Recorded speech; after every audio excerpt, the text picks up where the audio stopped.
There is an economy of cultural goods, but it has a specific logic.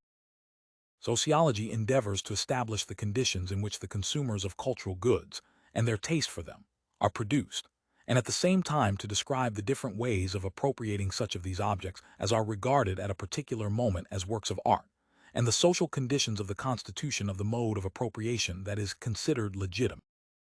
But one cannot fully understand cultural practices unless culture, in the restricted normative sense of ordinary usage, is brought back into culture in the anthropological sense, and the elaborated taste for the most refined objects is reconnected with the elementary taste for the flavors of food.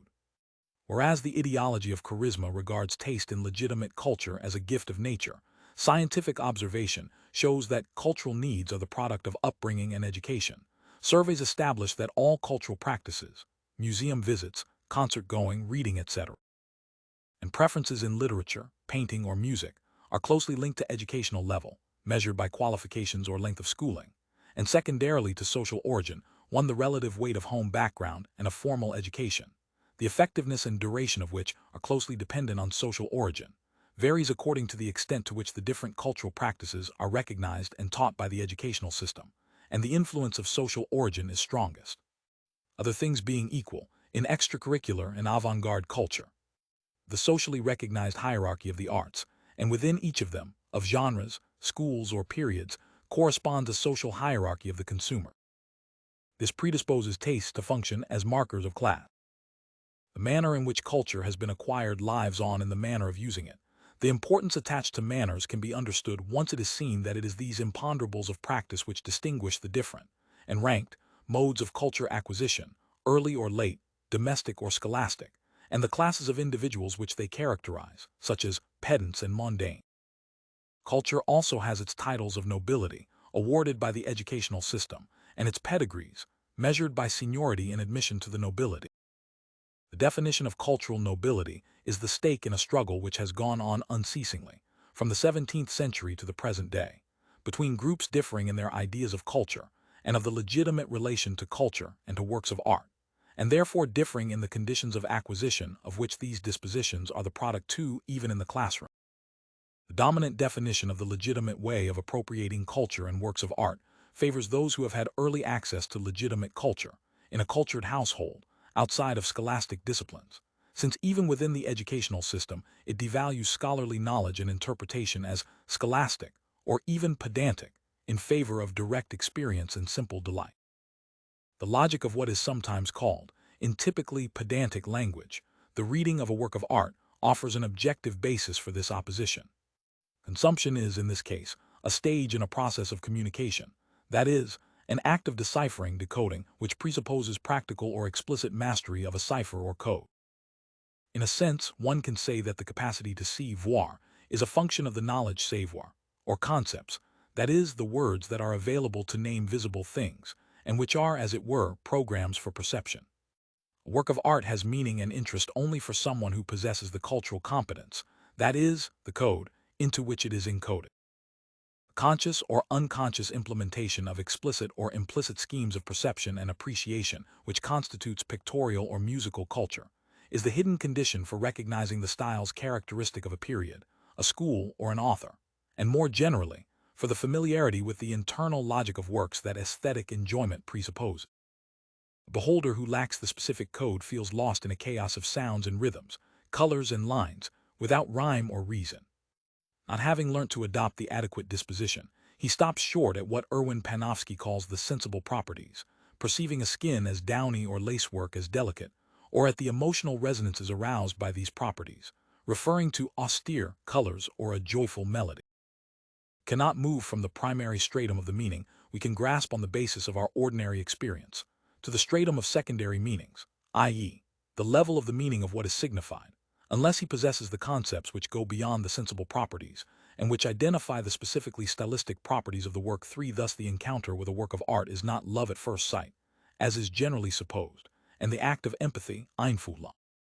which is the art lover's pleasure, presupposes an act of cognition, a decoding operation, which implies the implementation of a cognitive acquirement. A cultural code for this typically intellectualist theory of artistic perception directly contradicts the experience of the art lovers closest to the legitimate definition.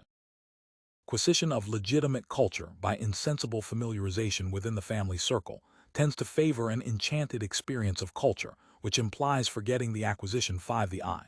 is a product of history reproduced by education.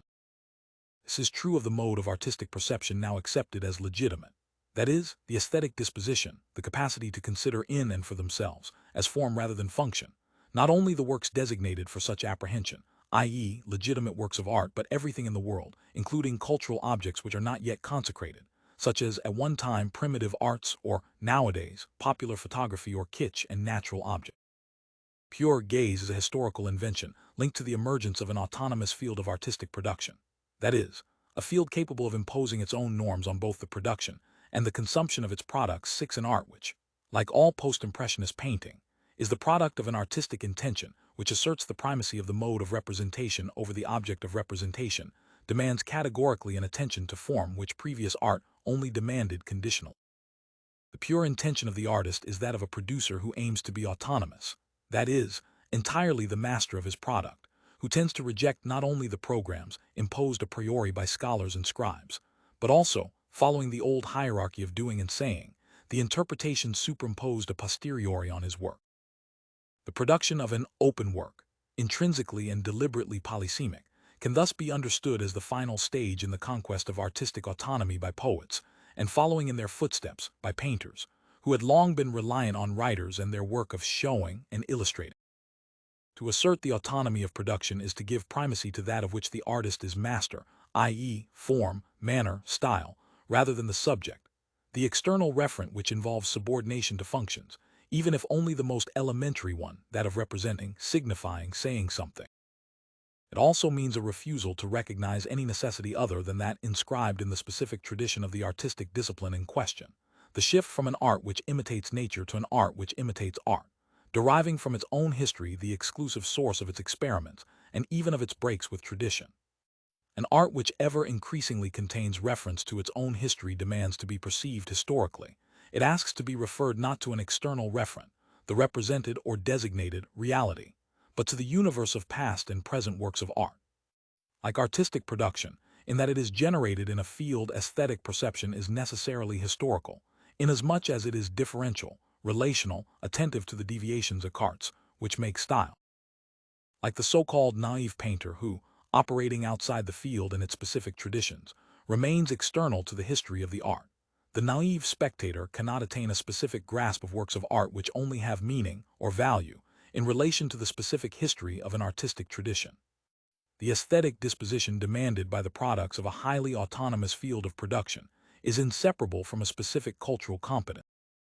This historical culture functions as a principle of pertinence which enables one to identify, among the elements offered to the gaze, all the distinctive features and only these, by referring them, consciously or unconsciously, to the universe of possible alternative. This mastery is, for the most part, acquired simply by contact with works of art, that is, through an implicit learning analogous to that which makes it possible to recognize familiar faces without explicit rules or criteria, and it generally remains at a practical level. It is what makes it possible to identify styles, i.e., modes of expression characteristic of a period, a civilization or a school, without having to distinguish clearly or state explicitly features which constitute their originality. Everything seems to suggest that even among professional valuers, the criteria which define the stylistic properties of the typical works, on which all their judgments are based, usually remain implicit. The pure gaze implies a break with the ordinary attitude towards the world, which, given the conditions in which it is performed, is also a social separation. Ortega y Gasset can be believed when he attributes to modern art a systematic refusal of all that is human, i.e., generic, common, as opposed to distinctive or distinguished, namely, the passions, emotions, and feelings which ordinary people invest in their ordinary lives. It is as if the popular aesthetic, the quotation marks are there to indicate that this is an aesthetic in itself, not for itself, were based on the affirmation of the continuity between art and life, which implies the subordination of form to function. This is seen clearly in the case of the novel and especially the theater, where the working-class audience refuses any sort of formal experimentation and all the effects which, by introducing a distance from the accepted conventions, as regards scenery, plot, etc., tend to distance the spectator, preventing him from getting involved and fully identifying with the characters, I am thinking of Brechtian alienation, or the disruption of plot in the Nouveau Roman. In contrast to the detachment and disinterestedness, which aesthetic theory regards as the only way of recognizing the work of art for what it is, i.e., autonomous, selbstständig, the popular aesthetic ignores or refuses the refusal of facile involvement and vulgar enjoyment, a refusal which is the basis of the taste for formal experiment. And popular judgments of paintings or photographs spring from an aesthetic. In fact, it is an ethos, which is the exact opposite of the Kantian aesthetic. Whereas, in order to grasp the specificity of the aesthetic judgment, Kant strove to distinguish that which pleases from that which gratifies and, more generally, to distinguish disinterestedness, the sole guarantor of the specifically aesthetic quality of contemplation, from the interest of reason which defines the good. Working-class people expect every image to explicitly perform a function, if only that of a sign, and their judgments make reference, often explicitly, the norms of morality or agreeableness. Whether rejecting or praising, their appreciation always has an ethical basis. Popular taste applies the schemes of the ethos, which pertain in the ordinary circumstances of life, to legitimate works of art, and so performs a systematic reduction of the things of art to the things of life. The very seriousness, or naivety, which this taste invests in fictions and representations demonstrates a contrario that pure taste performs a suspension of naive involvement which is one dimension of a quasi-ludic relationship with the necessities of the world. Intellectuals could be said to believe in the representation, literature, theater, painting, more than in the things represented, whereas the people chiefly expect representations and the conventions which govern them to allow them to believe naively in the things represented. Pure aesthetic is rooted in an ethic, or rather, an ethos of elective distance from the necessities of the natural and social world, which may take the form of moral agnosticism, visible when ethical transgression becomes an artistic party pris, or of an aestheticism which presents the aesthetic disposition as a universally valid principle and takes the bourgeois denial of the social world to its limit. The detachment of the pure gaze cannot be dissociated from a general disposition towards the world which is the paradoxical product of conditioning by negative economic necessities, a life of ease that tends to induce an active distance from necessity. Although art obviously offers the greatest scope to the aesthetic disposition, there is no area of practice in which the aim of purifying, refining and sublimating primary needs and impulses cannot assert itself. No area in which the stylization of life, that is, the primacy of forms over function, of manner over matter, does not produce the same effects. Nothing is more distinctive, more distinguished, than the capacity to confer aesthetic status on objects that are banal or even common, because the common people make them their own, especially for aesthetic purposes, or the ability to apply the principles of a pure aesthetic to the most everyday choices of everyday life, e.g., in cooking, clothing, or decoration, completely reversing the popular disposition which annexes aesthetics to ethics. In fact, through the economic and social conditions which they presuppose, the different ways of relating to realities and fictions, of believing in fictions and the realities they simulate, with more or less distance and detachment, are very closely linked to the different possible positions in social space, and consequently, bound up with the systems of dispositions habitus, characteristic of the different classes and class fraction. Taste classifies, and it classifies the classifier. Social subjects, classified by their classifications, distinguish themselves by the distinctions they make between the beautiful and the ugly, the distinguished and the vulgar, in which their position in the objective classifications is expressed or betrayed. And statistical analysis does indeed show that oppositions similar in structure to those found in cultural practices also appear in eating habit. The antithesis between quantity and quality, substance and form, corresponds to the opposition, linked to different distances from necessity, between the taste of necessity which favors the most filling and most economical foods, and the taste of liberty or luxury, which shifts the emphasis to the manner of presenting, serving, eating, etc., and tends to use stylized forms to deny function. The science of taste and of cultural consumption begins with a transgression that is in no way aesthetic. It has to abolish the sacred frontier which makes legitimate culture a separate universe, in order to discover the intelligible relations which unite apparently incommensurable choices, such as preferences in music and food, painting and sport, literature and hairstyle. This barbarous reintegration of aesthetic consumption into the world of ordinary consumption abolishes the opposition, which has been the basis of high aesthetics since Kant, between the taste of sense and the taste of reflection, and between facile pleasure, pleasure reduced to a pleasure of the senses, and pure pleasure, pleasure purified of pleasure, which is predisposed to become a symbol of moral excellence and a measure of the capacity for sublimation which defines the truly human man. The culture which results from this magical division is sacred. Cultural consecration does indeed confer on the objects, persons, and situations it touches a sort of ontological promotion akin to a transubstantiation. Proof enough of this is found in the two following quotations, which might almost have been written for the delight of the sociologist. What struck me most is this: nothing could be obscene on the stage of our premier theater, and the ballerinas of the opera, even as naked dancers, sylphs, sprites, or bacchae, retain an inviolable purity. There are obscene postures, the simulated intercourse which offends the eye. Clearly, it is impossible to approve, although the interpolation of such gestures in dance routines does give them a symbolic and aesthetic quality which is absent from the intimate scenes the cinema daily flaunts before its spectators' eye.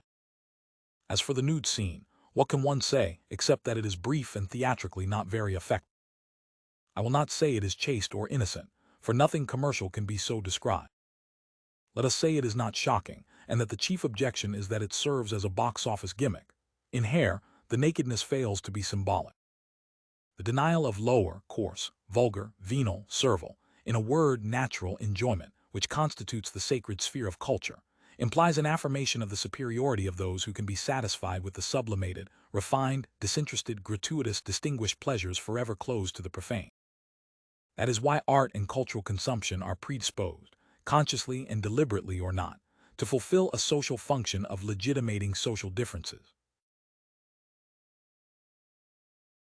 Sociology is rarely more akin to social psychoanalysis than when it confronts an object like taste, one of the most vital stakes in the struggles fought in the field of the dominant class and the field of cultural production.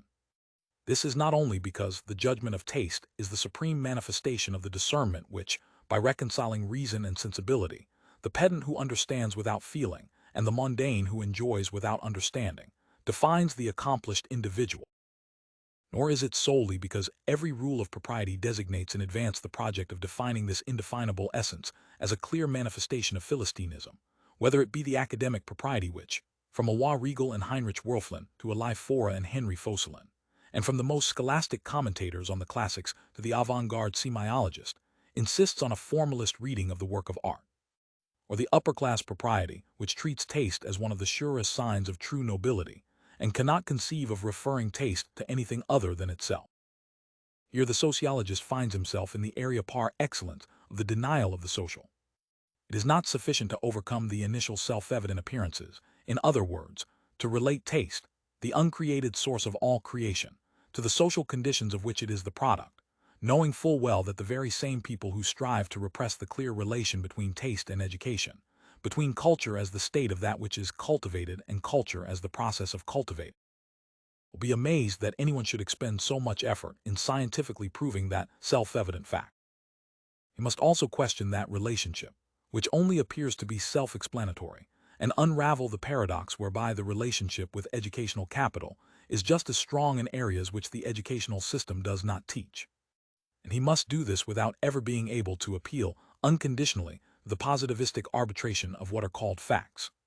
Hidden behind the statistical, so much effort in scientifically proving that self-evident fact. He must also question that relationships between educational capital or social origin, and this or that type of knowledge or way of applying it. There are relationships between groups maintaining different, and even antagonistic, relations to culture, depending on the conditions in which they acquired their cultural capital and the markets in which they can derive most profit from it. But we have not yet finished with the self-evident. The question itself has to be questioned, in other words, the relation to culture which it tacitly privileges, in order to establish whether a change in the content and form of the question would not be sufficient to transform the relationships observed. There is no way out of the game of culture, and one's only chance of objectifying the true nature of the game is to objectify as fully as possible the very operations which one is obliged to use in order to achieve that objectification. De te fabula narrator. The reminder is meant for the reader as well as the sociologist. Paradoxically, the games of culture are protected against objectification by all the partial objectifications which the actors involved in the game perform on each other. Scholarly critics cannot grasp the objective reality of society aesthetes without abandoning their grasp of the true nature of their own activity, and the same is true of their opponents. The same law of mutual lucidity and reflexive blindness governs the antagonism between intellectuals and bourgeois, or their spokesmen in the field of production. And even when bearing in mind the function which legitimate culture performs in class relations, one is still liable to be led into accepting one or the other of the self-interested representations of culture which intellectuals and bourgeois endlessly fling at each other. Up to now, the sociology of the production and producers of culture has never escaped from the play of opposing images, in which right-wing intellectuals and left-wing intellectuals, as the current taxonomy puts it, subject their opponents and their strategies to an objectivist reduction, which vested interests make that much easier. The objectification is always bound to remain partial, and therefore false, so long as it fails to include the point of view from which it speaks, and so fails to construct the game as a whole. Only at the level of the field of positions is it possible to grasp both the generic interests associated with the fact of taking part in the game and the specific interests attached to the different positions, and through this, the form and content of the self-positioning through which these interests are expressed. Despite the aura of objectivity they like to assume, neither the sociology of the intellectuals, which is traditionally the business of right-wing intellectuals, nor the critique of right-wing thought, the traditional speciality of left-wing intellectuals, is anything more than a series of symbolic aggressions which take on additional force when they dress themselves up in the impeccable neutrality of science.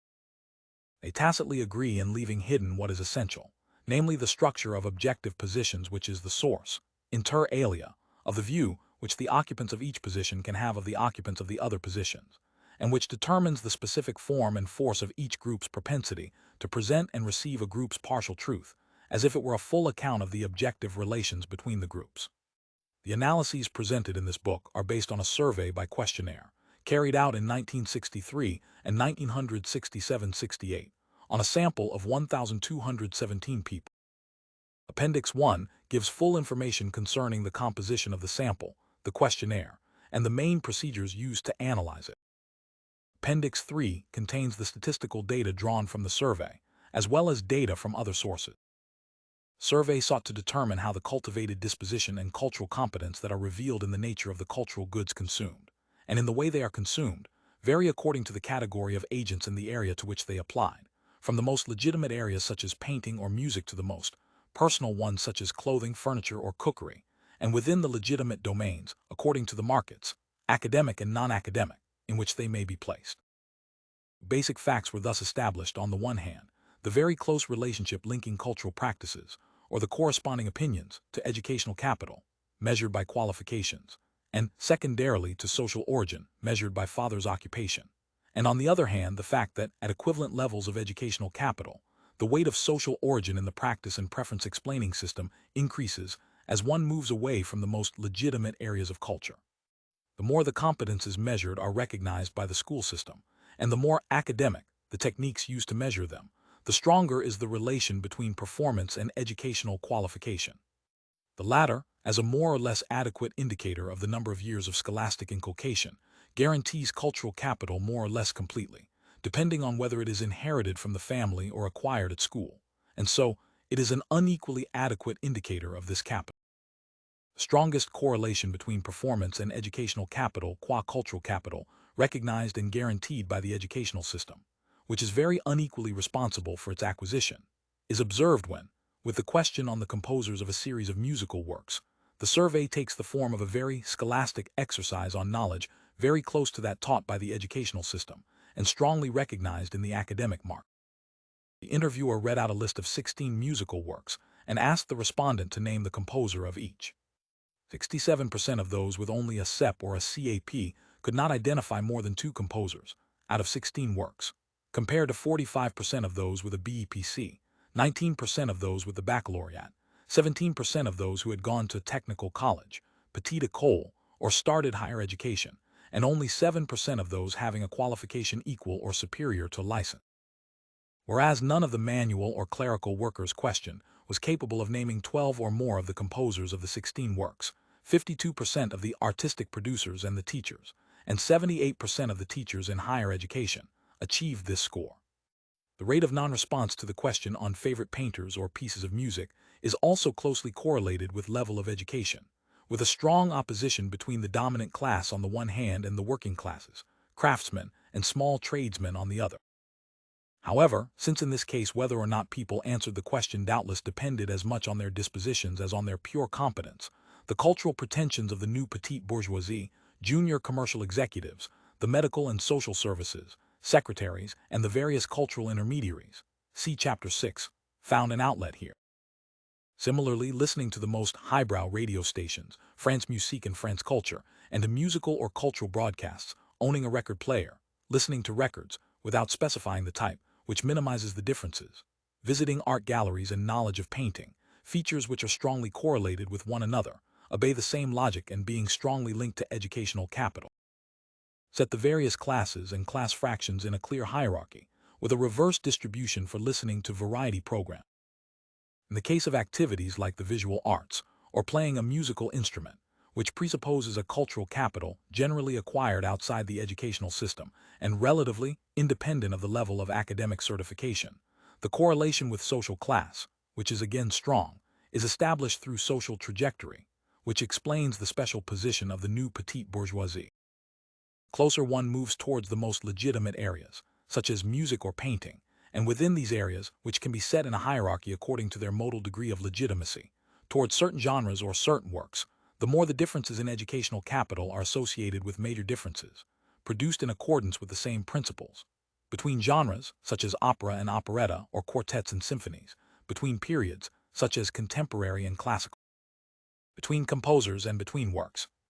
Thus, among works of music, the well-tempered clavier and the concerto for the left hand, which, as will become apparent, are distinguished by the modes of acquisition and consumption which they presuppose, are opposed to the Strauss waltzes and the saber dance, pieces which are devalued either by belonging to a lower genre, light music, or by their popularization, since the dialectic of distinction and pretension designates as devalued middlebrow art those legitimate works which become popularized. 3. Just as, in the world of song, Georges Brassens and Léo Ferré are opposed to Georges Guattari and Petula Clark, these differences corresponding in each case to differences in educational capital.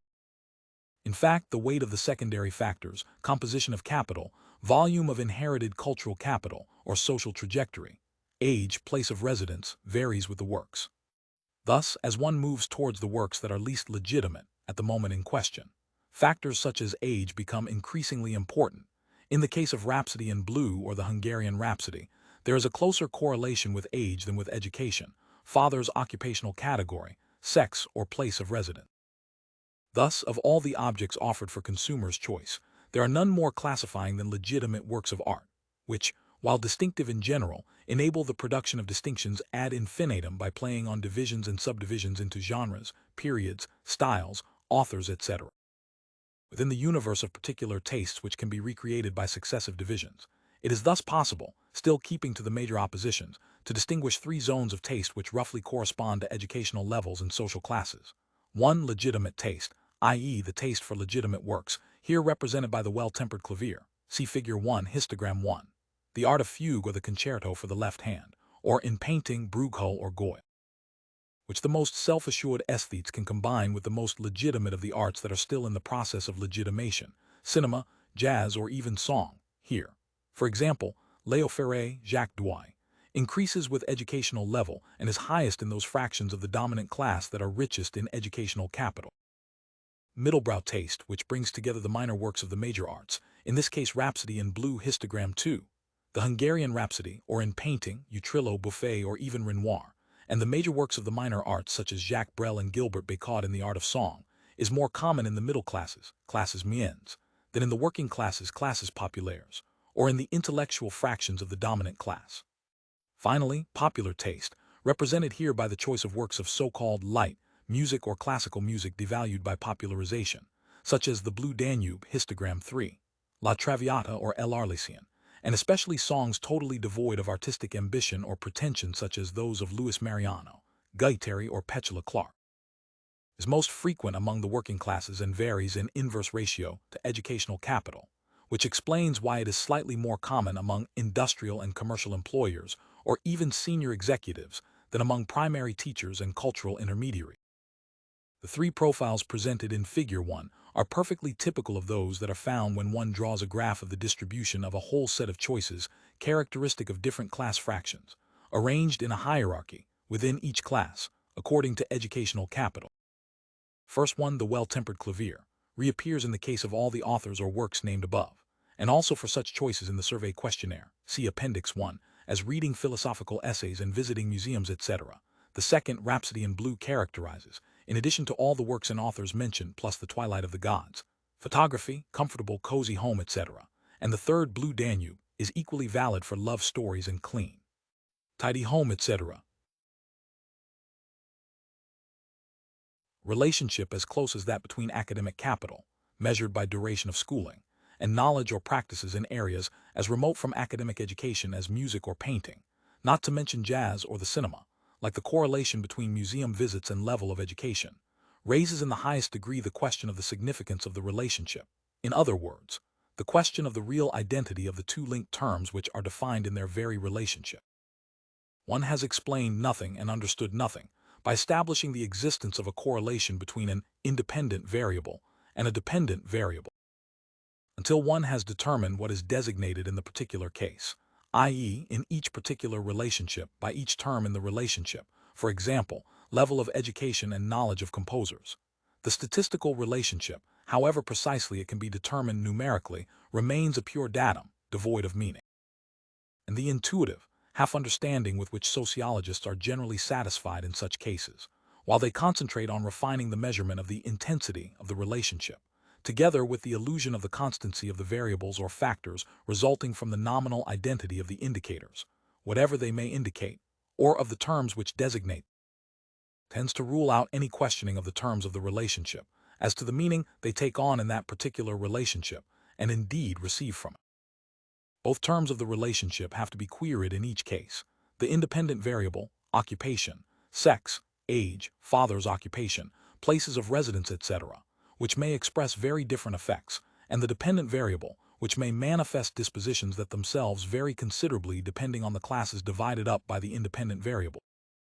Thus, for an adequate interpretation of the differences found between the classes or within the same class as regards their relation to the various legitimate arts, painting, music, theater, literature, etc., one would have to analyze fully the social uses, legitimate or illegitimate, to which each of the arts, genres, works, or institutions considered lends itself.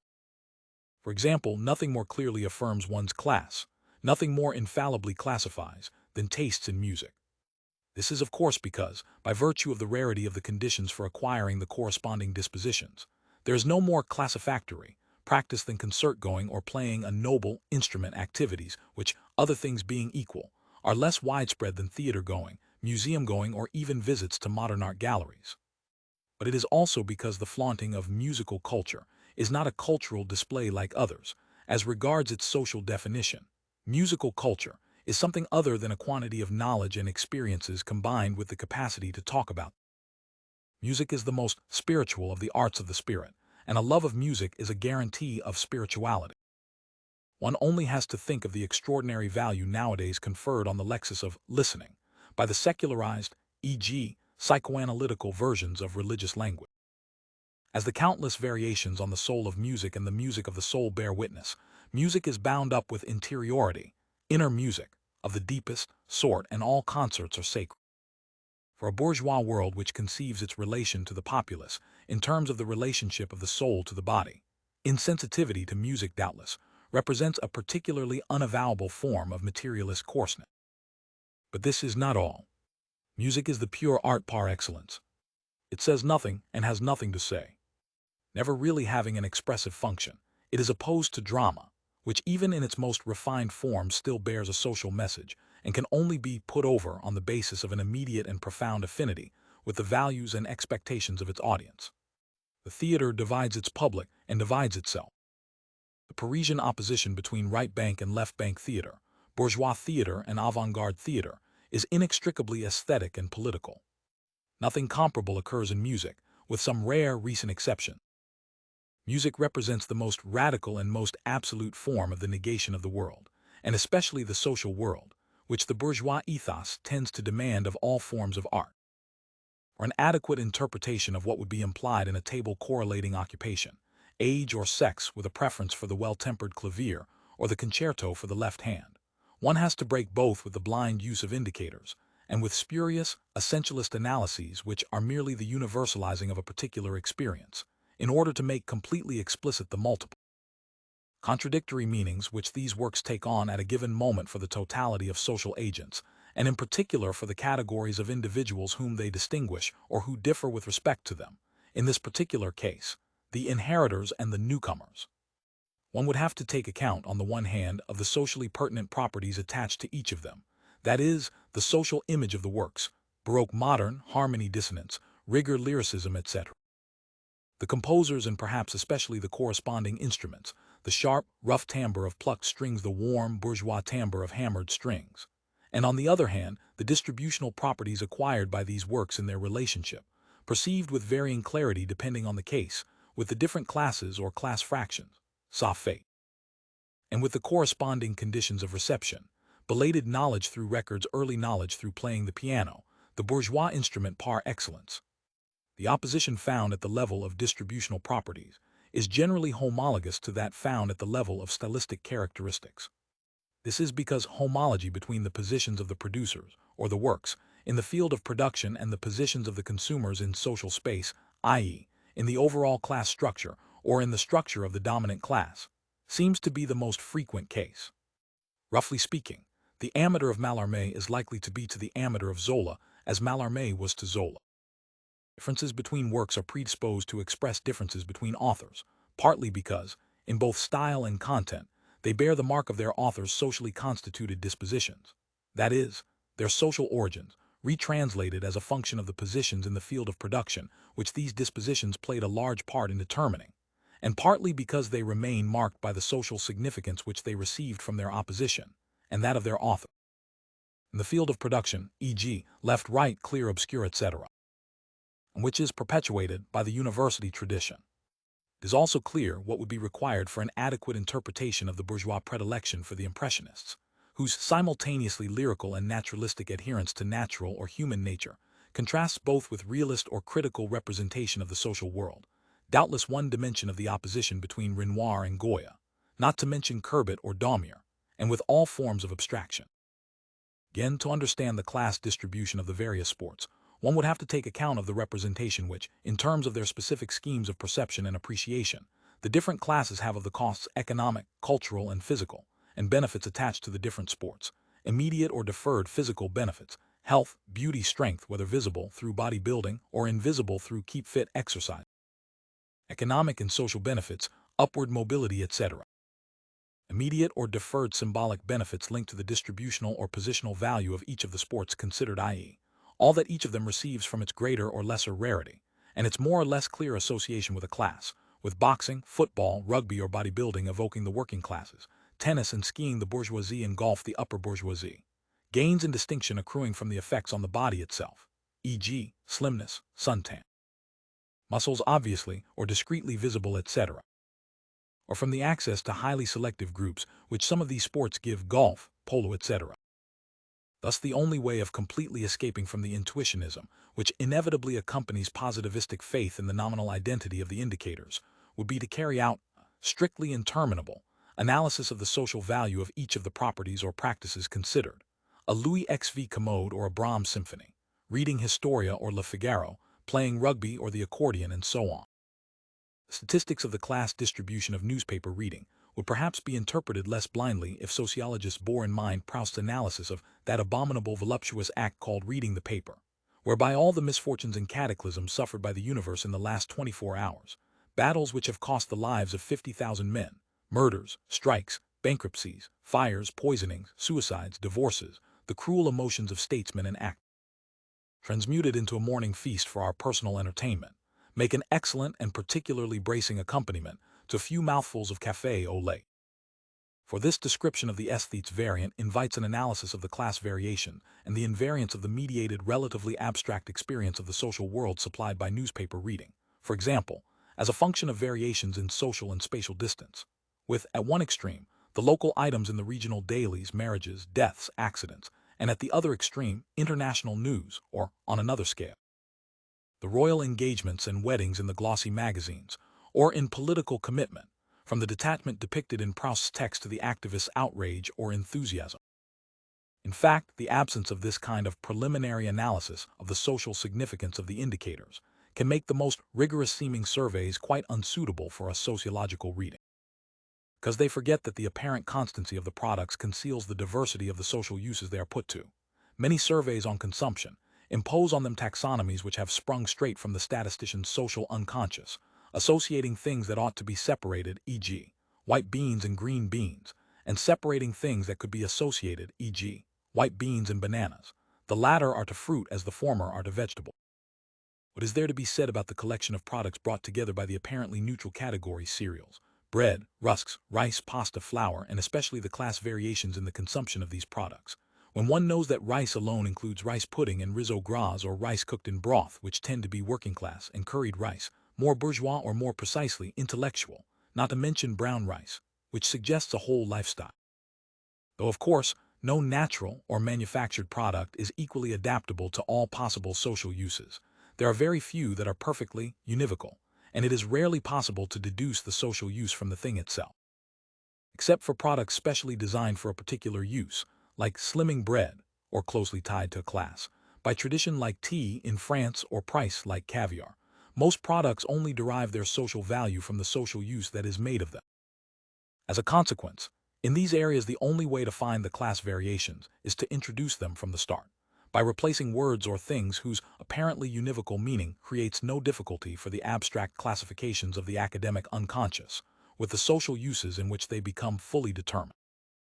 Hence it is necessary to attend, for example, to ways of photographing and ways of cooking, in the casserole or the pressure cooker, i.e., without counting time and money, or quickly and cheaply, or to the products of these operations, family snaps or photos of folk dancing, buff bourguignon or curried rice. Appearances, need I repeat, always support appearances, and sociological science, which cannot find the differences between the social classes unless it introduces them from the start, is bound to appear prejudiced to those who dissolve the differences, in all good faith and with impeccable method, simply by surrendering to positivistic laissez-faire. But the substantialist mode of thinking is perhaps most unrestrained when it comes to the search for explanatory factor. Flipping from the substantive to the substance, to paraphrase Wittgenstein, from the constancy of the substantive to the constancy of the substance, it treats the properties attached to agents, occupation, age, sex, qualifications, as forces independent of the relationship within which they act. This eliminates the question of what is determinate in the determinant variable and what is determined in the determined variable. In other words, the question of what, among the properties chosen, consciously or unconsciously, through the indicators under consideration, constitutes the pertinent property that is really capable of determining the relationship within which it is determined. Purely statistical calculation of the variations in the intensity of the relationship between a particular indicator and any given practice does not remove the need for the specifically sociological calculation of the effects which are expressed in the statistical relationship, and which statistical analysis, when oriented towards the search for its own intelligibility, can help to discover. One has to take the relationship itself as the object of study and scrutinize its sociological significance, signification, rather than its statistical significantness, significativité. Only in this way is it possible to replace the relationship between a supposedly constant variable and different practices by a series of different effects. Sociologically intelligible constant relationships, which are simultaneously revealed and concealed in the statistical relationships between a given indicator and different practices. The truly scientific endeavor has to break with the spurious self-evidences of immediate understanding, to which the pseudo-refinements of statistical analysis, e.g., path analysis, bring unexpected reinforcement. In place of the phenomenal relationship between this or that dependent variable and variables such as level of education or social origin, which are no more than common-sense notions, and whose apparent, explanatory power stems from the mental habits of common-sense knowledge of the social world, it aims to establish an exact relation of well-defined concepts. 5. The rational principle of the effects which the statistical relationship records despite everything. For example, the relationship between the titles of nobility, or marks of infamy, awarded by the educational system and the practices they imply, or between the disposition required by works of legitimate art and the disposition which, deliberately and consciously or not, is taught in school. The entitlement effect, knowing the relationship which exists between cultural capital, inherited from the family, and academic capital, by virtue of the logic of the transmission of cultural capital, and the functioning of the educational system, one cannot impute the strong correlation observed between competence in music or painting, and the practice it presupposes and makes possible, an academic capital. Solely to the operation of the educational system, still less to the specifically artistic education it is supposed to give, which is clearly almost non-existent. Academic capital is in fact the guaranteed product of the combined effects of cultural transmission, by the family, and cultural transmission, by the school, the efficiency of which depends on the amount of cultural capital directly inherited from the family. Through its value-inculcating and value-imposing operations, the school also helps, to a greater or lesser extent, depending on the initial disposition, i.e., class of origin, to form a general, transposable disposition towards legitimate culture, which is first acquired with respect to scholastically recognized knowledge and practices, but tends to be applied beyond the bounds of the curriculum, taking the form of a disinterested propensity to accumulate experience and knowledge, which may not be directly profitable in the academic market. The educational system defines non-curricular general culture, la culture, libre, negatively at least, by delimiting within the dominant culture the area of what it puts into its syllabuses and controls by its examination. It has been shown that the most scholastic cultural objects are those taught and required at the lowest levels of schooling, the extreme form of the scholastic being the elementary, and that the educational system sets an increasingly high value on general culture and increasingly refuses scholastic measurements of culture, such as direct, closed questions on authors, dates, and events, as one moves towards the highest levels of the system. In fact, the generalizing tendency of the cultivated disposition is only a necessary, not a sufficient, condition for the enterprise of cultural appropriation, which is inscribed, as an objective demand, in membership of the bourgeoisie and in the qualifications giving access to its rights and duties. This is why we must first stop to consider what is perhaps the best hidden effect of the educational system, the one it produces by imposing, Title VI, a particular case of the attribution by status, whether positive, ennobling, or negative, stigmatizing, which every group produces by assigning individuals to hierarchically ordered classes. Whereas the holders of educationally uncertified cultural capital can always be required to prove themselves, because they are only what they do, merely a byproduct of their own cultural production. The holders of titles of cultural nobility, like the titular members of an aristocracy, whose being defined by their fidelity to lineage, an estate, a race, a past, a fatherland, or a tradition, is irreducible to any doing, to any know-how or function, only have to be what they are. Because all their practices derive their value from their authors, being the affirmation and perpetuation of the essence by virtue of which they are performed. Find by the titles which predispose and legitimate them in being what they are, which make what they do the manifestation of an essence earlier and greater than its manifestations. As in the Platonic dream of a division of functions based on a hierarchy of beings, they are separated by a difference in kind from the commoners of culture, who are consigned to the doubly devalued status of autodidact and stand-in 8 aristocracies are essentialist. Regarding existence as an emanation of essence, they set no intrinsic value on the deeds and misdeeds enrolled in the records and registries of bureaucratic memory.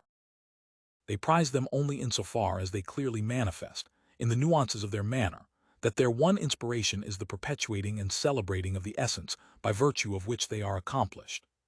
The same essentialism requires them to impose on themselves what their essence imposes on them, noblesse oblige, to ask of themselves what no one else could ask, to live up to their own essence.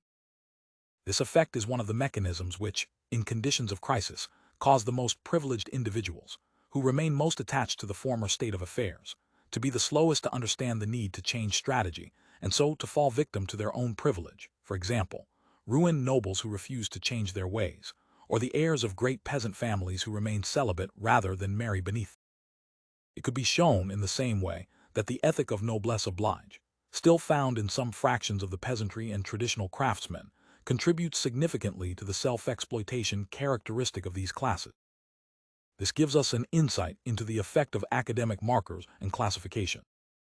However, for a full understanding, we have to consider another property of all aristocracy. The essence in which they see themselves refuses to be contained in any definition. Escaping petty rules and regulations, it is, by nature, freedom. Thus, for the academic aristocracy, it is one and the same thing to identify with an essence of the cultivated man, and to accept the demands implicitly inscribed in it, which increase with the prestige of the title. So there is nothing paradoxical in the fact that in its ends and means the educational system defines the enterprise of legitimate autodidacticism, which the acquisition of general culture presupposes, an enterprise that is ever more strongly demanded as one rises in the educational hierarchy, between sections, disciplines, and specialities, etc., or between levels. The essentially contradictory phrase, legitimate autodidacticism, is intended to indicate the difference in kind between the highly valued extracurricular culture of the holder of academic qualifications and the illegitimate extracurricular culture of the autodidact. The reader of the popular science monthly Science et Vie who talks about the genetic code or the incest taboo exposes himself to ridicule as soon as he ventures outside the circle of his peers, whereas Claude Lévi-Strauss or Jacques Monod can only derive additional prestige from their excursions into the field of music or philosophy. A legitimate extracurricular culture, whether it be the knowledge accumulated by the self-taught or the experience acquired in and through practice, outside the control of the institution specifically mandated to inculcate it and officially sanction its acquisition, like the art of cooking or herbal medicine, craftsman's skills, or the stand-in's irreplaceable knowledge, is only valorized to the strict extent of its technical efficiency, without any social added value,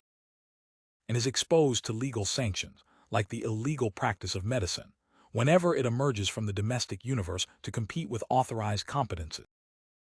Thus, it is written into the tacit definition of the academic qualification formally guaranteeing a specific competence, like an engineering diploma, that it really guarantees possession of a general culture, whose breadth is proportionate to the prestige of the qualification. 9. And, conversely, that no real guarantee may be sought of what it guarantees formally and really, or to put it another way, of the extent to which it guarantees what it guarantees.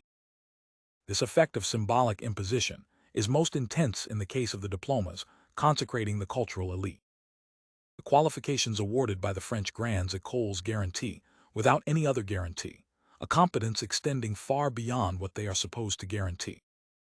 This is by virtue of a clause which, though tacit, is firstly binding on the qualification holders themselves, who are called upon really to procure the attributes assigned to them by their status 10. This process occurs at all stages of schooling, through the manipulation of aspirations and demands, in other words, of self-image and self-esteem, which the educational system carries out by channeling pupils towards prestigious or devalued positions implying or excluding legitimate practice.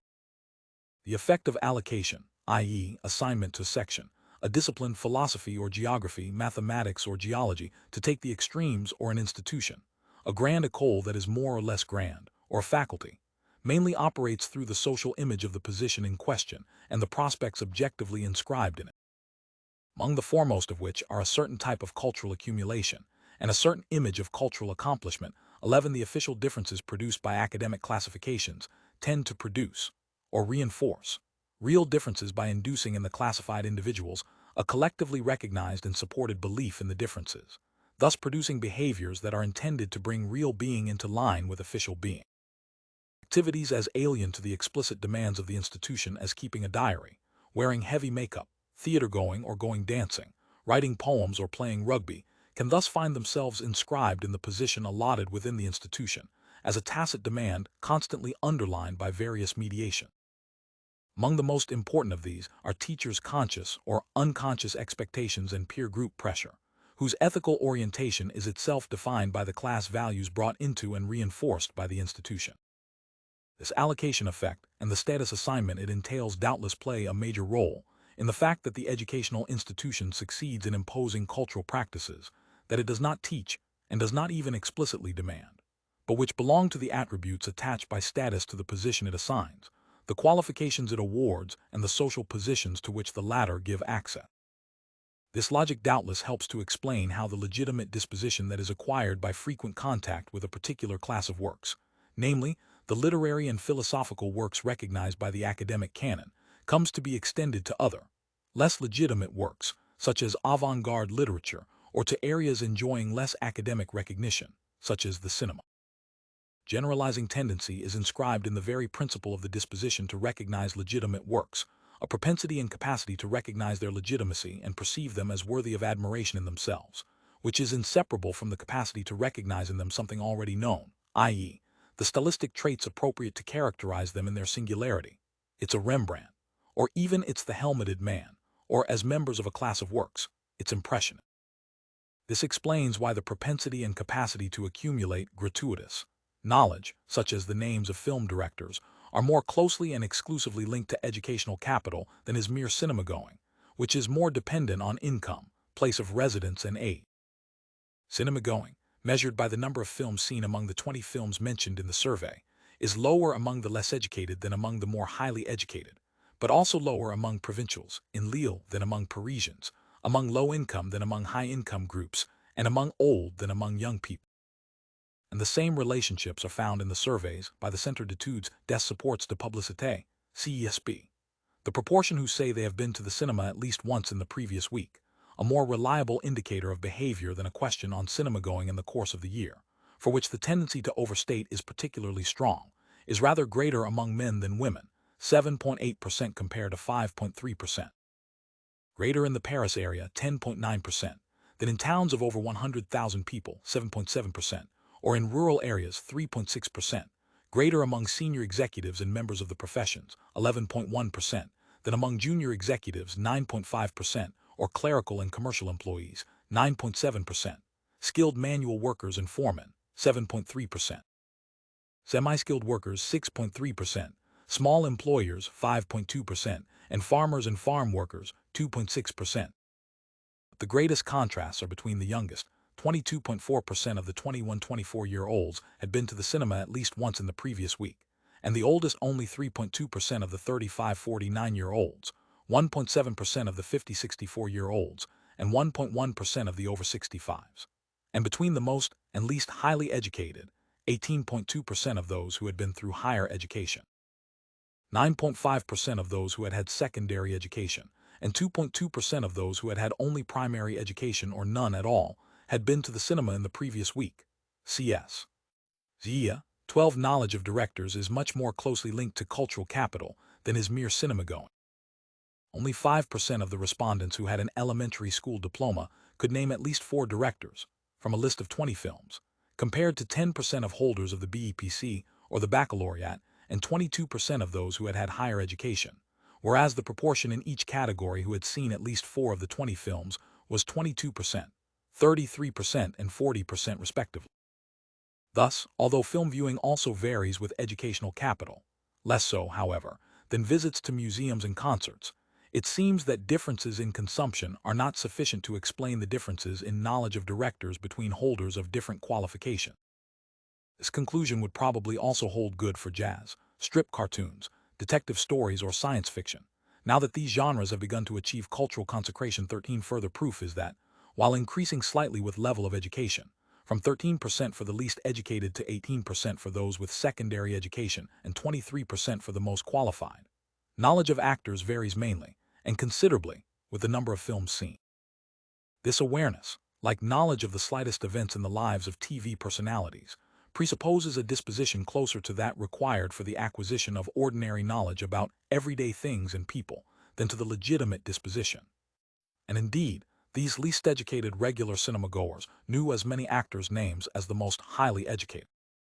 Among those who had seen at least 4 of the films mentioned, 45% of those who had had only a primary education were able to name 4 actors, as against 35% of those who had had a secondary education and 47% of those who had had some higher education.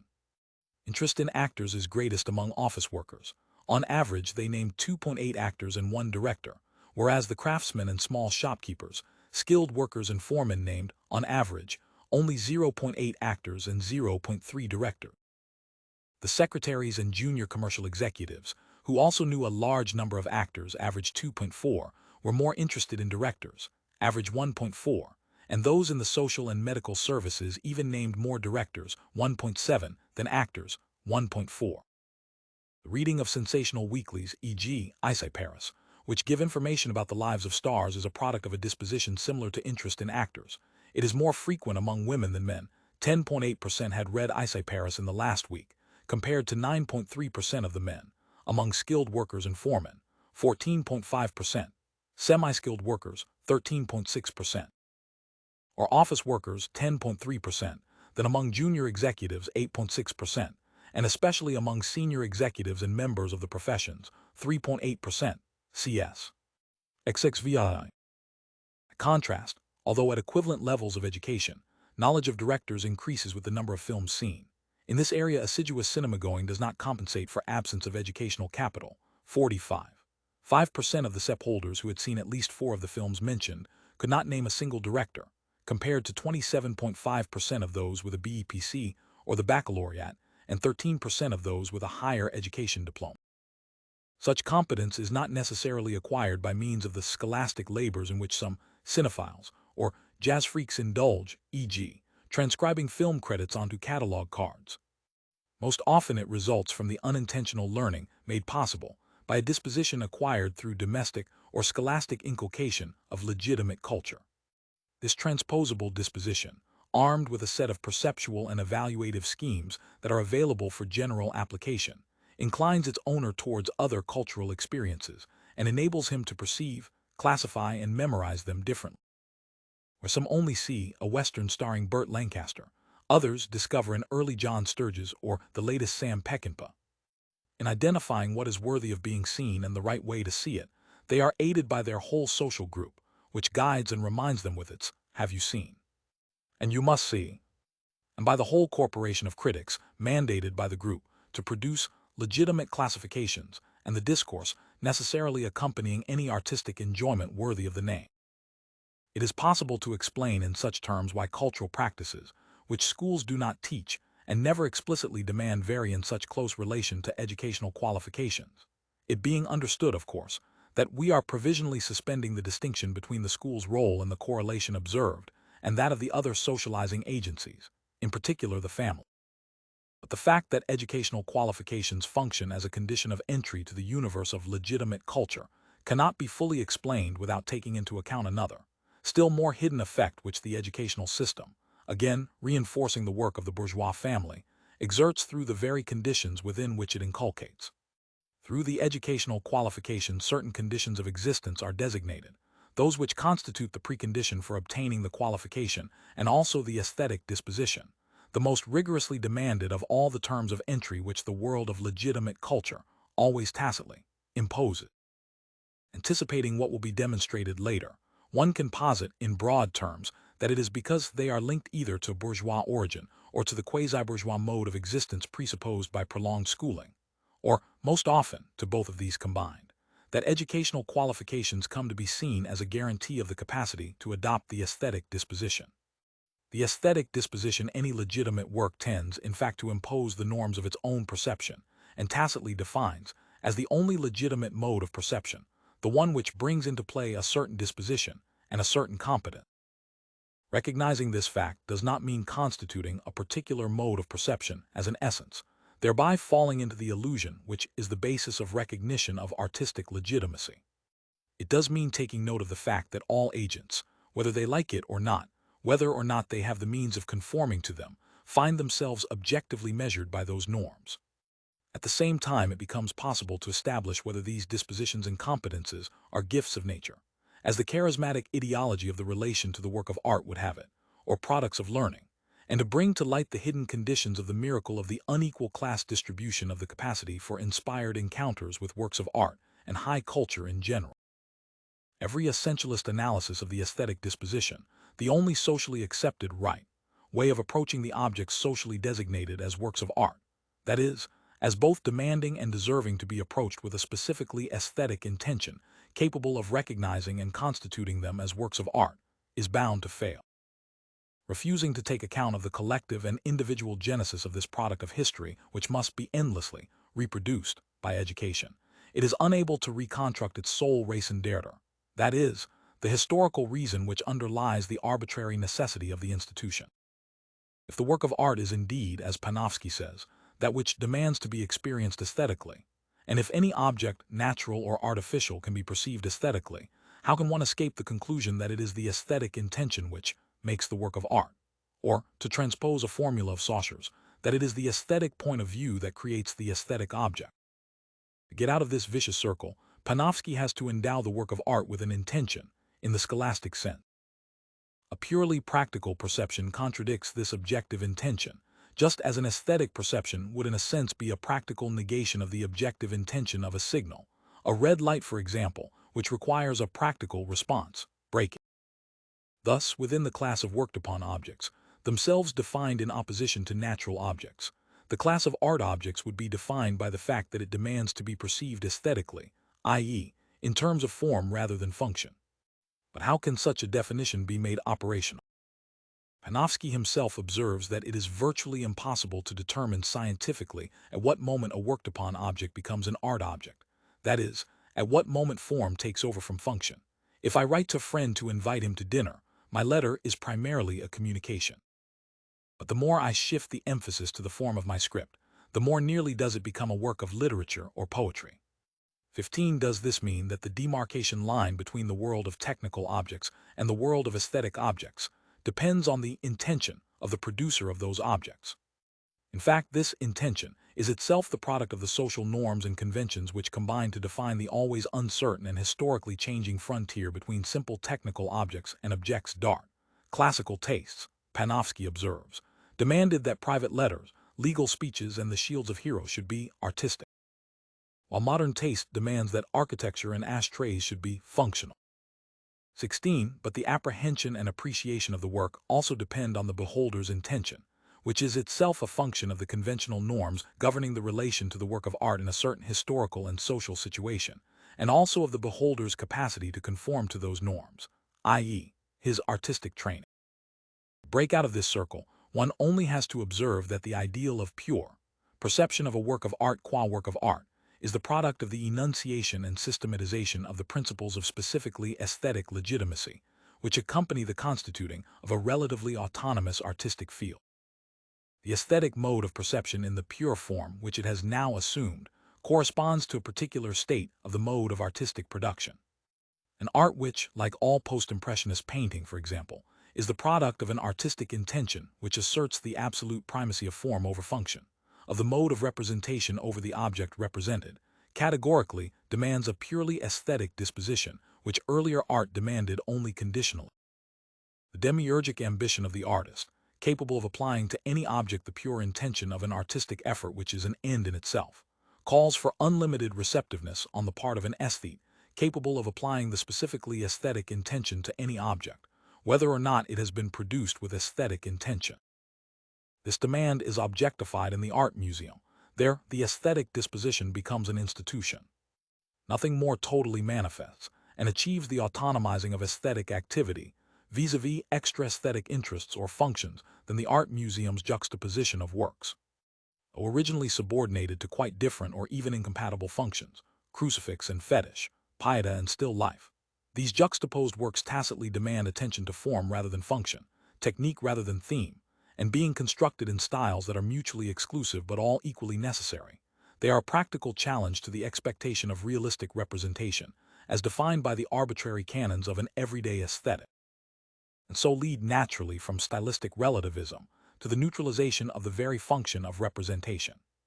Objects previously treated as collectors' curios or historical and ethnographic documents have achieved the status of works of art, thereby materializing the omnipotence of the aesthetic gaze and making it difficult to ignore the fact that, if it is not to be merely an arbitrary and therefore suspect affirmation of this absolute power,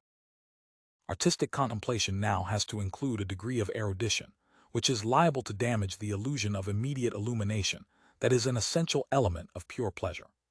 Pure taste and barbarous taste, in short, never perhaps has more been asked of the spectator, who is now required to reproduce the primary operation whereby the artist, with the complicity of his whole intellectual field, produced this new fetish 17, but never perhaps has he been given so much in return. The naive exhibitionism of conspicuous consumption, which seeks distinction in the crude display of ill-mastered luxury, is nothing compared to the unique capacity of the pure gaze, a quasi-creative power which sets the aesthete apart from the common herd by a radical difference which seems to be inscribed in person. One only has to read Ortega y Gasset to see the reinforcement the charismatic ideology derives from art, which is essentially unpopular, indeed, anti-popular, and from the curious sociological effect it produces by dividing the public into two antagonistic castes, those who understand and those who do not. This implies, Ortega goes on, that some possess an organ of understanding which others have been denied, that these are two distinct varieties of the human species. The new art is not for everyone, like romantic art, but destined for an especially gifted minority. and he ascribes to the humiliation and obscure sense of inferiority, inspired by this art of privilege, sensuous nobility, instinctive aristocracy, the irritation it arouses in the mass, unworthy of artistic sacraments. For a century and a half, the people, the mass, have claimed to be the whole of society. The music of Stravinsky or the plays of Pirandello have the sociological power of obliging them to see themselves as they are, as the common people, a mere ingredient among others in the social structure, the inert material of the historical process, a secondary factor in the spiritual cosmos. By contrast, the young art helps the best to know and recognize one another in the grayness of the multitude, and to learn their mission, which is to be few in number and to have to fight against the multitude. 18. And to show that the self-legitimating imagination of the happy few has no limits, one only has to quote a recent text by Susan Langer, who is presented as one of the world's most influential philosophers. In the past, the masses did not have access to art, music, painting, and even books, were pleasures reserved for the rich. It might have been supposed that the poor, the common people, would have enjoyed them equally if they had had the chance. But now that everyone can read, go to museums, listen to great music, at least on the radio, the judgment of the masses about these things has become a reality, and through this, it has become clear that great art is not a direct sensuous pleasure. Otherwise, like cookies or cocktails, it would flatter uneducated taste as much as cultured taste. 19. It should not be thought that the relationship of distinction, which may or may not imply the conscious intention of distinguishing oneself from common people, is only an incidental component in the aesthetic disposition. The pure gaze implies a break with the ordinary attitude towards the world which, as such, is a social break. One can agree with Ortega y Gasset when he attributes to modern art, which merely takes to its extreme conclusions an intention implicit in art since the Renaissance, a systematic refusal of all that is human, by which he means the passions, emotions and feelings which ordinary people put into their ordinary existence, and consequently all the themes and objects capable of evoking them. People like a play when they are able to take an interest in the human destinies put before them, in which they participate as if they were real-life events. 20. Rejecting the human clearly means rejecting what is generic, i.e., common, easy, and immediately accessible, starting with everything that reduces the aesthetic animal to pure and simple animality, to palpable pleasure or sensual desire.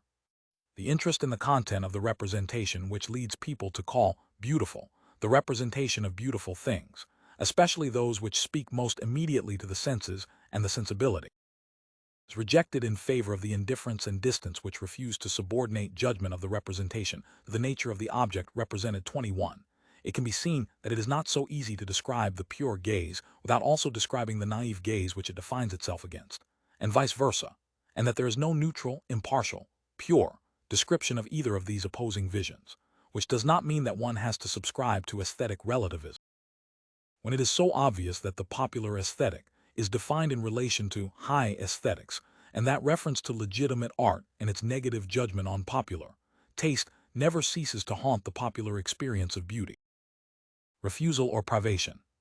It is as dangerous to attribute the coherence of a systematic aesthetic to the objectively aesthetic commitments of ordinary people as it is to adopt, albeit unconsciously, the strictly negative conception of ordinary vision which is the basis of every high aesthetic.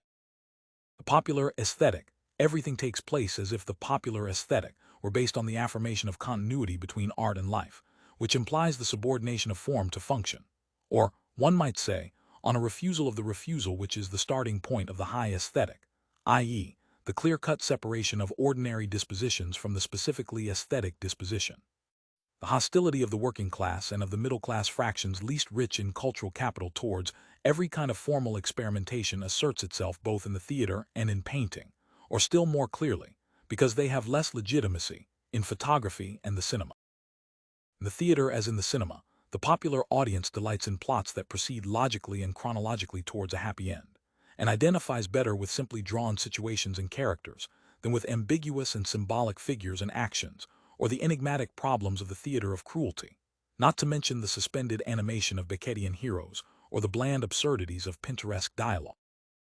Their reluctance or refusal springs not just from lack of familiarity, but from a deep-rooted demand for participation, which formal experiment systematically disappoints, especially when, refusing to offer the vulgar attractions of an art of illusion, the theatrical fiction denounces itself, as in all forms of play within a play. Pirandello supplies the paradigm here, in plays in which the actors are actors unable to act, 6 characters in search of an author, comme si,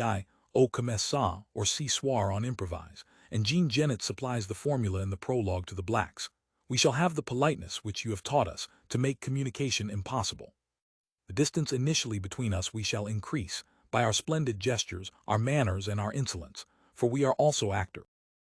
The desire to enter into the game, identifying with the characters' joys and sufferings, worrying about their fate, espousing their hopes and ideals, living their life, is based on a form of investment, a sort of deliberate naivety, ingenuousness, good-natured credulity. We're here to enjoy ourselves, which tends to accept formal experiments and specifically artistic effects only to the extent that they can be forgotten and do not get in the way of the substance of the work. The cultural divide which associates each class of works with its public means that it is not easy to obtain working-class people's first-hand judgments on formalist innovations in modern art. However, television, which brings certain performances of high art into the home, or certain cultural institutions, such as the Boberg Center or the Masons de la Culture, which briefly bring a working-class public into contact with high art and sometimes avant-garde works, create what are virtually experimental situations, neither more nor less artificial or unreal than those necessarily produced by any survey on legitimate culture in a working-class milieu. One then observes the confusion, sometimes almost a sort of panic mingled with revolt, that is induced by some exhibits. I'm thinking of Ben's heap of coal, on view at Boberg shortly after it opened, whose parodic intention, entirely defined in terms of an artistic field and its relatively autonomous history, is seen as a sort of aggression, an affront to common sense and sensible people. Likewise, when formal experimentation insinuates itself into their familiar entertainments, e.g., TV variety shows with sophisticated technical effects, such as those by Jean-Christophe Averty, working-class viewers protest, not only because they do not feel the need for these fancy games, but because they sometimes understand that they derive their necessity from the logic of a field of production which excludes them precisely by these games. I don't like those cut-up things at all, where you see a head, then a nose, then a leg. First you see a singer all drawn out, 3 meters tall, then the next minute he's got arms 2 meters long. Do you find that funny? Oh, I just don't like it, it's stupid, I don't see the point of distorting things. A baker, Grenoble. Formal refinement, which in literature or the theater leads to obscurity, is, in the eyes of the working-class public, one sign of what is sometimes felt to be a desire to keep the uninitiated at arm's length. Or, as one respondent said about certain cultural programs on TV, to speak to other initiates over the viewers' heads 22, it is part of the paraphernalia which always announces the sacred character, separate and separating, of high culture. The icy solemnity of the great museums, the grandiose luxury of the opera houses and major theaters, the decor and decorum of concert halls 23, everything takes place, as if the working-class audience vaguely grasped what is implied in conspicuous formality, both in art and in life, i.e., a sort of censorship of the expressive content which explodes in the expressiveness of popular language, and by the same token, a distancing. Inherent in the calculated coldness of all formal exploration, a refusal to communicate concealed at the heart of the communication itself, both in an art which takes back and refuses what it seems to deliver, and in bourgeois politeness, whose impeccable formalism is a permanent warning against the temptation of familiarity. Conversely, popular entertainment secures the spectator's participation in the show and collective participation in the festivity which it occasions. If circus and melodrama, which are recreated by some sporting spectacles such as wrestling, and to a lesser extent boxing and all forms of team games, such as those which have been televised, are more popular than entertainments like dancing or theater, this is not merely because, being less formalized, compare, for example, acrobatics with dancing and less euphemized, they offer more direct, more immediate satisfaction.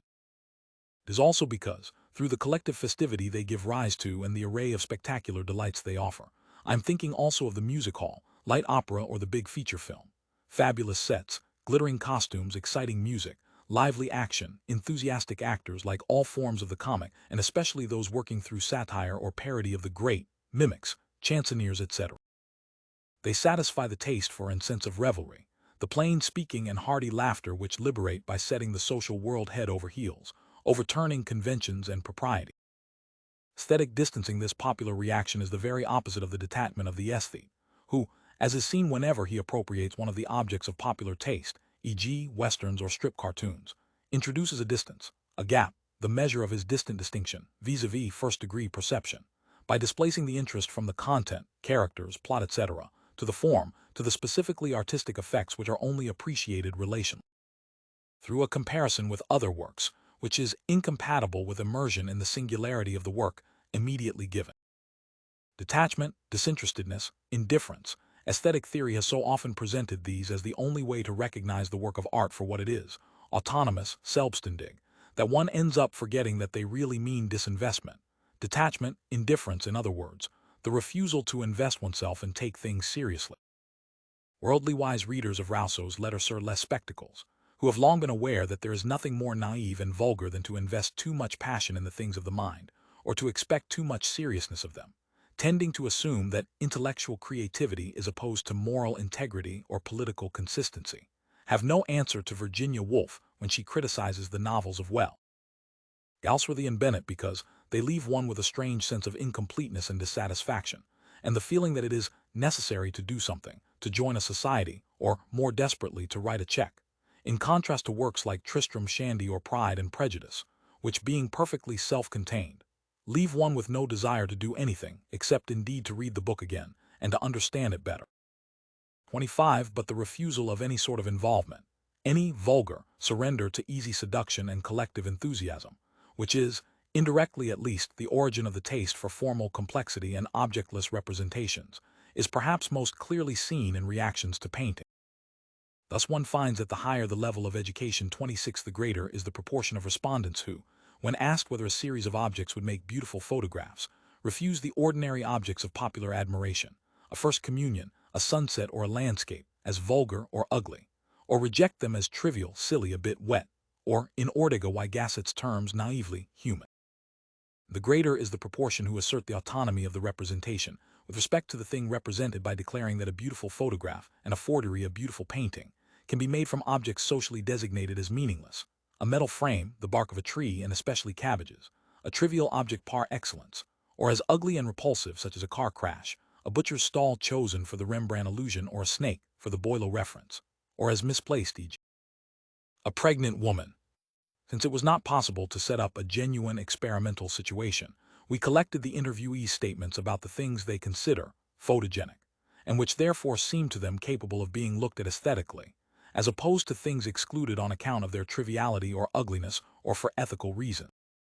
The capacity to adopt the aesthetic attitude is thus measured by the gap, which, in a field of production that evolves through the dialectic of distinction, is also a time lag, a backwardness between what is constituted as an aesthetic object by the individual or group concerned, and what is constituted aesthetically in a given state of the field of production by the holders of aesthetic legitimacy.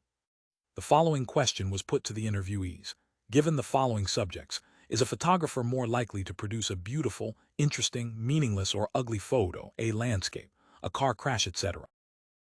In the preliminary survey, the interviewees were shown actual photographs, mostly famous ones, of the objects which were merely named in the full-scale survey, pebbles, a pregnant woman, etc.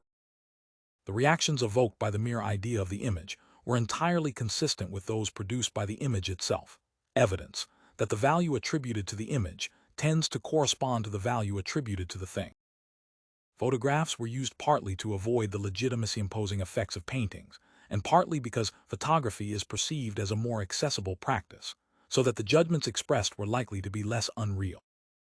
Although the test employed was designed to collect statements of artistic intention, rather than to measure the ability to put the intention into practice in doing painting or photography, or even in the perception of works of art, it enables one to identify the factors which determine the capacity to adopt the posture socially designated as specifically aesthetic.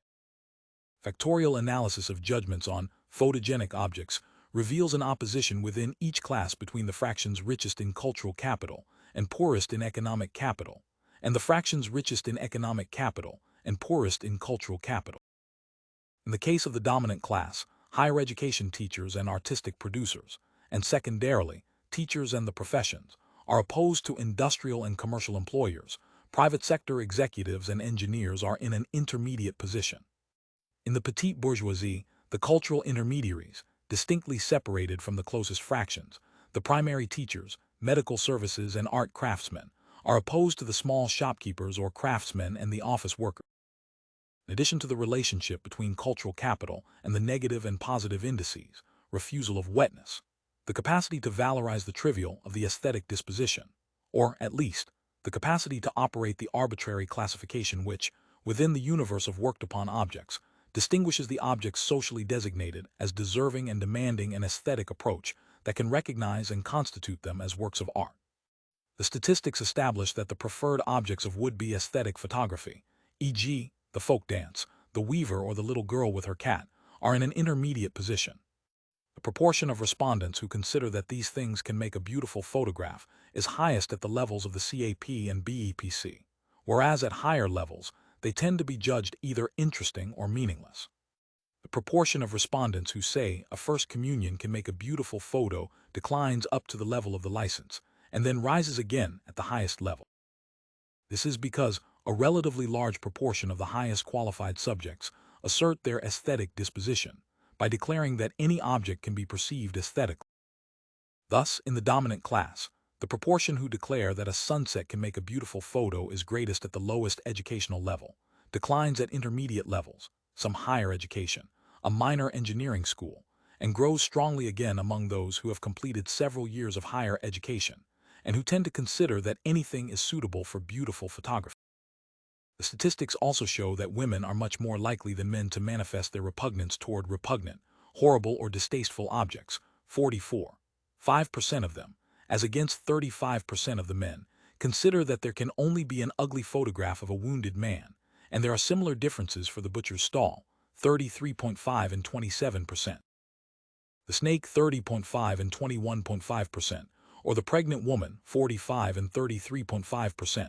whereas the gap disappears with the still life, 6 and 6.5%, and the cabbages, 20.5 and 19%.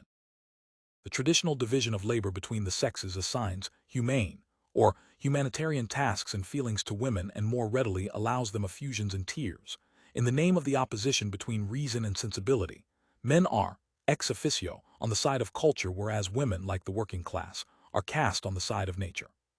Women are therefore less imperatively required to censor and repress natural feelings as the aesthetic disposition demands, which indicates, incidentally, that, as will be shown subsequently, the refusal of nature, or rather the refusal to surrender to nature, which is the mark of dominant groups, who start with self-control, is the basis of the aesthetic disposition. Women's revulsion is expressed more overtly, at the expense of aesthetic neutralization, the more completely they are subject to the traditional model of the sexual division of labor, and, in other words, the weaker their cultural capital and the lower their position in the social hierarchy. Women in the new petite bourgeoisie, who, in general, make much greater concessions to affective considerations than the men in the same category, although they are equally likely to say that there can be a beautiful photograph of cabbages, much more rarely accept that a photograph of a pregnant woman can only be ugly than women in any other category, 31.5% of them, as against 70% of the wives of industrial and commercial employers, 69.5% of the wives of craftsmen and shopkeepers, 47.5% of the wives of manual workers, clerical workers, or junior executives. In doing so, they manifest simultaneously their aesthetic pretensions and their desire to be seen as liberated from the ethical taboos imposed on their sex.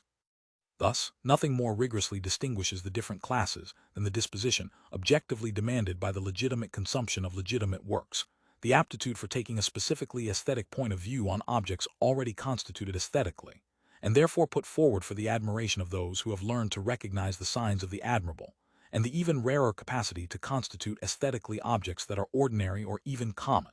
because they are appropriated, aesthetically or otherwise, by the common people, or to apply the principles of a pure aesthetic in the most everyday choices of everyday life, in cooking, dress, or decoration, for example. Statistical inquiry is indispensable in order to establish beyond dispute the social conditions of possibility, which will have to be made more explicit, of the pure disposition. However, because it inevitably looks like a scholastic test intended to measure the respondents against a norm tacitly regarded as absolute, it may fail to capture the meanings which this disposition and the whole attitude to the world expressed in it have for the different social classes.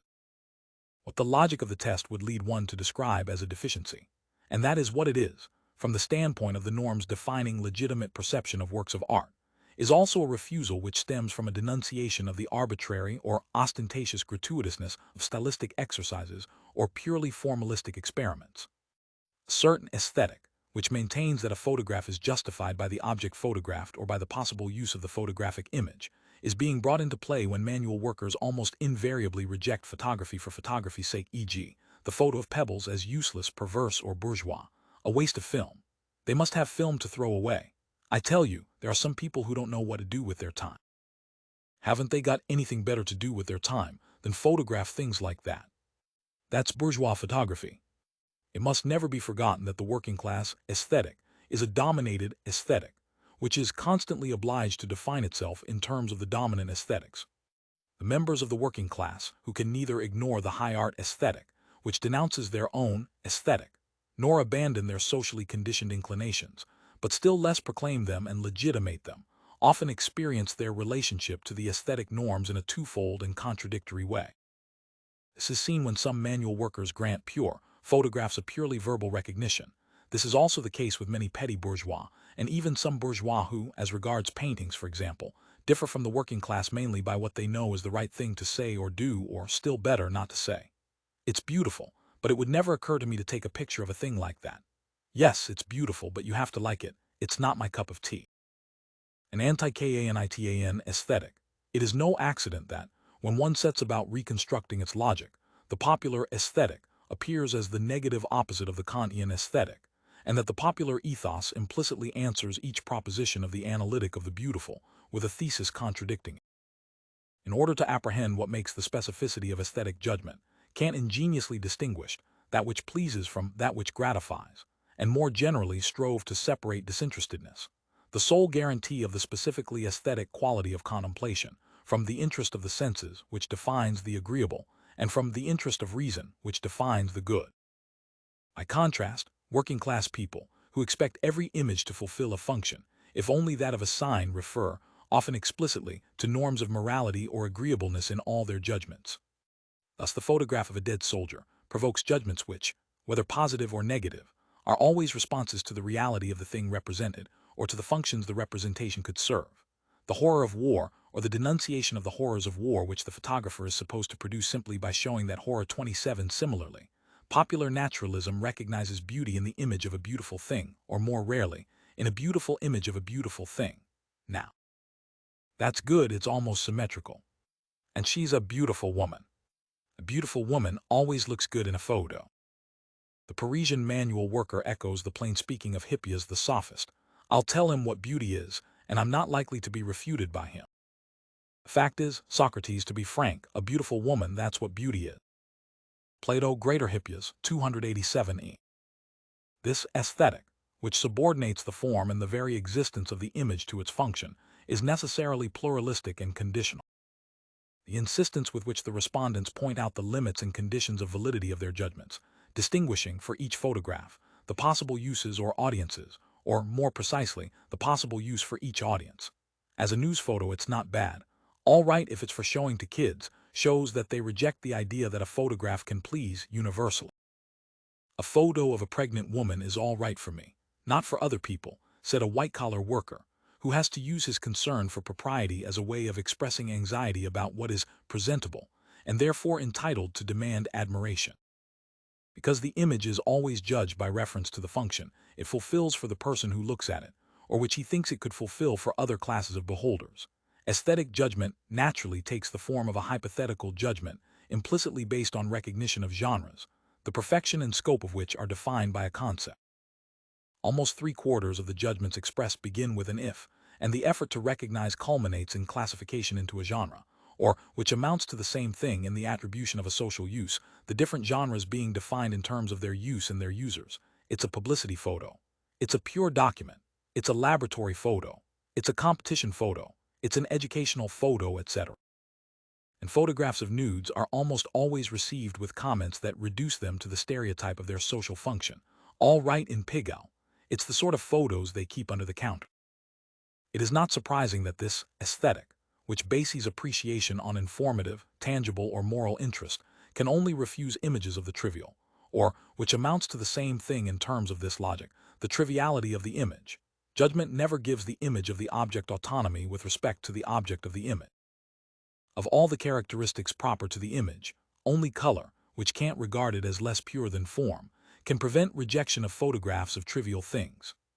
Nothing is more alien to popular consciousness than the idea of an aesthetic pleasure that, to put it in Kantian terms, is independent of the charming of the senses. Thus judgments on the photographs most strongly rejected on grounds of futility, pebbles, bark, wave, almost always end with the reservation that, in color, it might be pretty, and some respondents even manage to formulate the maxim governing their attitude, when they declare that, if the colors are good, a color photograph is always beautiful. In short, Kant is indeed referring to popular taste when he writes, taste that requires an added element of charm and emotion for its delight, not to speak of adopting this as the measure of its approval, has not yet emerged from barbarism. 28. Refusal of the meaningless, insignificant image, which has neither sense nor interest, or of the ambiguous image means refusing to treat it as a finality without purpose, as an image signifying itself, and therefore having no other referent than itself. The value of a photograph is measured by the interest of the information it conveys, and by the clarity with which it fulfills this informative function. In short, its legibility, which itself varies with the legibility of its intention or function, the judgment it provokes being more or less favorable depending on the expressive adequacy of the signifier to the signified. It therefore contains the expectation of the title or caption which, by declaring the signifying intention, makes it possible to judge whether the realization signifies or illustrates it adequately. If formal explorations in avant-garde theater or non-figurative painting, or simply classical music, are disconcerting to working-class people, this is partly because they feel incapable of understanding what these things must signify, insofar as they are signs. Hence the uninitiated may experience as inadequate and unworthy a satisfaction that cannot be grounded in a meaning transcendent to the object. Not knowing what the intention is, they feel incapable of distinguishing a tour de force from clumsiness, telling a sincere, formal device from cynical imposture. Confessions with which manual workers faced with modern pictures betray their exclusion. I don't understand what it means, or I like it but I don't understand it, contrast with the knowing silence of the bourgeois, who, though equally disconcerted, at least know that they have to refuse, or at least conceal, the naive expectation of expressiveness that is betrayed by the concern to understand, program music, and the titles foisted on so many sonatas, concertos, and symphonies are sufficient indication that this expectation is not an exclusively popular one. Formal refinement is also that which, by foregrounding form, i.e., the artist, his specific interests, his technical problems, his effects, his illusions and echoes, throws the thing itself into the background and precludes direct communion with the beauty of the world, a beautiful child, a beautiful girl, a beautiful animal, or a beautiful landscape. The representation is expected to be a feast for the eyes, and like still life, to stir up memories and anticipations of feasts enjoyed and feasts to come.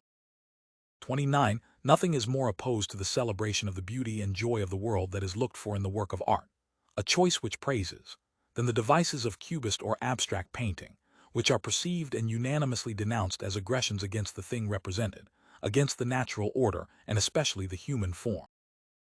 In short, however perfectly it performs its representative function, the work is only seen as fully justified if the thing represented is worthy of being represented, if the representative function is subordinated to a higher function, such as that of capturing and exalting a reality that is worthy of being made eternal.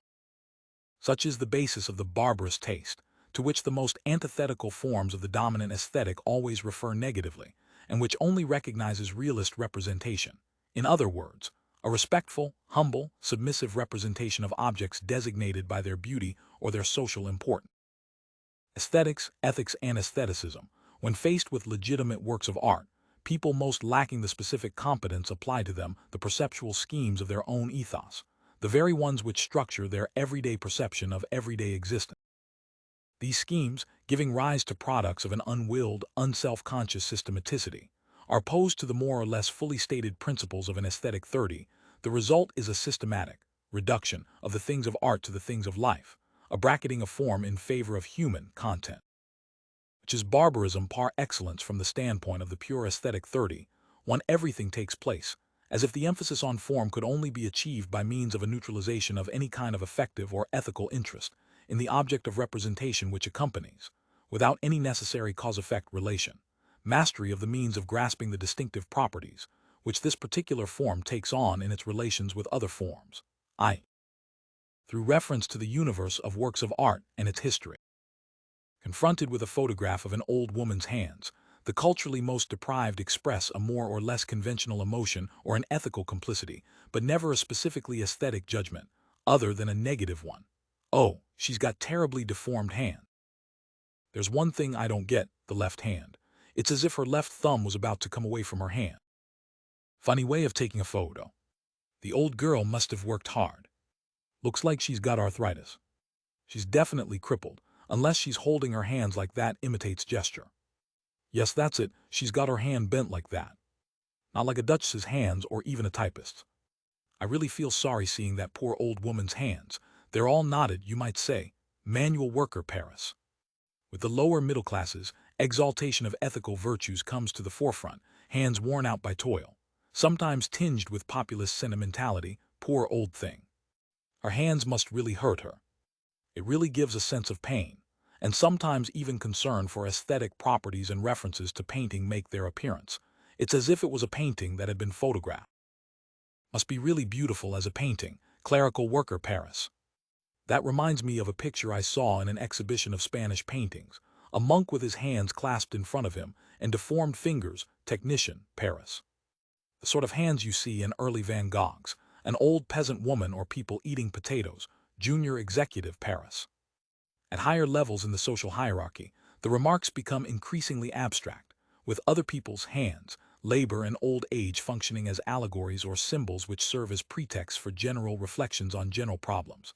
Those are the hands of someone who has worked too much, doing very hard manual work. As a matter of fact, it's very unusual to see hands like that. Engineer, Paris. These two hands unquestionably evoke a poor and unhappy old age, teacher, provinces. An aestheticizing reference to painting, sculpture, or literature, more frequent, more varied and more subtly handled, resorts to the neutralization and distancing which bourgeois discourse about the social world requires and performs. I find this a very beautiful photograph. It's the very symbol of toil. It puts me in mind of Flaubert's old servant woman. That woman's gesture, at once very humble. It's terrible that work and poverty are so deforming. Engineer, Paris. A portrait of a heavily made-up woman, taken from an unusual angle with unusual lighting, provokes very similar reaction. Manual workers, and even more so craftsmen and small shopkeepers, react with horror and disgust. I wouldn't like that photo in my house, in my room. It isn't very nice to look at. It's rather painful. Manual worker provinces. Is she dead? Ghastly enough to keep you awake at night. Ghastly horrible, I don't want to look at it. Shopkeeper provinces. While most of the office workers and junior executives reject a photo which they can only describe as frightful or unpleasant to look at, some of them try to characterize the technique. The photo is very well taken, very beautiful but horrible, clerical worker Paris. What gives the impression of something monstrous is the expression on the face of the man or woman who is the subject of the photo and the angle from which it has been taken, that's to say looking up from below. Junior executive Paris. Others appeal to aesthetic references, mainly drawn from the cinema, a rather fantastic sort of character, or at least rather bizarre. It could be a Dreyer character, Bergman at a pinch, or perhaps even Eisenstein in Ivan the Terrible. I like it a lot, technician Paris. Most of the senior executives and members of the professions find the photograph beautiful and expressive, and make reference not only to the films of Bergman, Orson Welles, Dreyer, and others, but also to the theater, invoking Hamlet, Macbeth, or Racine's Athley. And confronted with a photograph of the Lac gas refinery, which is likely to disconcert realist expectations both by its subject, an industrial complex, normally excluded from the world of legitimate representation, and by the treatment it receives night photography, manual workers perplexed hesitate, and eventually, in most cases, admit defeat. At first sight it's a construction in metal, but I can't make head or tail of it. It might be something used in an electric power station. I can't make out what it is, it's a mystery to me. Manual worker provinces. Now that one really bothers me, I haven't got anything to say about it. I can't see what it could be, apart from the lighting. It isn't car headlights, it wouldn't be all straight lines like that. Down here I can see a railing and a goods lift. No, really I can't say. Manual worker Paris. That's something to do with electronics. I don't know anything about that. Manual worker Paris. Among small employers, who tend to be hostile to modern art experiments and, more generally, to all art in which they cannot see the marks and traces of work. A sense of confusion often leads to simple refusal. That is of no interest, it may be all very fine, but not for me. It's always the same thing. Personally, that stuff leaves me cold. Craftsmen, provinces. I've tried to work out if it really is a photo. Perhaps it's a reproduction of a drawing done with a few pencil lines. I wouldn't know what to do with a photo like that. Perhaps it suits modern tastes. Up and down with the pencil and they like it. And as for the photo and the photographer, they don't deserve any credit. They've done nothing at all. The artist did it all. He's the one who ought to take the credit. He's the one who drew it. Shopkeeper, provinces. Office workers and junior executives, who are just as disconcerted as the manual workers and small employers, but are less inclined to admit it than the former and less inclined than the latter to challenge the legitimacy of what challenges them, less often declined to give a verdict. 32. I like it as a photo. Because it's all drawn out, they're just lines. It seems immense to me. A vast piece of scaffolding. It's just light captured by the camera. Clerical worker, Paris. Buffet likes doing things like that. Technician, Paris. But only among members of the dominant class, who most often recognize the object represented, does judgment of form take on full autonomy vis-a-vis judgment of content. It's inhuman but aesthetically beautiful because of the contrasts. And the representation is apprehended as such, without reference to anything other than itself or realities of the same class, abstract painting, avant-garde plays, etc.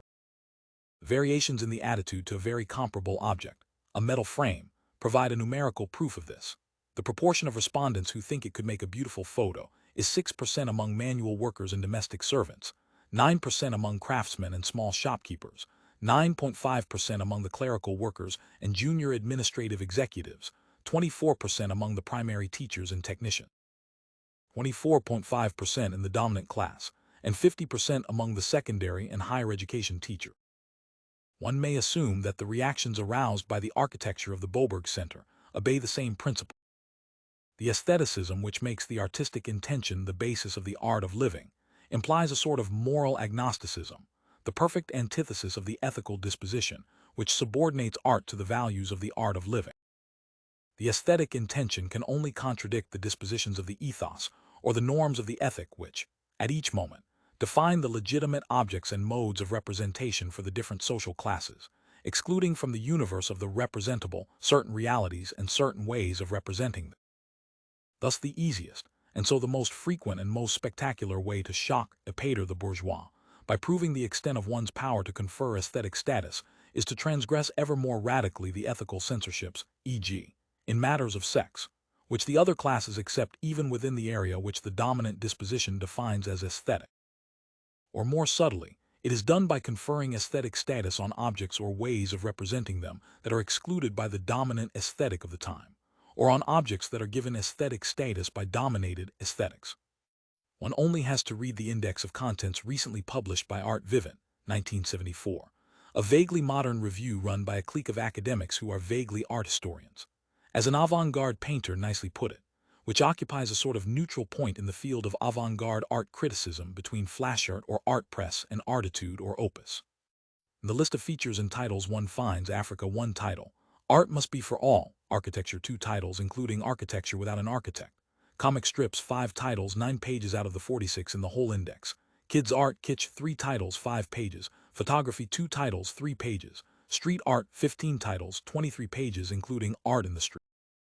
Art in the Street first episode, Beauty in the Backstreets, You Just Have to Know How to Look, A Suburb Sets the Pace, Science Fiction Utopia 2 titles 3 pages, Underground 1 title, Writing Ideograms Graffiti 2 titles 4 pages. The aim of inverting or transgressing, which is clearly manifested by this list, is necessarily contained within the limits assigned to it a contrario by the aesthetic conventions it denounces, and by the need to secure recognition of the aesthetic nature of the transgression of the limits, i.e., recognition of its conformity to the norms of the transgressing group. Hence the almost Markovian logic of the choices, with for the cinema Antonioni, Chaplin, Cinematic, Eisenstein, eroticism, pornography, Fellini, Goddard, Klein, Monroe, Underground, Warhol. This commitment to symbolic transgression, which is often combined with political neutrality or revolutionary aestheticism, is the almost perfect antithesis of petty bourgeois moralism, or of what Sartre used to call the revolutionaries. Seriousness 33, the ethical indifference which the aesthetic disposition implies when it becomes the basis of the art of living, is in fact the root of the ethical aversion to artists, or intellectuals, which manifests itself particularly vehemently among the declining and threatened fractions of the petite bourgeoisie, especially independent craftsmen and shopkeepers, who tend to express their regressive and repressive dispositions in all areas of practice, especially in educational matters and vis-a-vis students and student demonstrations, but also among the rising fractions of that class whose striving for virtue and whose deep insecurity render them very receptive to the phantasm of pornocracy. The pure disposition is so universally recognized as legitimate that no voice is heard pointing out that the definition of art, and through it the art of living, is an object of struggle among the classes. Dominated lifestyles, arts de vivre, which have practically never received systematic expression, are almost always perceived, even by their defenders, from the destructive or reductive viewpoint of the dominant aesthetic, so that their only options are degradation or self-destructive rehabilitation, popular culture. This is why it is necessary to look to Proudhon 34 for a naively systematic expression of the petty bourgeois aesthetic, which subordinates art to the core values of the art of living, and identifies the cynical perversion of the artist's lifestyle as the source of the absolute primacy given to form. Under the influence of property, the artist, depraved in his reason, dissolute in his morals, venal and without dignity, is the impure image of egoism. The idea of justice and honesty slides over his heart without taking root, and of all the classes of society, the artist class is the poorest in strong souls and noble character. 35. Art for art's sake, as it has been called, not having its legitimacy within itself, being based on nothing, is nothing. It is debauchery of the heart and dissolution of the mind.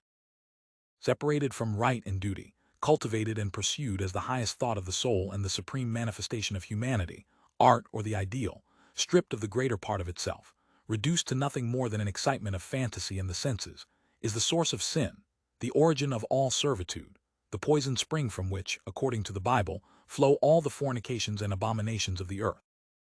Art for art's sake, I say, verse for verse's sake, style for style's sake, form for form's sake, fantasy for fantasy's sake, all the diseases which like a plague of lice are gnawing away at our epoch, are vice in all its refinement, the quintessence of evil. 36. What is condemned is the autonomy of form and the artist's right to the formal refinements by which he claims mastery of what ought to be merely a matter of execution. I have no quarrel with nobility, or elegance, or pose, or style, or gesture, or any aspect of what constitutes the execution of a work of art, and is the usual object of traditional criticism. 37. Dependent on demand in the choice of their objects, artists take their revenge in the execution. There are church painters, history painters, genre painters, in other words, painters of anecdotes or farces, portrait painters, landscape painters, animal painters, seascape painters, painters of Venus, painters of fantasy. One specializes in nudes, another in drapery. Then each one endeavors to distinguish himself by one of the means which contribute to the execution. One goes in for sketching, another for color, this one attends to composition, that one to perspective, a third to costume or local color, one shines through sentiment, another through his idealized or realistic figures, yet another redeems the futility of his subject by the fineness of his detail. Each strives to have his own trick, his own je ne sais quoi, a personal manner, and so, with the help of fashion, reputations are made and unmade. 38. In contrast to this decadent art cut off from social life, respecting neither God nor man, an art worthy of the name must be subordinated to science, morality, and justice. It must aim to arouse the moral sense, to inspire feelings of dignity and delicacy, to idealize reality, to substitute for the thing the ideal of the thing, by painting the true and not the real. In a word, it must educate. To do so, it must transmit not personal impressions, like David in the tennis court oath, or Delacroix, but, like Courbet in Les Paysans de Flégy, reconstitute the social and historical truth which all may judge. Each of us only has to consult himself to be able, after brief consideration, to state a judgment on any work of art. 39. And it would be a pity to conclude without quoting a eulogy of the small detached house which would surely be massively endorsed by the middle and working classes. I would give the Louvre, the Tuileries, Notre Dame, and the Vendôme column into the bargain, to live in my own home, in a little house of my own design, where I would live alone in the middle of a little plot of ground, a quarter of an acre or so, where I'd have water, shade, a lawn, and silence. And if I thought of putting a statue in it, it wouldn't be a Jupiter or an Apollo. Those gentlemen are nothing to me, nor views of London, Rome, Constantinople, or Venice. God preserve me from such places. I put there what I lack, mountains, vineyards, meadows, goats, cows, sheep, reapers, and shepherds. 40. Neutralization and the universe of possibles. Unlike nonspecific perception, the specifically aesthetic perception of a work of art, in which there are of course degrees of accomplishment, is armed with a pertinence principle which is socially constituted and acquired. This principle of selection enables it to pick out and retain, from among the elements offered to the eye, e.g., leaves or clouds considered merely as indices or signals invested with a denotative function. It's a poplar. There's going to be a storm. All the stylistic traits, and only those which, when relocated in the universe of stylistic possibilities, distinguish a particular manner of treating the elements selected, whether clouds or leaves, that is. Style is a mode of representation expressing the mode of perception and thought that is proper to period, a class or class fraction, a group of artists or a particular artist. No stylistic characterization of a work of art is possible without presupposing at least implicit reference to the compossible alternatives, whether simultaneous, to distinguish it from its contemporaries, or successive, to contrast it with earlier or later works by the same or a different artist. Exhibitions devoted to an artist's whole oeuvre or to a genre, e.g., the still life exhibition in Bordeaux in 1978, are the objective realization of the field of interchangeable stylistic possibilities which is brought into play when one recognizes the singularities of the characteristic style of a work of art. As E. H. Gombrich demonstrates, Piet Mondrian's Broadway boogie-woogie only takes on its full meaning in terms of a previous idea of Mondrian's work and of the expectations it favored. The impression of gay abandon, given by the play of bright, strongly contrasting patches of color, can only arise in a mind familiar with an art of straight lines and a few primary colors in carefully balanced rectangles, and capable of perceiving the relaxed style of popular music, in the distance from the severity which is expected. And as soon as one imagines this painting attributed to Gino Severini, who tries to express in some of his paintings the rhythm of dance music in works of brilliant chaos, it is clear that, measured by this stylistic yardstick, Mondrian's picture would rather suggest the first Brandenburg Concerto. The aesthetic disposition, understood as the aptitude for perceiving and deciphering specifically stylistic characteristics, is thus inseparable from specifically artistic competence. The latter may be acquired by explicit learning or simply by regular contact with works of art, especially those assembled in museums and galleries, where the diversity of their original functions is neutralized by their being displayed in a place consecrated to art, so that they invite pure interest in form. This practical mastery enables its possessor to situate each element of a universe of artistic representations, in a class defined, in relation to the class composed of all the artistic representations consciously or unconsciously excluded. Thus, an awareness of the stylistic features which make up the stylistic originality of all the works of a period relative to those of another period, or, within this class, of the works of one school relative to another, or of the works of one artist relative to the works of his school or period, or even of an artist's particular period or work relative to his whole oeuvre, is inseparable from an awareness of the stylistic redundancies, i.e., the typical treatments of the pictorial matter which define a style. In short, a grasp of the resemblances presupposes implicit or explicit reference to the differences, and vice versa. Attribution is always implicitly based on reference to typical works, consciously or unconsciously selected, because they present to a particularly high degree the qualities more or less explicitly recognized as pertinent in a given system of classification. Everything suggests that, even among specialists, the criteria of pertinence which define the stylistic properties of typical works generally remain implicit, and that the aesthetic taxonomies implicitly mobilized to distinguish, classify, and order works of art never have the rigor which aesthetic theories sometimes try to lend them. In fact, the simple placing which the amateur or specialist performs when he undertakes attribution has nothing in common with the genuinely scientific intention of grasping the work's immanent reason and raison d'être by reconstructing the perceived situation, the subjectively experienced problematic, which is nothing other than the space of the positions and self-positionings constituting the field, and within which the artistic intention of the artist in question has defined itself. Generally by opposition. The references which this reconstructing operation deploys have nothing to do with the kinds of semantic echo or effective correspondence which adorn celebratory discourse. They are the indispensable means of constructing the field of thematic or stylistic possibilities, in relation to which, objectively, and to some extent subjectively, the possibility selected by the artist presented itself. Thus, to understand why the early Romantic painters returned to primitive art, one would have to reconstitute the whole universe of reference of the pupils of David, with their long beards and Greek costumes, who, outdoing their master's cult of antiquity, wanted to go back to Homer, the Bible, and Ossian, and condemned the style of classical antiquity itself as Rococo, Van Loo, or Pompadour. 42. This would lead one back to the inextricably ethical and aesthetic alternatives, such as the identification of the naive with the pure and the natural, in terms of which their choices were made, and which have nothing in common with the transhistorical oppositions beloved of formalist aesthetics. 43. But the celebrant's or devotee's intention is not that of understanding, and in the ordinary routine of the cult of the work of art.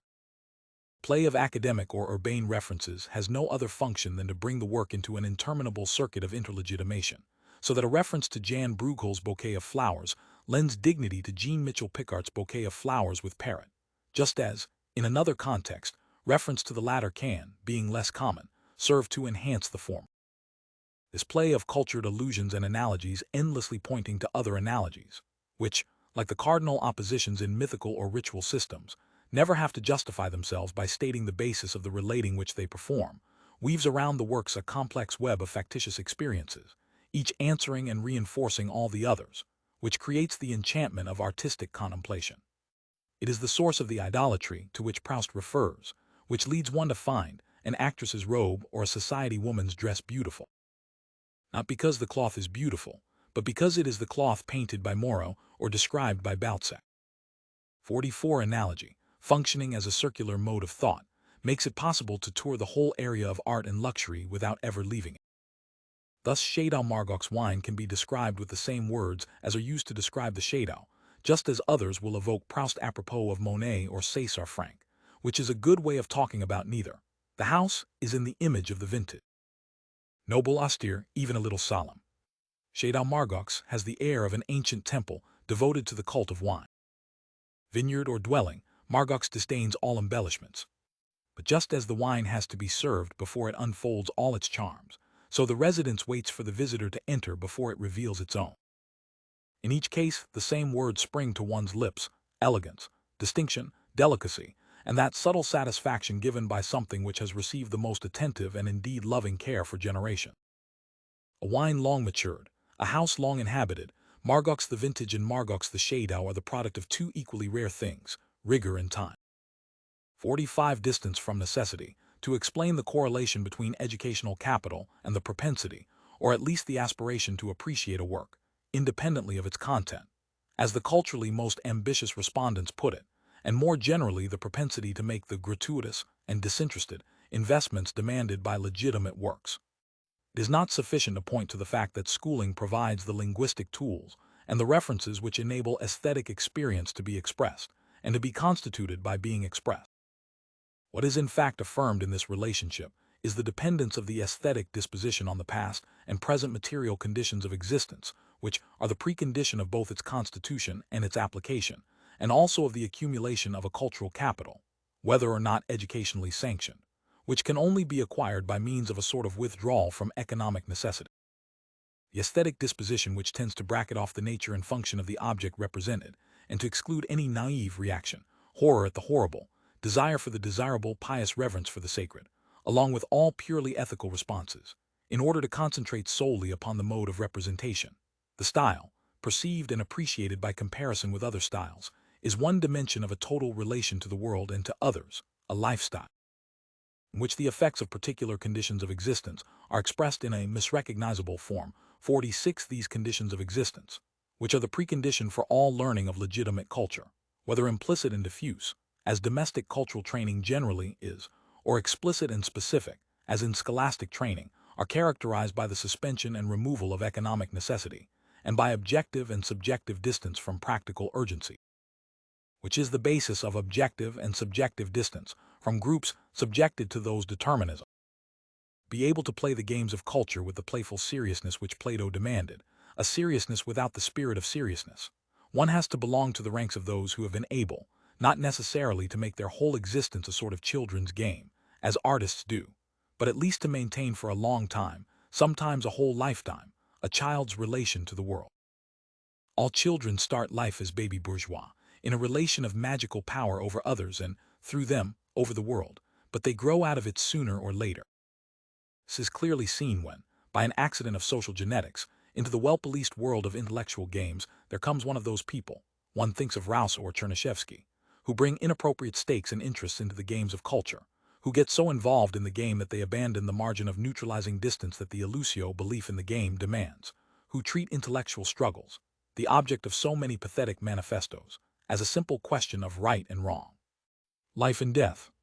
This is why the logic of the game has already assigned them roles, eccentric or boor, which they will play despite themselves in the eyes of those who know how to stay within the bounds of the intellectual illusion, and who cannot see them any other way. The aesthetic disposition, a generalized capacity to neutralize ordinary urgencies and to bracket off practical ends, a durable inclination and aptitude for practice without a practical function, can only be constituted within an experience of the world freed from urgency, and through the practice of activities which are an end in themselves, such as scholastic exercises or the contemplation of works of art. In other words, it presupposes the distance from the world, of which the role distance, brought to light by Irving Goffman, is a particular case, which is the basis of the bourgeois experience of the world. Contrary to what certain mechanistic theories would suggest, even in its most specifically artistic dimension, the pedagogic action of the family, and the school operates at least as much through the economic and social conditions, which are the precondition of its operation, as through the contents which it inculcates. 47 The scholastic world of regulated games and exercise for exercise sake is, at least in this respect, less remote than it might appear from the bourgeois world and the countless disinterested and gratuitous acts which go to make up its distinctive rarity, such as home maintenance and decoration, occasioning a daily squandering of care, time, and labor, often through the intermediary of servants, walking and tourism, movements without any other aim than physical exercise and the symbolic appropriation of a world reduced to the status of a landscape, or ceremonies and reception. Pretexts for a display of ritual luxuries, decors, conversations, and finery, not to mention, of course, artistic practices and enjoyment. It is not surprising that bourgeois adolescents, who are both economically privileged and, temporarily, excluded from the reality of economic power, sometimes express their distance from the bourgeois world which they cannot really appropriate by a refusal of complicity whose most refined expression is a propensity towards aesthetics and aestheticism. In this respect they share common ground with the women of the bourgeoisie, who, being partially excluded from economic activity, find fulfillment in stage managing the decor of bourgeois existence, when they are not seeking refuge or revenge in aesthetics. Economic power is first and foremost a power to keep economic necessity at arm's length. This is why it universally asserts itself by the destruction of riches, conspicuous consumption, squandering, and every form of gratuitous luxury. Thus, whereas the court aristocracy made the whole of life a continuous spectacle, the bourgeoisie has established the opposition between what is paid for and what is free, the interested and the disinterested, in the form of the opposition, which Weber saw as characterizing it between place of work and place of residence, working days and holidays, the outside male and the inside female, business and sentiment, industry and art. The world of economic necessity and the world of artistic freedom that is snatched, by economic power, from that necessity. Material or symbolic consumption of works of art constitutes one of the supreme manifestations of ease, in the sense both of objective leisure and subjective facility. 48 The detachment of the pure gaze cannot be separated from a general disposition towards the gratuitous and the disinterested, the paradoxical product of a negative economic conditioning which, through facility and freedom, engenders distance vis-a-vis necessity. At the same time, the aesthetic disposition is defined, objectively and subjectively, in relation to other disposition. Objective distance from necessity, and from those trapped within it, combines with a conscious distance which doubles freedom by exhibiting it. As the objective distance from necessity grows, lifestyle increasingly becomes the product of what Weber calls a stylization of life, a systematic commitment which orients and organizes the most diverse practices, the choice of a vintage or a cheese or the decoration of a holiday home in the country. This affirmation of power over a dominated necessity always implies a claim to a legitimate superiority over those who, because they cannot assert the same contempt for contingencies in gratuitous luxury and conspicuous consumption, remain dominated by ordinary interests and urgency. The tastes of freedom can only assert themselves as such in relation to the tastes of necessity, which are thereby brought to the level of the aesthetic and so defined as vulgar. This claim to aristocracy is less likely to be contested than any other, because the relation of the pure, disinterested disposition to the conditions which make it possible, i.e., the material conditions of existence which are rarest because most freed from economic necessity, has every chance of passing unnoticed. The most classifying privilege, thus, has the privilege of appearing to be the most natural one. The aesthetic sense as the sense of distinction, thus, the aesthetic disposition is one dimension of a distant, self-assured relation to the world, and to others which presupposes objective assurance and distance. It is one manifestation of the system of dispositions produced by the social conditionings, associated with a particular class of conditions of existence, when they take the paradoxical form of the greatest freedom conceivable, at a given moment, with respect to the constraints of economic necessity. But it is also a distinctive expression of a privileged position in social space, whose distinctive value is objectively established in its relationship to expressions generated from different conditions. Like every sort of taste, it unites and separates. Being the product of the conditionings associated with a particular class of conditions of existence, it unites all those who are the product of similar conditions, while distinguishing them from all others. And it distinguishes in an essential way, since taste is the basis of all that one has, people and things, and all that one is for others, whereby one classifies oneself and is classified by others. Tastes, i.e., manifested preferences, are the practical affirmation of an inevitable difference. It is no accident that, when they have to be justified, they are asserted purely negatively, by the refusal of other tastes. 49 In matters of taste, more than anywhere else, all determination is negation. 50 In tastes are perhaps first and foremost distastes, disgust provoked by horror or visceral intolerance, sick-making, of the tastes of others. De gustibus non est disputandum, not because tous les gouts sont dans la nature, but because each taste feels itself to be natural, and so it almost is, being a habitus, which amounts to rejecting others as unnatural and therefore vicious. Aesthetic intolerance can be terribly violent.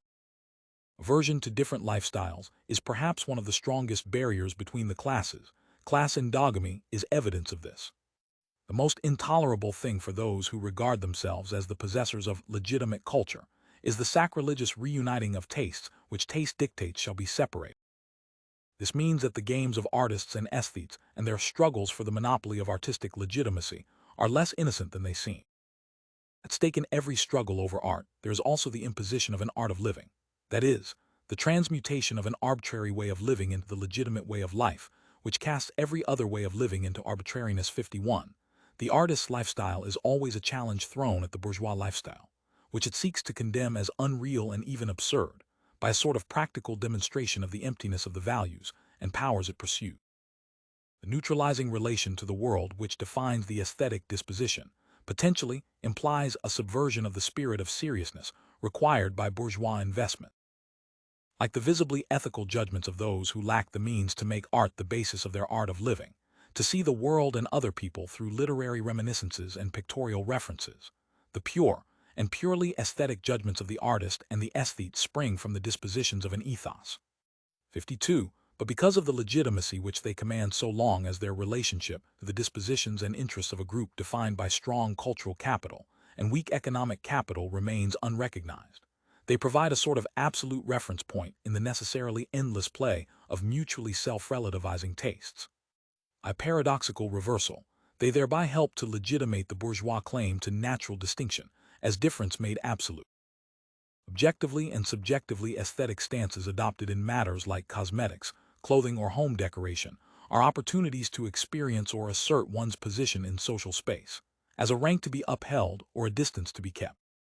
It goes without saying that the social classes are not equally inclined and prepared to enter this game of refusal and counter-refusal, and that the strategies aimed at transforming the basic dispositions of a lifestyle into a system of aesthetic principles, objective differences into elective distinctions, passive options, constituted externally by the logic of the distinctive relationships, into conscious, elective choices are in fact reserved for members of the dominant class. Indeed, the very top bourgeoisie, and for artists, who, as the inventors and professionals of the stylization of life, are alone able to make their art of living one of the fine arts. By contrast, the entry of the petite bourgeoisie into the game of distinction is marked, inter alia, by the anxiety of exposing oneself to classification, by offering to the taste of others such infallible indices of personal taste as clothes or furniture, even a simple pair of armchairs, as in one of Nathalie Sarraut's novels. As for the working classes, perhaps their sole function in the system of aesthetic positions is to serve as a foil, a negative reference point, in relation to which all aesthetics define themselves, by successive negations 53 ignoring or ignorant of manner and style, the aesthetic, in itself, of the working classes and culturally most deprived fractions of the middle classes defines as nice, pretty,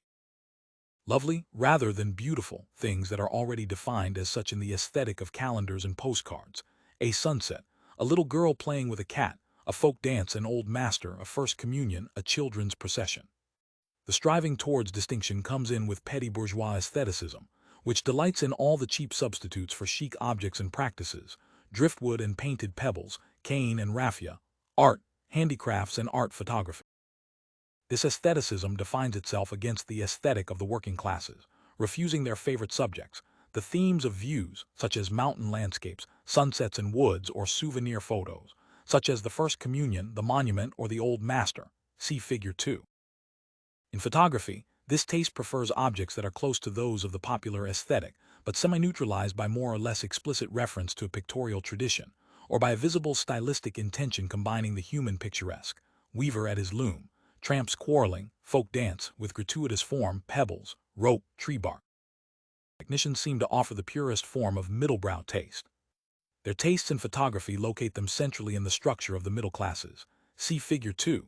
with the craftsmen, small shopkeepers, clerical workers and junior executives inclining towards the working class and the primary teachers and new petty bourgeois inclining towards the upper classes.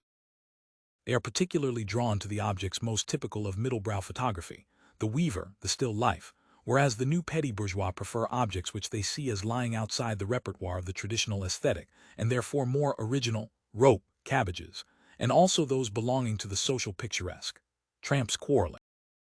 It is significant that this middlebrow art par excellence finds one of its preferred subjects in one of the spectacles most characteristic of middlebrow culture, along with the circus, light opera and bullfights, the folk dance, which is particularly appreciated by skilled workers and foremen, junior executives, clerical and commercial employees. C.S.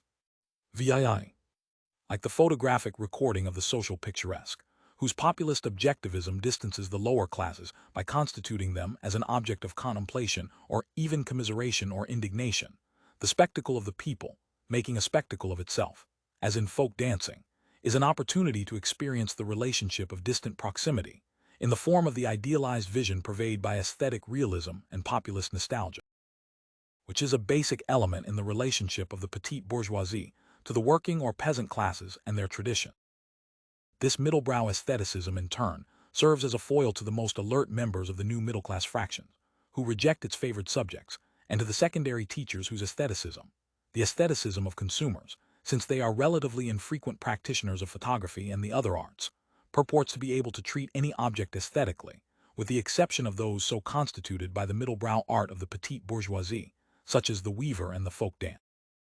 which are deemed merely interesting. 54. These would-be aesthetes demonstrate by their distinctive refusals that they possess the practical mastery of the relationships between objects and groups, which is the basis of all judgments of the type ça fait,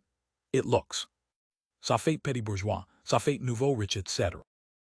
without being able to go so far as to ascribe beauty to the most marked objects of the popular aesthetic, First Communion, or the petty bourgeois aesthetic, mother and child, folk dance, which the relations of structural proximity spontaneously lead them to detest. Explicit aesthetic choices are in fact often constituted in opposition to the choices of the groups closest in social space, with whom the competition is most direct and most immediate, and more precisely, no doubt, in relation to those choices most clearly marked by the intention, perceived as pretension of marking distinction vis-à-vis lower groups, such as, for intellectuals, the primary teachers Brassens, Jean Ferrat or Ferret. Thus the song, as a cultural property which, like photography, is almost universally accessible and genuinely common, since hardly anyone is not exposed at one moment or another to the successes of the day, calls for particular vigilance from those who intend to mark their difference. Intellectuals, artists and higher education teachers seem to hesitate between systematic refusal of what can only be, at best, a middlebrow art, and a selective acceptance which manifests the universality of their culture and their aesthetic disposition. 55. For their part, the employers and professionals, who have little interest in the intellectual song, indicate their distance from ordinary songs by rejecting with disgust the most popular and most vulgar singer,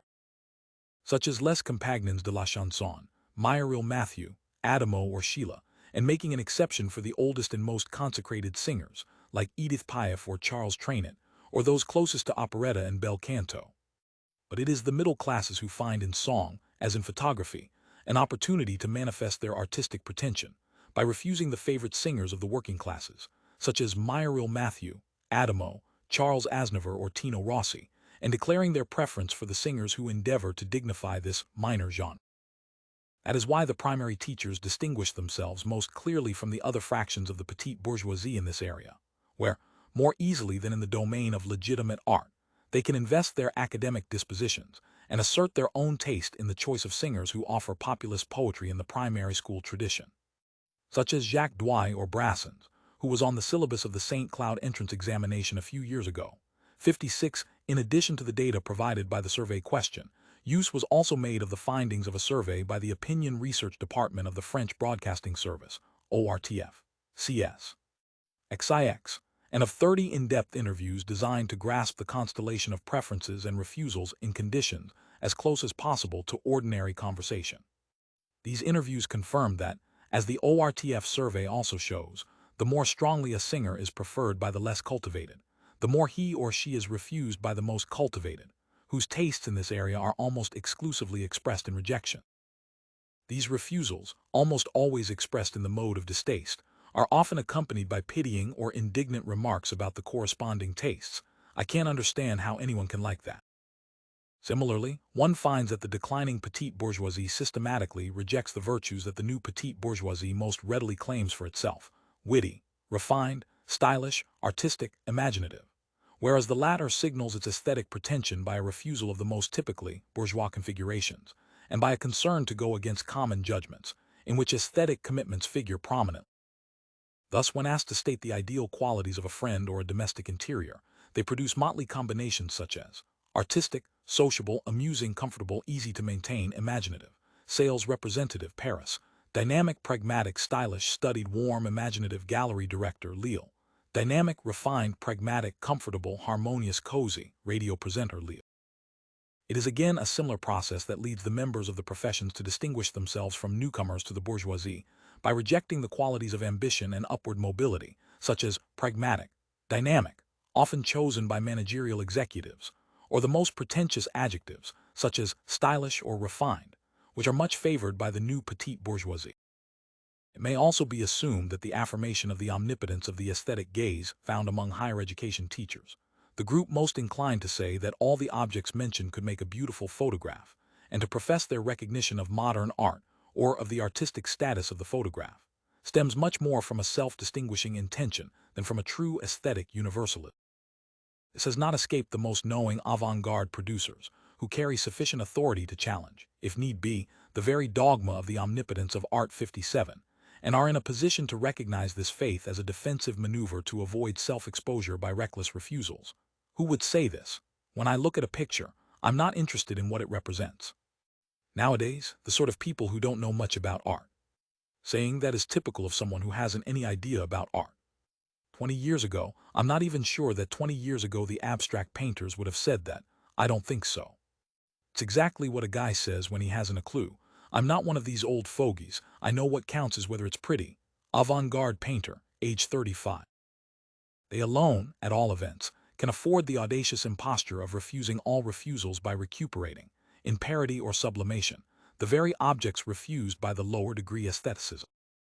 The rehabilitation of vulgar objects is more risky, but also more profitable, the smaller the distance in social space or time, and the horrors of popular kitsch are easier to recuperate than those of petty bourgeois imitation, just as the abominations of bourgeois taste can begin to be found amusing when they are sufficiently dated to cease to be compromising. Suffice it to point out that, in addition to those subjects which had already been constituted as aesthetic at the time of the survey, either by a pictorial tradition, e.g., the metal frame of Lager or Grammaire, the tramps quarreling, a variant of an old theme of realist painting often taken up in photography, or the butcher's stall, or by the photographic tradition, e.g., the weaver, the folk dance, the bark. Most of the banal subjects have subsequently been constituted aesthetically by one avant-garde painter or another, for example, The Sunset Over the Sea by Richter, who paints typically romantic landscapes from photographs, or Long and Fulton, English painters who make conceptual landscape photographs, or even land art, or The Car Crash by Andy Warhol, or the tramp's quarrel, with the tramp sleeping in the Bowery of the American hyperrealists, or the First Communion by Boltanski, who has even given artistic status to the family album, etc. The only unrecuperated and, for the moment, irrecuperable subjects are the favorite themes of first-degree aestheticism: the weaver at his loom, the folk dance, the tree bark, and the woman suckling a child. They are too close to favor the flaunting of an absolute power of aesthetic constitution, and because they do not allow distance to be manifested, they are more liable to be mistaken for first-degree intention. Reappropriation is that much more difficult when the aesthetic in itself, which it works on, clearly manifests recognition of the dominant aesthetic, so that the distinctive deviation is liable to go unnoticed. The artist agrees with the bourgeois in one respect: he prefers naivety to pretentiousness. The essential merit of the common people is that they have none of the pretensions to art or power, which inspire the ambitions of the petty bourgeois. Their indifference tacitly acknowledges the monopoly.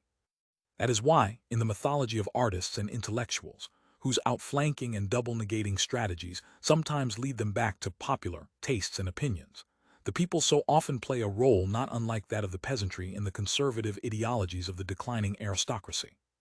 In fact, their pretension leaves the petty bourgeois particularly disarmed in the less legitimate or not yet legitimate domains which the cultural elite abandon to them, whether in photography or in cinema, in which their ambitions are often expressed, as is shown, for example, in the fact that the gap between the petite bourgeoisie and the bourgeoisie is much less wide regarding knowledge of cinema directors than of composers.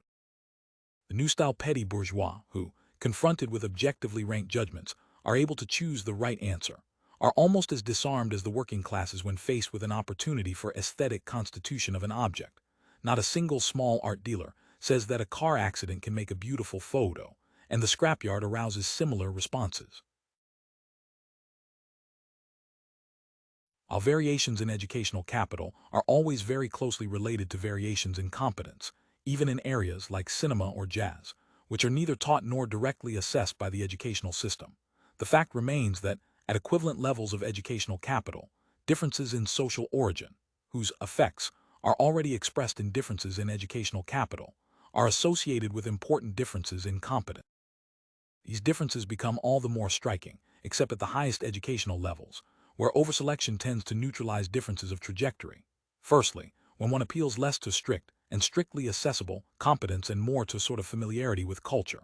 And secondly, as one moves from the most scholastic and classical areas of culture to less legitimate and more outlandish areas of the extracurricular culture, which is not taught in schools, but is valued in the academic market and can often yield high symbolic profit. The relative weight of educational capital in the system of explanatory factors can even be much weaker than that of social origin, when the respondents are only required to express a status-induced familiarity with legitimate or soon-to-be legitimated culture, a paradoxical relationship made up of that mixture of self-assurance and relative ignorance, expressing true bourgeois rights, which are measured by seniority. At equal educational levels, the proportion who say they know at least 12 of the musical works mentioned increases more sharply than the proportion who can attribute at least 12 of them to their composers, as one moves from the working class to the upper class, and the gap is very narrow among graduates. See Table 4. The same logic governs the differences by sex, except that they are less marked. Whereas, as regards composers, no differences are found between the sexes among individuals of the same class, strong differences appear in favor of women as regards familiarity with works, especially in the middle and upper classes. In the working class, this knowledge is very limited in both sexes. In the two most feminine occupational categories, the medical and social services and secretaries, all the persons questioned claim to know at least 3 of the works. This difference in the experiential or stated relationship to music is no doubt partly explained by the fact that the traditional division of labor assigns to women familiarity with the things of art and literature. The differences linked to social origin are also very strong as regards knowledge of film directors, which, at equal educational levels, rises with social origin. So too does the proportion who assert that ugly or trivial objects can make a beautiful photograph. Needless to say, corresponding to the different modes of acquisition, there are differences in the nature of the works preferred. The differences linked to social origin tend to increase as one moves away from the academic curriculum, from literature to painting or classical music, and a forgery jazz or avant-garde art. An earlier survey showed that students of working class or middle class origin who had scores similar to those of students of bourgeois origin in classical culture fell back as the test moved towards extracurricular culture, i.e., both avant-garde theater and Paris Boulevard, middlebrow theater. One finds an entirely analogous relation here between the artistic producers and the secondary teachers, or even the art teachers, who, as is evident in another survey now being analyzed, especially when they are of working class or middle class origin, mostly have very classical tastes and are much closer to the teachers than to the artists. Those who have acquired the bulk of their cultural capital in and for school have more classical, safer cultural investments than those who have received a large cultural inheritance. For example, whereas the members of the dominant class with the highest qualifications, the aggregation or a diploma from a grande école, never mention certain works or certain painters typical of middlebrow culture, such as Buffet or Utrillo, have considerable knowledge of composers, and prefer the well-tempered clavier or the Firebird suite. The highly educated members of the working and middle classes more often make choices which indicate their respect for a more scholastic culture, Goya, Leonardo, Bruegel, Watteau, Raphael, and a significant proportion of them concur with the opinion that paintings are nice but difficult. By contrast, those who originate from the dominant class know more works and more often choose works further from scholastic culture, Braque, concerto for the left hand. Similarly, those members of the established petite bourgeoisie, craftsmen, shopkeepers, clerical and commercial employees, junior executives, who have relatively low educational capital, BEPC or below, make choices clearly marked by their trajectory. Thus, those who are rising socially show their respect for legitimate culture in various ways, e.g., they are more likely to agree that paintings are nice but difficult, and choose works typical of middlebrow Buffet, Utrillo, or even popular taste, Blue Danube. However, those whose fathers belong to the upper classes manifest, at equivalent levels of educational capital, greater familiarity with musical works, although they are no more familiar with the composers' names. Just as they more often say they like the Impressionists, visit museums more often, and more often choose academically consecrated works, Raphael or Leonardo. Manners and manner of acquisition cultural, or linguistic competence, which is acquired in relation to a particular field functioning both as a source of inculcation and as a market, remains defined by its conditions of acquisition. These conditions, perpetuated in the mode of utilization, i.e., in a given relationship to culture or language, function like a sort of trademark, and by linking that competence to a particular market, help to define the value of its products in the various markets. In other words, what are grasped through indicators such as educational level or social origin, or, more precisely, in the structure of the relationship between them, are also different modes of production of the cultivated habitus, which engender differences not only in the competences acquired, but also in the manner of applying them. These differences in manner constitute a set of secondary properties, revealing different conditions of acquisition, and predisposed to receive very different values in the various markets. Knowing that manner is a symbolic manifestation whose meaning and value depend as much on the perceivers as on the producer, one can see how it is that the manner of using symbolic goods, especially those regarded as the attributes of excellence, constitutes one of the key markers of class, and also the ideal weapon in strategies of distinction, that is, as Proust put it, the infinitely varied art of marking distances. Ideology of natural taste contrasts two modalities of cultural competence and its use, and behind them, two modes of acquisition of culture 58 total, early, imperceptible learning, performed within the family from the earliest days of life, and extended by a scholastic learning which presupposes and completes it, differs from belated methodical learning not so much in the depth and durability of its effects, as the ideology of cultural veneer would have it, as in the modality of the relationship to language and culture, which it simultaneously tends to inculcate 59, it confers the self-certainty which accompanies the certainty of possessing cultural legitimacy, and the ease which is the touchstone of excellence. It produces the paradoxical relationship to culture made up of self-confidence amid relative ignorance and of casualness amid familiarity, which bourgeois families hand down to their offspring as if it were an heirloom. The competence of the connoisseur, an unconscious mastery of the instruments of appropriation which derives from slow familiarization and is the basis of familiarity with works, is an art, a practical mastery which, like an art of thinking or an art of living, cannot be transmitted solely by precept or prescription. Learning it presupposes the equivalent of the prolonged contact between disciple and master in a traditional education, i.e., repeated contact with cultural works and cultured people. just as the apprentice or disciple can unconsciously acquire the rules of the art, including those that are not consciously known to the master himself, by means of a self-abandonment, excluding analysis and selection of the elements of the exemplary conduct, so too the art lover, in a sense surrendering himself to the work, can internalize its principles of construction, without these ever being brought to his consciousness and formulated or formulable as such. And this is what makes all the difference between the theory of art and the experience of the connoisseur, who is generally incapable of stating the principles of his judgments. By contrast, all institutionalized learning presupposes a degree of rationalization, which leaves its mark on the relationship to the goods consumed. The sovereign pleasure of the aesthete dispenses with concept.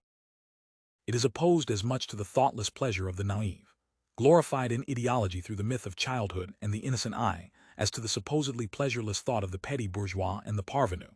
who are always exposed to those forms of aesthetic perversion which put knowledge above experience and sacrifice contemplation of the work to discussion of the work, aesthesis to ascesis. Like film buffs who know everything there is to know about films they have not seen. 60 Not that the educational system ever entirely fulfills its rational function. The essential part of what schools communicate is again acquired incidentally, such as the system of classification which the school system inculcates through the order in which it inculcates knowledge or through the presuppositions of its own organization, the hierarchy of disciplines, sections, exercises, etc., or its operation, mode of assessment, rewards and punishments, etc. But in order to transmit it all, it has to perform a degree of rationalization of what it transmits. Thus, for example, in place of practical schemes of classification, which are always partial and linked to practical contexts, it puts explicit, standardized taxonomies, fixed once and for all in the form of synoptic schemas or dualistic typologies, e.g., classical romantic, which are expressly inculcated and therefore conserved in the memory as knowledge that can be reproduced in virtually identical form by all the agents subjected to its action. To avoid any absolutization of the culture in relation to which the autodidact's middlebrow culture is objectively defined, it has to be remembered that the higher one rises in the social hierarchy, the more one's tastes are shaped by the organization and operation of the educational system, which is responsible for inculcating the program, syllabus and intellectual schemes, which governs cultivated minds even in their pursuit of the personal touch and their aspiration to originality. Discrepancies between educational qualifications and cultural competence, linked to social trajectory and largely attributable to the domestic transmission of non-scholastic cultural capital, are, however, sufficiently frequent to safeguard the irreducibility, recognized even by academics, of authentic culture to scholastic knowledge, which as such is devalued. By providing the means of expression which enable practical preferences to be brought to the level of quasi-systematic discourse, and to be consciously organized around explicit principles, the educational system makes possible a more or less adequate symbolic mastery of the practical principles of taste.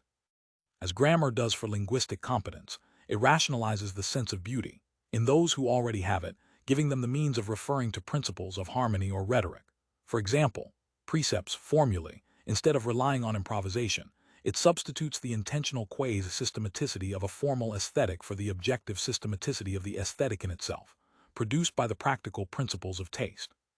Thus, academicism is potentially present in every rational pedagogy which tends to convey piecemeal, in a doctrinal set of explicit norms and formulae, explicitly taught, generally negative rather than positive, what traditional learning transmits in the form of a total style directly grasped in practice.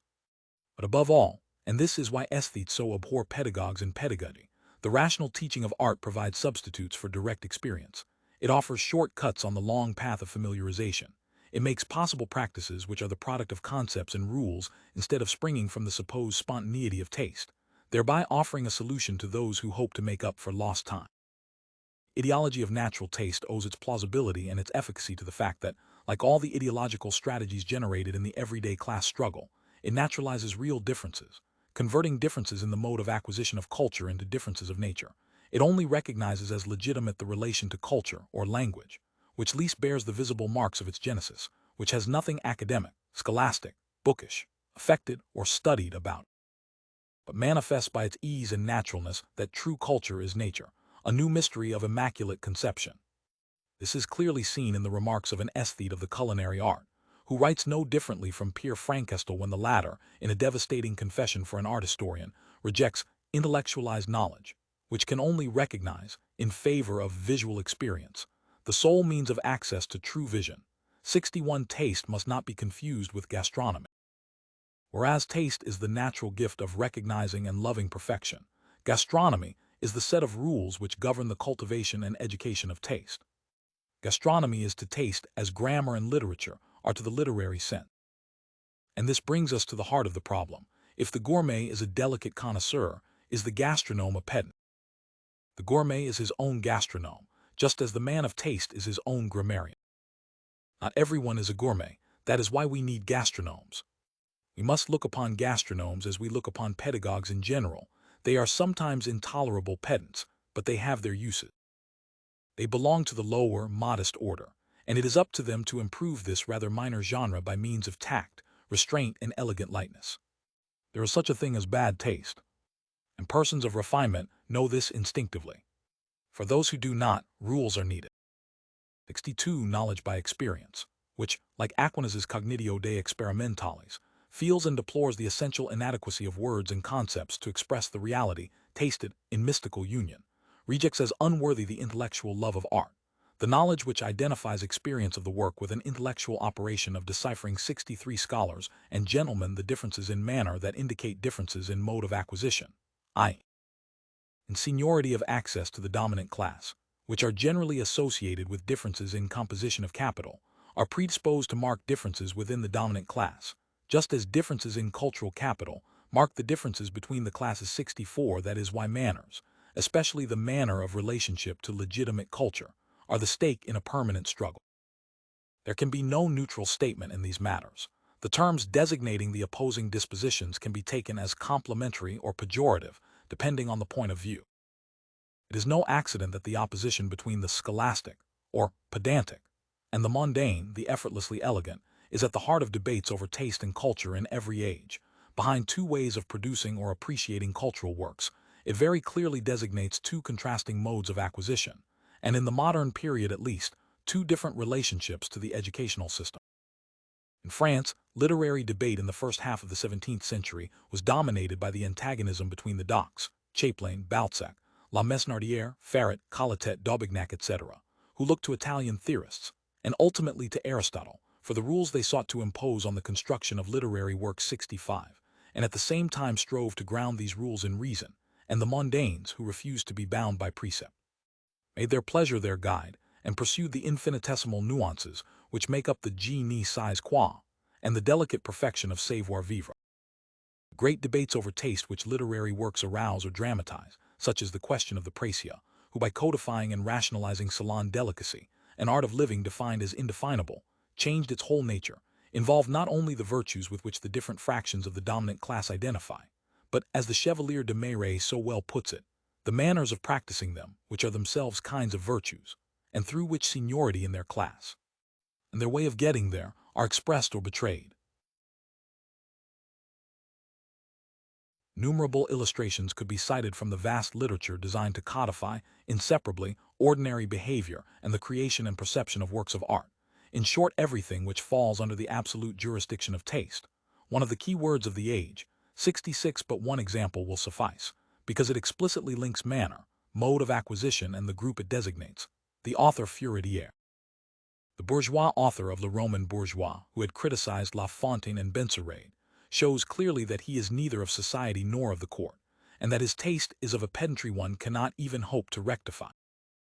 Certain things are never understood if they are not understood at once. Some hard and rough minds will never be led into the charm and grace of Benserade's ballets and La Fontaine's fable. That door is closed to them, and so is mine. One can only pray to God for such a man and hope never to have dealings with him. Mme. De Sévigné, Letter to Bussarabutin, 14 May 1686.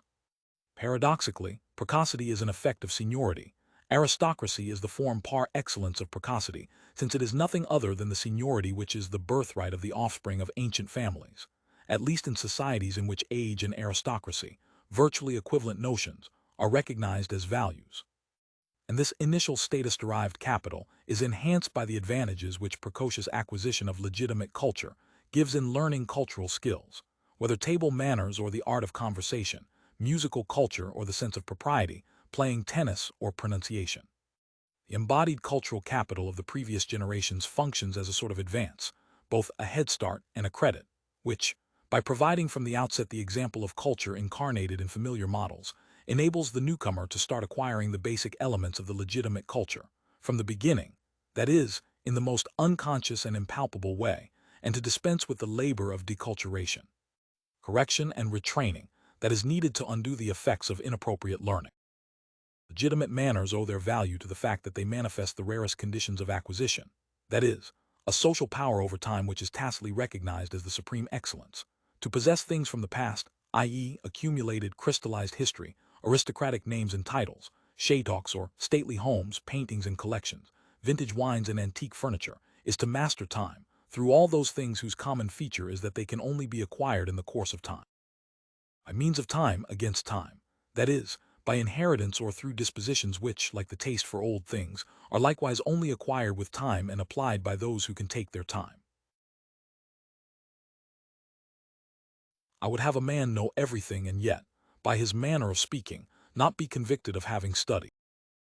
Anton Gimbaud, Chevalier de Marais, 1607-1685, de la Conversation. What needs correction in most teachers is something too composed, which reeks of art and study. The aim must be to make it seem natural. Marais des Agréments. But kind words on all matters, agreeably uttered, will gratify every listener.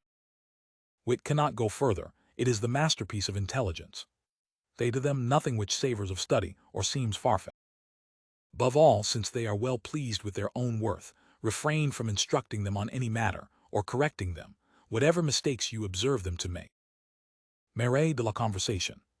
This civility is perceived in the features, the manner, in the slightest actions of the body and mind, and the more one considers it, the more one is charmed by it, without realizing where it comes from. For everything that is done out of constraint or servitude, or has any trace of coarseness, destroys it.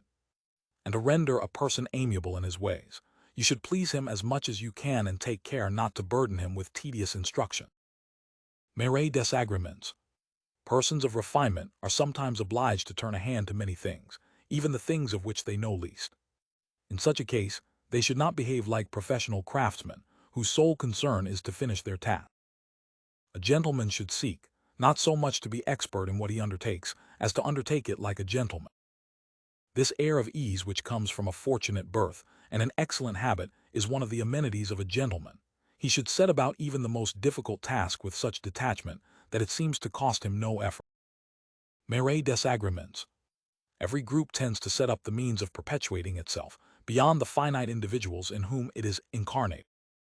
This was one of Durkheim's fundamental insights. In order to do so, it establishes a whole set of mechanisms, such as delegation, representation and symbolization, which confer ubiquity and eternity. The representative, e.g. the king, is eternal. As Kantarovich has shown, the king has two bodies, a biological mortal body, subject to biological infirmities, passion or imbecility, and a political body. Immortal, immaterial, and freed from infirmities or weaknesses. 67, he can secure ubiquity by delegating to others the authority with which he is invested.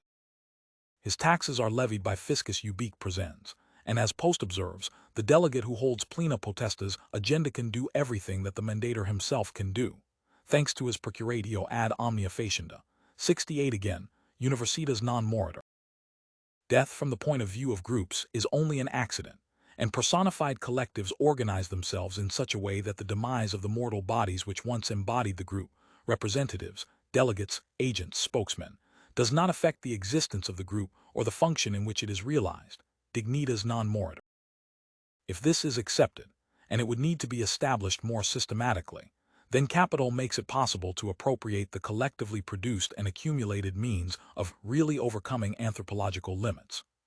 Means of escaping from generic alienations include representation, the portrait or statue which immortalizes the person represented sometimes, by sort of pleonasm in his own lifetime, and memorials, the tombstone, the written word air perennius, which celebrates and hands on to posterity, and in particular historical writing which gives a place in legitimate history, hence the particular status which the public, especially the bourgeois public, gives to historians. The masters of scientific eternization, and the commemorative ceremonies in which the group offers tributes of homage and gratitude to the dead, who are thereby shown to be still living and active. Thus it can be seen that eternal life is one of the most sought-after social privileges. The quality of the eternity depends, of course, on the quality and extent of the group providing it, and can range from a requiem mass organized by the family to an annual national holiday. The foregoing argument suggests an analysis of essence, though far removed, it would seem, from Heidegger and his old chest. That is because most groups have sought to lay down absolute, final differences by means of the irreversibility of time, which gives inflexible rigor to every form of social order based on the order of succession. The holders and claimants to succession, father and son, owner and heir, master and disciple, predecessor and successor, are separated by nothing except time, but there is every sort of social mechanism to make this gap unbridgeable. Thus, in the struggle between the different manners, i.e., the different manners of acquiring, the dominant groups are always on the side of the most insensible and invisible mode of acquisition, that is, the oldest and most precious one. This is what provides the invariant elements of the dominant discourse and gives an air of eternal youth to certain themes, although they are in reality strictly situated and dated, like all the commonplaces of elegant disquisition on innate taste or the blundering of pedants. Practical mastery of social significance, based on functional and structural homology, underlies and facilitates everyday reading of the classics, and even more, since it is a practical use, literary quotation, a quite special use of discourse which is a sort of summons to appear as advocate and witness, addressed to a past author on the basis of a social solidarity disguised as intellectual solidarity. Practical sense of meaning, which stops short of objectifying the social affinity which makes it possible, since that would nullify the desired effect, by relativizing both the reading and the text, provides simultaneously a social use and a denial of the social basis of that use. Identifying the invariants must not, however, lead us to treat a particular state of the struggle as eternal, and a true comparative study would have to take account of the specific forms that the struggle and the themes in which it is expressed take on when the objective relations between the class fractions change. It seems, for example, that in the second half of the 17th century, the growing authority of the mondaines and of the court, combined with the tendency of high society to become more cultivated, reduced the distance between docs and mondaines. This led to the rise of a new species of man of letters, typified by the Jesuits Rapin and Bowers, 69 masters of rhetoric who were themselves both docs and mondaine, who frequented artists and aristocrats and helped to produce a synthesis of the demands of the court and the academy, and did so by shifting the center of the debate from the question of worthy subjects to that of the style in which they might be treated. Similarly, nowadays, the fact that an increasingly large proportion of the business bourgeoisie is making intensive use of the educational system, and especially, in France, the grandes écoles, is tending to modify the form of the relationship between the mondaine and the scholastic. Cultural excellence increasingly belongs to those who combine the two modes of acquisition. And consequently, the content of the ritual antitheses in which the opposition between scholars and gentlemen is expressed 70, the case of the relations between the 19th century German universities and the princely courts represents another state of the power relation, resulting in a different configuration of the images of the scholarly virtues and the courtly virtue. As Norbert Elias very clearly shows, bourgeois intellectuals were much earlier and much more completely integrated into the world of the court in France than in Germany. The conventions of style and forms of civility which dominate the educational system and all its products, in particular the attention given to language and to intellectual propriety, derived, in the case of France, from court society, whereas in Germany the intelligentsia, especially in the universities, set itself up in opposition to the court, and the French models it was importing, summing up its vision of high society in the antithesis between civilization, characterized by frivolity and superficiality, and culture, defined by seriousness, profundity, and authenticity. 71. In other words, there is the same basic opposition between docs and mondaines, with identical content, but with the values reversed. Here the docs could not assert their autonomy except by asserting their own virtues and their own manner of practicing them, thereby devaluing high society virtue. Fact remains that the pedant situation is never entirely comfortable. Against the populace, and with the mondaine aristocracy, who have every reason also to accept it, since they have an interest in birthrights, he is inclined to accept the ideology of innate tastes, since it is the only absolute guarantee of his election, but against the mondaine he is forced to assert the value of his acquirements, and indeed the value of the work of acquisition, the slow effort to improve the mind, as Kant put it, which is a blemish in the eyes of the mondaine, but in his own eyes his supreme merit. The embarrassment of academic minds, indebted and committed to acquisition, surfaces whenever it is a question of the adequate approach to a work of art and the right way to acquire it, and the contradiction is at the heart of all their aesthetic theories, not to mention their attempts to establish a pedagogy of art. Ideology of natural gifts is too potent, even within the educational system, for an expression of faith in the powers of a rational pedagogy aimed at reducing the practical schemes of familiarity to codified rules, despite the fact that this practical affirmation of the natural right to art is the natural weapon of those who appeal to knowledge and ideas and aim to discredit the divine right of the advocates of immediate experience and pleasure. For example, there are all the debates over the teaching of art, more specifically, the teaching of drawing, a contradiction in terms for some, who hold that beauty is neither taught nor learnt, but is a grace transmitted from invested masters to predestined disciples, for others, a field of pedagogy like any other. One thinks, for example, of the polemics between the advocates of rational pedagogy, such as Guillaume, and the champions of the charismatic view, such as Ravaisin, over the introduction of drawing lessons into general education in the early years of the Third Republic. Experience and knowledge ideology is an illusion consistent with interest, but a well-grounded illusion. Those who invoke experience against knowledge have a basis for their prejudice in the real opposition between the domestic learning and the scholastic learning of culture. Bourgeois culture and the bourgeois relation to culture owe their inimitable character to the fact that, like popular religion as seen by Grothason, they are acquired, proverbially, by early immersion in a world of cultivated people, practices, and objects. When the child grows up in a household in which music is not only listened to on hi-fi or radio nowadays, but also performed, the musical mother of bourgeois autobiography, and a forgery when the child is introduced at an early age to a noble instrument, especially the piano, the effect is at least to produce a more familiar relationship to music, which differs from the always somewhat distant, templative and often verbose relation of those who have come to music through concerts or even only through records, in much the same way as the relation to painting of those who have discovered it belatedly in the quasi-scholastic atmosphere of the museum, differs from the relation developed by those born into a world filled with art objects, familiar family property, amassed by successive generations, testifying to their wealth and good taste, and sometimes homemade, like jam or embroidered linen. Differences linked to social origin are no doubt most marked in personal production of visual art or the playing of a musical instrument,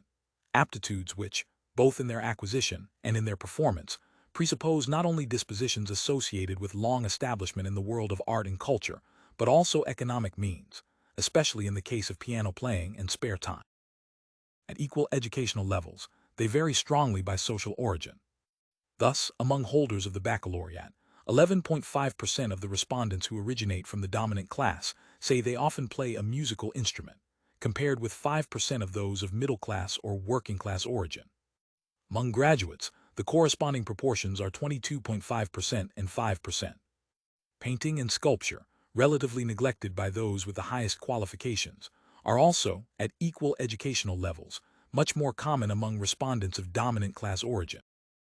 Status-linked familiarity is manifested in, for example, knowledge of the opportunities and conditions for acquiring works of art, which depends not only on the material and cultural capacity to appropriate, but also on long-standing membership in a social world in which art, being an object of appropriation, is present in the form of familiar, personal objects. Thus, in the survey commissioned by the Ministry of Culture, CF.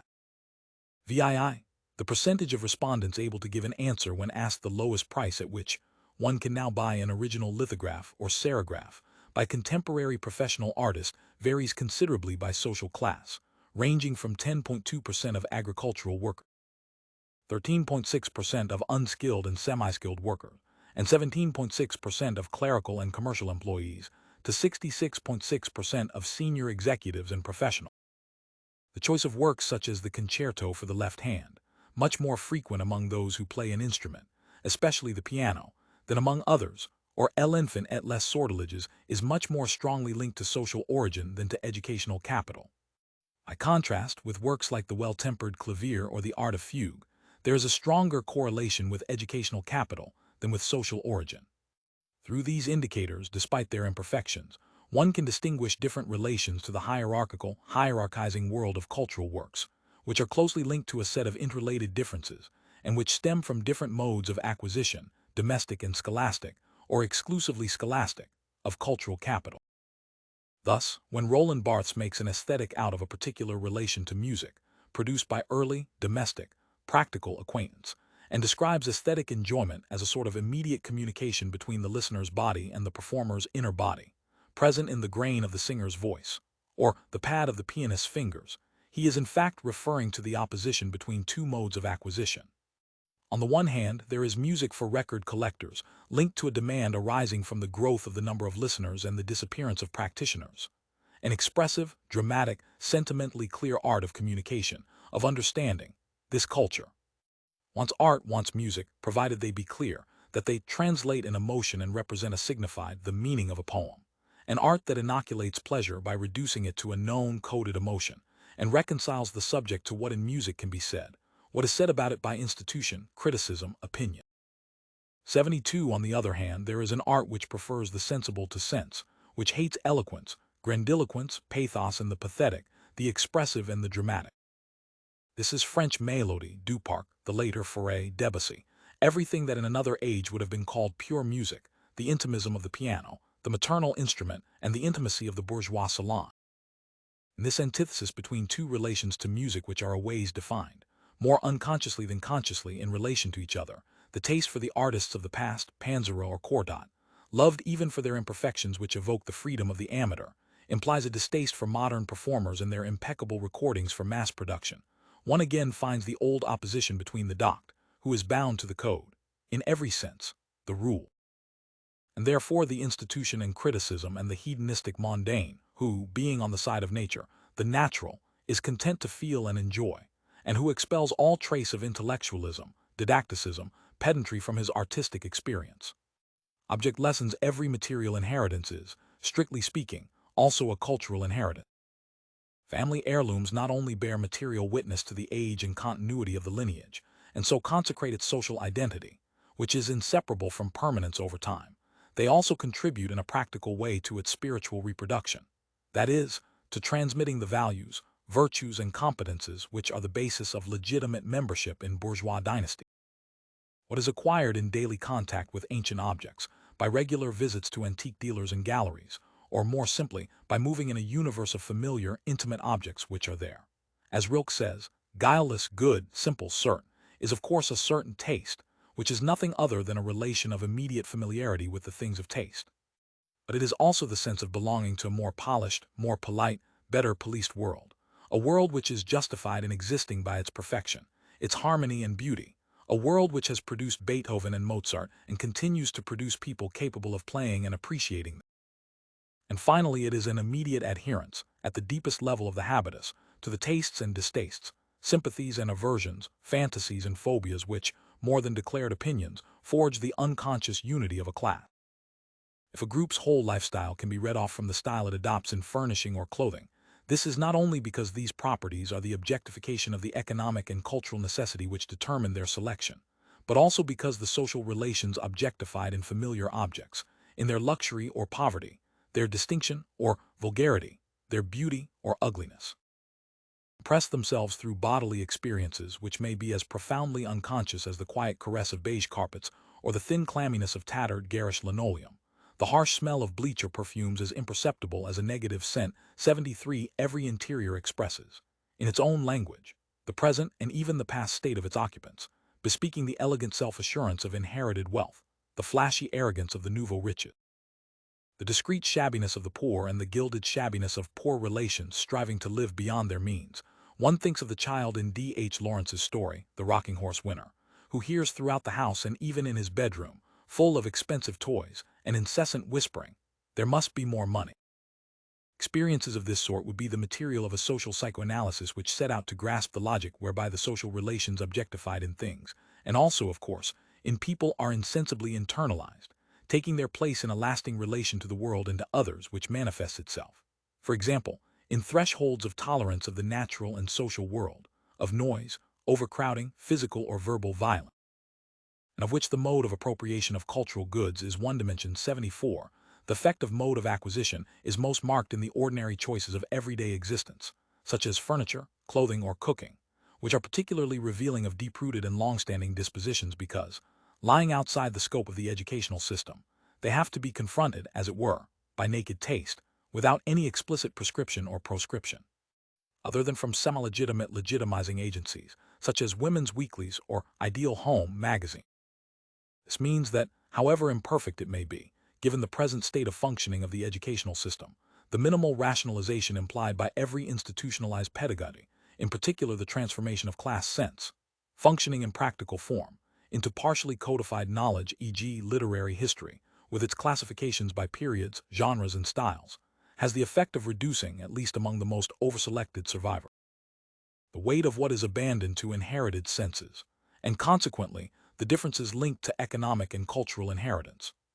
It is also true that these differences continue to function in other areas, and that they recover their full force as soon as the logic of the struggle for distinction moves its real stakes into these areas, which it of course always tends to do. Adjectives the respondents have chosen to describe an interior, and the source of their furniture, are more closely linked to their social origin than to their educational qualifications, unlike their judgment on photographs or their knowledge of composers, because nothing, perhaps, more directly depends on early learning, especially the learning which takes place without any express intention to teach, than the dispositions and knowledge that are invested in clothing, furnishing, and cooking, or more precisely, in the way clothes, furniture, and food are bought. Thus, the mode of acquisition of furniture, department store, antique dealer, shop, or flea market, depends at least as much on social origin as on schooling. At equal educational levels, those members of the dominant class who were also born into that class, who, more often than the others, inherited some of their furniture, acquired their furniture, especially those living in Paris, from an antique dealer more often than those born into other classes, who tended to buy from a department store, a specialized shop, or the flea market. The last is especially frequented on the one hand by the rising members of the dominant class who have most educational capital, and on the other hand by members of the dominant class, born into that class, who have less educational capital than their origin promised, i.e., those who have had 1 or 2 years of higher education, see Table 5. And it is probably in tastes in food that one would find the strongest and most indelible mark of infant learning, the lessons which longest withstand the distancing or collapse of the native world, and most durably maintain nostalgia for it. The native world is, above all, the maternal world, the world of primordial tastes and basic foods, of the archetypal relation to the archetypal cultural good, in which pleasure-giving is an integral part of pleasure, and of the selective disposition towards pleasure which is acquired through pleasure. While the aim was to identify preferences in food, the search for the most economical and synthetic questions led me to question the respondents on the meals they served on special occasions, an interesting indicator of the mode of self-presentation adopted in showing off, a lifestyle in which furniture also plays a part. For a complete understanding of choices in this area, a particularly complex set of factors has to be borne in mind. The style of meal that people like to offer is no doubt a very good indicator of the image they wish to give or avoid giving to others, and as such, it is the systematic expression of a system of factors including, in addition to the indicators of the position occupied in the economic and cultural hierarchies, economic trajectory, social trajectory, and cultural trajectory. This being so, it is not surprising that the effects are most visible in the petite bourgeoisie. The members of the established petite bourgeoisie more often serve their friends plentiful and good, simple but well-presented meals than the new petite bourgeoisie, who prefer to serve original meals or potluck. But one also finds strong differences linked to trajectory. Thus, new petty bourgeois of middle or working-class origin more often offer plentiful and good meals, which is never the case with those of upper-class origin, who, by contrast, are very inclined to the original and exotic. In the established petite bourgeoisie, the propensity to offer plentiful and good meals is as strong among those in decline as among those who are upwardly mobile and originate from the working classes. The former never say they offer potluck or original and exotic meals, whereas the latter sometimes do, though not, of course, as often as the new petty bourgeois. It is no accident that even the purest pleasures, those most purified of any trace of corporeality, such as the unique pure note of the Phoebus, which already reserved them for the few, contain an element which, as in the crudest pleasures of the tastes of food, the archetype of all taste, refers directly back to the oldest and deepest experiences, those which determine and overdetermine the primitive oppositions, bitter, sweet, flavorful, insipid, hot, cold, coarse, delicate, austere, bright, which are as essential to gastronomic commentary as to the refined appreciations of aesthetic. To different degrees depending on the art, the genre, and the style, art is never entirely the cosimento, the discourse intended only to be read, decoded, interpreted, which the intellectualist view makes of it. This product of an art in Durkheim's sense, i.e., a pure practice without theory, and sometimes of a simple mimesis, a sort of symbolic gymnastics, always contains also something ineffable, not through excess, as the celebrants would have it, but by default, something which communicates, as it were, from body to body, like the rhythm of music or the flavor of colors, that is, falling short of words in concept. Art is also a bodily thing, and music, the most pure and spiritual of the arts, is perhaps simply the most corporeal. Linked to Atat's dame, which are also states of the body, or, as they were once called, humors, it ravishes, carries away, moves.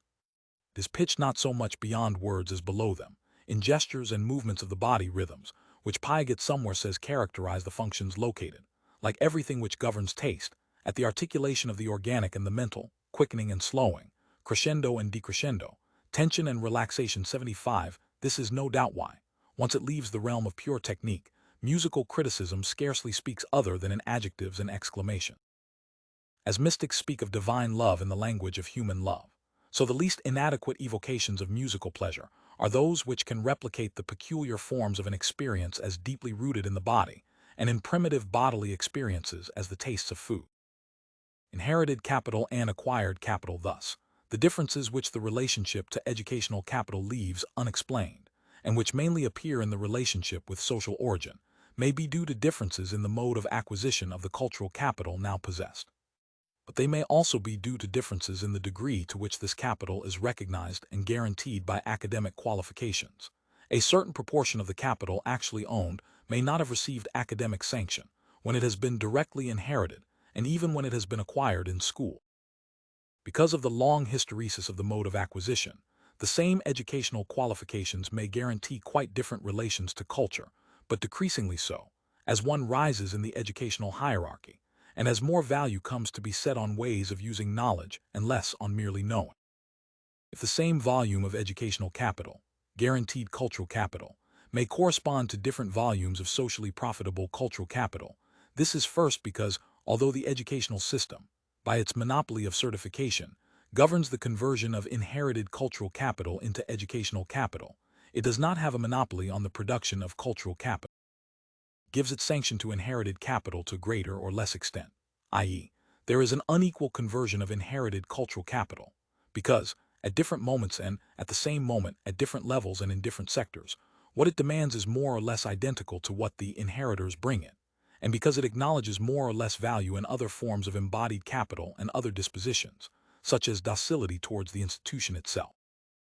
Possessors of strong educational capital who have also inherited strong cultural capital, and so enjoy a dual title to cultural nobility, the self-assurance of legitimate membership, and the ease given by familiarity, point B in Figure 3, are posed first to those who lack both educational capital and inherited cultural capital, A, and to all those who are situated lower down the axis representing perfect reconversion of cultural capital into educational capital. But they are also opposed, on the one hand, to those who, with equivalent inherited cultural capital, have obtained lower educational capital, C or C, or who have an inherited cultural capital greater than their educational capital, e.g., C relative to B or D relative to D, and who are closer to them, especially as regards general culture, than the holders of identical qualifications, and on the other hand, those who have similar educational capital but who started off with less cultural capital, D or D, and whose relation to culture, which they owe more to the school and less to the family, is less familiar and more scholastic. These secondary oppositions occur at every level of the axis. One could construct a similar diagram for each type of capital, economic, cultural, and social, possessed initially and at the time of observation, and then define the set of possible cases for the relationship between initial capital, defined as regards volume and composition, and eventual capital, characterized in the same way. There would be, for example, individuals declining in all types of capital, or declining in only one and rising in others, reconversion, etc. If one sufficiently refined the analysis of the species of capital, dividing cultural capital, for example, into subspecies such as literary, scientific, and legal economic capital, or the analysis of the level, it would be possible to find all the cases empirically observed, in all their complexity, but also in their quasi-infinite multiplicity. To be entirely rigorous, one would have to allow for structural changes, such as the devaluation of nominal qualifications which occurs in periods, as in recent years, when the educational system is used more intensively. This devaluation has been symbolized by placing the line indicating the real equivalence of qualifications below the bisector, which marks the equivalence of the nominal value of qualification. One would also have to make allowance for the discrepancy between the number of years of study and the qualification obtained, which becomes more probable as initial capital rises and schooling becomes more widespread, so that it now affects even the working classes whose children often leave secondary school without any qualification. It would then be seen that, to explain certain practices adequately, in particular, autodidacticism, one has to consider not only the qualification and the number of years of schooling, but also the relationship between the two, which may generate self-assurance or embarrassment, arrogance or resentment, etc. One might also consider the relationship between age at the end of schooling and the legitimate age for a qualification, such as the baccalaureate at 17, or the age limits for the concours entrance examinations for the grandes écoles. One of the mediations through which cultural capital is transformed into educational capital is speed of progress through the system. The discrepancy between educational capital and the cultural capital actually possessed, which is the source of differences between holders of identical educational capital, can also result from the fact that the same educational qualification may correspond to schooling of very unequal duration, i.e., there is unequal conversion of scholastically acquired cultural capital. The direct or indirect effects of one or several years of study may in fact not be sanctioned by the award of a diploma, as is the case with all those who drop out in the 2 years leading to the baccalaureate, or, at a higher level, those who have spent 1 or 2 years at university without obtaining a qualification. In addition, because the frequency of this discrepancy has risen with the chances of access of the different classes to secondary and higher education, agents belonging to different generations, as identified by age groups, are likely to have devoted a very different number of years of study, with all the related effects, including greater non-certified competence, of course, but also the acquisition of a different relation to culture, studentification effect, etc. In educational institutions differing greatly in their teachers, their teaching methods, their social recruitment, etc., in order to obtain an identical qualification. Follows from this that the differences connected with social trajectory and the volume of inherited cultural capital are reinforced by differences, mainly visible among members of the petite bourgeoisie who are themselves born into the petite bourgeoisie or drawn from the working classes, and particularly represented in the established petite bourgeoisie, which reflect changes in the state of the relations between the educational system and the class structure. To these different modes of generation correspond different relations to the educational system, which are expressed in different strategies of cultural investment not guaranteed by the educational institution, i.e., autodidacticism. In the absence of more precise indicators of the overall style of cultural consumption, e.g., the opposition between the satirical weeklies Le Canard Enchaîné and Charlie Hebdo, or, in the area of popular science, between science et vie and psychology, one can study the information the survey provides on favorite singer. It might be thought that the fact that, at all levels of educational capital, the youngest respondents choose the singers of the younger generation, Frances Hardy or Johnny Halliday, more often than the older respondents, who more often choose older singers, Guittari or Mariano, is adequately explained by the dates of the singer's first appearance in the field of cultural production. In fact, among baccalaureate holders, the youngest more often choose Jacques Douai, who was born in 1920 and performed at the Via Colombier in 1963. Jacques Brel, who was born in 1929, made his Paris debut in 1953 at the Théâtre des Trois Baudets and performed at the Paris Olympia in 1958 and 1961, or even Léo Ferré, born 1916, degrees in arts and political science. Debut in Paris Cabarets 1946, whereas the older ones more often choose Edith Piaf, born 1915, died 1963, debut at the ABC in 1937, Louis Mariano, born 1920, first success at Casino Montparnasse, 1945, Gilbert Bécaud, born 1927, first became known in right bank cabarets and then at Olympia, consecrated in 1954. Bécaud year, or even Petula Clark, born 1933, top of the bill at Olympia 1960, voted most likable and popular star in 1963. 76. It can be seen that to make sense of these relationships, one has to take into account not only the singers' ages or the dates when they made their breakthroughs or even the places where they were performing at the time of the survey, but also, and especially, the degree of affinity between the style of their song. More intellectual in one case, closer to petty bourgeois taste for light opera and realist song in the other, and the cultural dispositions of two educational generations produced by two very different states of the school system. There are similar differences between educational generations within the technician fraction of the class. The younger differ from the older not so much in their overall competence as in the extent and freedom of their investments. Like their elders, they read scientific and technical works, but they are slightly more interested in philosophical essays or poetry. They go no more frequently to museums, but when they do, they go more often to the modern art museum. These tendencies are particularly pronounced amongst those of them, relatively more numerous than among the older ones, who originate from the middle or upper classes and who know a relatively very high number of musical works and composers, are interested in modern art and philosophy, and often go to the cinema. But what perhaps most distinguish the two generations of technicians are the external signs, dress and hairstyle in particular, and also their declared preferences. The younger ones, who seek to draw close to the student style, say they follow fashion and like clothes which suit their personality, whereas the older ones more often choose sober and correct, or classically cut clothes, choices characteristic of established petty bourgeois.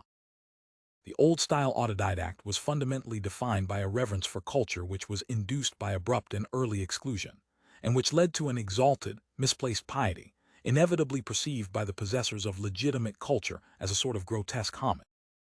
The recognition of incompetence and cultural unworthiness, which characterizes old-style autodidacticism, is especially seen among members of the established petite bourgeoisie originating from the working or middle classes, who say very frequently, 70% of them, compared with 31% of the new petite bourgeoisie originating from the same classes, that paintings are nice but difficult. The clearest manifestation of the cultural alienation of old-style autodidacts is their readiness to offer proof of their culture even when it is not asked for, betraying their exclusion by their eagerness to prove their membership, in contrast to the well-born, who mask their ignorance by ignoring questions or situations which might expose it.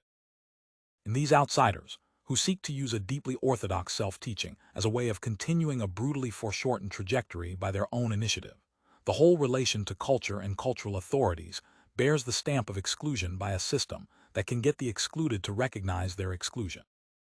By contrast, new-style autodidacts have often kept a place in the educational system up to a relatively high level, and in the course of this long, ill-rewarded association, have acquired a relation to legitimate culture that is at once liberated and disabused, familiar and disenchanted. It has nothing in common with the distant reverence of the old-style autodidact, although it leads to equally intense and passionate investments, but in quite different areas, disclaimed or abandoned by the educational system, strip cartoons or jazz rather than history or astronomy, psychology, even parapsychology or ecology rather than archaeology or geology. 77. These are the categories which provide the audience for all the productions of the counterculture. Charlie Hebdo. L'études savants, sexpol, etc., which offer the products of the intellectual avant-garde in journalistic form, as others popularize, i.e., transmit beyond the group of legitimate receivers, the products of the academic rear-guard Historia, for example, or the consecrated avant-garde, Le Nouvel Observateur.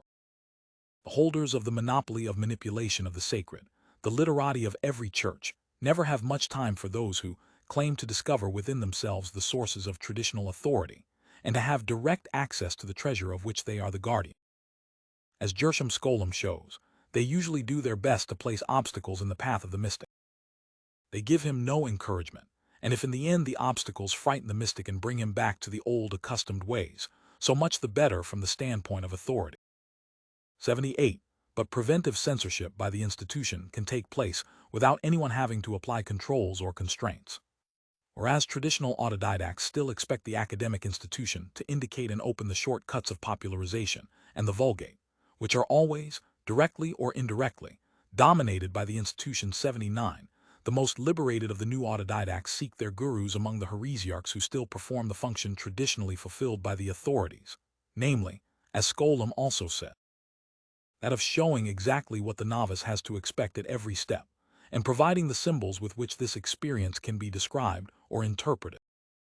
2. Marks the family and the school function as sites in which the competences deemed necessary at a given time are constituted by usage itself, and simultaneously as sites in which the price of those competences is determined, i.e., as markets which by their positive or negative sanctions evaluate performance, reinforcing what is acceptable, discouraging what is not, condemning valueless dispositions to extinction, jokes which fall flat, or, though acceptable in another context, in another market, here seem out of place, and only provoke embarrassment or disapproval, quotations in Latin, for example, which sound pedantic or labor. In other words, the acquisition of cultural competence is inseparable from insensible acquisition of a sense for sound cultural investment. This investment sense, being the product of adjustment to the objective chances of turning competence to good account, facilitates forward adjustment to these chances, and is itself a dimension of a relation to culture, close or distant, offhand or reverential, hedonistic or academic, which is the internalized form of the objective relationship between the site of acquisition and the center of cultural value. The use of the phrase sense of investment, as in sense of propriety or sense of balance, is intended to indicate that, when, for the purposes of objectification, terms are borrowed from the language of economics, it is in no way suggested that the corresponding behavior is guided by rational calculation of maximum profit, as the ordinary usage of these concepts, no doubt mistakenly, imply.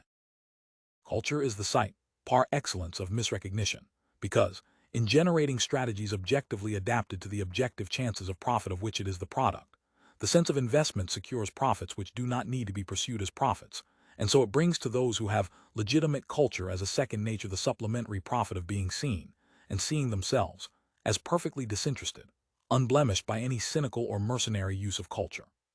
This means that the term investment, for example, must be understood in the dual sense of economic investment, which it objectively always is, though misrecognized, and the sense of effective investment which it has in psychoanalysis, or, more exactly, in the sense of elusio belief, and involvement in the game which produces the game. The art lover knows no other guide than his love of art, and when he moves as if by instinct towards what is, at each moment, the thing to be loved, like some businessmen who make money even when they are not trying to, he is not pursuing a cynical calculation, but his own pleasure, the sincere enthusiasm which, in such matters, is one of the preconditions of successful investment. So, for example, it is true that the effect of the hierarchies of legitimacy, the hierarchy of the arts, of genres, etc., can be described as a particular case of the labeling, effect well known to social psychology. Just as people see a face differently depending on the ethnic label it is given, 80 so the value of the arts, genres, works and authors depends on the social marks attached to them at any given moment, e.g., place of publication. But the fact remains that the art lover's sense of cultural investment, which leads him always to love what is lovable, and only that, and always sincerely, can be supported by unconscious deciphering of the countless signs which at every moment say what is to be loved, and what is not, what is or is not to be seen, without ever being explicitly oriented by pursuit of the associated symbolic profits. The specific competence, in classical music or jazz, theater or film, etc., depends on the chances which the different markets, domestic, scholastic or occupational, together offer for accumulating, applying and exploiting it, i.e., the degree to which they encourage acquisition of this competence by promising or guaranteeing it profits which will reinforce it and induce new investments. The chances of using cultural competence profitably in the different markets play a part, in particular, in defining the propensity to make scholastic investments, and also the investments in extracurricular general culture, which seem to owe nothing to the constraints or incentives of the institution. More legitimate a given area, the more necessary and profitable it is to be competent in it, and the more damaging and costly to be incompetent. 81. But this does not suffice to explain why it is that, as one moves towards the most legitimate areas, the statistical differences related to educational capital become increasingly important, whereas the more one moves towards the least legitimate areas, which might seem to be the realm of free and inexplicable choice, such as cooking or interior decoration, choice of friends or furniture, the more important are the statistical differences linked to social trajectory and capital composition, with the areas that are undergoing legitimation, such as intellectual, song, photography, or jazz, occupying an intermediate position. Here, too, it is in the relationship between the properties of the field, in particular, the chances of negative or positive sanctions it offers on average, for any agent, and the properties of the agent, that the efficacy of these properties is defined. Thus both the propensity towards non-academic investments and the area to which they are directed depend, strictly speaking, not on the average rate of profit offered by the area in question, but on the rate of profit it offers each agent or particular category of agents in terms of the volume and composition of their capital. The hierarchy of average, Rates of profit broadly corresponds to the hierarchy of degrees of legitimacy, so that knowledge of classical or even avant-garde literature yields higher average profits in the scholastic market and elsewhere than knowledge of cinema, or of forgery, strip cartoons, detective stories, or sport. But the specific profits and the consequent propensities to invest are only defined in the relationship between a field and a particular agent with particular characteristics. For example, those who owe most of their cultural capital to the educational system, such as primary and secondary teachers originating from the working and middle classes, are particularly subject to the academic definition of legitimacy and tend to proportion their investments very strictly to the value the educational system sets on the different areas. By contrast, middle ground arts such as cinema, jazz, and even more strip cartoons, science fiction, or detective stories are predisposed to track the investments either of those who have entirely succeeded in converting their cultural capital into educational capital or those who,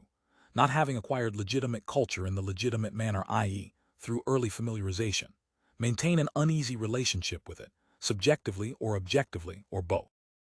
These arts, not yet fully legitimate, which are disdained or neglected by the big holders of educational capital, offer a refuge and a revenge to those who, by appropriating them, secure the best return on their cultural capital, especially if it is not fully recognized scholastically, while at the same time taking credit for contesting the established hierarchy of legitimacies and profits. In other words, the propensity to apply to the middle ground arts, a disposition usually reserved for the legitimate arts, that measured, for example, by knowledge of film directors, depends less closely on educational capital than on a whole relationship to scholastic culture and the educational system, which itself depends on the degree to which the cultural capital possessed consists solely of the capital acquired in and recognized by the educational system. Thus, members of the new petite bourgeoisie have generally inherited more cultural capital than the primary teachers, but possess much the same educational capital. They know many more directors but fewer composers.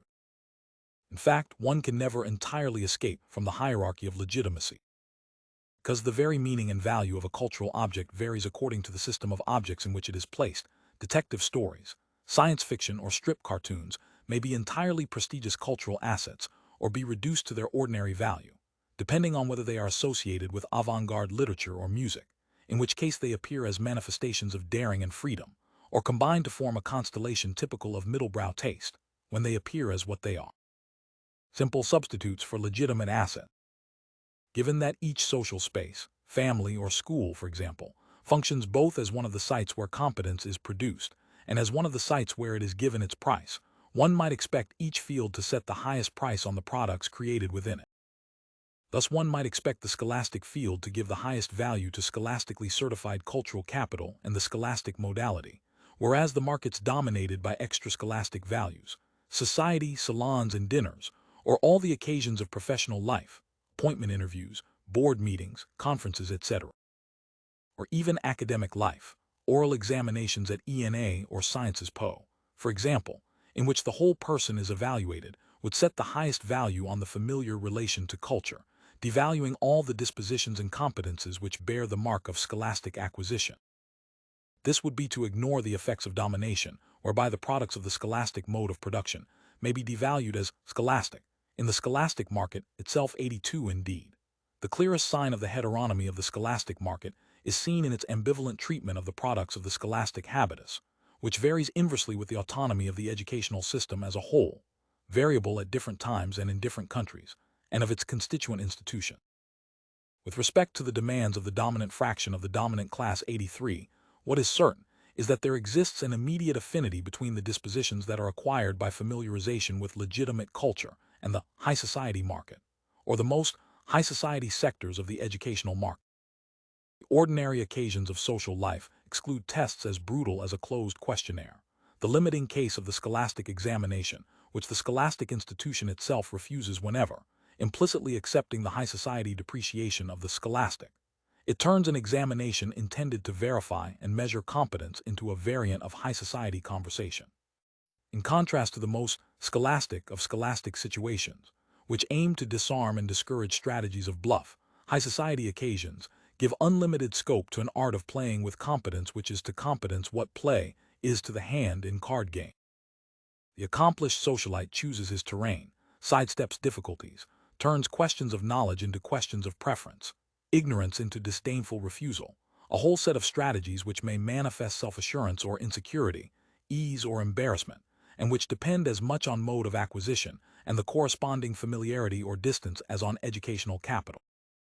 In other words, the lack of deep, methodical, systematic knowledge in a particular area of legitimate culture in no way prevents him from satisfying the cultural demands entailed by most social situations. Even in the quasi-scholastic situation of a Survey 84 in asking questions about painters in such a way that the knowledge claimed could not be verified in any way, the aim was not so much to measure the specific competence, which, one may assume,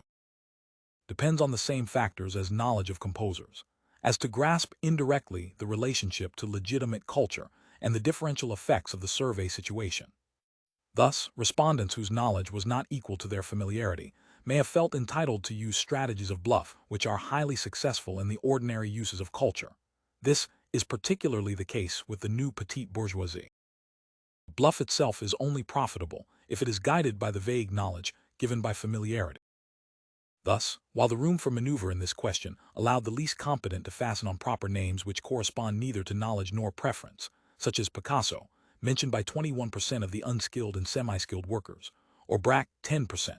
who was being celebrated in various ways at the time of the survey, it also functioned as a trap with Rousseau, 10%, who was practically never mentioned by the other classes and was probably confused with the writer. Bruegel, by contrast, was never mentioned by the unskilled and semi-skilled, no doubt because they would not risk pronouncing a name they were not likely to have heard. Bring to light this society sense, generally associated with strong inherited cultural capital, but irreducible to some of strictly verifiable knowledge. One only has to compare the variations in two dimensions of cultural capital, possession of specific knowledge of composers and the flair, which is needed to make it profitable, measured by the capacity to recognize what Flaubert would have called the smart opinions among the statements offered. Figure 4 correlates the proportion of individuals in each category who know the composers of at least 12 of the musical works with the proportion who claim that abstract painting interests them as much as the classical school. On the one hand, there are the fractions whose strict competence is greater than their sense of the right answer, secondary and higher education teachers. And on the other, those whose sense of the legitimate posture is incommensurate with their specific competence, new petite bourgeoisie, new bourgeoisie artistic producer. The gap is smallest among the rising petty bourgeois or bourgeois primary teachers, junior administrative executives, engineers, senior public sector executive. It was not possible to use the opinions selected on music because, unlike the set of statements on painting, which offered an intermediate opinion, I love the Impressionists, the range of possible judgments presented too great a discontinuity between the typically middlebrow opinion, I like the Strauss waltzes, and the chic opinion, all music of quality interests me, that the choice of the most legitimate judgment became more tempting for all those who refused to make do with a too visibly naive judgment. The distaste which bourgeois agents, especially those in decline, manifest for everything scholastic, is no doubt partly explained by the devaluation which the scholastic market inflicts, nonetheless, on the approximate knowledge and confused intuitions of familiarity. For example, the rejection of academic routine which underlies most of the innovations of the new cultural intermediaries, youth organizers, play leaders, etc., is more easily understood if one knows that the established petite bourgeoisie has relatively high educational capital and a relatively weak cultural inheritance, whereas the new petite bourgeoisie, of which artists are the limiting case, has a strong cultural inheritance and relatively low educational capital. The Parisian or even provincial primary teacher, who can beat the small employer, the provincial doctor, or the Parisian antique dealer in the tests of pure knowledge, is likely to appear incomparably inferior to them in all the situations which demand self-assurance or flair, or even the bluff which can cover lacunae, rather than the prudence, discretion, and awareness of limits that are associated with scholastic acquisition. One can confuse Bernard Buffet with Jean Dubuffet, and yet be quite capable of hiding one's ignorance under the commonplaces of celebration or the knowing silence of a pout, a nod, or an inspired pose. One can identify philosophy with Saint-Exupéry, Teilhard de Chardin, or even Leprinstring, and still hold one's own in today's most prestigious marketplaces, receptions, conferences, interviews, debates, seminars, committees, commissions, so long as one possesses the set of distinctive features: bearing, posture, presence, diction and pronunciation, manners and usages, without which, in these markets at least, all scholastic knowledge is worth little or nothing, and which, partly because schools never or never fully teach them define the essence of bourgeois distinction. Educationally equivalent individuals, e.g., the students of the grandes écoles, may differ radically as regards bodily hexis, pronunciation, dress, or familiarity with legitimate culture, not to mention the whole set of specific competences and capacities which function as admission tickets to the bourgeois world, such as dancing, the rare sports or parlor games, especially bridge. These skills, through the encounters they provide and the social capital they help to accumulate, no doubt explain subsequent differences in career. The manner which designates the infallible taste of the tastemaker and exposes the uncertain tastes of the possessors of an ill-gotten culture is so important, in all markets and especially in the market which decides the value of literary and artistic works, only because choices always owe part of their value to the value of the chooser, and because, to a large extent, this value makes itself known and recognized through the manner of choosing. What is learnt through immersion in a world in which legitimate culture is as natural as the air one breathes is a sense of the legitimate choice so sure of itself that it convinces by the sheer manner of the performance, like a successful bluff.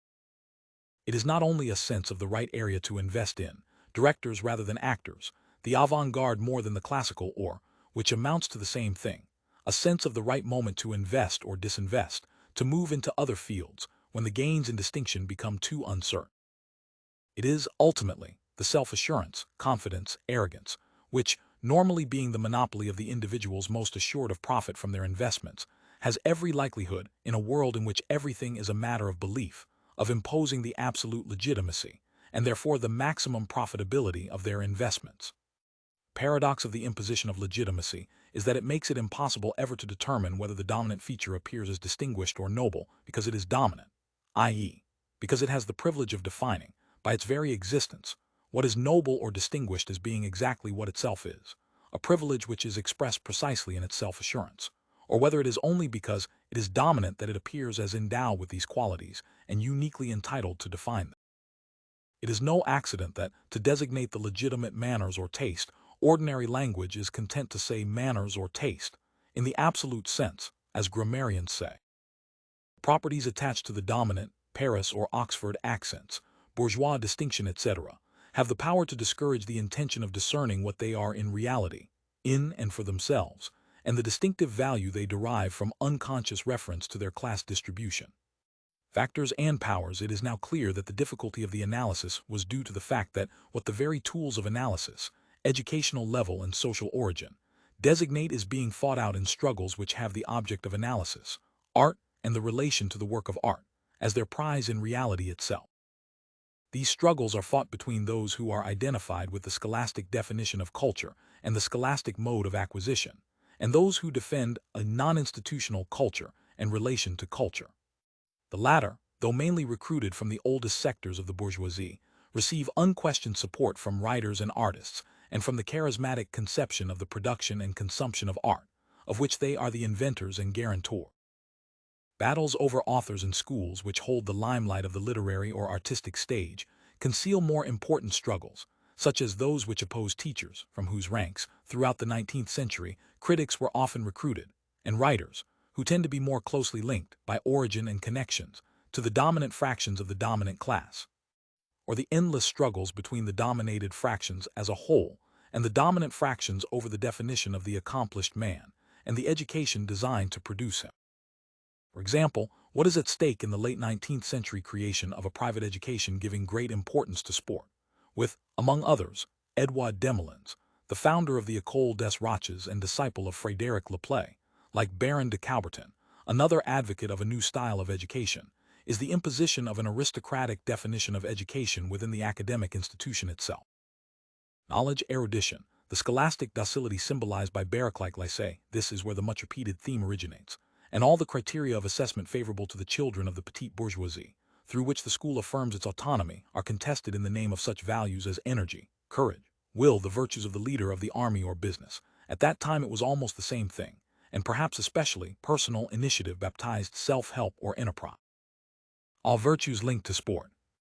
Put education before instruction, character before intelligence, sport before culture is to assert, within the scholastic world itself, the existence of a hierarchy irreducible to the specifically academic hierarchy, which privileges the second term in each of these oppositions. 85. These struggles are not confined to the past, as is shown by the existence of two routes to the senior positions in large firms.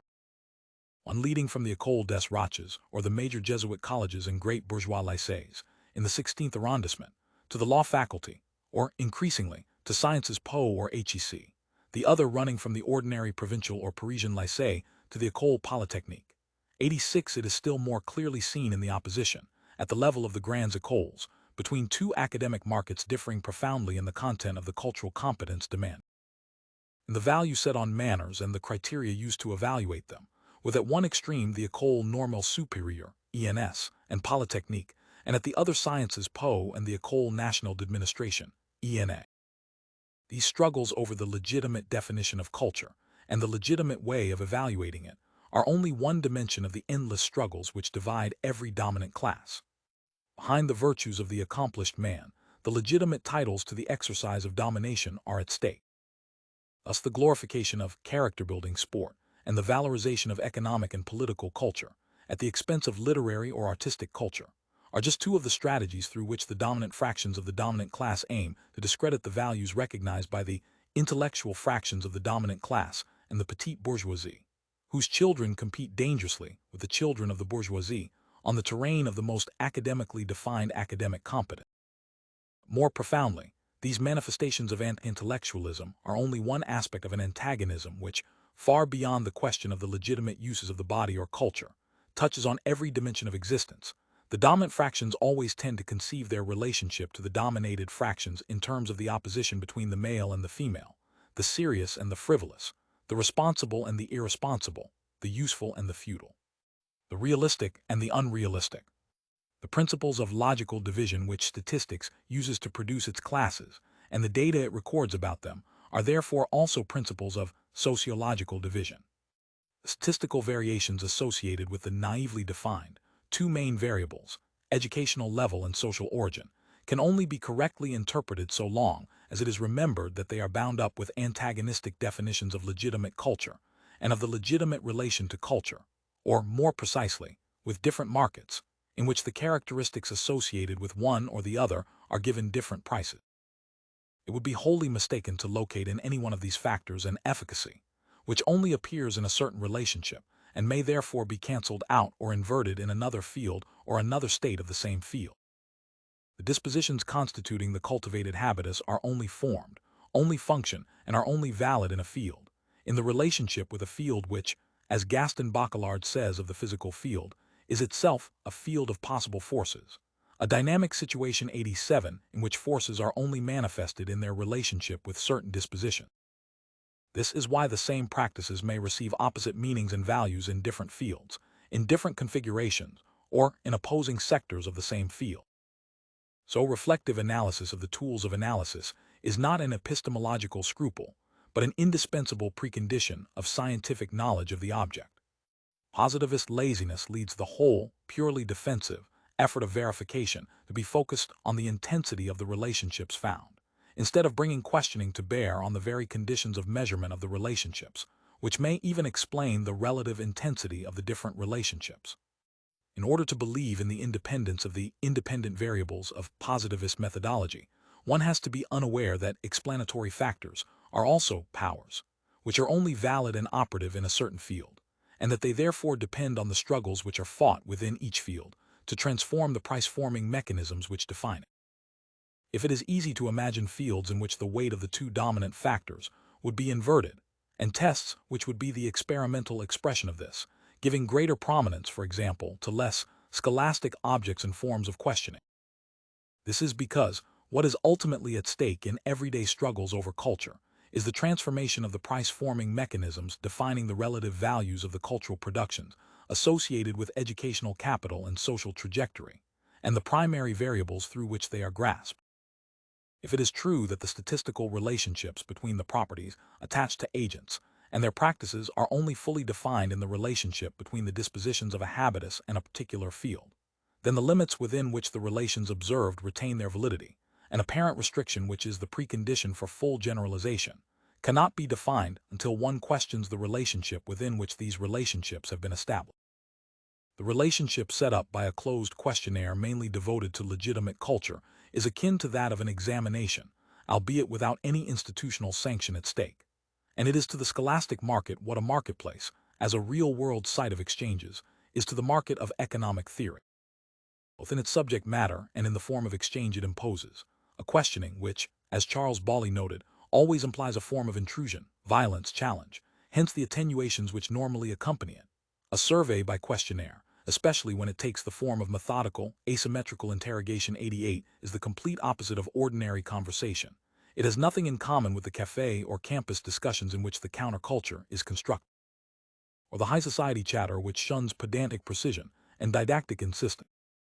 Variations one observes in the relative weight of educational qualification and inherited cultural capital as one moves, within this quasi-scholastic situation, from what is more academic in form and content to what is less academic either in form, questions measuring familiarity without testing knowledge, or in content questions on knowledge of the cinema or preferences in cooking, give some idea of this relationship between factors and markets. All the indices difficult to obtain by questionnaire of the manner of applying, showing or exploiting competence, self-assurance, arrogance, offhandedness, modesty, earnestness, embarrassment, etc. strictly depend, for their meaning and value, on the market in which they are placed, because they are the visible traces of a mode of acquisition, domestic or scholastic, i.e. a market, and also because all the markets which are able to assert their autonomy of scholastic control give them priority. The emphasis on manners, and through them on mode of acquisition, enables seniority within a class to be made the basis of the hierarchy within the class. 89. It also gives the recognized possessors of the legitimate manner an absolute, arbitrary power to recognize or exclude.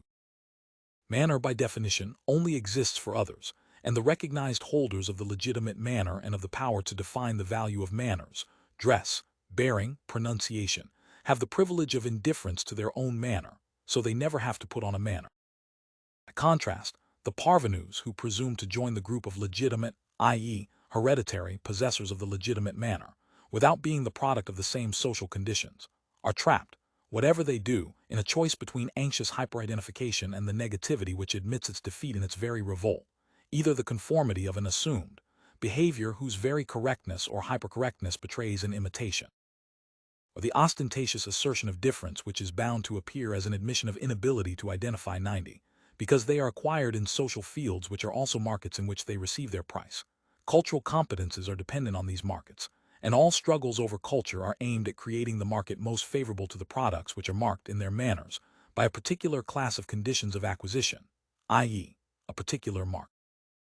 Thus, what is nowadays called the counterculture may well be the product of the endeavor of new-style autodidacts to free themselves from the constraints of the scholastic market, to which the less confident old-style autodidacts continue to submit, although it condemns their products in advance. They strive to do so by producing another market, with its own consecrating agencies, that is, like the high society or intellectual markets, capable of challenging the pretension of the educational system to impose the principles of evaluation of competences and manners which reign in the scholastic market, or at least its most scholastic sectors, on a perfectly unified market in cultural goods. But on things whose rules and principles had been instilled into her by her mother, on the way to make certain dishes, to play Beethoven's sonatas, to receive, with cordiality, she was quite sure that she had a right idea of perfection and of discerning how far others approximated to it. For these three things, moreover, perfection was almost the same, a kind of simplicity in the means, a sobriety and a charm. She repudiated with horror the introduction of spices in dishes that did not absolutely require them, affectation and abuse of the pedals in piano playing, departure from perfect naturalness, and exaggerated talking of oneself in receiving. From the first mouthful, from the first notes, from a simple letter she preened herself on knowing if she had to deal with a good cook, a real musician, a woman properly brought up. She may have many more fingers than I, but she lacks taste, playing that very simple andante with so much emphasis. No doubt a most brilliant woman full of parts, but it is a want of tact to speak of oneself in such a case. Possibly a very knowing cook, but she does not know how to do steak and fried potato. Steak and fried potatoes, an ideal competition piece, a kind of culinary pathetic sonata, a gastronomic equivalent to what is in social life the visit of a lady who comes for a servant's character, and who, in an act as simple as that, can sufficiently display the presence or absence of tact in education. Marcel Proust, Days of Reading. If the research had stopped at this point, it would probably not raise great objections. So self-evident is the idea of the irreducibility of artistic taste. However, as has already been shown by the analysis of the social conditions of the aesthetic disposition, the dispositions which govern choices between the goods of legitimate culture cannot be fully understood unless they are reintegrated into the system of dispositions. Unless culture, in the restricted normative sense of ordinary usage, is reinserted into culture in the broad anthropological sense, and the elaborated taste for the most refined objects is brought back into relation with the elementary taste for the flavors of food, the dual meaning of the word taste, which usually serves to justify the illusion of spontaneous generation, which this cultivated disposition tends to produce by presenting itself in the guise of an innate disposition, must serve, for once, to remind us that taste in the sense of the faculty of immediately and intuitively judging aesthetic values is inseparable from taste in the sense of the capacity to discern the flavors of foods, which implies a preference for some of them. The abstraction which isolates dispositions towards legitimate culture leads to a further abstraction at the level of the system of explanatory factors, which, though always present and active, only offers itself for observation through those elements, cultural capital and trajectory in the case analyzed below, which are the principles of its efficacy in the field in question. The consumption of the most legitimate cultural goods is a particular case of competition for rare goods and practices, whose particularity no doubt owes more to the logic of supply, i.e., the specific form of competition between the producers, than to the logic of demand and tastes, i.e., the logic of competition between the consumer. One only has to remove the magical barrier which makes legitimate culture into a separate universe, in order to see intelligible relationships between choices as seemingly incommensurable as preferences in music or cooking, sport or politics, literature or hairstyle. This barbarous reintegration of aesthetic consumption into the world of ordinary consumption, against which it endlessly defines itself, has, inter alia, the virtue of reminding us that the consumption of goods no doubt always presupposes a labor of appropriation, to different degrees depending on the goods and the consumers, or more precisely, that the consumer helps to produce the product he consumes, by a labor of identification and decoding which, in the case of a work of art, may constitute the whole of the consumption and gratification, and which requires time and dispositions acquired over time. Economists who never jib at an abstraction can ignore what happens to products in the relationship with the consumers, that is, with the dispositions which define their useful properties and real uses. Hypothesize, as one of them does, that consumers perceive the same decisive attributes, which amounts to assuming that products possess objective or, as they are known, technical characteristics which can impress themselves as such on all perceiving subjects, is to proceed as if perception only seized on the characteristics designated by the manufacturer's brochures and so-called informative publicity, and as if social uses could be derived from the operating instruction.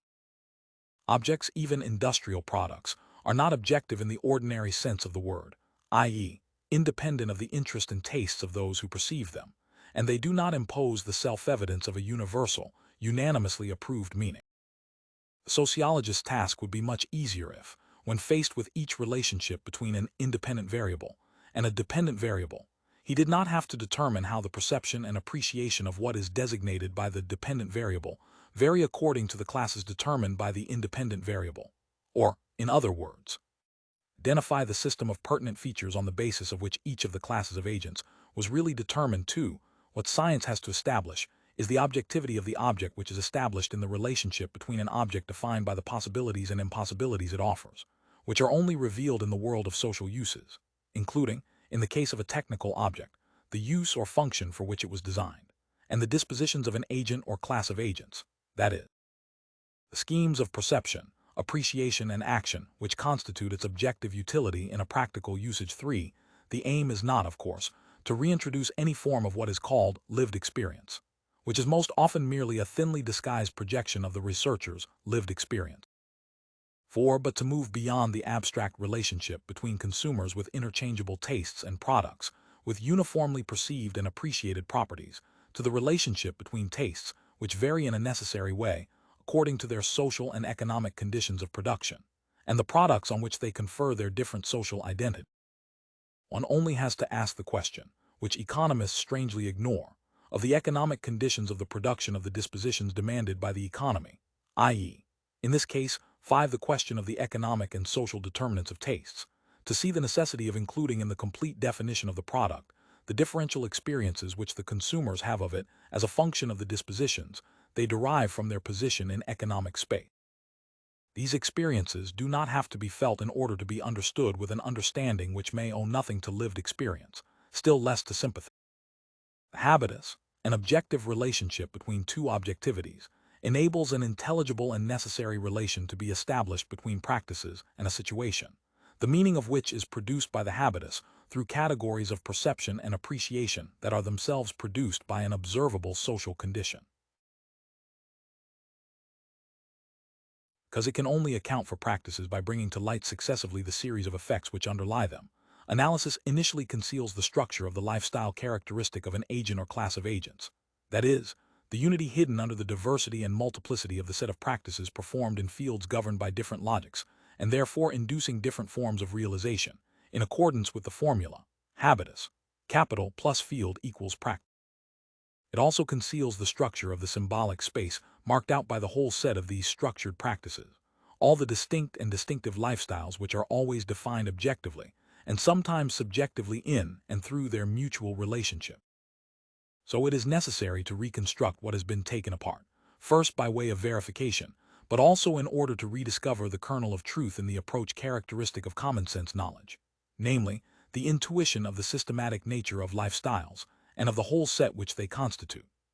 To do this, one must return to the practice-unifying and practice-generating principle, i.e., class habitus, the internalized form of class condition and of the conditionings it entails. One must therefore construct the objective class, the set of agents who are placed in homogeneous conditions of existence, imposing homogeneous conditionings, and producing homogeneous systems of dispositions capable of generating similar practices, and who possess a set of common properties, objectified properties, sometimes legally guaranteed, as possession of goods and power or properties embodied as class habitus, and in particular, systems of classificatory schemes, 6 variables and systems of variables in designating these classes, classes of agents, or, which amounts to the same thing in this context, classes of conditions of existence. By the name of an occupation, one is merely indicating that the position in the relations of production governs practices, in particular through the mechanisms which control access to positions and produce or select a particular class of habitus. But this is not a way of reverting to a pre-constructed variable such as socio-occupational category.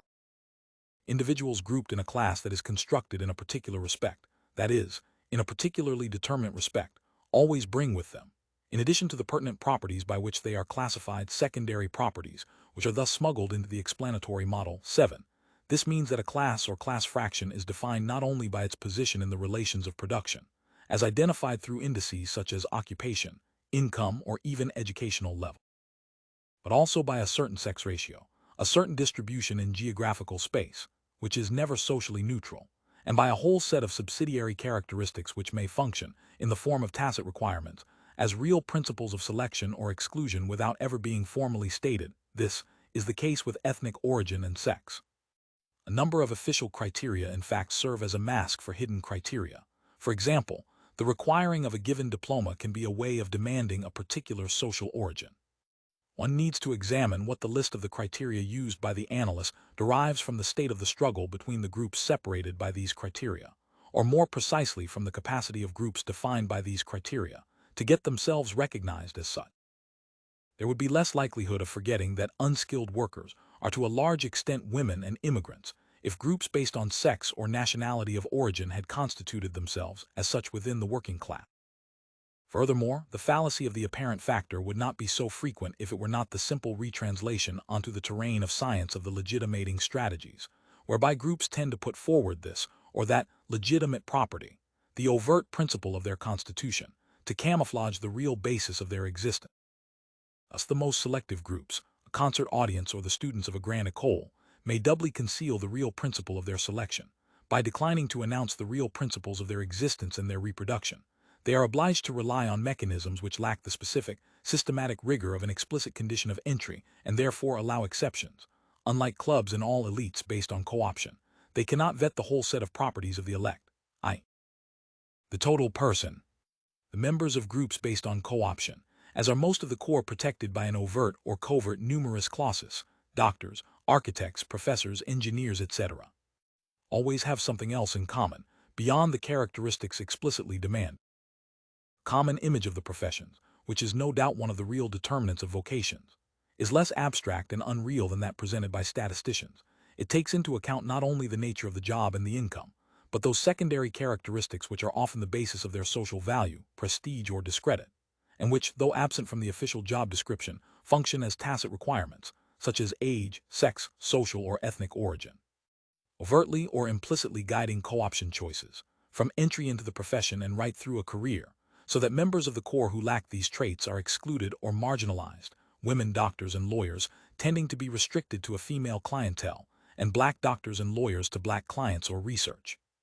In short, the property emphasized by the name used to designate a category, usually occupation, is liable to mask the effect of all the secondary properties which, although constitutive of the category, are not expressly indicated. Similarly, when one is trying to assess the evolution of a social category, identified by occupation, crude errors are inevitable if, by considering only one of the pertinent properties, one ignores all the substitution effects in which the evolution is also expressed. The collective trajectory of a social class may be manifested in the fact that it is becoming feminized or masculinized, growing older or young, getting poorer or richer. The decline of a position may be manifested either in feminization, which may be accompanied by a rise in social origin, or in democratization, or in aging.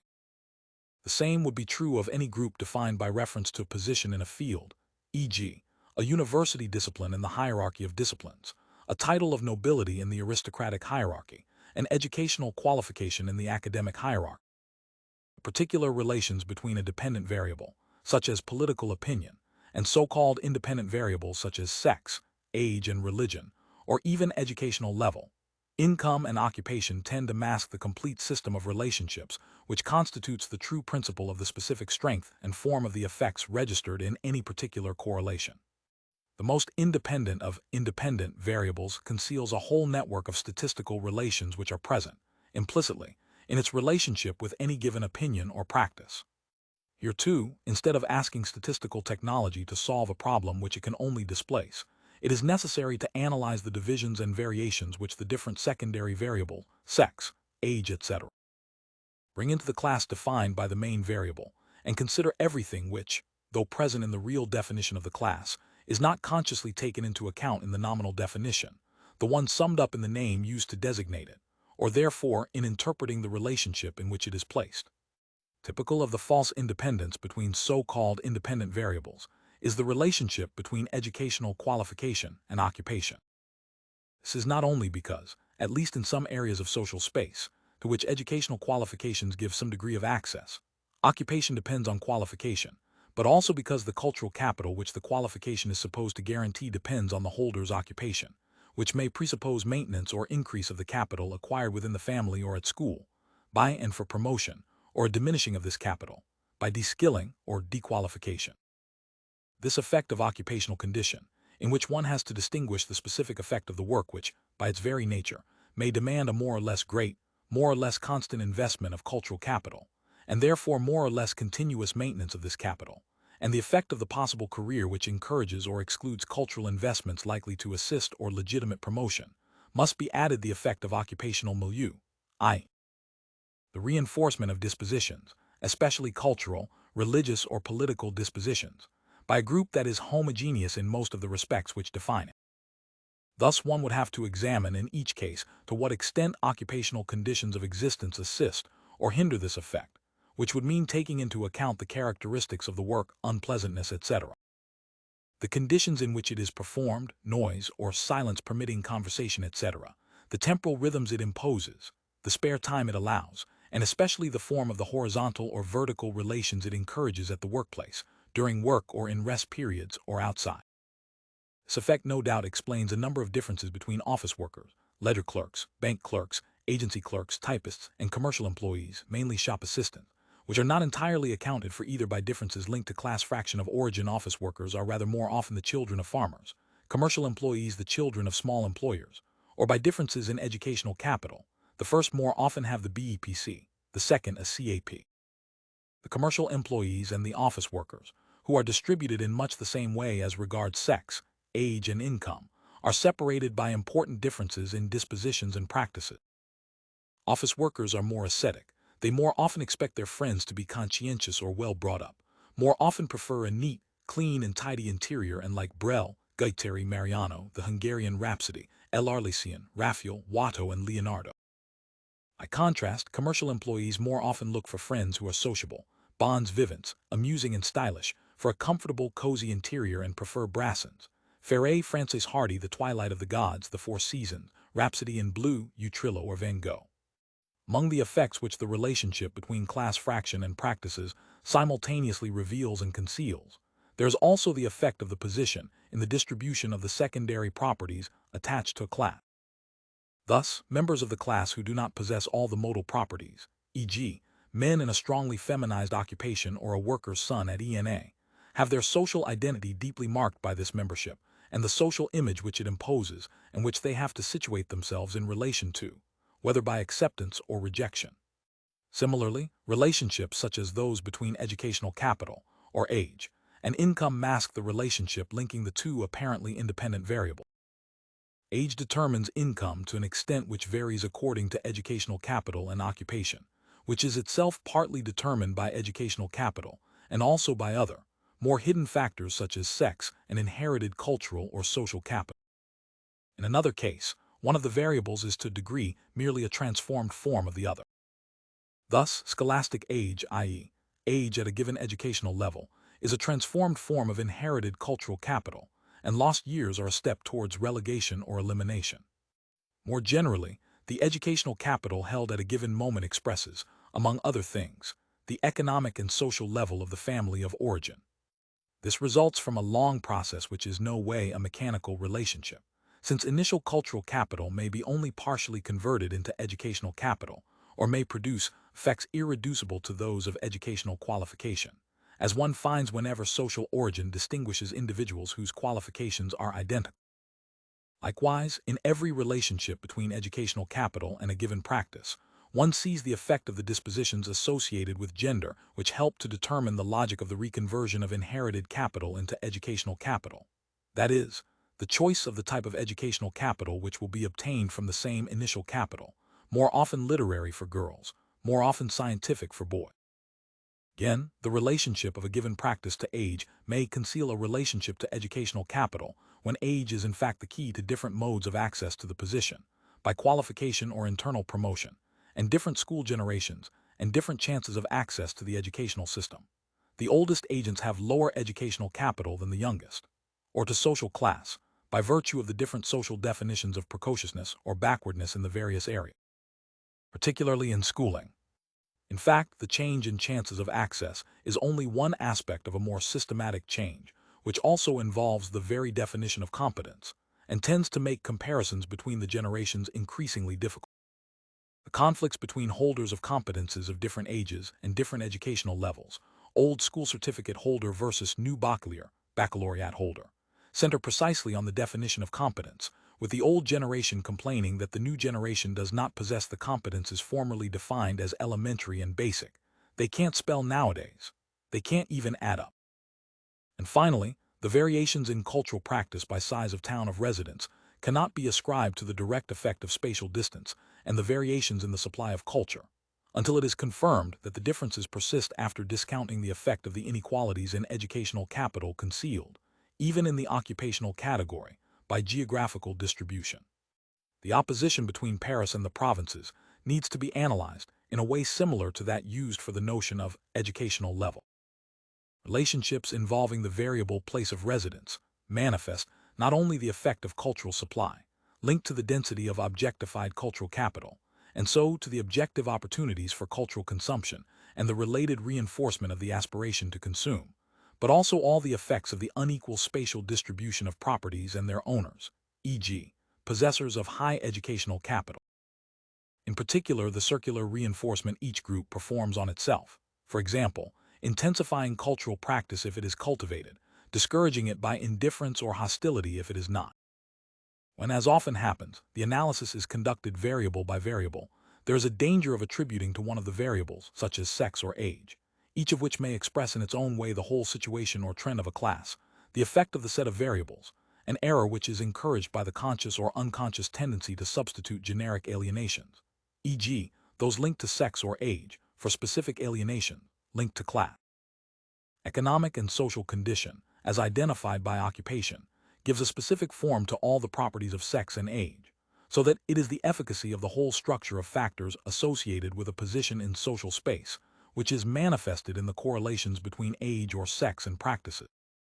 The naivety of the inclination to attribute the differences recorded in relation to age to a generic effect of biological aging becomes self-evident when one sees, for example, that the aging which, in the privileged classes, is associated with a move to the right, is accompanied among manual workers by a move to the left.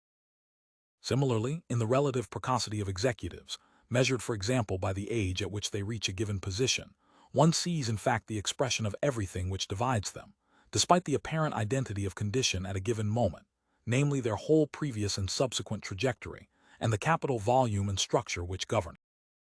Constucted class. Social class is not defined by a property, not even the most determinate one, such as the volume and composition of capital, nor by a collection of properties of sex, age, social origin, ethnic origin, proportion of blacks and whites, for example, or natives and immigrants, income, educational level, etc.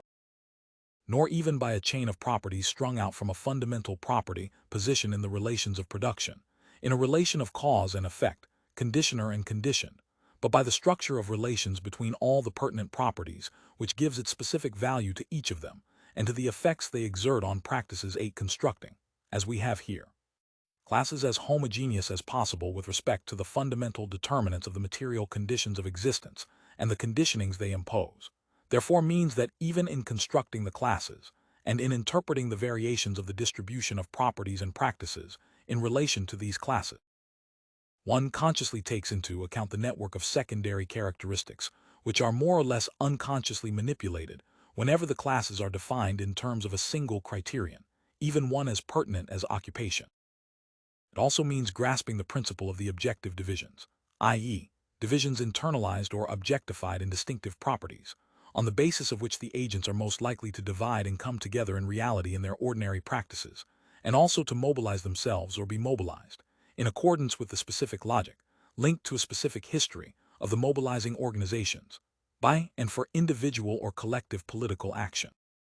The principles of logical division which are used to produce the classes are, of course, very unequally constituted socially in pre-existing social classification.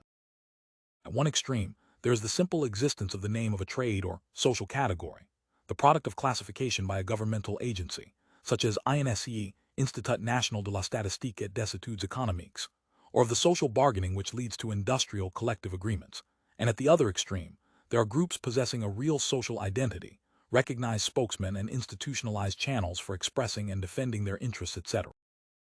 The secondary principles of division, such as country of origin or sex, which are likely to be ignored by an ordinary analysis until they serve as a basis for some form of mobilization, indicate potential lines of division along which a group socially perceived as unitary may split, more or less deeply and permanently. Because the different factors in the system of determinations constituting a class condition, which can function as real principles of division between objectively separate or actually mobilized groups, vary greatly in their functional weights and therefore in their structuring force, these principles of division are themselves set in a hierarchy. Groups mobilized on the basis of a secondary criterion, such as sex or age, are likely to be bound together less permanently and less deeply than those mobilized on the basis of the fundamental determinants of their condition. Account for the infinite diversity of practices in a way that is both unitary and specific, one has to break with linear thinking, which only recognizes the simple ordinal structures of direct determination, and endeavor to reconstruct the networks of interrelated relationships which are present in each of the factors. 9. The structural causality of a network of factors is quite irreducible to the cumulated effects of the set of linear relations, of different explanatory force, which the necessities of analysis oblige one to isolate, those which are established between the different factors, taken one by one, and the practice in question. Through each of the factors is exerted the efficacy of all the others, and the multiplicity of determinations leads not to indeterminacy, but to overdetermination. Thus, the superimposition of biological, psychological, and social determinations in the formation of socially defined sexual identity, a basic dimension of social personality, is only a particular, but very important, case of a logic that is also at work in other biological determinations, such as aging. It goes without saying that the factors constituting the constructed class do not all depend on one another to the same extent, and that the structure of the system they constitute is determined by those which have the greatest functional weight. Thus, the volume and composition of capital give specific form and value to the determinations which the other factors, age, sex, place of residence, etc., impose on practices. Sexual properties are as inseparable from class properties as the yellowness of a lemon is from its acidity. A class is defined in an essential respect by the place and value it gives to the two sexes and to their socially constituted disposition. This is why there are as many ways of realizing femininity as there are classes and class fractions, and the division of labor between the sexes takes quite different forms, both in practices and in representations, in the different social classes. So the true nature of a class or class fraction is expressed in its distribution by sex or age, and perhaps even more, since its future is then at stake, by the trend of this distribution over time. Lowest positions are designated by the fact that they include a large and growing proportion of immigrants or women, unskilled and semi-skilled workers, or immigrant women, charwomen. Similarly, it is no accident that the occupations in personal services, the medical and social services, the personal care trades, old ones like hairdressing, new ones like beauty care, and especially domestic service, which combine the two aspects of the traditional definition of female task, service in the home, are practically reserved for women. Nor is it accidental that the oldest classes or class fractions are also the classes in decline, such as farmers and industrial and commercial proprietors. Most of the young people originating from these classes can only escape collective decline by recovering into the expanding occupation. Similarly, an increase in the proportion of women indicates the whole trend of an occupation, in particular the absolute or relative devaluation which may result from changes in the nature and organization of the work itself. This is the case with office jobs, for example, with the multiplication of repetitive, mechanical tasks that are commonly left to women, or from changes in relative position in social space, as in teaching, whose position has been affected by the overall displacement of the profession, resulting from the overall increase in the number of positions offered. One would have to analyze in the same way the relationship between marital status and class or class fraction. It has been clearly shown, for example, that male celibacy is not a secondary property of the small peasantry, but an essential element of the crisis affecting this fraction of the peasant class. The breakdown of the mechanisms of biological and social reproduction, brought about by the specific logic of symbolic domination, is one of the mediations of the process of concentration, which leads to a deep transformation of the class. But here, too, one would have to subject the common sense notion to close analysis, as has been done for educational level. Being married is not opposed to being unmarried simply, as the fact of having a legitimate spouse, to the fact of not having one. One only has to think of a few limiting cases, some much more frequent than others. The housewife, the artist supported by his wife, the employer or executive who owes his position to his father-in-law, to see that it is difficult to characterize an individual without including all the properties and property which are brought to each of the spouses, and not only the wife through the other, a name, sometimes a distinguished as well, goods and income, connection. A social status, each member of the couple being characterized by the spouse's social position, to different degrees according to sex, position, and the gap between the two positions. Properties acquired or possessed through marriage will be omitted from the system of properties which may determine practices and properties if, as usually happens, one forgets to ask oneself who is the subject of the practices, or more simply, if the subject questioned is really the subject of the practices on which he or she is questioned.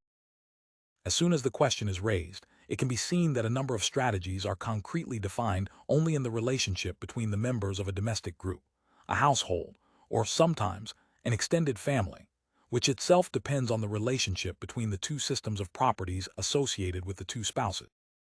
The common goods, especially when they are of some economic and social importance, such as the apartment or furniture, or even personal goods such as clothing, are, like the choice of a spouse for son or daughter in other societies, the outcome of these denied power relations which define the domestic unit. For example, there is every reason to suppose that, given the logic of the division of labor between the sexes, which gives precedence to women in matters of taste, and to men in politics, the weight of the man's own taste in choosing his clothes, and therefore the degree to which his clothes express his taste, depends not only on his own inherited cultural capital and educational capital. The traditional division of roles tends to weaken here and elsewhere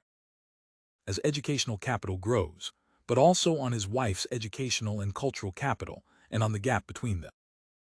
The same is true of the weight of the wife's own preferences in politics. The effect of assignment by status which makes politics a man's business is less likely to occur, the greater the wife's educational capital, or when the gap between her capital and her husband's is small or in her favor.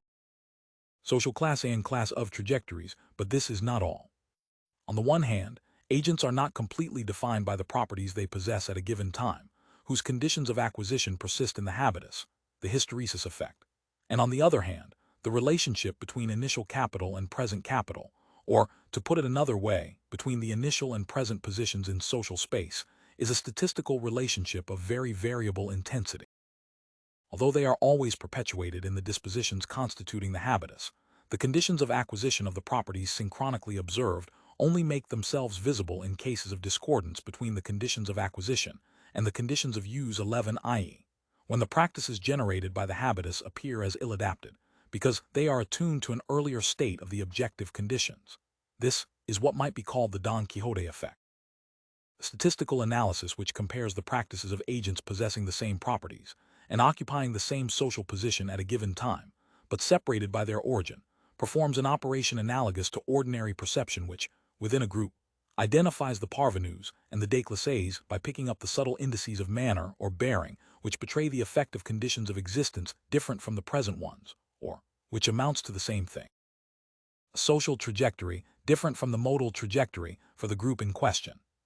Individuals do not move about in social space in a random way, partly because they are subject to the forces which structure this space, e.g., through the objective mechanisms of elimination and channeling, and partly because they resist the forces of the field with their specific inertia, that is, their properties which may exist in embodied form, as dispositions, or in objectified form in goods, qualifications, etc.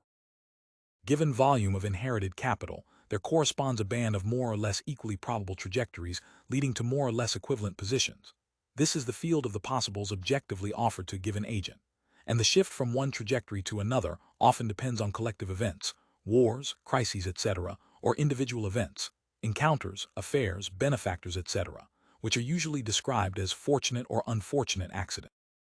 Although they themselves depend statistically on the position and disposition of those whom they befall, e.g., the skill in operating connections, which enables the holders of high social capital to preserve or increase this capital, when, that is, they are not deliberately contrived by institutions, clubs, family reunions, old boys or alumni associations, etc.,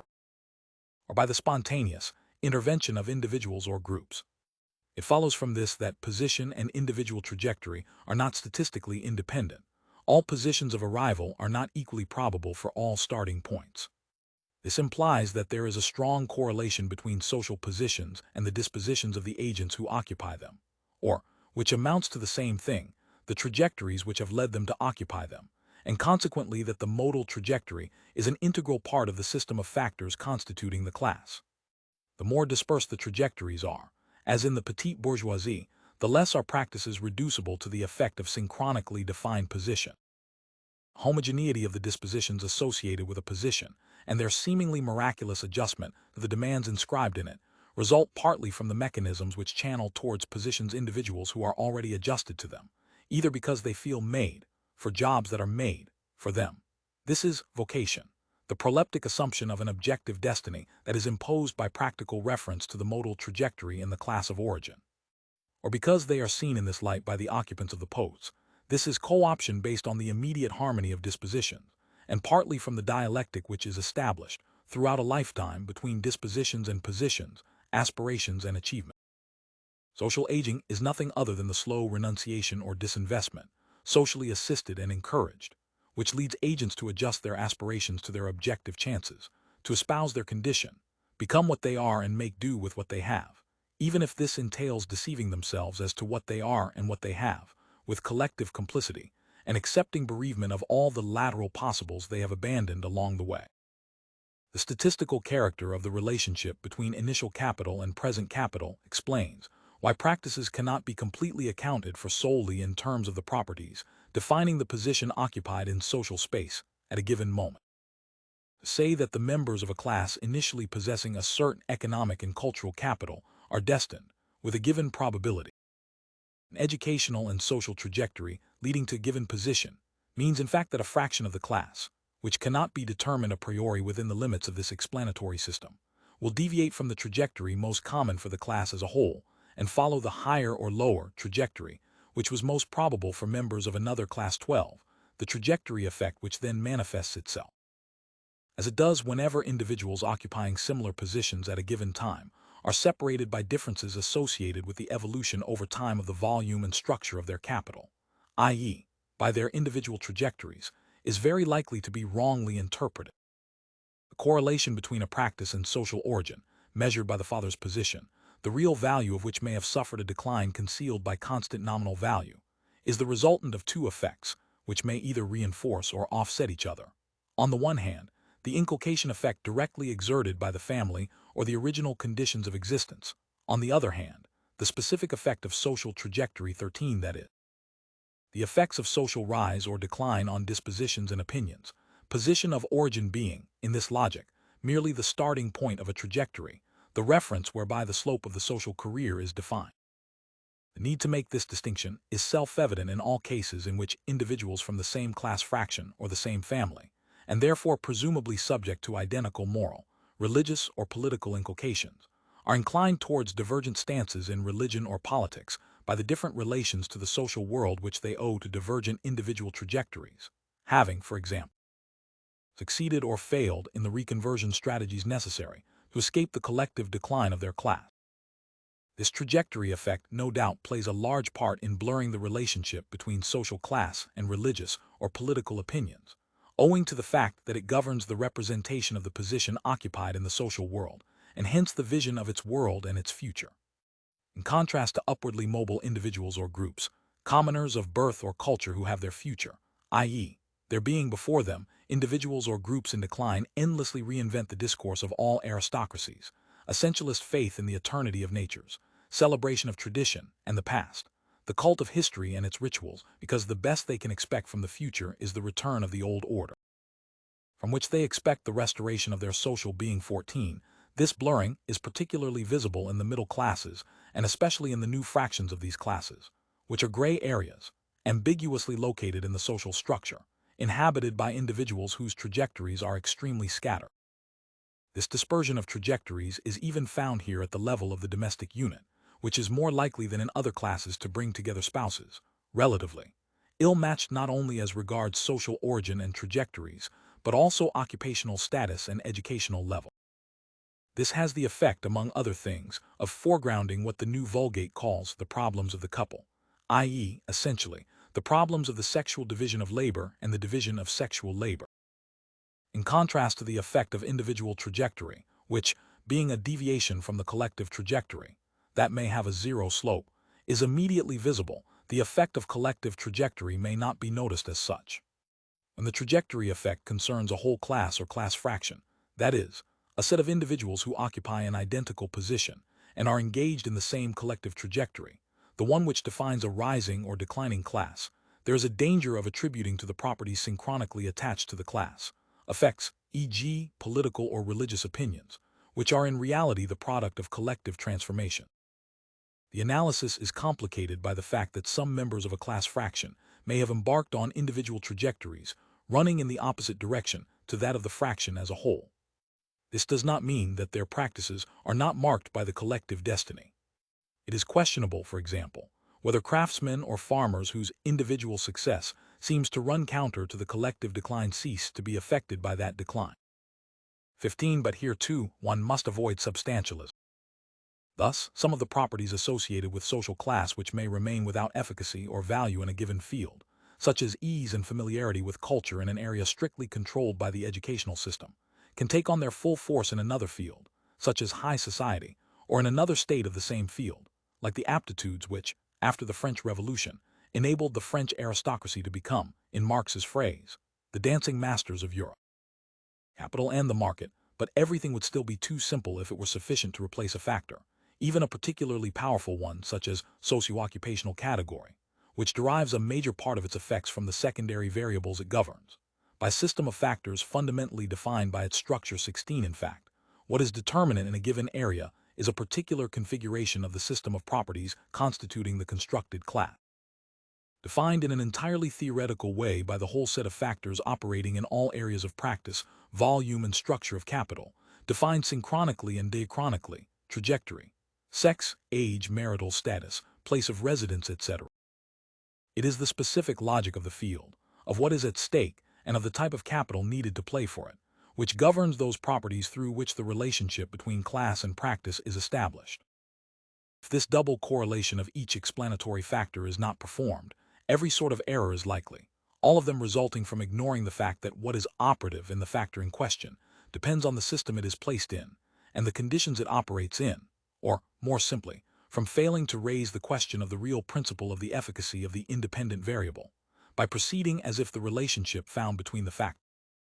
designated by what is usually no more than an indicator of it, e.g., educational level, and this or that practice, e.g., the rate of response to political questions or the capacity to adopt the aesthetic disposition or museum-going, etc., did not itself have to be explained. Understand why the same system of properties, which determines and is determined by the position occupied in the field of class struggles, always has the greatest explanatory power, whatever the area in question, eating habits, use of credit, fertility, political opinion, religion, etc., and why, simultaneously, the relative weight of the factors which constitute it varies from one field to another, educational capital being most important in one area, economic capital in another. And so on. One only has to see that because capital is a social relation, i.e., an energy which only exists and only produces its effects in the field in which it is produced and reproduced. Each of the properties attached to class is given its value and efficacy by the specific laws of each field. In practice, that is, in a particular field, the properties, internalized in dispositions or objectified in economic or cultural goods, which are attached to agents, are not all simultaneously operative. The specific logic of the field determines those which are valid in this market, which are pertinent and active in the game in question, and which, in the relationship with this field, function as specific capital, and consequently as a factor explaining practices. This means, concretely, that the social rank and specific power which agents are assigned in a particular field depend firstly on the specific capital they can mobilize, whatever their additional wealth in other types of capital, though this may also exert an effect of contamination. This explains why the relationship which analysis uncovers between class and practices appears to be established in each case through the mediation of a factor or particular combination of factors, which varies according to the field. This appearance itself leads to the mistake of inventing as many explanatory systems as there are fields, instead of seeing each of them as a transformed form of all the others, or worse, the error of setting up a particular combination of factors active in a particular field of practices as a universal explanatory principle. Singular configuration of the system of explanatory factors which has to be constructed in order to account for a state of the distribution of a particular class of goods or practices, i.e., a balance sheet, drawn up at a particular moment, of the class struggle over that particular class of goods or practices, caviar or avant-garde painting, Nobel Prizes or state contracts, an enlightened opinion or a chic sport, is the form taken in that field by the objectified and internalized capital, properties and habitus, which defines social class and constitutes the principle of the production of classified and classifying practices. It represents a state of the system of properties, which make class a universal principle of explanation and classification, defining the rank occupied in all possible fields. Endeavoring to reconstitute the units most homogeneous from the point of view of the conditions of production of habitus, i.e., with respect to the elementary conditions of existence and the resultant conditionings, one can construct a space whose three fundamental dimensions are defined by volume of capital, composition of capital, and change in these two properties over time, manifested by past and potential trajectory in social space. 17. The primary differences. Those which distinguish the major classes of conditions of existence derive from the overall volume of capital, understood as the set of actually usable resources and powers, economic capital, cultural capital, and also social capital. The distribution of the different classes and class fractions thus runs from those who are best provided with both economic and cultural capital to those who are most deprived in both respects. See Figure 5. later in this section. Members of the professions who have high incomes and high qualifications, who very often, 52.9%, originate from the dominant class professions or senior executives, who receive and consume a large quantity of both material and cultural goods, are opposed in almost all respects to the office workers, who have low qualifications, often originate from the working or middle classes, who receive little and consume little, devoting a high proportion of their time to car maintenance and home improvement, and they are even more opposed to the skilled or semi-skilled workers, and still more to unskilled workers or farm laborers, who have the lowest incomes, no qualifications, and originate almost exclusively, 90.5% of farm laborers, 84.5% of unskilled workers, from the working classes. 18 The differences stemming from the total volume of capital almost always conceal, both from common awareness and also from scientific knowledge, the secondary differences which, within each of the classes defined by overall volume of capital, separate class fractions, defined by different asset structures, i.e., different distributions of their total capital among the different kinds of capital. Among the difficulties which this model aims to account for in a unitary and systematic way, the most visible is the observation, which others have often made, e.g., C.S. VII, that the hierarchies both in the dominant class between the executives and the employers, and in the middle class between the junior executives and the craftsmen or shopkeepers, vary according to the activity or asset in question. This effect seems to support the relativistic critique of the social classes, until it is seen that there is a relationship between the nature of these activities or assets, for example, theater-going or possession of a color TV, and the structure of each group's capital. Once one takes account of the structure of total assets, and not only, as has always been done implicitly, of the dominant kind in a given structure, birth, fortune, or talents, as the 19th century put it, one has the means of making more precise divisions, and also of observing the specific effects of the structure of distribution between the different kinds of capital. This may, for example, be symmetrical, as in the case of the professions, which combine very high income with very high cultural capital, or asymmetrical, in the case of higher education and secondary teachers or employers, with cultural capital dominant in one case, economic capital in the other. One thus discovers two sets of homologous position. Fractions whose reproduction depends on economic capital, usually inherited, industrial and commercial employers at the higher level, craftsmen and shopkeepers at the intermediate level, are opposed to the fractions which are least endowed, relatively of course, with economic capital, and whose reproduction mainly depends on cultural capital, higher education and secondary teachers at the higher level, primary teachers at the intermediate level. The industrialists, who are grouped with the commercial employers in surveys by representative sample, because of their small number, declare considerably higher incomes than the latter. 33.6% say they earn more than 100,000 French francs, as against 14.5% of the commercial employer. Those classified as industrialists in the INSEE survey, CF, are much closer to the new bourgeoisie than are the commercial employers. Many more of them declare salaries and investment income. Many fewer declare industrial, commercial, or non-commercial profits. For the working classes, who are strongly ranked by overall capital volume, the data available do not enable one to grasp the differences in the second dimension, composition of capital. However, differences such as those between semi-skilled, educationally unqualified provincial factory workers of rural origin, living in an inherited farmhouse, and skilled workers in the Paris region who have been in the working class for generations, who possess a trade or technical qualifications, must be the source of differences in lifestyle and religious and political opinion. Given that, as one moves from the artists to the industrial and commercial employers, volume of economic capital rises and volume of cultural capital falls, it can be seen that the dominant class is organized in a chiastic structure. To establish this, it is necessary to use various indicators borrowed from a survey which has the advantage of distinguishing between public sector and private sector executives, CS. To examine successively the distribution of economic capital and the distribution of cultural capital among the fractions. The structures of these distributions must then be correlated. Although it is self-evident when one considers indicators of wealth, as will be done later, the hierarchy of the class fractions as regards possession of economic capital, running from industrial and commercial employers to teachers, is already less visible when, as here, one is only dealing with indices of consumption, cars, boats, hotels, which are neither entirely adequate nor entirely unambiguous. See Table 6.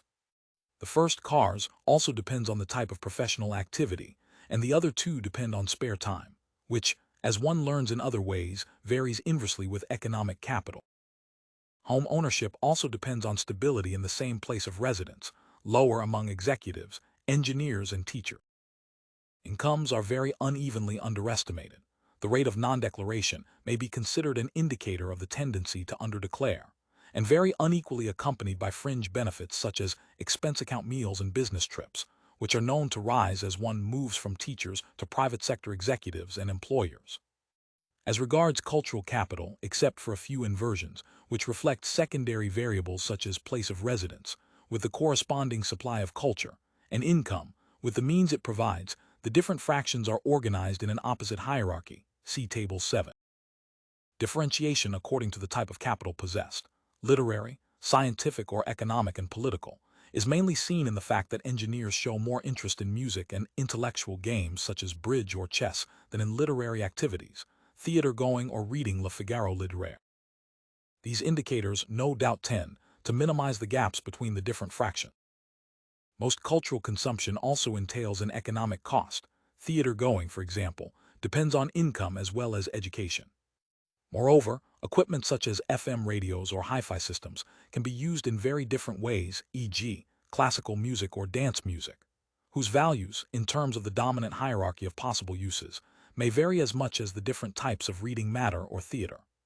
In fact, the position of the different fractions ranked according to their interest in the different types of reading matter tends to correspond to their position when ranked according to volume of cultural capital, as one moves towards the rarer types of reading, which are known to be those most linked to educational level and highest in the hierarchy of cultural legitimacy. See Table 8.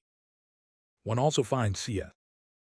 XIV, Table 215a, that the overrepresentation of teachers and students in the audience of the different theaters steadily declines, and the overrepresentation of the other fractions, employers, senior executives, and members of the professions, unfortunately not distinguished in the statistics, increases as one moves from avant-garde or reputedly avant-garde theater to classical theater, and especially from classical to boulevard theater, which draws between a third and a quarter of its audience from the least intellectual fractions of the dominant class. Having established that the structure of the distribution of economic capital is symmetrical and opposite to that of cultural capital, we can turn to the question of the hierarchy of the two principles of hierarchization, without forgetting that this hierarchy is at all times a stake in struggles, and that, in certain conjunctures, as in present-day France, cultural capital may be one of the conditions for access to control of economic capital. We may take as an indicator of the state of the power relation between these two principles of domination the frequency of intergenerational movements between the fractions. If we use as indices of the rarity of a position, or, which amounts to the same thing, its degree of closure, the proportion of its occupants who originate from the dominant class as a whole and from the fraction in question, we find that the resulting hierarchy corresponds fairly exactly, for both indices, to the hierarchy by volume of economic capital. See Table 9. Proportion of members of each fraction who originated from the dominant class, and the proportion of individuals who originated from the fraction to which they now belong, decline in parallel as one moves from the industrial employers to the teachers, with a clear break between the three higher-ranking fractions, industrial and commercial employers and the professions, and the three lower-ranking fractions, engineers, public sector executives, and teachers. The use of these indicators may be contested on the grounds that the different fractions have very unequal control over the conditions of their social reproduction, so that the high proportion of endogenous employers may express nothing other than the capacity of these fractions, or at least of a proportion of their members, to transmit their powers and privileges without mediation or control. Indeed, this capacity is itself one of the rarest privileges, which, by giving greater freedom vis-à-vis academic verdicts, reduces the necessity or urgency of making the cultural investments which cannot be avoided by those who depend entirely on the education system for their reproduction. The fractions richest in cultural capital do, in fact, tend to invest in their children's education, as well as in the cultural practices likely to maintain and increase their specific rarity. The fractions richest in economic capital set aside cultural and educational investments in favor of economic investments, industrial and commercial employers more so, however, than the new bourgeoisie of private sector executives, who manifest the same concern for rational investment both in economic and in educational matters. Members of the professions, especially doctors and lawyers, relatively well endowed with both forms of capital, but too little integrated into economic life to use their capital in it actively, invest in their children's education, but also and especially in cultural practices which symbolize possession of the material and cultural means of maintaining a bourgeois lifestyle, and which provide a social capital, a capital of social connection, honorability and respectability that is often essential in winning and keeping the confidence of high society, and with it a clientele, and may be drawn on, for example, in making a political career. Even that scholastic success mainly depends on inherited cultural capital and on the propensity to invest in the educational system, and that the latter varies with the degree to which maintained or improved social position depends on such success. It is clear why the proportion of pupils in a given school or college who come from the culturally richest fractions rises with the position of that school in the specifically academic hierarchy, measured, for example, by previous academic success, reaching its peak in the institution responsible for reproducing the professorial corps, the école normale supérieure. In fact, like the dominant class which they help to reproduce, higher education institutions are organized in accordance with two opposing principles of hierarchy. The hierarchy dominant within the educational system, i.e., the one which ranks institutions by specifically academic criteria, and correlatively by the proportion of their students drawn from the culturally richest fractions, is diametrically opposed to the hierarchy dominant outside the educational system, i.e., the one which ranks institutions by the proportion of their students drawn from the fractions richest in economic capital or in power, and by the position in the economic or power hierarchy of the occupations they lead to. The offspring of the dominated fractions are less represented in the economically highest institutions, such as ENA or HEC, than might be expected from their previous academic success and the position of these schools in the specifically scholastic hierarchy. This is, of course, because these schools refuse to apply purely scholastic criteria, but it is also because the scholastic hierarchy is most faithfully respected, so that the science section of the ENS is preferred to Polytechnique, or the arts faculty to sciences Po, by those who are most dependent on the educational system. Blindness to alternative ranking principle is most nearly complete in the case of teachers' children, whose whole upbringing inclines them to identify all success with academic success. The same chiastic structure is found at the level of the middle classes, where volume of cultural capital again declines, while economic capital increases, as one moves from primary teachers to small industrial and commercial employers, with junior executives, technicians, and clerical workers in an intermediate position, homologous to that of engineers and executives at the higher level. Artistic craftsmen and art dealers, who earn their living from industrial and commercial profits, and are close in those respects to other small businessmen, are set apart from them by their relatively high cultural capital, which brings them closer to the new petite bourgeoisie. The medical and social services, drawn to a relatively large extent from the dominant class 19, are in a central position, roughly homologous to that of the professions, although slightly more tilted towards the pole of cultural capital. They are the only ones who receive not only wages or salaries, but also, in some cases, non-commercial profits, like the profession. It can immediately be seen that the homology between the space of the dominant class and that of the middle classes is explained by the fact that their structure is the product of the same principle. In each case, there is an opposition between owners of their own home, of rural or urban property, of stocks and shares, often older, with little spare time, often the children of industrial or agricultural employers, and non-owners, chiefly endowed with educational capital and spare time, originating from the wage-earning fractions of the middle and upper classes or from the working class. The occupants of homologous positions, primary teachers and professors, for example, or small shopkeepers and commercial entrepreneurs, are mainly separated by the volume of the kind of capital that is dominant in the structure of their assets, i.e., by differences of degree which separate individuals unequally endowed with the same scarce resources. The lower positions, and correlatively the dispositions of their occupants, derive some of their characteristics from the fact that they are objectively related to the corresponding positions at the higher level, towards which they tend and pretend. This is clearly seen in the case of the wage-earning petite bourgeoisie, whose ascetic virtues and cultural good intentions, which it manifests in all sorts of ways, taking evening classes, enrolling in libraries, collecting stamps, etc., very clearly express the aspiration to rise to the higher position, the objective destiny of the occupants of the lower position who manifest such disposition. To reconstruct the social conditions of production of the habitus as fully as possible, one also has to consider the social trajectory of the class or class fraction the agent belongs to, which, through the probable slope of the collective future, engenders progressive or regressive dispositions towards the future, and the evolution, over several generations, of the asset structure of each lineage, which is perpetuated in the habitus and introduces divisions even within groups that are as homogeneous as the fraction.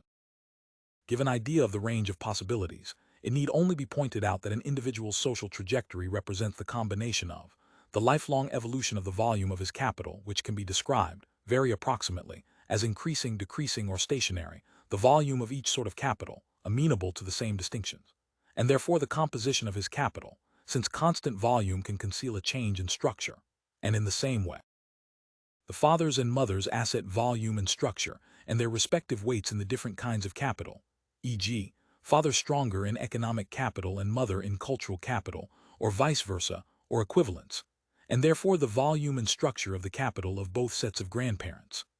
To account more fully for the differences in lifestyle between the different fractions, especially as regards culture, one would have to take account of their distribution in a socially ranked geographical space.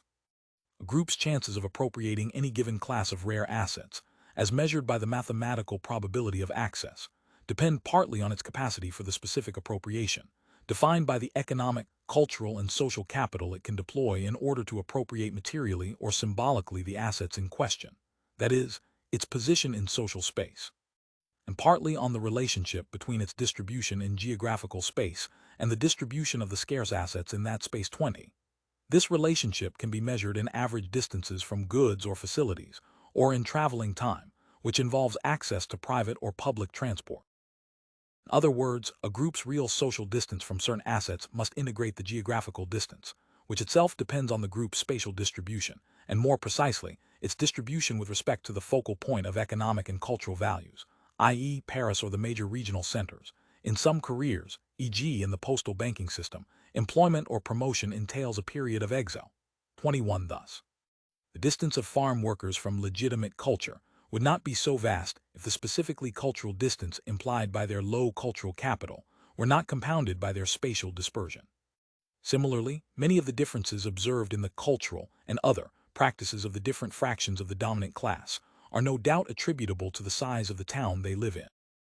Consequently, the opposition between engineers and private sector executives on the one hand, and industrial and commercial employers on the other, partly stems from the fact that the former mostly live in Paris and work for relatively large firms. Only 7% of private sector executives work in firms employing from 1 to 5 people, as against 34% in medium-sized firms and 40% in firms employing more than 50 people. Whereas the latter mainly run small firms. In the 1966 survey by SOFRES Société Française d'Enquêtes par Sondages, CS, 6% of the industrialists had from 1 to 5 employees, 70%, 6 to 49, 24% more than 50. In commerce, the corresponding figures are 30%, 42% and 12%, and mostly live in the provinces and even in the country. According to the 1968 census, 22.3% of the industrialists and 15.5% of the commercial employers lived in a rural commune. 14.1% and 11.8% in communes of less than 10,000 inhabitants.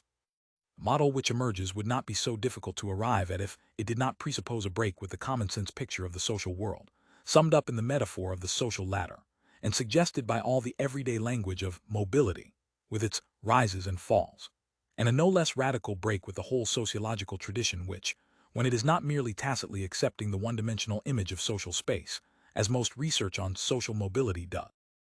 subjects it to a pseudoscientific elaboration, reducing the social universe to a continuum of abstract strata, upper middle class, lower middle class, etc. 22. Obtained by aggregating different forms of capital, thanks to the construction of indices, which are, par excellence, the destroyers of structures. 23. Projection onto a single axis, in order to construct the continuous, linear, homogeneous, one-dimensional series with which the social hierarchy is normally identified, implies an extremely difficult, and if it is unwitting, extremely dangerous operation, whereby the different types of capital are reduced to a single standard. This abstract operation has an objective basis in the possibility, which is always available, of converting one type of capital into another. However, the exchange rates vary in accordance with the power relation between the holders of the different forms of capital, obliging one to formulate the principle of the convertibility of the different kinds of capital, which is the precondition for reducing the space to one dimension. The construction of a two-dimensional space makes it clear that the exchange rate of the different kinds of capital is one of the fundamental stakes in the struggles between class fractions, whose power and privileges are linked to one or the other of these types. In particular, this exchange rate is a stake in the struggle over the dominant principle of domination, economic capital, cultural capital, or social capital, which goes on at all times between the different fractions of the dominant class. Reproduction strategies, the set of outwardly very different practices whereby individuals or families tend, unconsciously and consciously, to maintain or increase their assets, and consequently to maintain or improve their position in the class structure, constitute a system which, being the product of a single unifying, generative principle, tends to function and change in a systematic way. Through the mediation of the disposition towards the future, which is itself determined by the group's objective chances of reproduction, these strategies depend first on the volume and composition of the capital to be reproduced, and secondly on the state of the instruments of reproduction, inheritance, law and custom, the labor market, the educational system, etc., which itself depends on the state of the power relations between the classes. Any change in either the instruments of reproduction or the state of the capital to be reproduced, therefore, leads to a restructuring of the system of reproduction strategy. The reconversion of capital held in one form to another, more accessible, more profitable, or more legitimate form, tends to induce a transformation of asset structure. One of the difficulties of sociological discourse lies in the fact that, like all language, it unfolds in strictly linear fashion, whereas, to escape oversimplification and one-sidedness, one ought to be able to recall at every point the whole network of relationships found there. That is why it has seemed useful to present a diagram which has the property, as Saussure says, of being able to present simultaneous complications in several dimensions, as a means of grasping the correspondence between the structure of social space, whose two fundamental dimensions correspond to the volume and composition of the capital of the groups distributed within it, and the structure of the space of the symbolic properties attached to those groups. But this diagram does not aim to be the crystal ball in which the alchemists claim to see at a glance everything happening in the world, and like mathematicians who also treat what they call imagery as a necessary evil, I'm tempted to withdraw it in the very act of presenting. There is reason to fear that it will encourage readings which will reduce the homologies between systems of differences to direct, mechanical relationships between groups and properties, or that it will encourage the form of voyeurism which is inherent in the objectivist intention, putting the sociologist in the role of the lame devil who takes off the roofs and reveals the secrets of domestic life to his fascinated reader. Have as exact an idea as possible of the theoretical model that is proposed. It has to be imagined that three diagrams are superimposed, as could be done with transparent sheets. The first here, figure 5, presents the space of social conditions, as organized by the synchronic and diachronic distribution of the volume and composition of the various kinds of capital. The position of each group, class fraction, in this space is determined by the set of properties characteristic in the respects thus defined as pertinent. The second, figure 6, presents the space of lifestyles, i.e., the distribution of the practices and properties which constitute the lifestyle in which each of these conditions manifests itself. Finally, between the two previous diagrams one ought to insert a third, presenting the theoretical space of habitus, that is, of the generative formulae, e.g., for teachers, aristocratic asceticism, which underlie each of the classes of practices and properties, that is, the transformation into a distinct and distinctive lifestyle of the necessities and facilities characteristic of a condition and a position. The figures presented here are not plain diagrams of correspondence analyses, although various such analyses were drawn on in order to construct them, and although a number of these are organized in accordance with a similar structure, including the analyses of the survey data which are presented below. Among the limitations of such a construct, the most important are due to the lacunae in the statistics, which are much better at measuring consumption or, at best, income, setting aside secondary and hidden profits, and property than capital in the strict sense, especially capital invested in the economy. Others are due to the inadequacies of the analytical category. These are very unequally homogeneous even as regards the pertinent criteria, and in the case of the industrial and commercial employers, make it impossible, for example, to identify the holders of a capital that can exert power over capital, i.e., big business. For lack of rigorous indicators of the dispersion of the different categories, the economic and cultural dispersion of the most heterogeneous categories, farmers, industrial and commercial employers, craftsmen and shopkeepers, has been indicated by writing the corresponding names vertically between the extreme limits defining the group. It has to be remembered that the position marked by the names always represents the central point in a space of variable extent which may in some cases be organized as a field of competition. In the absence of a survey, perhaps impossible to carry out in practice, that would provide, with respect to the same representative sample, all the indicators of economic, cultural, and social wealth, and its evolution which are needed in order to construct an adequate representation of social space, a simplified model of that space has been constructed, based on information acquired through earlier research, and on a set of data taken from various surveys, all done by INSCE, and therefore homogeneous at least as regards the construction of the categories, see Appendix 3. From the INSCE survey of 1967 on leisure activities, tables relating to men, I have taken indicators of spare time such as length of the working week, CS. IV. From the 1970 survey on vocational training, tables relating to men, I have taken data on the father's occupational category, social trajectory, the father's educational level, inherited cultural capital, and the subject's educational level, scholastic capital, CS. II. From the 1970 survey on incomes, I have taken information on total incomes, rural and urban property, shares, industrial and commercial profits, wages and salaries, economic capital, CS. I. From the 1972 survey on household consumption, data on the total amount spent, possession of a washing machine and telephone, forms of tenancy of main and second residence, CS. III. And from the 1968 census, data on the size of the town of residence. For each of the groups represented, I have also indicated, firstly, the distribution of the occupants of each group according to the social trajectory which has brought them there, with histograms showing the proportion of each group having come from each of the different classes. For the sake of legibility, these histograms are reproduced only for a few illustrative categories. They suffice to show that the proportion of individuals from the dominant class, black, rises strongly, while the proportion from the working classes, white, declines, as one moves up the social hierarchy. The histogram for the semi-skilled workers, not reproduced here, is intermediate between those of the unskilled and skilled workers. For the upper and middle classes at least, one really needs to be able to give the distribution by fraction of origin. Secondly, I have indicated the history of the group as a whole. This is shown by the arrows, pointing up, down, or horizontally, which indicate that between 1962 and 1968, the group in question expanded by at least 25%, contracted or remained stable. They thus make visible the opposition between the new, strongly growing fractions and the established, stable or declining fraction.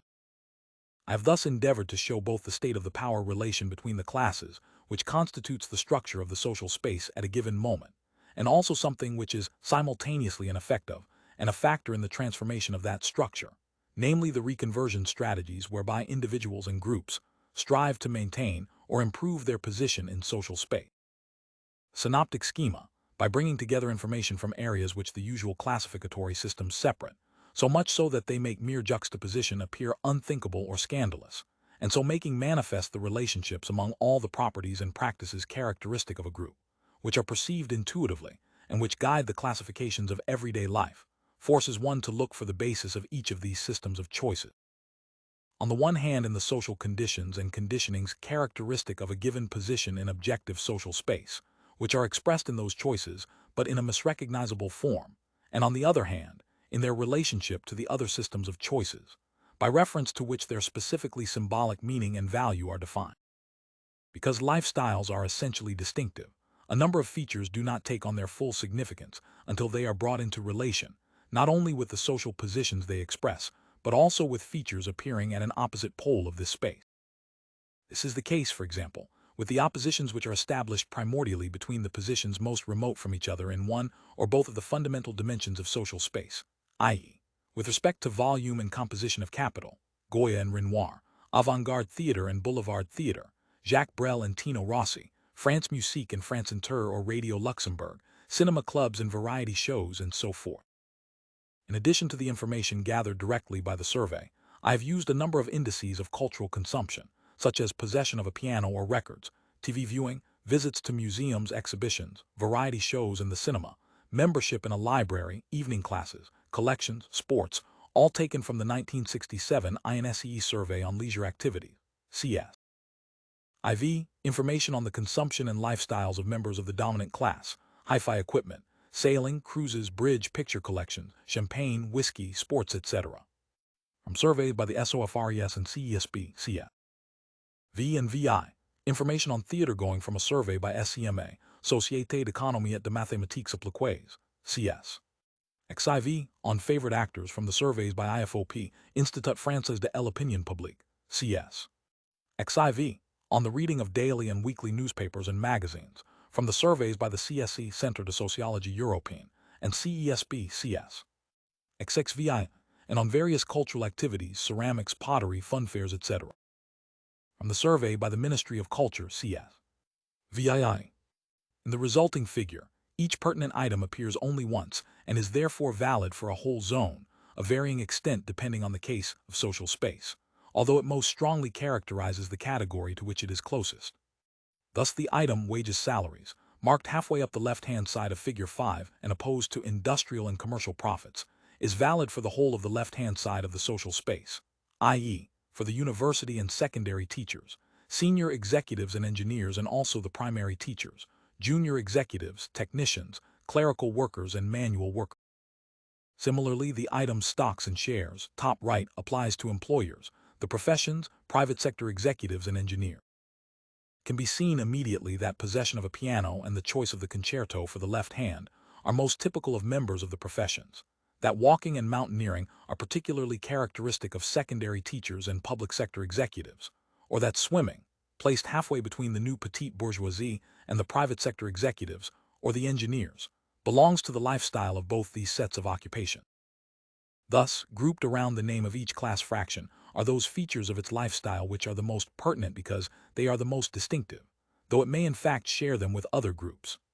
This is the case, for example, with the use of a library, which appears in the area of the junior executives, primary teachers, and technicians, although it is at least as frequent among secondary and university teachers, but the latter are less marked by the practice since it is part of their occupational role. These reconversions correspond to movements in a social space, which has nothing in common with the unreal, and yet naively realistic space of so-called social mobility study. The same positivistic naivety which sees upward mobility in the morphological transformations of different classes or fractions, is also unaware that the reproduction of the social structure may, in certain conditions, demand very little occupational heredity. This is true whenever agents can only maintain their position in the social structure by means of a shift into a new condition, e.g., the shift from small landowner to junior civil servant, or from small craftsman to office worker or commercial employee. Social space, being structured in two dimensions, overall capital volume and dominated capital, allows two types of movement which traditional mobility studies confuse, although they are in no way equivalent and are unequally probable vertical movements, upwards or downwards, in the same vertical sector, that is, in the same field, e.g., from schoolteacher to professor or from small businessman to big businessman, and transverse movements from one field to another, which may occur either horizontally, a schoolteacher, or his son becomes a small shopkeeper, or between different levels, a shopkeeper or his son becomes an industrialist. Vertical movements, the most frequent ones, only require an increase in the volume of the type of capital already dominant in the asset structure, and therefore a movement in the structure of the distribution of total capital, which takes the form of a movement within a field, business field, academic field, administrative field, medical field, etc. Transverse movements entail a shift into another field, and the reconversion of one type of capital into another, or of one subtype into another subtype, e.g., from landowning to industrial capital, or from literature to economics, and therefore a transformation of asset structure which protects overall capital volume and maintains position in the vertical dimension.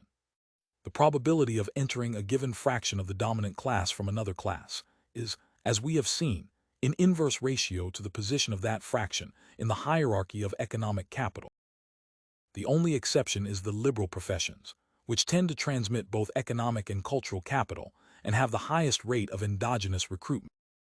Similarly, major sideways movements within the class, industrialist sons becoming secondary or higher education teachers, or vice versa, are extremely rare.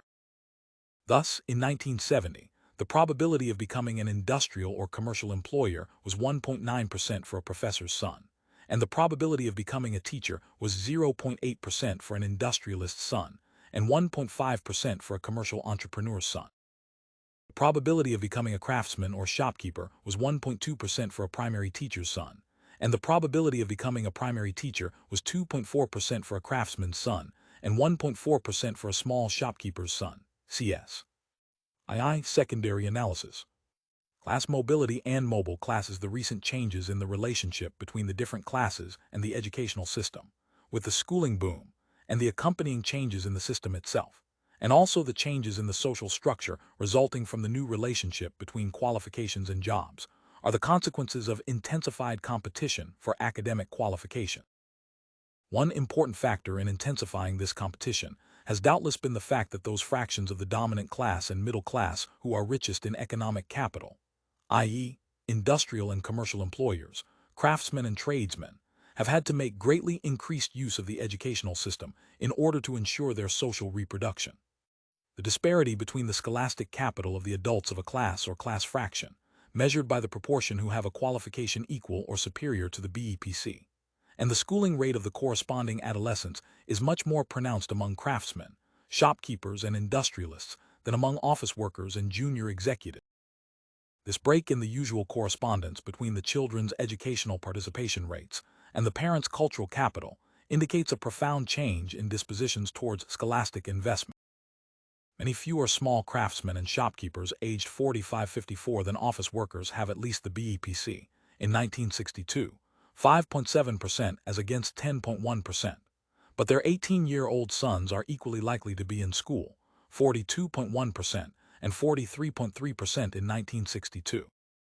Similarly, industrialists and commercial entrepreneurs have less educational capital than technicians and junior executives. 20% and 28.9% respectively have at least the BEPC, but their sons are equally likely to be in school, 65.8% and 64.2%. The same process has begun among farm workers, as is shown by the rapid rise in their children's schooling rate between 1962 and 1975.24, when class fractions who previously made little use of the school system enter the race for academic qualification. The effect is to force the groups whose reproduction was mainly or exclusively achieved through education to step up their investment so as to maintain the relative scarcity of their qualifications, and consequently, their position in the class structure. Academic qualifications and the school system which awards them thus become one of the key stakes in an interclass competition, which generates a general and continuous growth in the demand for education and an inflation of academic qualification. The effects of the competition between groups struggling for upclassing and against downclassing, déclassement, a competition that is organized around the academic qualification titter, and more generally around all the entitlements, by which groups assert and constitute their own scarcity value vis-a-vis other groups, must be added the effect of what might be termed a structural factor. Generally, increased schooling has the effect of increasing the mass of cultural capital, which at every moment exists in an embodied state. Since the success of the school's educative action and the durability of its effects depend on how much cultural capital has been directly transmitted by the family, it can be presumed that the efficiency of school-based educative action tends to rise constantly, other things being equal.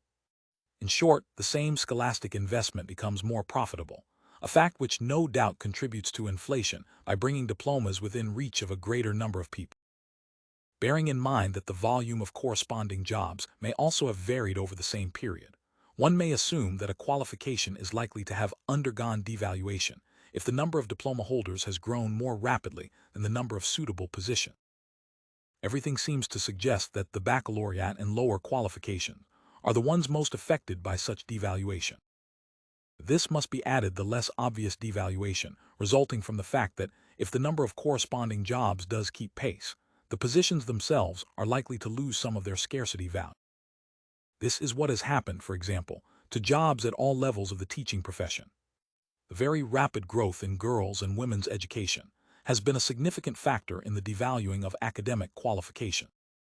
Because the image of the division of labor between the sexes has also changed, more women now bring academic qualifications onto the labor market which previously were partly held in reserve and were invested only in the marriage market. And the higher the diploma, the more marked this growth has been. See Table 10.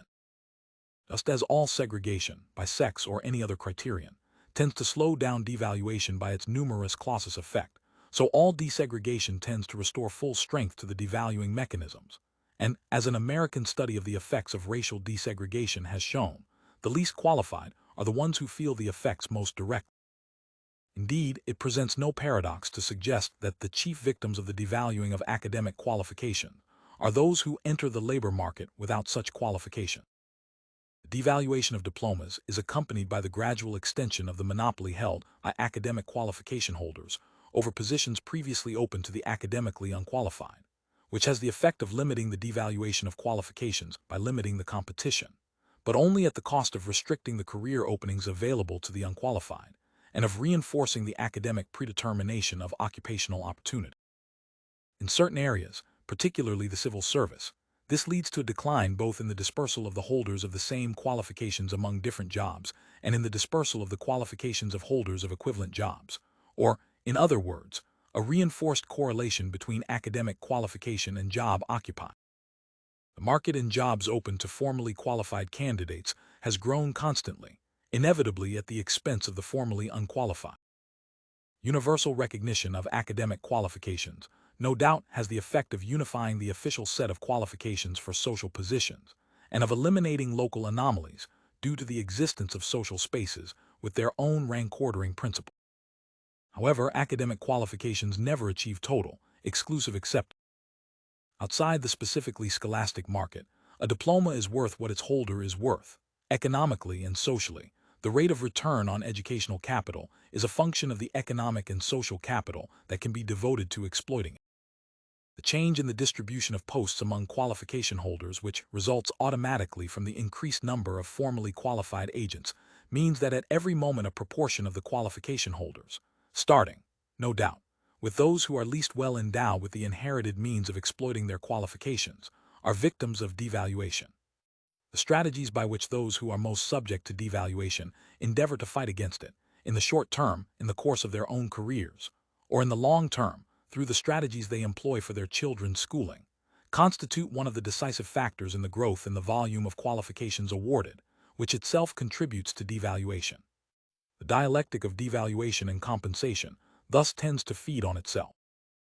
Reconversion strategies and morphological transformations, the strategies which individuals and families employ with a view to safeguarding or improving their position in social space, are reflected in transformations which modify both the volume of the different class fractions and the structure of their asset.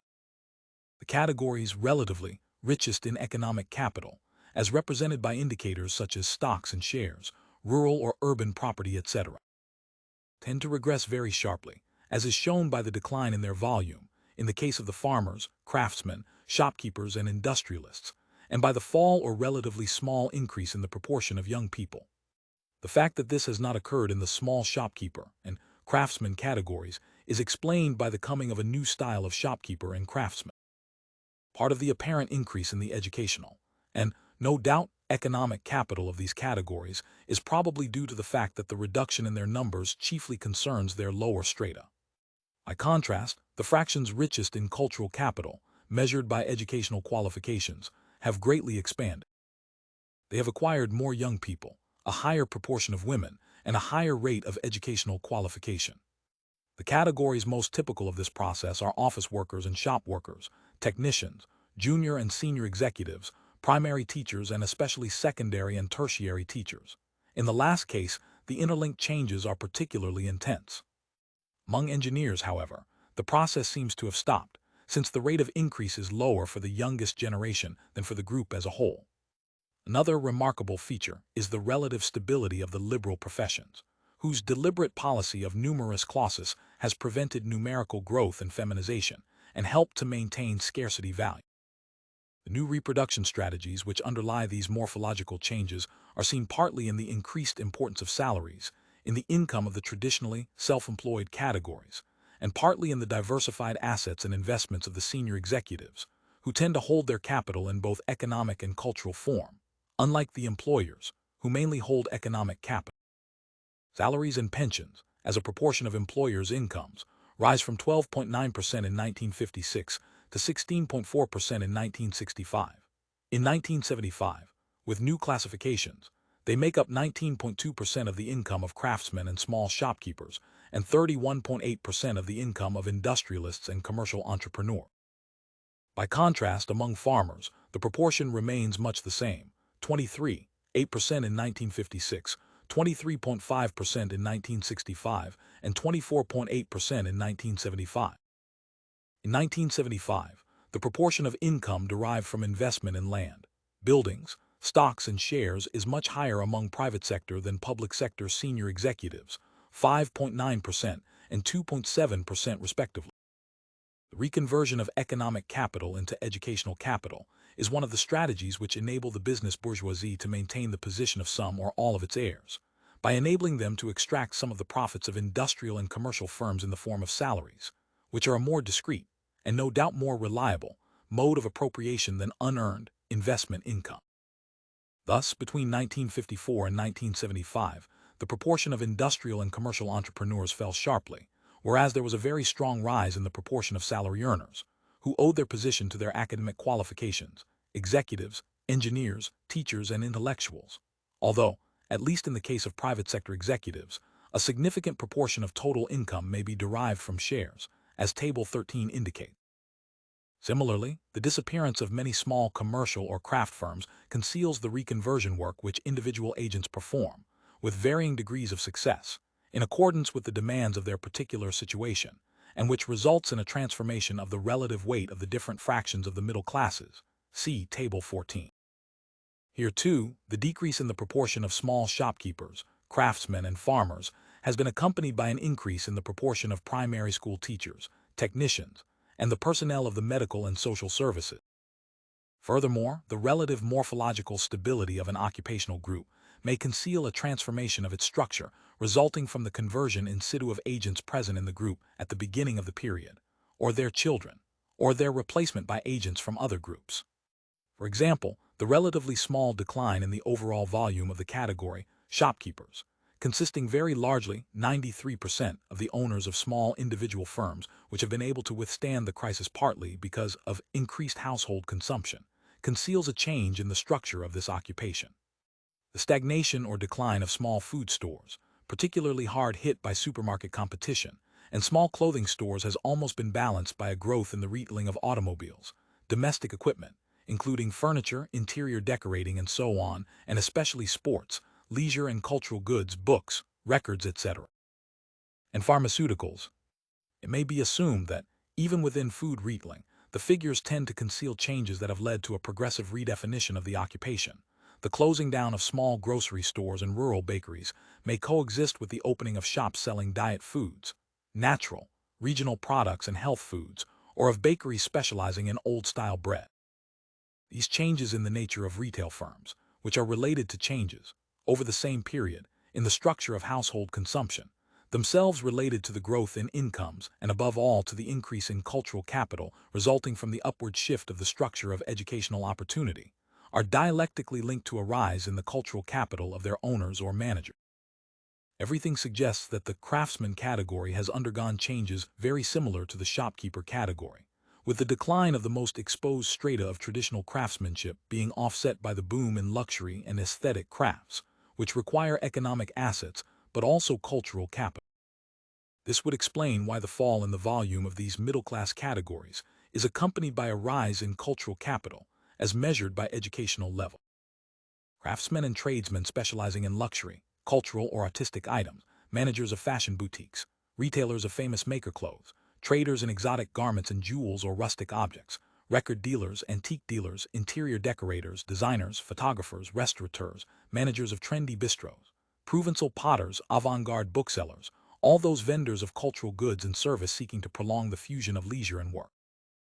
Militancy and dilettantism, that characterizes the student lifestyle, use their ambiguous occupations, in which success depends at least as much on the subtly casual distinction of the salesman as on the nature and quality of his wares, as a way of obtaining the best return on a cultural capital in which technical competence is less important than familiarity with the culture of the dominant class, and a mastery of the signs and emblems of distinction and taste. Because this new type of culture-intensive craftsmanship and commerce enables profit to be drawn from the cultural heritage transmitted directly by the family, It is predisposed to serve as a refuge for those sons and daughters of the dominant class who are eliminated by the educational system. Time to understand among the effects of the inflation of qualifications and their associated devaluation. Undoubtedly, the most important are the set of strategies whereby the holders of devalued qualifications have sought to maintain their inherited positions, or to obtain from their qualifications the real equivalent of what they guaranteed in an earlier state of the relationship between diplomas and jobs. It is clear that what an academic qualification guarantees is much more than, and different from, the right to occupy a position and the capacity to perform the corresponding job. In this respect, the diploma titre scolaire is more like a patent of nobility titre de noblesse than the title to property titre de propriété, which strictly technical definitions make of it. So one can well understand that the victims of devaluation are disinclined to perceive and acknowledge the devaluing of qualifications with which they are closely identified. Both objectively, they constitute an important part of these people's social identity, and subjectively. But the concern to preserve self-esteem, which encourages attachment to the nominal value of qualifications and jobs, would not be sufficient to maintain a misperception of this devaluation, if there were not also some complicity from objective mechanisms. The most important of these are, first, the hysteresis of habitus, which causes previously appropriate categories of perception and appreciation to be applied to a new state of the qualification market, and second, the existence of relatively autonomous markets in which the value of qualifications declines at a slower rate. The hysteresis effect is proportionately greater for agents who are more remote from the educational system, and who are poorly or only vaguely informed about the market in educational qualification. One of the most valuable sorts of information constituting inherited cultural capital is practical or theoretical knowledge of the fluctuations of the market in academic qualifications, the sense of investment which enables one to get the best return on inherited cultural capital in the scholastic market or on scholastic capital in the labor market. For example, by knowing the right moment to pull out of devalued disciplines and careers and to switch into those with a future, rather than clinging to the scholastic values, which secured the highest profits in an earlier state of the market. By contrast, the hysteresis effect means that the holders of devalued diplomas become, in a sense, accomplices in their own mystification, since, by a typical effect of allodoxia, misapprehension, they bestow a value on their devalued diplomas which is not objectively acknowledged. This explains how those least informed about the diploma market, who have long been able to recognize a decline in real wages behind the maintenance of nominal wages, can nonetheless continue to accept and seek the paper certificates which they receive in payment for their years of schooling, despite the fact that they are the first victims of diploma devaluation, because of their lack of social capital. This attachment to an anachronistic idea of the value of qualifications, no doubt, plays a part in the existence of markets in which diplomas can, apparently, at least, escape devaluation. The value objectively and subjectively placed on an academic qualification is in fact defined only by the totality of the social uses that can be made of it. Thus the evaluation of diplomas by the closest peer groups, such as relatives, neighbors, fellow students, one's class or year, and colleagues, can play an important role in masking the effects of devaluation. These phenomena of individual and collective misrecognition are in no way illusory, since they can orient real practices, especially the individual and collective strategies aimed at establishing or re-establishing the objective reality of the value of the qualification or position, and these strategies can make a real contribution toward actual revaluation. In the transactions in which the market value of academic qualifications is defined, the strength of the vendors of labor power depends, setting aside their social capital, on the value of their diplomas, especially when the relationship between qualifications and jobs is strictly codified, as is the case with established positions, as opposed to new ones. So it is clear that the devaluation of academic diplomas is of direct advantage to the suppliers of jobs, and that, while the interests of qualification holders are bound up with the nominal value of qualifications, i.e., with what they guaranteed by right in the earlier situation, the interests of job suppliers are bound up with the real value of qualifications, in other words, the value that is determined at the moment in question in the competition among the candidates. This is a structural de-skilling dequalification, which aggravates the effects of the de-skilling strategies that firms have been using for a long time. The greatest losers in this struggle are those whose diplomas have least relative value in the hierarchy of diplomas and are most devalued.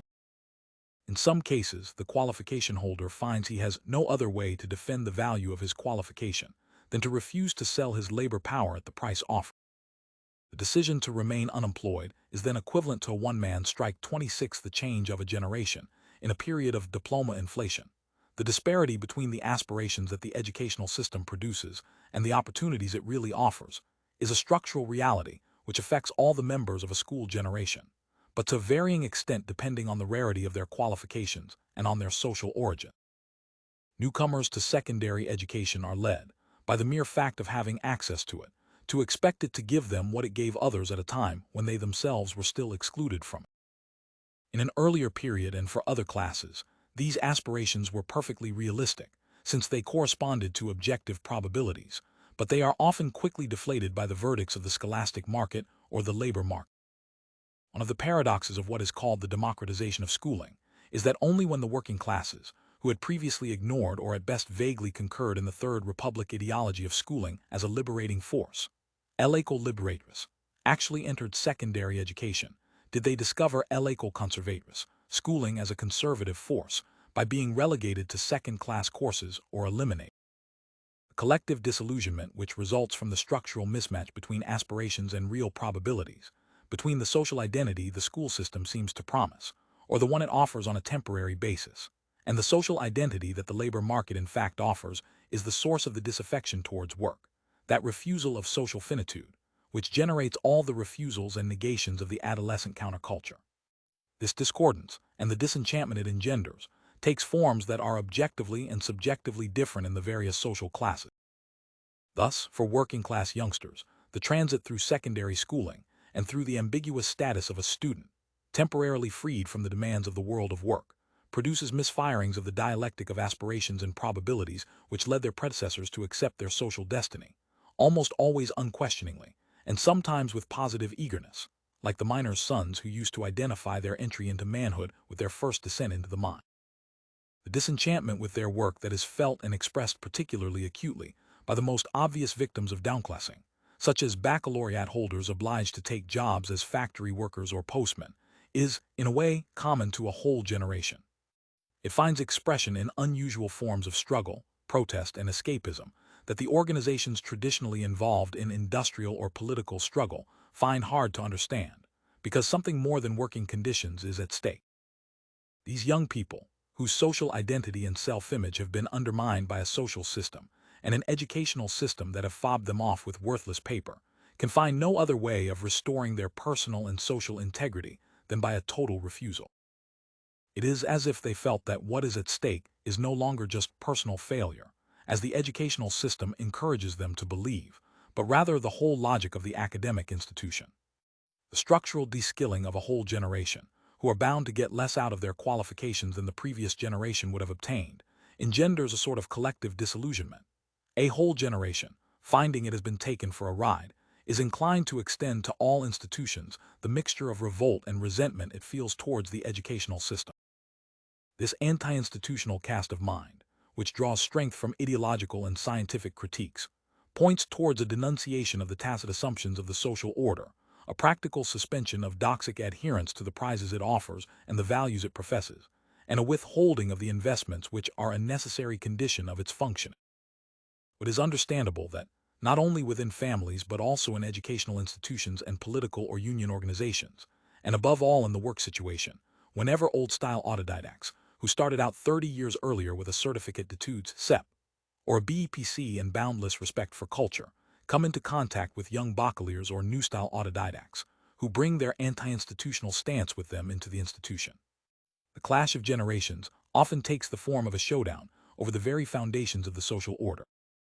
More radical, less self-confident than the usual form of political contestation, and reminiscent of the mood of the first Romantic generation, this disenchanted temperament attacks the fundamental dogmas of the petty bourgeois order: career, status, promotion, and getting on. The struggle to keep up the specific contradiction of the scholastic mode of reproduction lies in the opposition between the interests of the class which the educational system serves statistically and the interests of those class members whom it sacrifices, that is, the failures, who are threatened with déclassement for lack of the qualifications formally required of rightful members.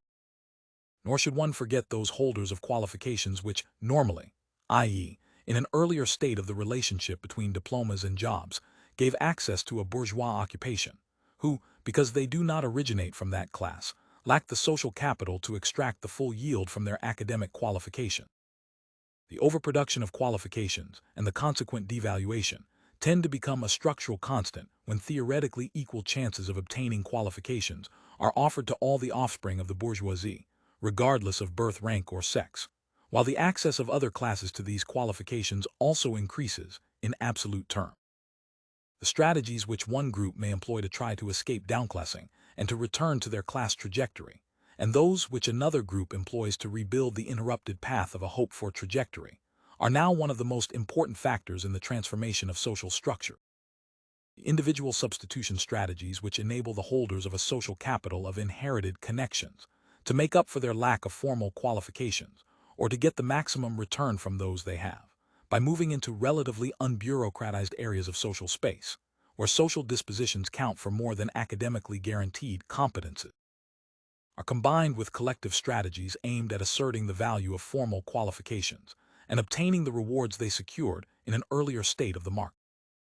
Whereas in 1962, only 1.5% of semi-skilled workers aged 15-24 had the BEPC, and 0.2% the baccalaureate or a higher diploma. In 1975, the corresponding percentages were 8.2 and 1.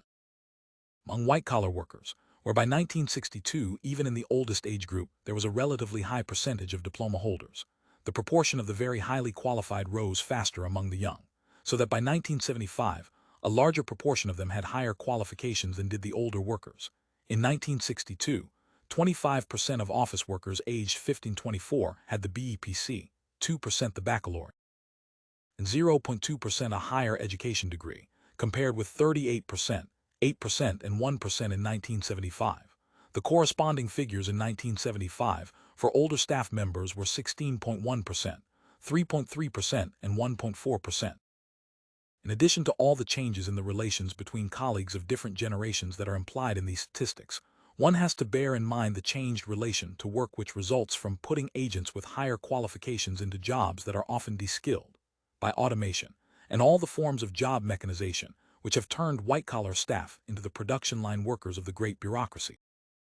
There is every reason to think that the opposition between the somewhat strict and even stuffy rigor of the older staff and the casual style of the younger workers, which is doubtless perceived as sloppiness, especially when it includes long hair and a beard, the traditional emblems of the bohemian artist or intellectual, expresses rather more than a simple generation gap.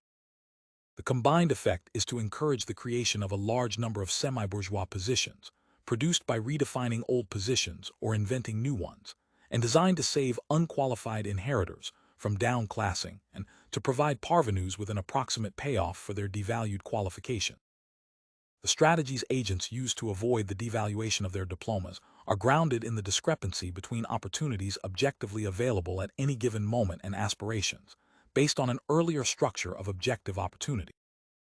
This discrepancy, which is particularly acute at certain moments and in certain social positions, generally reflects a failure to achieve the individual or collective occupational trajectory, which was inscribed as an objective potentiality in the former position and in the trajectory leading to it. And this broken trajectory effect occurs, for example, in the case of a man whose father and grandfather were polytechnicians and who becomes a sales engineer or a psychologist, or in the case of a law graduate who, for lack of social capital, becomes a community cultural worker. The agent's aspirations, flying on above his real trajectory like a projectile carried on by its own inertia, describe an ideal trajectory that is no less real, or is at any rate in no way imaginary in the ordinary sense of the word. This impossible objective potentiality, inscribed at the deepest level of their dispositions as a sort of blighted hope or frustrated promise, is the common factor behind all their differences between those sons and daughters of the bourgeoisie, to whom the educational system has not given the means of pursuing the trajectory most likely for their class, and those sons and daughters of the middle and working classes, who have not obtained the rewards which their academic qualifications would have guaranteed in an earlier state of the market. Two categories who are particularly likely to try to move into the new position. Agents who seek to avoid downclassing can either produce new occupations more closely matching their pretensions, which were socially justified in an earlier state of relations between qualifications and jobs, or can refurbish the occupations to which their qualifications do give access, redefining and upgrading them in accordance with their pretension. When agents start to arrive in a job who possess qualifications different from those of the usual occupants, they bring hitherto unknown aptitudes, dispositions, and demands with them into their relation with that job, in terms of both its technical and social definition, and this necessarily causes changes in the job itself. Among the most visible changes observed when the newcomers have high qualifications are an intensified division of labor, with autonomous status being given to some of the tasks previously performed, in principle or in practice, by less qualified jacks of all trades, e.g., the diversification of the education and social welfare fields, and often a redefinition of careers related to the emergence of expectations and demands that are new in both form and content. Make clear the break with the realist, static model implied in certain traditions of the sociology of work. It has to be emphasized that the post cannot be reduced either to the theoretical post, i.e., as described in regulations, circulars, or organization charts, or to the real post, i.e., as described on the basis of observation of the occupant's real function, or even to the relationship between the two. In fact, posts, as regards both their theoretical definition and their practical reality, are the site of permanent struggles, in which position holders may clash with their superiors or their subordinates, or with the occupants of neighboring and rival positions, or amongst themselves, old-timers and newcomers, graduates and non-graduates, and so on. Those aspiring to or holding a position may have an interest in redefining it in such a way that it cannot be occupied by anyone other than the possessors of properties identical to their own. Consider the struggles between graduates of ENA and Polytechnique, or, in the middle classes, between different generations of nurses.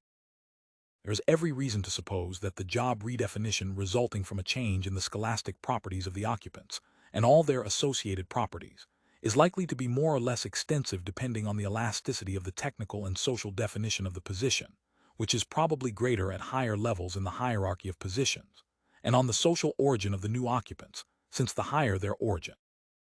the less inclined they will be to accept the limited ambitions of petty bourgeois agents looking for modest, predictable progress over a lifetime. These factors are probably not independent. Whether led by their sense of a good investment and their awareness of the opportunities awaiting their capital, or by the refusal to demean themselves by entering one of the established occupations whose elementary definition makes them invidious, those sons and daughters of the bourgeoisie who are threatened with downclassing tend to move, if they possibly can, into the most indeterminate of the older professions, and into the sectors where the new professions are under construction. This creative redefinition is therefore found particularly in the most ill-defined and professionally unstructured occupations, and in the newest sectors of cultural and artistic production, such as the big public and private enterprises engaged in cultural production, radio, TV, marketing, advertising, social science research, and so on, where jobs and careers have not yet acquired the rigidity of the older bureaucratic professions, and recruitment is generally done by co-option, that is, on the basis of connections and affinities of habitus, rather than formal qualification.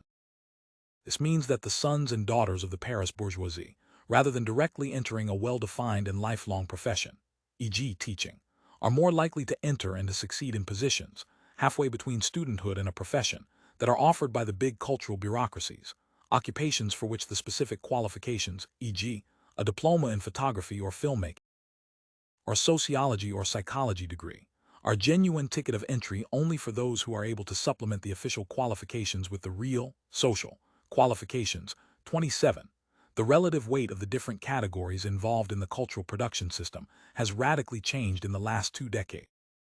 The new categories of wage-earning producers created by the development of radio and television and the public and private research bodies, especially in the social sciences, have considerably expanded, as has the teaching profession, especially in its lower strata, whereas the artistic and legal professions, that is, intellectual craftsmanship, have declined.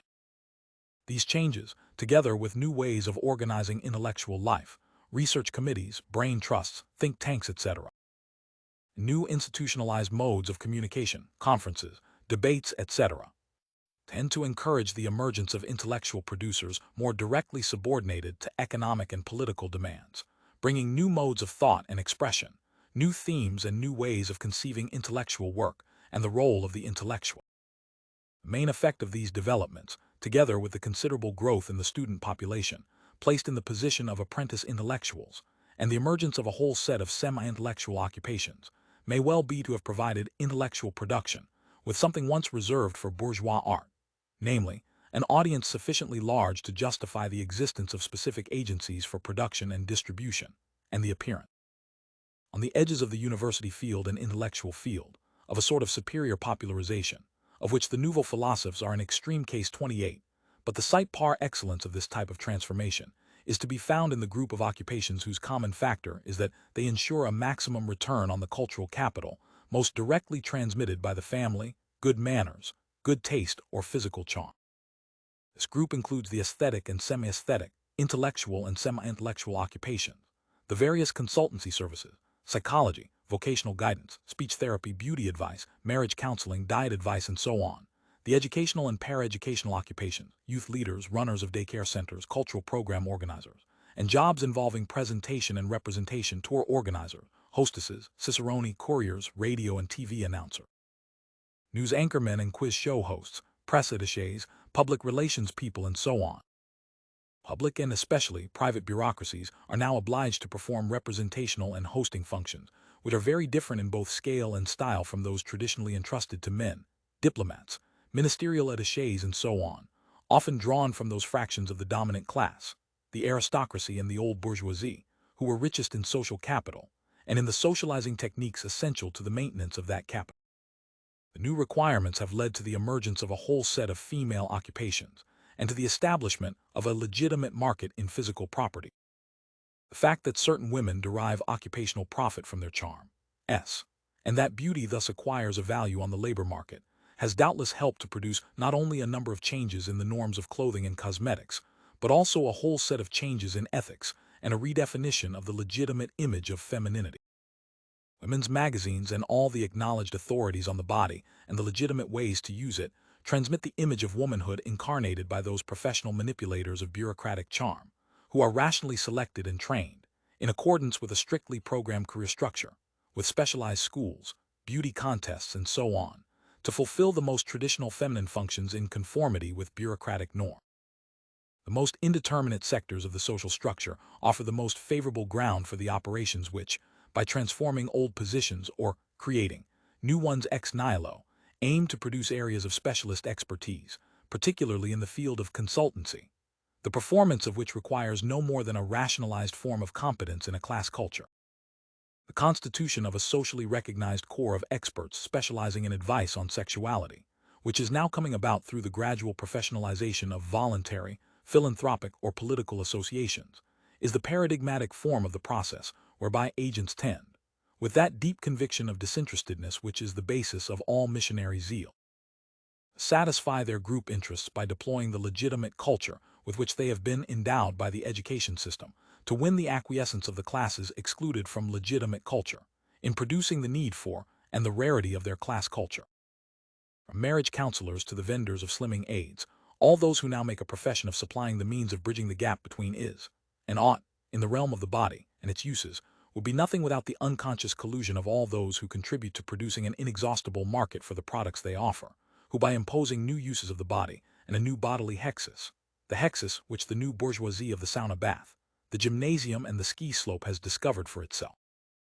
produce the corresponding needs, expectations, and dissatisfaction. Doctors and diet experts armed with the authority of science, who impose their definition of normality with height-weight tables, balanced diets, or models of sexual adequacy, couturiers who confer the sanction of good taste on the unattainable measurements of fashion models, advertisers for whom the new obligatory uses of the body provide scope for countless warnings and reminders, watch your weight, someone isn't using, journalists who exhibit and glorify their own lifestyle in women's weeklies and magazines for well-heeled executives, all combine, in the competition between them, to advance a cause which they can serve so well only because they are not always aware of serving it or even of serving themselves in the process. The emergence of this new petite bourgeoisie, which employs new means of manipulation to perform its role as an intermediary between the classes, and which by its very existence brings about a transformation of the position and dispositions of the old petite bourgeoisie, can itself be understood only in terms of changes in the mode of domination, which, substituting seduction for repression, public relations for policing, advertising for authority, the velvet glove for the iron fist, pursues the symbolic integration of the dominated classes by imposing needs rather than inculcating norms. Changes in the educational system, clearly, it would be naive to see a merely mechanical process of inflation and devaluation at work. The massive increase in the school population has caused a whole set of transformations, both inside and outside the educational system, modifying its organizations and operation partly through morphological transformations at all its levels, but also through defensive maneuvers by its traditional users, such as the multiplication of subtly ranked paths through it and skillfully disguised dumping grounds, which help to blur perception of its hierarchy. For the sake of clarity, one may contrast two states of the secondary school system. In the older state, the organization of the institution, the pathways it offered, the courses it taught and the qualifications it awarded were all based on sharp divisions, clear-cut boundaries. The primary-secondary division produced systematic differences in all dimensions of the culture taught, the teaching methods used, and the careers promised. It is significant that the division has been maintained or even strengthened at the points where access to the dominant class is now decided, that is, at the point of streaming for the baccalaureate, and in higher education, with the division between the grands écoles and the rest. In the present state of the system, the exclusion of the great mass of working-class and middle-class children takes place not at the end of primary schooling, but steadily and impalpably, all through the early years of secondary schooling, through hidden forms of elimination such as repeated years, equivalent to a deferred elimination, relegation into second-class courses, entailing a stigma that tends to induce proleptic recognition of scholastic and social destiny, and finally, the awarding of devalued certificates. It is remarkable that just when the division into two streams, strictly speaking, there were always three, with higher primary education and the whole set of internal training courses and competitions offered by all the major government departments, was tending to disappear and to be reconstituted at another level, Christian Baudelot and Roger Estable discovered this dichotomy, which no one would have thought of denying since it was the clearest manifestation of the scholastic mechanisms of reproduction. 29. Whereas the old system with its strongly marked boundaries led to the internalizing of scholastic divisions clearly corresponding to social divisions, the new system with its fuzzy classifications and blurred edges encourages and entertains, at least among the new intermediaries in social space, aspirations that are themselves blurred and fuzzy. Aspiration levels are now adjusted to scholastic hurdles and standards in a less strict and also a less harsh manner than under the old system, which was characterized by the remorseless rigor of the national competitive examination. It is true that the new system fobs off a good number of its users with devalued qualifications, playing on the faulty perceptions that are encouraged by the anarchic profusion of courses and diplomas, which are difficult to compare and yet subtly ranked in prestige. However, it does not force them into such abrupt disinvestment as the old system. The blurring of hierarchies and boundaries between the elected and the rejected, between true and false qualifications, plays a part in cooling out, and in calm acquiescence in being cooled out. The new system favors the development of a less realistic, less resigned relationship to the future than the old sense of proper limits, which was the basis of an acute sense of hierarchy. The allodoxia which the new system encourages in innumerable ways is the reason why relegated agents collaborate in their own relegation, by overestimating the studies on which they embark, overvaluing their qualifications, and banking on possible futures which do not really exist for them. But it is also the reason why they do not truly accept the objective reality of their position and qualification. And the reason for the attractiveness of the new or renewable positions lies in the fact that, being vague and ill-defined, uncertainly located in social space, often offering like the occupations of artist or intellectual in the past, none of the material or symbolic criteria, promotion, benefits, increments, whereby social time and also social hierarchies are experienced and measured, they leave aspirations considerable room for maneuver. They thus make it possible to avoid the sudden, final disinvestment imposed by occupations that are clearly delimited and defined from recruitment to retirement. The indeterminate future which they offer, a privilege hitherto reserved for artists and intellectuals, makes it possible to treat the present as a sort of endlessly renewed provisional status, and to regard one's station as an accidental detour. Like the painter who works in advertising, but continues to consider himself a true artist, and insists that this mercenary trade is only a temporary expedient that will be abandoned as soon as he has put by enough money to be independent 30. These ambiguous occupations exempt their practitioners from the work of disinvestment and reinvestment that is implied, for example, in switching from a vocation, as a philosopher to a vocation, as a philosophy teacher, or from artist to publicity designer or art teacher, or at least allow them to defer their transfer indefinitely. It is not surprising that such people should be drawn to schemes of continuing education, education permanent, a perpetual studenthood which offers an open, unlimited future and contrasts diametrically with the system of national competitions designed to demonstrate, once and for all, and as early as possible, that what is done cannot be undone 31 again. It is understandable that, like artists, they should so readily embrace the aesthetic and ethical modes and models of youth. It is a way of showing to oneself and others that one is not finite, finished, defined.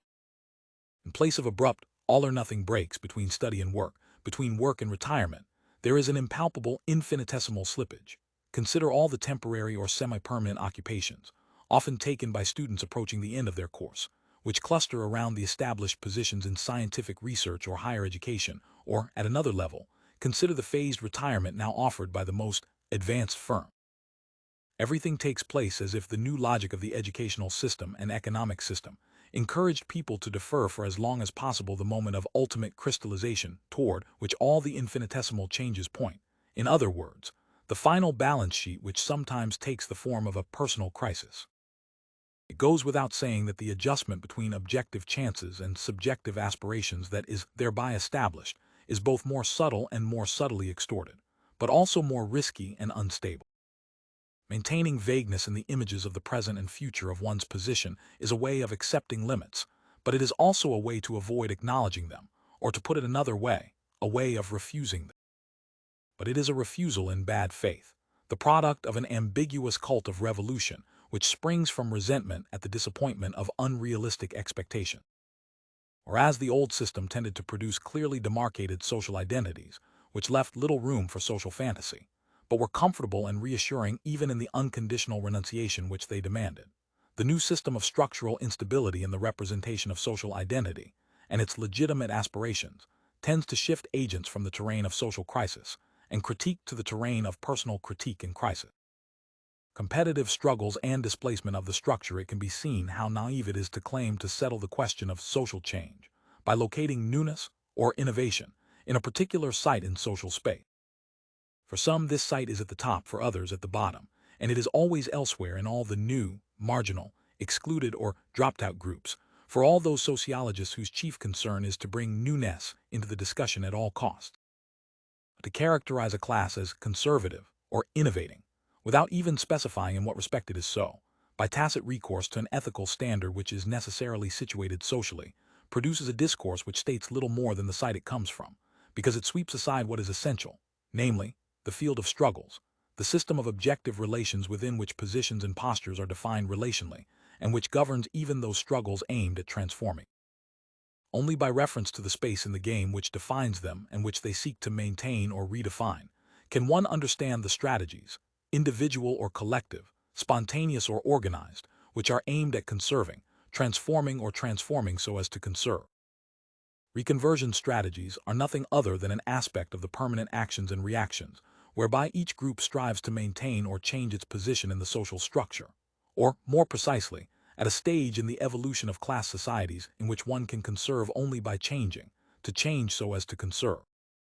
Frequently the actions whereby each class or class fraction works to win new advantages, i.e., to gain an advantage over the other classes and so, objectively, to reshape the structure of objective relations between the classes. The relations revealed by the statistical distributions of properties are compensated for, and so cancelled out ordinally, by the reactions of the other classes, directed toward the same objective. In this particular, though very common case, the outcome of these opposing actions, which cancel each other out by the very counter-movements which they generate, is an overall displacement of the structure of the distribution between the classes or class fractions of the assets at stake in the competition, as has happened in the case of the chances of university entrance. See Table 15 and Figure 7.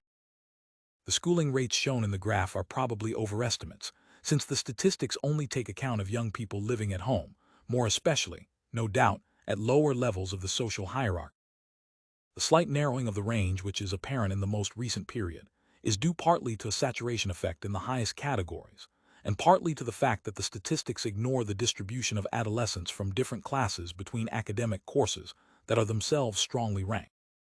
Between 1968 and 1977, the proportion of industrial workers' children, who made up to 40.7% of the 17-year-old age groups in 1977, in the fifth grade of state secondary schooling, remained constant, 25.7%, and 25.9% respectively, whereas the proportion of senior executives and professionals' children rose from 15.4% to 16.8%. Moreover, in 1977, in this grade, 57.6% of the senior executives and professionals' children were in Section C, scientific,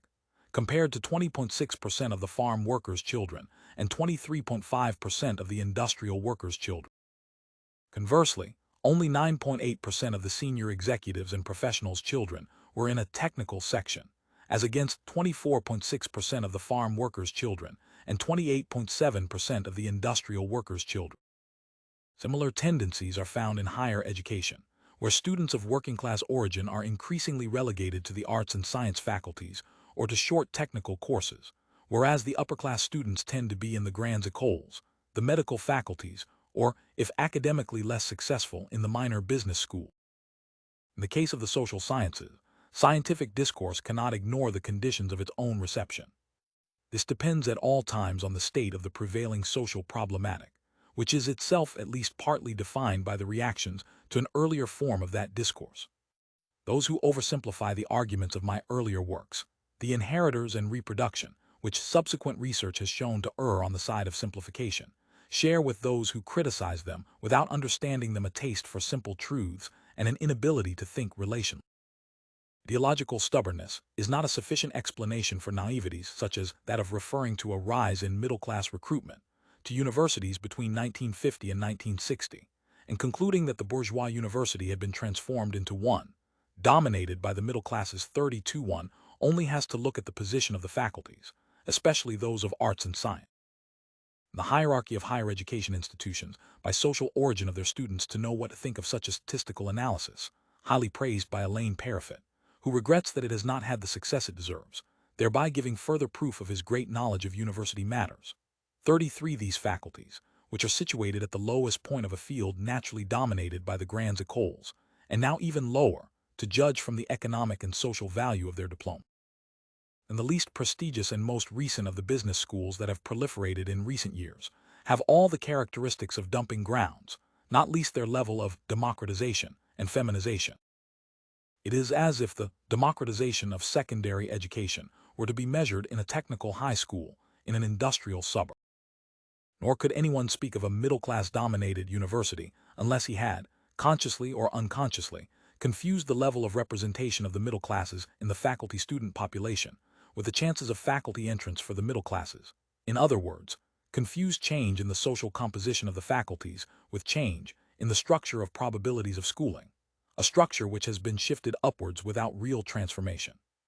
A similar process of homothetic development seems to take place whenever the strengths and efforts of the groups competing for a given type of asset or entitlement tend to balance one another out, as in a race in which, after a series of bursts in which various runners forge ahead or catch up, the initial gaps are maintained. In other words, whenever the attempts of the initially most disadvantaged groups to come into possession of the assets previously possessed by groups immediately above them in the social hierarchy or immediately ahead of them in the race are more or less counterbalanced, at all levels, by the efforts of better-placed groups to maintain the scarcity and distinctiveness of their asset. One thinks of the struggle which the sale of letters of nobility provoked among the English aristocracy in the second half of the 16th century, triggering a self-sustaining process of inflation and devaluation of these titles. The lowest titles, such as esquire or arms, were the first to be affected, followed by the rank of knight, which was devalued so fast that the oldest holders had to press for the creation of a new title, that of baronet. But this new title, which filled the gap between knight and peer of the realm, was seen as a threat by the holders of the higher rank, whose value depended on maintaining a certain distance 34. Thus, the newcomers conspire to ruin the existing holders by acquiring the titles which made them rare. The surest way to devalue a title of nobility is to purchase it as a common. The existing holders, for their part, objectively devalue the newcomers either by abandoning their titles to them in order to pursue rarer ones, or by introducing differences among the title holders linked to seniority in accession to the title, such as the manner of possessing. It follows that all the groups involved in the race, whatever rank they occupy, cannot conserve their position, their rarity, their rank except by running to keep their distance from those immediately behind them, thus jeopardizing the difference which distinguishes the group immediately in front, or, to put it another way, by aspiring to possess that which the group just ahead already have, and which they themselves will have, but later. Holders of the rarest titles can also protect themselves from competition by setting up a numerous clause. Such measures generally become necessary whenever the statistical mechanisms, normally protecting the group, are found to be inadequate. The laissez-faire which is maintained so long as it discreetly protects the interests of the privileged group is replaced by a conscious protectionism, which calls on institutions to do openly what seemingly neutral mechanisms did invisibly. Protect themselves against excessive numbers. The holders of rare titles and rare jobs must defend a definition of the job, which is nothing other than the definition of those who occupy the position at a given state of the relationship between titles and job. Declaring that the doctor, the architect, or the professor of the future must be what they are today, i.e., what they themselves are, they write into the definition of the post, for all eternity, all the properties it derives from its small number of occupants, such as the secondary properties associated with severe selection, including high social origin. That is, the limits placed on competition and on the changes it would bring. In place of statistical boundaries, which leave groups surrounded by the hybrid zone of which Plato speaks apropos of the boundary of being and non-being, and which challenge the discriminatory power of social taxonomies, young or old, urban or rural, rich or poor, middle class or lower middle. The numerous clauses in the extreme form it receives from discriminatory law sets sharp arithmetical limit. In place of principles of selection, of inclusion and exclusion, based on a number of fairly closely interrelated and normally implicit criteria, it sets up an institutionalized, and therefore conscious and organized process of segregation and discrimination, based on a single criterion, no women, or no Jews, or no blacks, which leaves no room for misclassification. In fact, the most select groups prefer to avoid the brutality of discriminatory measures, and to combine the charms of the apparent absence of criteria, which allows the members the illusion of election on grounds of personal uniqueness, with the certainties of selection, which ensures maximum group homogeneity. Mark clubs preserve their homogeneity by subjecting aspirants to very strict procedures, an act of candidature, a recommendation, sometimes presentation in the literal sense, by sponsors who have themselves been members for a certain number of years, election by the membership or by a special committee, payment of sometimes very high initial subscriptions, 5,000 francs per person at the Cercle du Bois de Boulogne in 1973. 9,500 francs at the St. Cloud Golf Club in 1975, plus the annual subscription, 2,050 francs at St. Cloud, and so on. In fact, it would be pointless to seek to discover whether the formal rules, which aim above all to protect the group against outsiders, not so much other classes, which are excluded from the start, as other fractions of the same class, or even parvenu members of the same fraction, and which generally prove superfluous, are intended to disguise the arbitrariness of election, or whether, on the contrary, the conspicuous arbitrariness which makes election a matter of indefinable flair is intended to disguise the official rule. "We take you if we like the look of you, c'est à la tête du client," said one club chairman, and another, "There are clubs where you need 2 sponsors and they accept almost anyone. There are others with 2 sponsors where they're very choosy. Besides, everything depends on the quality of the sponsors. Normally you have to wait 2 or 3 years. With good sponsors, you don't wait at all." A member of the management committee, Cercle du Bois de Boulogne. Similarly, although membership is not officially hereditary, a young woman who applies to join the Cercle du Bois de Boulogne will be asked if her father or elder brother is a member. All the evidence suggests that, although a number of them are officially organized around some rare selective activity, which is often a mere pretext, golf, polo, hunting, riding, pigeon shooting, sailing, etc. Smart clubs, less club chics, are opposed to specialized clubs, whose members are defined by possession of a common property, for example, a yacht in the case of the Cercle de la Voile de Paris, in that they take account of the whole social person, and the more prestigious they are, and the more concerned they are to achieve a total harmony of interests and values, for example, the Jockey Club, the Cercle du Bois de Boulogne, or Le Nouveau Cercle, the more this is the case. Because the social reality of the criteria of selection can only come from outside, that is, from an objectification of what is refused in advance as reductive and vulgar, the group is able to persuade itself that its own assembly is based on no other principle than an indefinable sense of propriety, which only membership can procure. The miracle of mutual election achieves perfection with groups of intellectuals, who are not so naive as to concede the minimal objectification required to form a club. because they place their trust in the quasi-mystical sense of participation which does indeed define the participants, the excluded outsiders, who cannot even prove the existence of the exclusive group except involuntarily, through their denunciations of it, end up tilting against windmills when they attempt to point out the invisible barriers which separate them from the elect. Intellectual groups, particularly the most prestigious ones, are extraordinarily immune to objectification. This is not only because one has to belong in order to have a practical mastery of the mechanisms of membership. It is also because one cannot objectify the intellectual game without putting at stake one's own stake in the game, a risk which is at once derisory and absolute. The dialectic of downclassing and upclassing which underlies a whole set of social processes presupposes and entails that all the groups concerned run in the same direction, toward the same objectives, the same properties, those which are designated by the leading group and which, by definition, are unavailable to the groups following, since, whatever these properties may be intrinsically, they are modified and qualified by their distinctive rarity, and will no longer be what they are once they are multiplied and made available to groups lower down. Thus, by an apparent paradox, the maintenance of order, that is, of the whole set of gaps, differences, differentials, ranks, precedences, priorities, exclusions, distinctions, ordinal properties, and thus of the relations of order which give a social formation its structure, is provided by an unceasing change in substantial, i.e., non-relational property. This implies that the social order established at any given moment is also necessarily a temporal order, an order of successions. As Leibniz put it, each group having as its past the group immediately below, and for its future the group immediately above, one sees the attraction of evolutionist model.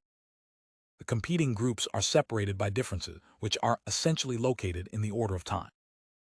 It is no accident that credit is so important in this system.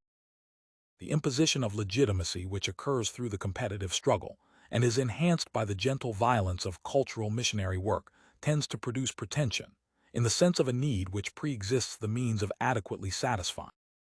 And in a social order which acknowledges that even the most deprived have the right to every satisfaction, but only in the long run, the only alternatives are credit, which allows immediate enjoyment of the promised goods, but implies acceptance of a future which is merely the continuation of the past, or the imitation, mock luxury cars, mock luxury holidays, and so on. But the dialectic of downclassing and upclassing is predisposed to function also as an ideological mechanism, whose effects conservative discourse strives to intensify. Especially when they compare their present conditions with their past, the dominated groups are exposed to the illusion that they have only to wait in order to receive advantages which, in reality, they will obtain only by struggle.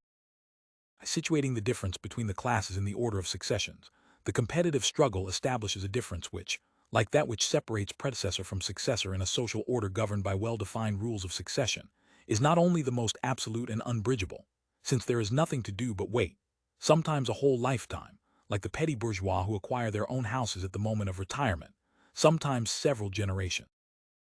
Like the petty bourgeois who extend their own foreshortened trajectories through their children, but also the most unreal and evanescent, since a person knows that if he can wait, he will in any case get what he is promised by the ineluctable laws of evolution. In short, what the competitive struggle makes everlasting is not different conditions, but the difference between conditions. Collective and individual delay has social consequences which further complicate this process. Relatively late arrival not only reduces the duration of enjoyment, it also implies a less familiar, less easy relationship to the activity or asset in question, which may have technical consequences, e.g., in the use of a car, or symbolic ones in the case of cultural goods. It may also represent the disguised equivalent of pure and simple privation, when the value of the asset or activity lies in its distinguishing power, which is clearly linked to exclusive or priority access, rather than in the intrinsic satisfactions it gives. The vendors of goods and services who have an interest in these effects of allodoxia exploit these lags, offering out of season, e.g., in the case of holidays, or when they are out of fashion clothes, activities, things which have their full value only at the right time. Once this mechanism is understood, one perceives the futility of the abstract debates which arise from the opposition of permanence and change, structure and history, reproduction, and the production of society. The real basis of such debates is the refusal to acknowledge that social contradictions and struggles are not all, or always, in contradiction with the perpetuation of the established order, that, beyond the antitheses of thinking in pairs, permanence can be ensured by change and the structure perpetuated by movement, that the frustrated expectations, which are created by the time lag between the imposition of legitimate needs, musts, as the marketing men put it, and access to the means of satisfying them, do not necessarily threaten the survival of the system, that the structural gap and the corresponding frustrations are the very source of the reproduction through displacement which perpetuates the structure of positions while transforming the nature of condition. It also becomes clear that those who point to what might be called cardinal properties and speak of the embourgeoisement of the working class, and those who try to refute them by pointing to ordinal properties, are equally unaware that the contradictory aspects of reality which they isolate are in fact indissoluble dimensions of a single process. Reproduction of the social structure can take place in and through a competitive struggle, leading to a simple displacement of the structure of distributions, so long and only so long as the members of the dominated classes enter the struggle in extended order, that is, through actions and reactions which are compounded only statistically, by the external effects which the actions of some exert on the actions of others, in the absence of any interaction or transaction, and consequently in conditions of objectivity, without collective or individual control, and generally against the agent's individual and collective interests. The limiting case of these processes of statistical action is panic or rout, in which each agent helps to produce what he fears by performing actions inspired by the feared effect, as in financial panics. In all these cases, the collective action, the mere statistical sum of uncoordinated individual actions, leads to a collective result irreducible or hostile to the collective interests, and even to the particular interests pursued by the individual action.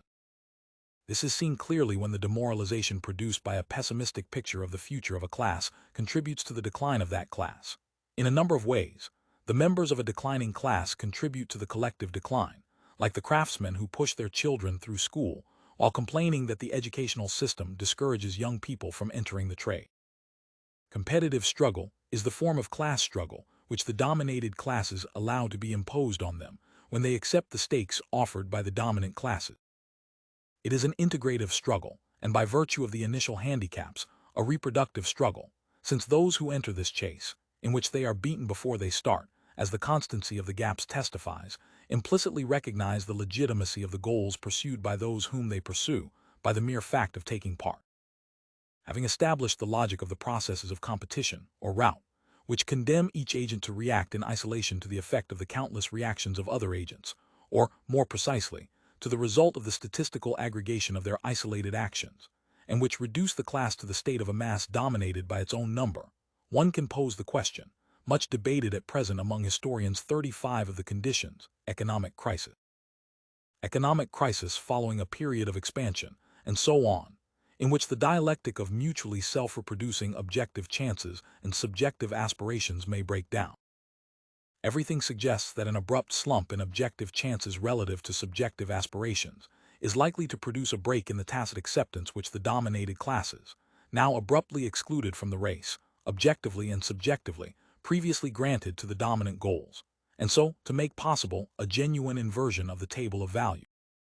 3. The habitus and the space of life. Styles, the mere fact that the social space described here can be presented as a diagram, indicates that it is an abstract representation, deliberately constructed like a map, to give a bird's-eye view, a point of view on the whole set of points from which ordinary agents, including the sociologist and his reader, in their ordinary behavior, see the social world.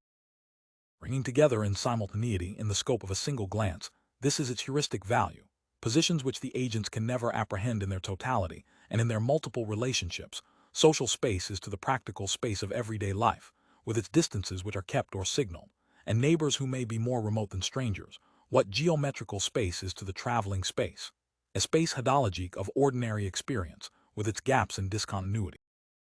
But the most crucial thing to note is that the question of this space is raised within the space itself, that the agents have points of view on this objective space which depend on their position within it, and in which their will to transform or conserve it is often expressed. Thus many of the words which sociology uses to designate the classes it constructs are borrowed from ordinary usage, where they serve to express the generally polemical view that one group has of another. As if carried away by their quest for greater objectivity, sociologists almost always forget that the objects they classify produce not only objectively classifiable practices, but also classifying operations that are no less objective and are themselves classifiable. The division into classes performed by sociology leads to the common root of the classifiable practices which agents produce and of the classificatory judgments they make of other agents' practices and their own. The habitus is both the generative principle of objectively classifiable judgments and the system of classification, principium divisionis, of these practices.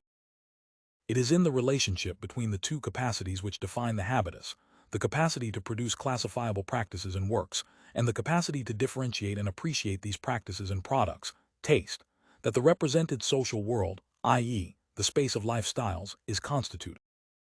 Relationship that is actually established between the pertinent characteristics of economic and social condition, capital volume and composition, in both synchronic and diachronic aspects, and the distinctive features associated with the corresponding position in the universe of lifestyles, only becomes intelligible when the habitus is constructed as the generative formula, which makes it possible to account both for the classifiable practices and products, and for the judgment themselves classified, which make these practices and works into a system of distinctive signs. When one speaks of the aristocratic asceticism of teachers or the pretension of the petite bourgeoisie, one is not only describing these groups by one, or even the most important of their properties, but also endeavoring to name the principle which generates all their properties and all their judgments of their, or other people's, property. The habitus is necessity internalized and converted into a disposition that generates meaningful practices and meaning-giving perceptions. It is a general, transposable disposition which carries out a systematic, universal application, beyond the limits of what has been directly learned, of the necessity inherent in the learning condition. That is why an agent's whole set of practices, or those of a whole set of agents produced by similar conditions, are both systematic, inasmuch as they are the product of the application of identical or interchangeable schemes, and systematically distinct from the practices constituting another lifestyle. Because different conditions of existence produce different habitus, systems of generative schemes applicable, by simple transfer, to the most varied areas of practice, the practices engendered by the different habitus appear as systematic configurations of properties expressing the differences objectively inscribed in conditions of existence in the form of systems of differential deviations. When perceived by agents endowed with the schemes of perception and appreciation necessary in order to identify, interpret, and evaluate their pertinent features, function as lifestyles, see Figure 8. 1. The habitus is not only a structuring structure, which organizes practices and the perception of practices, but also a structured structure. The principle of division into logical classes, which organizes the perception of the social world, is itself the product of internalization of the division into social classes. Each class condition is defined, simultaneously, by its intrinsic properties and by the relational properties which it derives from its position in the system of class conditions, which is also a system of differences, differential positions, i.e., by everything which distinguishes it from what it is not, and especially from everything it is opposed to. Social identity is defined and asserted through difference. This means that inevitably inscribed within the dispositions of the habitus is the whole structure of the system of conditions, as it presents itself in the experience of a life condition occupying a particular position within that structure. The most fundamental oppositions in the structure, high-low, rich-poor, etc., tend to establish themselves as the fundamental structuring principles of practices and the perception of practices. As a system of practice-generating schemes which expresses systematically the necessity and freedom inherent in its class condition, and the difference constituting that position, the habitus apprehends differences between conditions, which it grasps in the form of differences between classifying practices, products of other habitus, in accordance with principles of differentiation which, being themselves the product of these differences, are objectively attuned to them, and therefore tend to perceive them as natural. The observer who divides a population into classes performs an operation which has its equivalent in social practice. If he is not aware of this, he is likely to present a more or less modified form of a native classification as a scientific classification. A number of typologies are precisely this. In addition, he has no chance of bringing to the level of consciousness the true status of his classifying operations which, like native knowledge, presuppose connections and comparisons, and which, even when they seem to belong to the realm of social physics, in fact produce and interpret signifying distinctions, in short, belong to the order of the symbolic. While it must be reasserted, against all forms of mechanism, that ordinary experience of the social world is a cognition, it is equally important to realize, contrary to the illusion of the spontaneous generation of consciousness, which so many theories of the awakening of class consciousness prize de conscience amount to, that primary cognition is misrecognition, recognition of an order which is also established in the mind. Lifestyles are thus the systematic products of habitus, which, perceived in their mutual relations through the schemes of the habitus, become sign systems that are socially qualified as distinguished, vulgar, etc. The dialectic of conditions and habitus is the basis of an alchemy which transforms the distribution of capital, the balance sheet of a power relation, into a system of perceived differences, distinctive properties, that is, a distribution of symbolic capital, legitimate capital, whose objective truth is misrecognized. As structured products opus operatum, which a structuring structure, modus operandi, produces through retranslations according to the specific logic of the different fields, all the practices and products of a given agent are objectively harmonized among themselves, without any deliberate pursuit of coherence, and objectively orchestrated, without any conscious concertation, with those of all members of the same class. Habitus continuously generates practical metaphors, that is to say, transfers, of which the transfer of motor habits is only one example, or more precisely, systematic transpositions required by the particular conditions in which the habitus is put into practice. So that, for example, the ascetic ethos which might be expected always to express itself in saving may, in a given context, express itself in a particular way of using credit. Practices of the same agent, and, more generally, the practices of all agents of the same class, owe the stylistic affinity which makes each of them a metaphor of any of the others to the fact that they are the product of transfers of the same schemes of action from one field to another.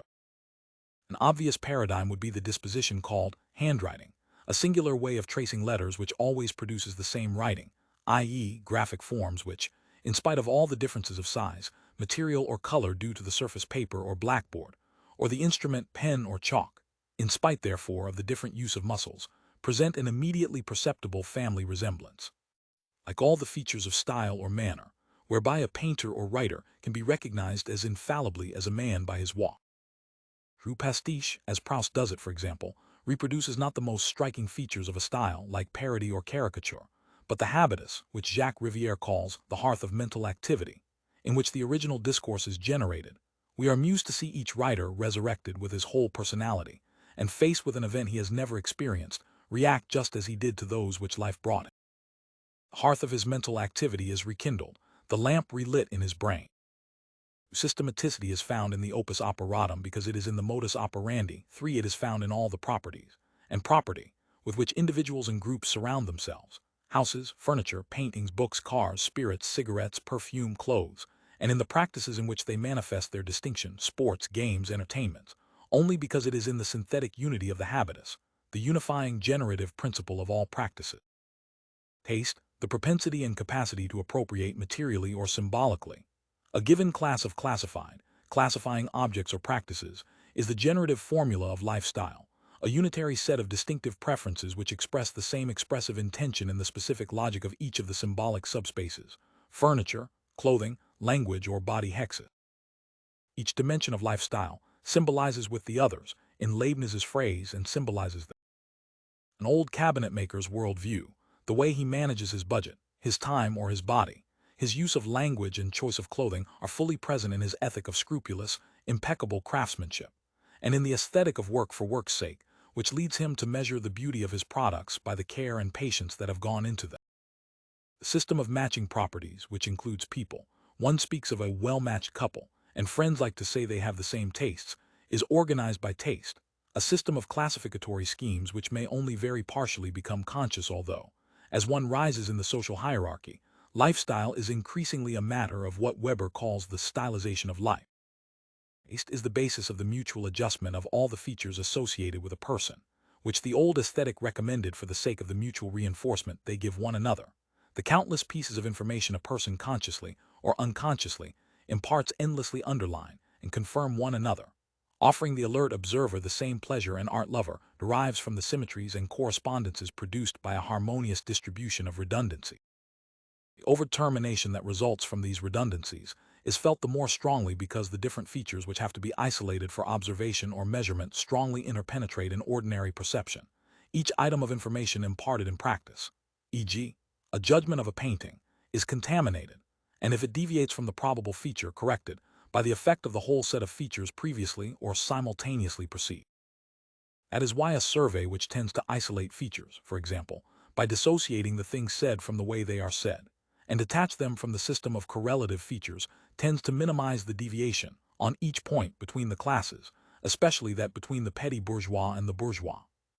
In the ordinary situations of bourgeois life, banalities about art, literature, or cinema are inseparable from the steady tone, the slow, casual diction, the distant or self-assured smile, the measured gesture, the well-tailored suit, and the bourgeois salon of the person who pronounces them.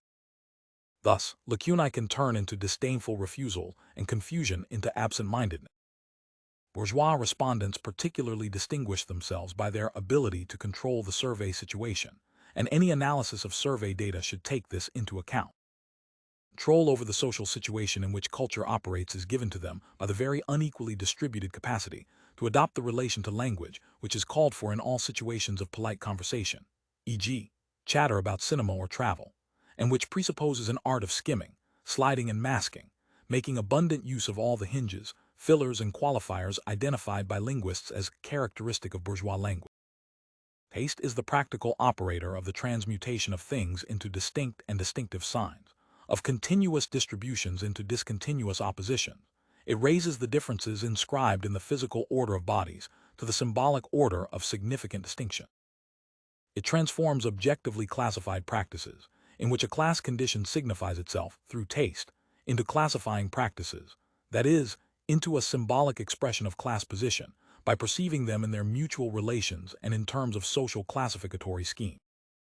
Taste is thus the source of the system of distinctive features which cannot fail to be perceived as a systematic expression of a particular class of conditions of existence, i.e., as a distinctive lifestyle, by anyone who possesses practical knowledge of the relationships between distinctive signs and positions in the distributions, between the universe of objective properties, which is brought to light by scientific construction, and the no less objective universe of lifestyle, which exists as such for and through ordinary experience. This classificatory system, which is the product of the internalization of the structure of social space, in the form in which it impinges through the experience of a particular position in that space, is, within the limits of economic possibilities and impossibilities, which it tends to reproduce in its own logic, the generator of practices adjusted to the regularities inherent in a condition. It continuously transforms necessities into strategies, constraints into preferences, and without any mechanical determination, it generates the set of choices constituting lifestyles, which derive their meaning, i.e., their value, from their position in a system of oppositions and correlations, for it is a virtue made of necessity which continuously transforms necessity into virtue by inducing choices, which correspond to the condition of which it is the product. As can be seen whenever a change in social position puts the habitus into new conditions, so that its specific efficacy can be isolated, it is taste, the taste of necessity or the taste of luxury, and not high or low income which commands the practices objectively adjusted to these resources. Through taste, an agent has what he likes because he likes what he has, that is, the properties actually given to him in the distributions and legitimately assigned to him in the classifications 5. Bearing in mind all that precedes, in particular the fact that the generative schemes of the habitus are applied, by simple transfer, to the most dissimilar areas of practice, one can immediately understand that the practices or goods associated with the different classes in the different areas of practice are organized in accordance with structures of opposition which are homologous to one another, because they are all homologous to the structure of objective oppositions between class conditions. Without presuming to demonstrate here in a few pages what the whole of the rest of this work will endeavor to establish, but lest the reader fail to see the wood for the trees of detailed analysis, I shall merely indicate, very schematically, how the two major organizing principles of the social space govern the structure and modification of the space of cultural consumption, and more generally, the whole universe of lifestyle.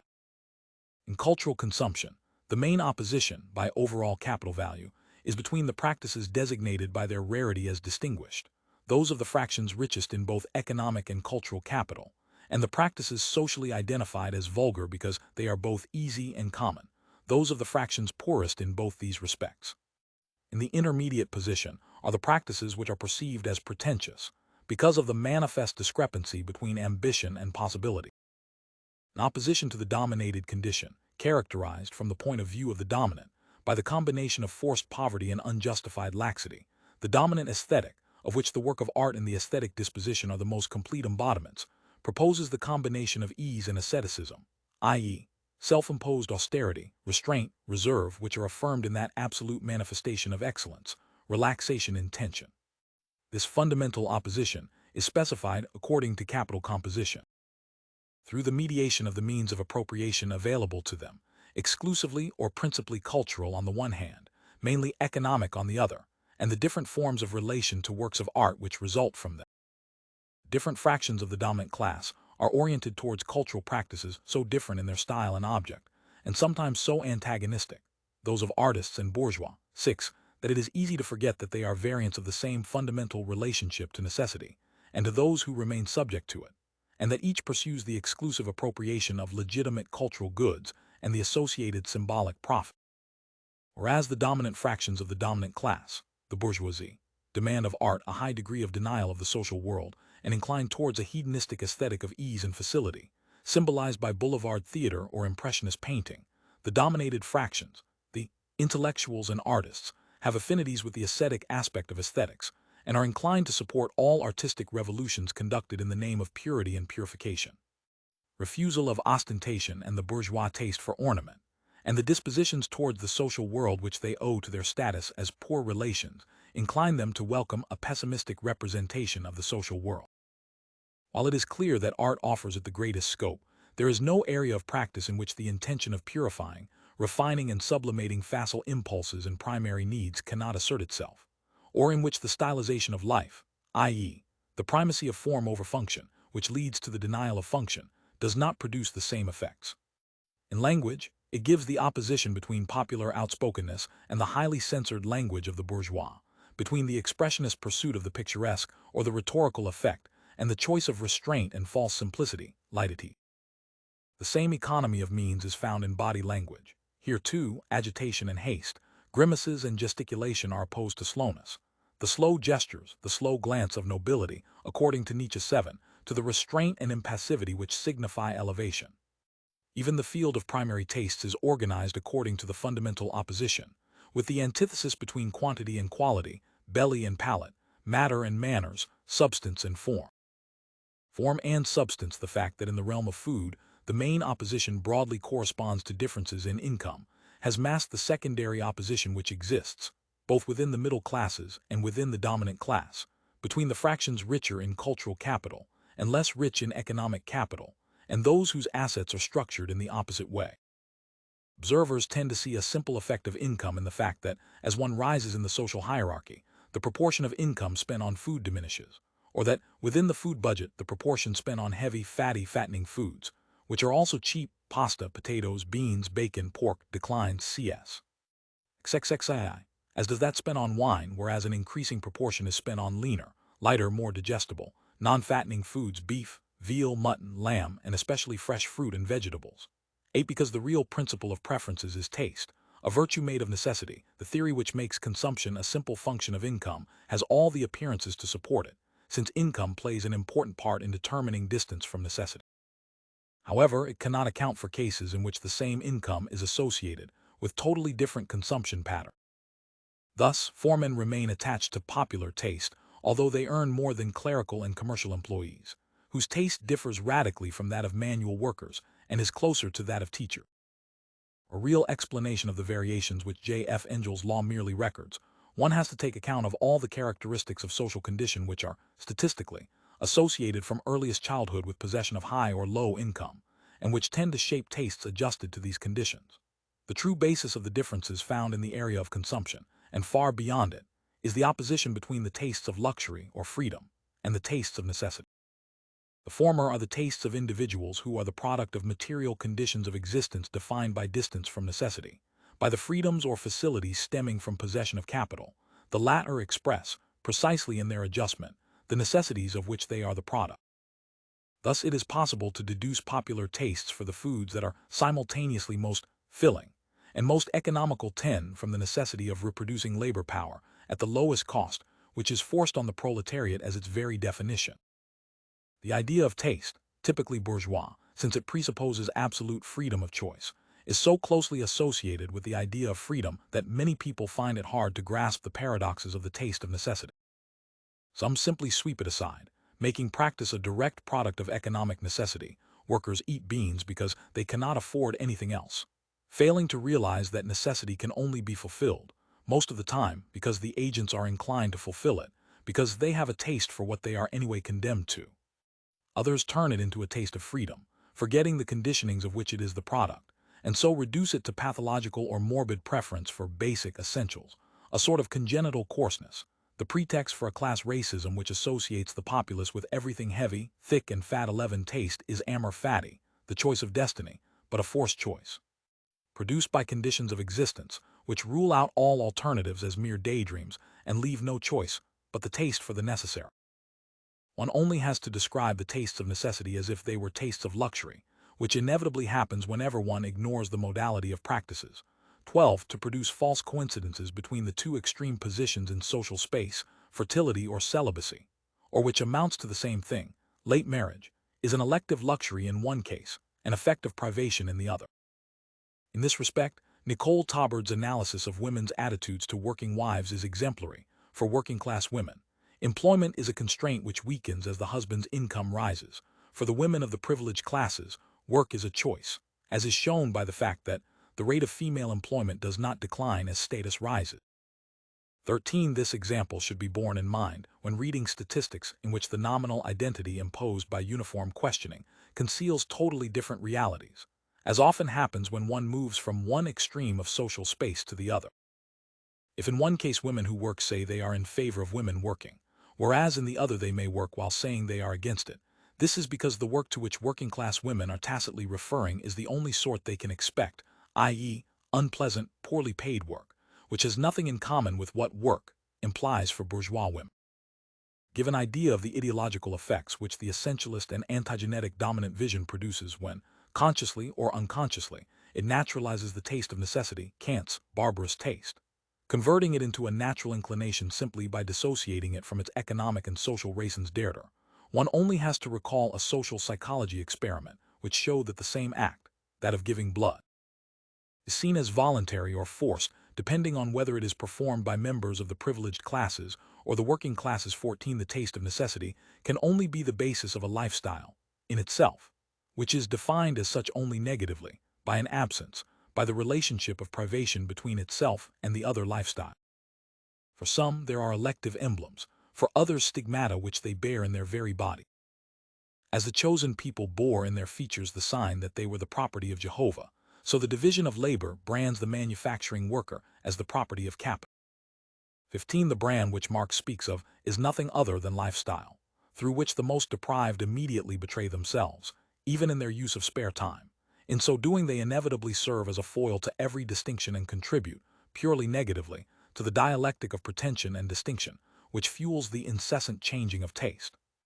Not content with lacking virtually all the knowledge or manners which are valued in the markets of academic examination or polite conversation, nor with only possessing skills which have no value there, they are the people who don't know how to live, who sacrifice most material foods, and to the heaviest, grossest, and most fattening of them, bread, potatoes, fats, and the most vulgar such as wine, who spend least on clothing and cosmetics, appearance and beauty, those who don't know how to relax,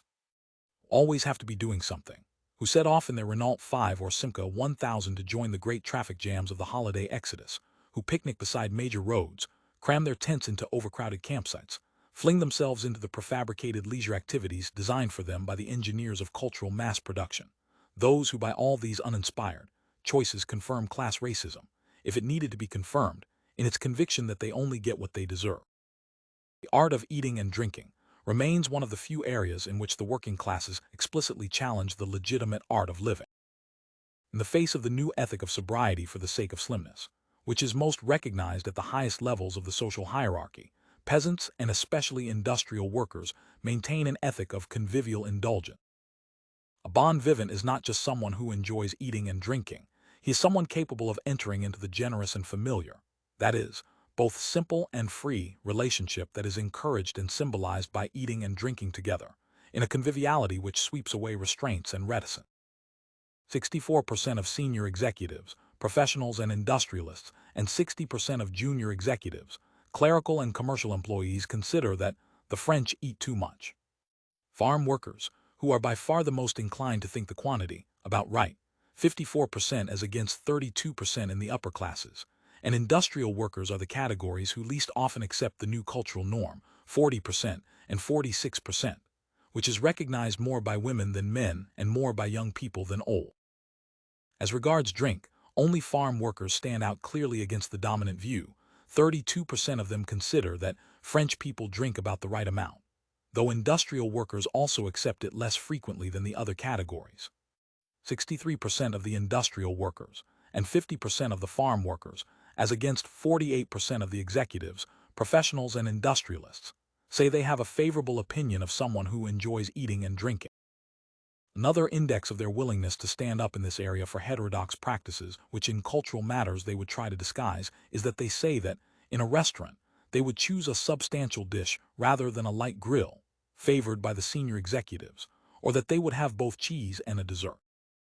This is understandable when it is remembered that, by its very rarity, a visit to a restaurant is, for most of them, 51% of the farm workers and 44% of the industrial workers hardly ever eat in a restaurant, as against only 6% of the upper classes, something extraordinary, associated with the idea of abundance and the suspension of ordinary restriction.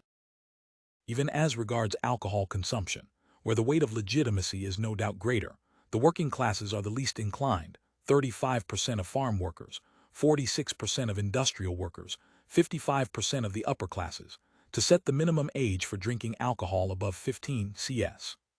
XXXIV. The boundary marking the break with the popular relation to food runs, without any doubt, between the manual workers and the clerical and commercial employees. See Table 16. Clerical workers spend less on food than skilled manual workers, both in absolute terms 9,376 francs as against 10,347 francs, and in relative terms 34.2% as against 38.3%. They consume less bread, pork products, charcuterie, milk, cheese, rabbit, poultry, dried vegetables, and fats, and within a smaller food budget spend as much on meat, beef, veal, mutton and lamb, and slightly more on fish, fresh fruit, and aperitifs. These changes in the structure of spending on food are accompanied by increased spending on health and beauty care and clothing, and a slight increase in spending on cultural and leisure activity. When it is noted that the reduced spending on food, especially on the most earthy, down-to-earth foods, is accompanied by a lower birth rate, it is reasonable to suppose that it constitutes one aspect of an overall transformation of the relationship to the world.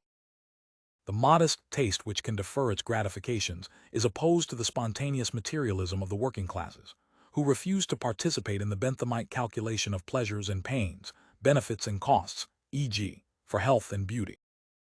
In other words, these two relations to the fruits of the earth are grounded in two dispositions towards the future which are themselves related in circular causality to two objective futures.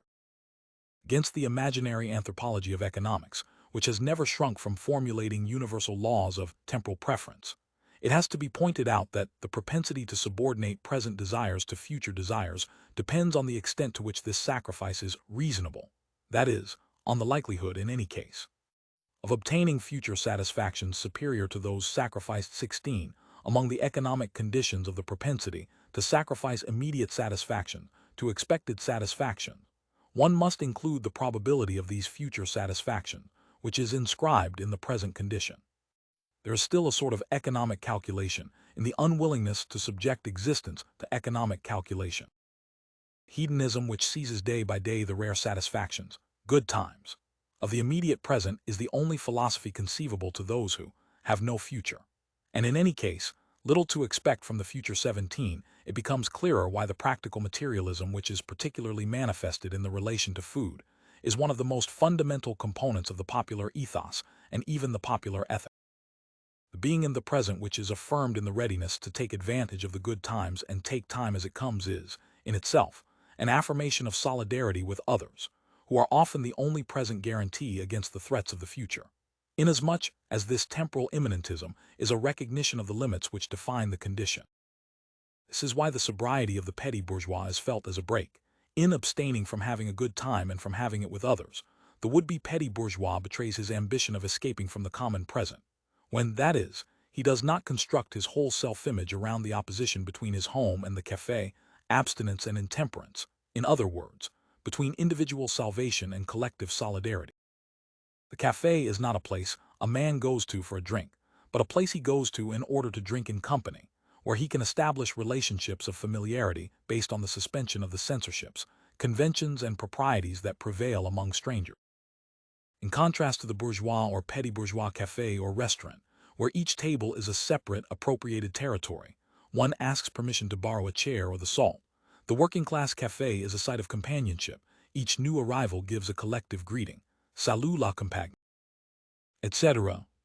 Its focus is the counter, to be leaned on after shaking hands with the landlord, who is thus defined as the host. He often leads the conversation, and sometimes shaking hands with the whole company. The tables, if there are any, are left to strangers or women who have come in to get a drink for their child or make a phone call.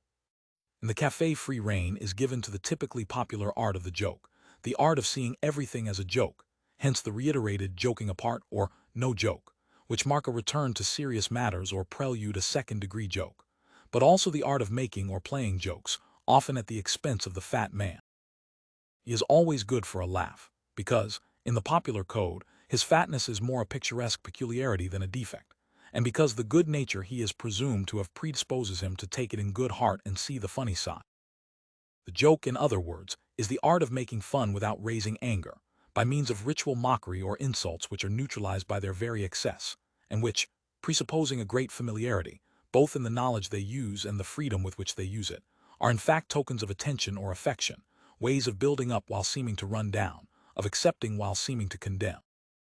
Although they may also be used to test out those who show signs of stand-offishness. 18.3 Style of distinction. The basic opposition between the taste of luxury and the taste of necessity is specified in as many oppositions as there are different ways of asserting one's distinction vis-à-vis the working class and its primary needs, or, which amounts to the same thing, different powers whereby necessity can be kept at a distance.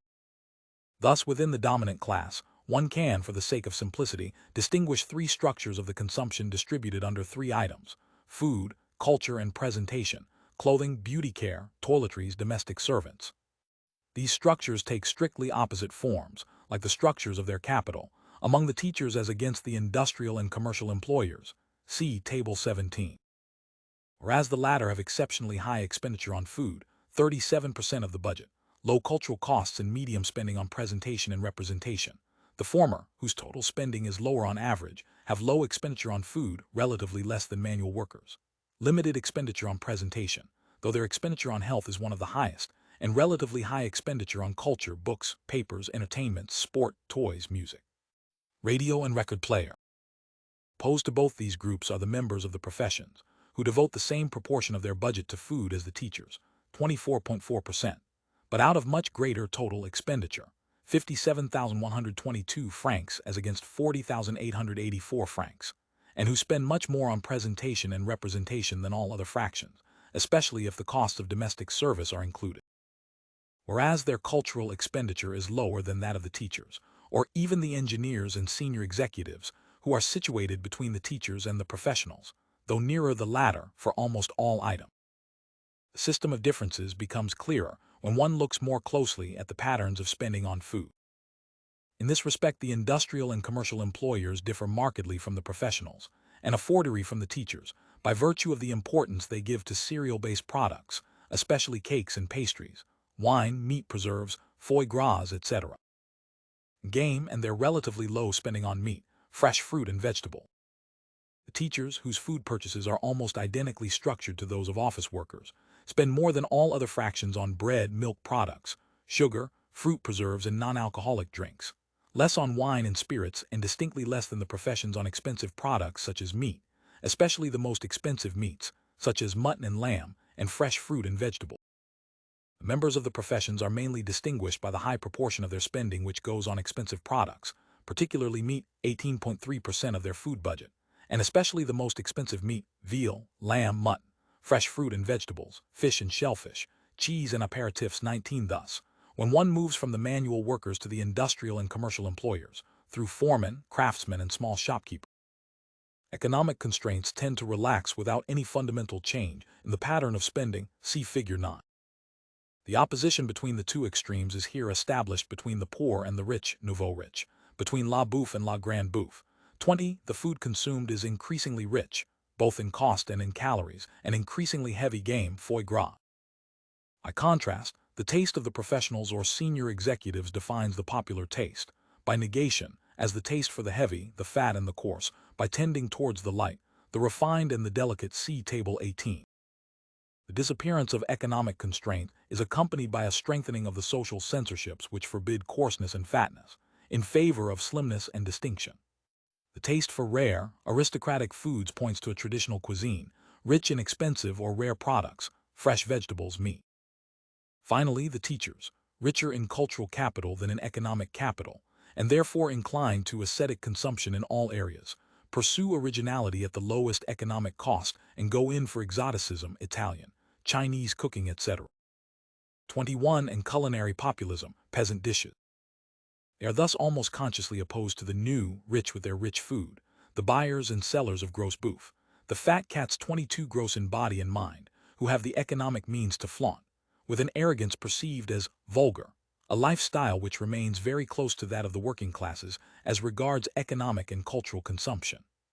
Eating habits, especially when represented solely by the produce consumed, cannot of course be considered independently of the whole lifestyle. The most obvious reason for this is that the taste for particular dishes, of which the statistical shopping basket gives only the vaguest idea, is associated, through preparation and cooking, with a whole conception of the domestic economy and of the division of labor between the sexes. A taste for elaborate casserole dishes, pot au feu, blanquette, daube, which demand a big investment of time and interest, is linked to a traditional conception of woman's role. Thus there is a particularly strong opposition in this respect between the working classes and the dominated fractions of the dominant class, in which the women, whose labor has a high market value, and who, perhaps as a result, have a higher sense of their own value, tend to devote their spare time rather to child care and the transmission of cultural capital, and to contest the traditional division of domestic labor. The aim of saving time and labor in preparation combines with the search for light, low-calorie products and points towards grilled meat and fish, raw vegetables, salades composées, frozen foods, yogurt, and other milk products, all of which are diametrically opposed to popular dishes, the most typical of which is pot au feu, made with cheap meat that is boiled as opposed to grilled or roasted, a method of cooking that chiefly demands time. It is no accident that this form of cooking symbolizes one state of female existence and of the sexual division of labor. A woman entirely devoted to housework is called pot au feu, just as the slippers put on before dinner symbolize the complementary male role.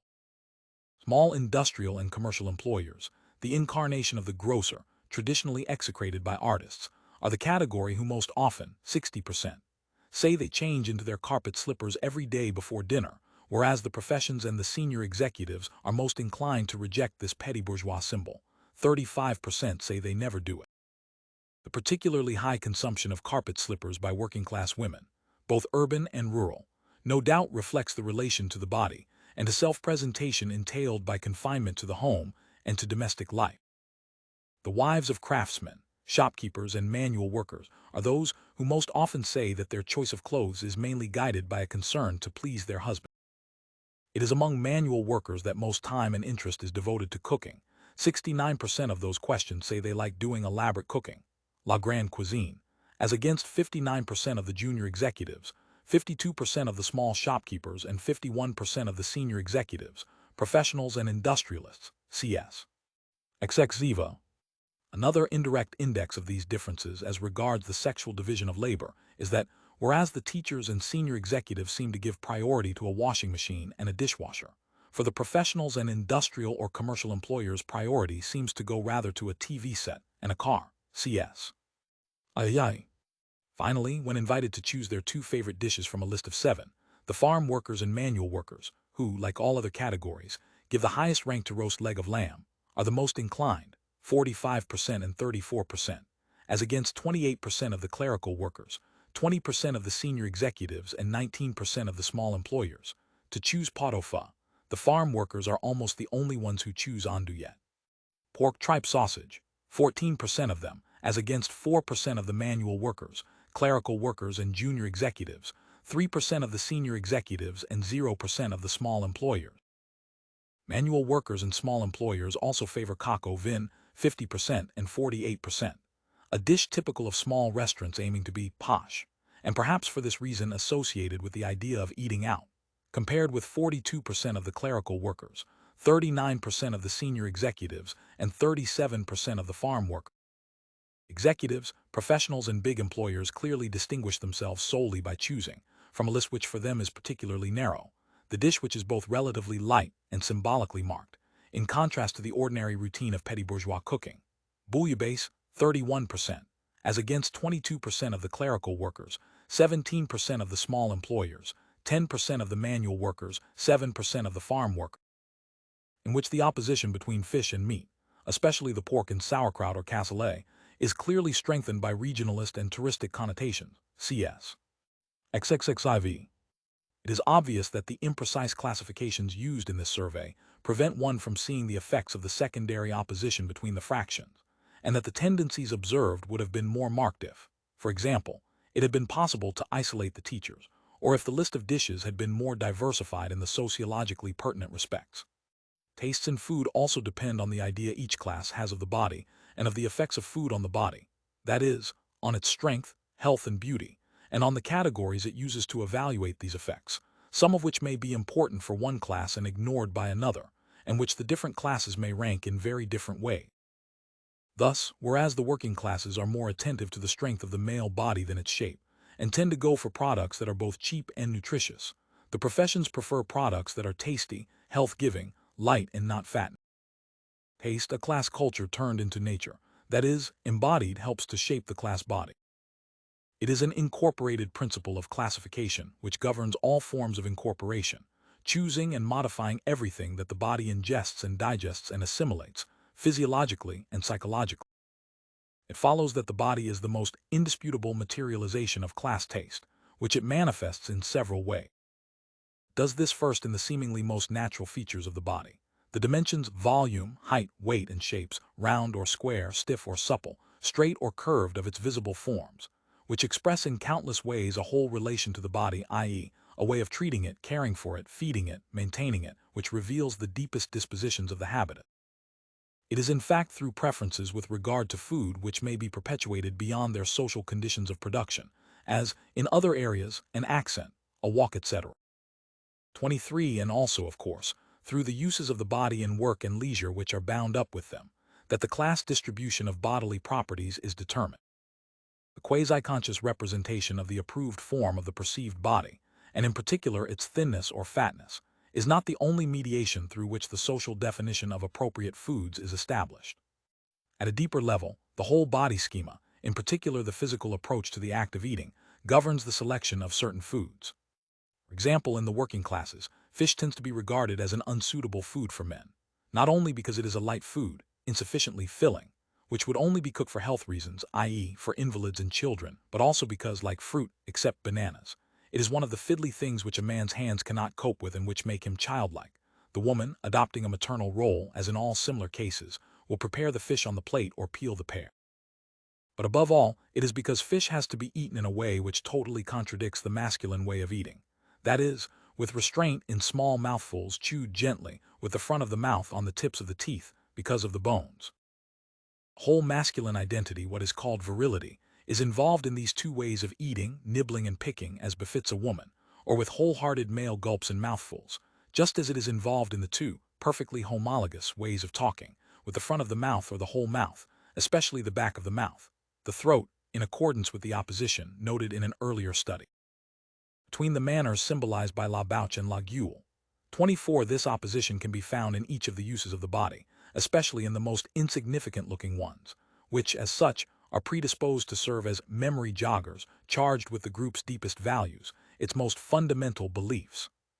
It would be easy to show, for example, that Kleenex tissues, which have to be used delicately with a little sniff from the tip of the nose, are to the big cotton handkerchief, which is blown into sharply and loudly, with the eyes closed and the nose held tightly, as repressed laughter is to belly laugh, with wrinkled nose, wide open mouth and deep breathing, doubled up with laughter, as if to amplify to the utmost an experience which will not suffer containment, not least because it has to be shared, and therefore clearly manifested for the benefit of others. The body for the job and the practical philosophy of the male body as a sort of power, big and strong, with enormous, imperative, brutal needs, which is asserted in every male posture, especially when eating, is also the principle of the division of foods between the sexes, a division which both sexes recognize in their practices and their language. It behooves a man to drink and eat more, and to eat and drink stronger things.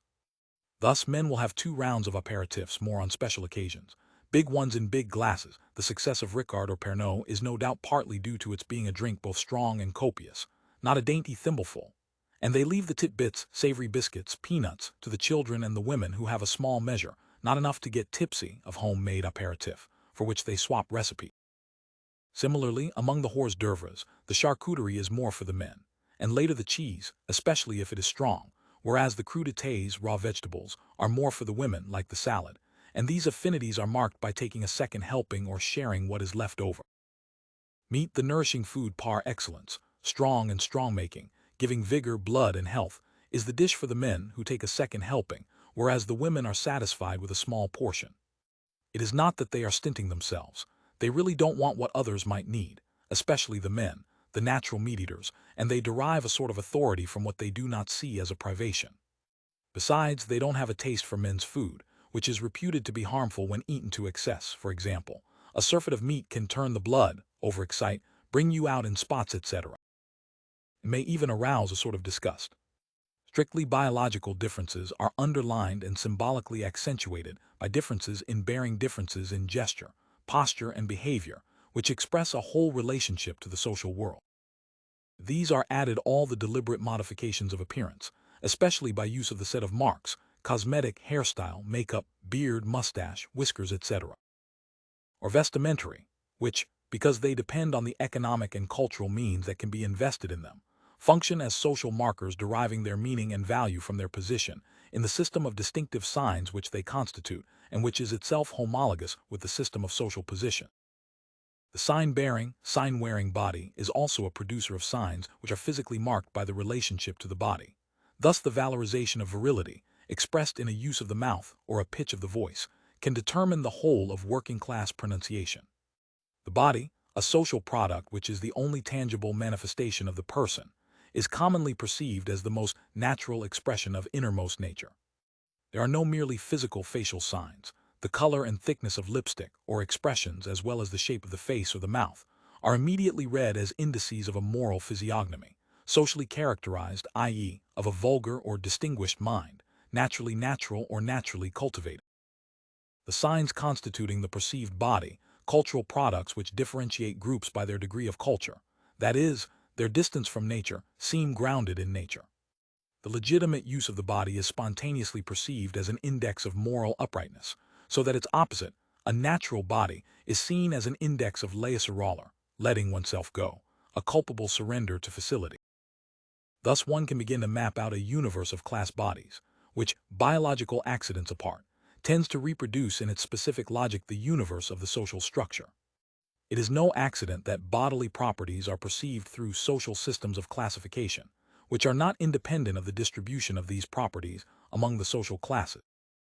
The prevailing taxonomies tend to rank and contrast the properties most frequent among the dominant, i.e., the rarest ones, and those most frequent among the dominated 25, the social representation of his own body which each agent has to reckon with 26 from the very beginning, in order to build up his subjective image of his body and his bodily hexis, is thus obtained by applying a social system of classification based on the same principle as the social products to which it is applied. Thus, bodies would have every likelihood of receiving a value strictly corresponding to the positions of their owners in the distribution of the other fundamental properties, but for the fact that the logic of social heredity sometimes endows those least endowed in all other respects with the rarest bodily properties, such as beauty, sometimes fatally attractive, because it threatens the other hierarchies, and conversely, sometimes denies the high and mighty the bodily attributes of their position, such as height or beauty, unpretentious or uncouth. It is clear that tastes in food cannot be considered in complete independence of the other dimensions of the relationship to the world, to others, and to one's own body, through which the practical philosophy of each class is enacted. To demonstrate this, one would have to make a systematic comparison of the working class and bourgeois ways of treating food, of serving, presenting, and offering it, which are infinitely more revelatory than even the nature of the products involved, especially since most surveys of consumption ignore differences in quality. The analysis is a difficult one, because each lifestyle can only really be constructed in relation to the other, which is its objective and subjective negation, so that the meaning of behavior is totally reversed depending on which point of view is adopted, and on whether the common words which have to be used to name the conduct, e.g., manners, are invested with popular or bourgeois connotation. Considerable misunderstanding can result from ignorance of this mechanism in all surveys by questionnaire, which are always an exchange of words. The confusions are made even worse when the interviewer tries to collect opinions about words or reactions to words, as in the ethical test, in which the respondents were presented with the same lists of adjectives to describe an ideal friend, garment, or interior. The responses he records in this case have in fact been defined in relation to stimuli which, beyond their nominal identity, that of the words offered, vary in their perceived reality and therefore their practical efficacy, in accordance with the very principles of variation and, firstly, social class, whose effects one is seeking to measure, which can lead to literally meaningless encounters between opposing classes. Groups invest themselves totally with everything that opposes them to other groups in the common words which express their social identity, i.e., their different. Behind their apparent neutrality, words as ordinary as practical, sober, clean, functional, amusing, delicate, cozy, distinguished, are thus divided against themselves because the different classes either give them different meanings or give them the same meaning but attribute opposite values to the things named. Some examples: signe, neat, trim, careful, well-groomed, well-kept, so strongly appropriated by those who use it to express their taste for a job well done, properly finished, or for the meticulous attention they devote to their personal appearance, that it no doubt evokes for those who reject it the narrow or uptight rigor they dislike in the petty bourgeois style, or droll, amusing, funny, droll, whose social connotations associated with a socially marked pronunciation. Bourgeois or snobbish 27 clash with the values expressed, putting off those who would certainly respond to a popular equivalent of droll, such as bidonant, marrant, or rigolo, or, again, sober, which, applied to garment or an interior, can mean radically different things when expressing the prudent, defensive strategies of a small craftsman, the aesthetic asceticism of a teacher, or the austerity and luxury of the old-world grand bourgeois. It can be seen that every attempt to produce an ethical organon common to all classes is condemned from the start, unless, like every universal morality or religion, it plays systematically on the fact that language is both common to the different classes and capable of receiving different, even opposite, meanings in the particular, and sometimes antagonistic, uses that are made of it. Plain speaking, plain eating, the working class meal is characterized by plenty, which does not exclude restrictions and limits, and above all by freedom. Elastic and abundant dishes are brought to the table, soups or sauces, pasta or potatoes, almost always included among the vegetables, and served with a ladle or spoon, to avoid too much measuring and counting, in contrast to everything that has to be cut and divided, such as roasts. 28. This impression of abundance, which is the norm on special occasions, and always applies so far as is possible for the men, whose plates are filled twice, a privilege which marks a boy's accession to manhood, is often balanced on ordinary occasions by restrictions which generally apply to the women, who will share one portion between two or eat the leftovers of the previous day. A girl's accession to womanhood is marked by doing without. It is part of men's status to eat and to eat well, and also to drink well. It is particularly insisted that they should eat, on the grounds that it won't keep, and there is something suspect about a refusal. On Sundays, while the women are on their feet, busily serving, clearing the table, washing up, the men remain seated, still eating and drinking. These strongly marked differences of social status, associated with sex and age, are accompanied by no practical differentiation, such as the bourgeois division between the dining room and the kitchen, where the servants eat and sometimes the children, and strict sequencing of the meal tends to be ignored. Everything may be put on the table at much the same time, which also saves walking, so that the women may have reached the dessert, and also the children, who will take their plates and watch television, while the men are still eating the main dish and the lad, who has arrived late, is swallowing his soup. This freedom, which may be perceived as disorder or slovenliness, is adapted to its function. Firstly, it is labor-saving, which is seen as an advantage. Because men take no part in housework, not least because the women would not allow it, it would be a dishonor to see men step outside their role. Every economy of effort is welcome. Thus, when the coffee is served, a single spoon may be passed around to stir it. But these short cuts are only permissible because one is and feels at home among the family, where ceremony would be an affectation. For example, to save washing up, the dessert may be handed out on improvised plates torn from the cake box, with a joke about taking the liberty to mark the transgression, and the neighbor invited in for a meal will also receive his piece of cardboard. Offering a plate would exclude him, as a sign of familiarity. Similarly, the plates are not changed between dishes. The soup plate wiped with bread can be used right through the meal. Hostess will certainly offer to change the plates, pushing back her chair with one hand and reaching with the other for the plate next to her, but everyone will protest. It all gets mixed up inside you. And if she were to insist, it would look as if she wanted to show off her crockery, which she is allowed to if it is a new present, or to treat her guests as strangers, as is sometimes deliberately done to intruders or scroungers who never return the invitation. These unwanted guests may be frozen out by changing their plates despite their protests, not laughing at their jokes or scolding the children for their behavior. "No, no, we don't mind," say the guests. "They ought to know better by now," the parents respond. The common root of all these liberties is no doubt the sense that at least there will not be self-imposed controls, constraints and restrictions, especially not in eating, a primary need and a compensation, and especially not in the heart of domestic life, the one realm of freedom when everywhere else, and at all other times, necessity prevails. In opposition to the free and easy working-class meal, the bourgeoisie is concerned to eat with all due form. Form is first of all a matter of rhythm, which implies expectations, pauses, restraints, waiting until the last person served has started to eat, taking modest helpings, not appearing overeager. A strict sequence is observed and all coexistence of dishes which the sequence separates, fish and meat, cheese and dessert, is excluded. For example, before the dessert is served, everything left on the table, even the salt cellar, is removed, and the crumbs are swept up. This extension of rigorous rules into everyday life, the bourgeois male shaves and dresses first thing every morning, and not just to go out, refusing the division between home and the exterior, the quotidian and the extra-quotidian, is not explained solely by the presence of strangers, servants and guests in the familiar family world. It is the expression of a habitus of order, restraint and propriety which may not be abdicated.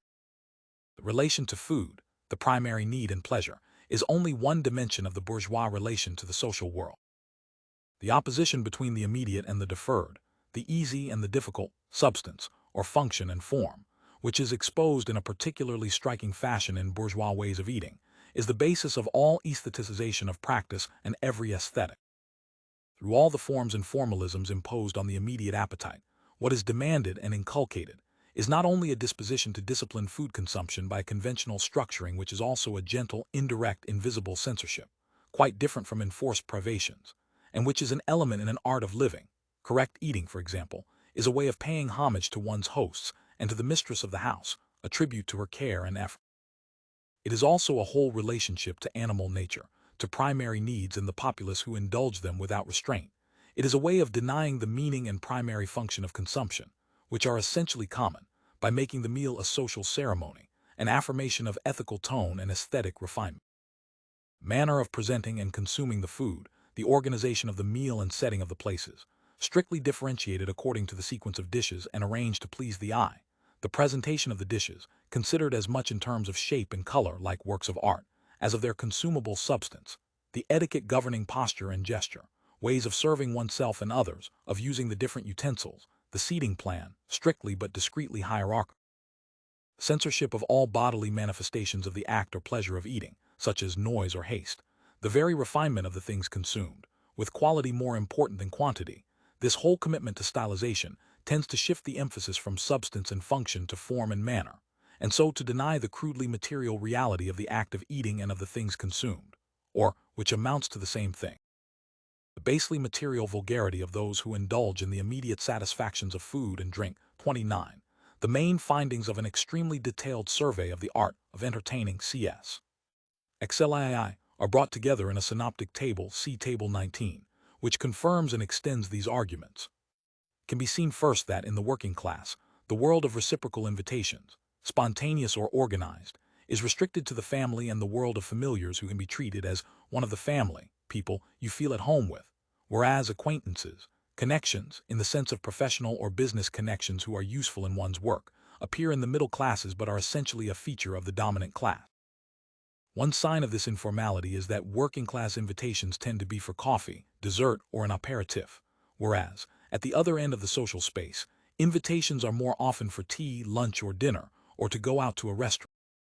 If working-class people prefer to limit their spontaneous invitations to the offer of a drink or coffee, this is because there can be no half measures in giving a meal, no quick and easy solutions, as recommended by the women's weeklies, to save time and effort, such as a buffet or a single-course 30. This refusal to skimp. The main thing is to make sure that the guests have enough to eat and that the food goes down well. Secondarily, that they are not bored is even more clearly seen when the composition of the meals is analyzed. For manual workers, a real meal is a meal with nothing left out, from the aperitif through to the dessert, whereas the other classes are often willing to simplify by omitting the hors d'oeuvre, the salad or the dessert. 31 Because substance takes priority over form. If anything has to be simplified, it can only be in the order of form, etiquette, which is seen as inessential, purely symbolic. No matter that the tableware is ordinary, so long as the food is extraordinary. This is a commonplace underlined by many ritual remarks. No matter that the guests are not seated as etiquette dictates, nor dressed for the occasion. No matter that the children are present at a meal which is in no way a ritual, so long as they do not chip into the conversation, which is adults' business. Since informality is the order of the day, there is no reason not to keep an eye on the television, to break into song at the end of the meal, or even organize games. Here too, since the function is clearly recognized. We're here to have fun. Fun will be had, using every available means: drinks, games, funny stories, etc. And the primacy of substance over form, the refusal of the denial implied in formality, is again expressed in the content of the goods exchanged on arrival, flowers, which are seen as gratuitous, as art for art's sake. There are jokes to the effect that you can't eat them, are discarded in favor of earthly foods, wines, or desserts. Presents that always go down well, and which can be unpretentiously offered and accepted in the name of a realistic view of the costs of the meal and a willingness to share in them. Given the basic opposition between form and substance, one could regenerate each of the oppositions between the two antagonistic approaches to the treatment of food and the act of eating.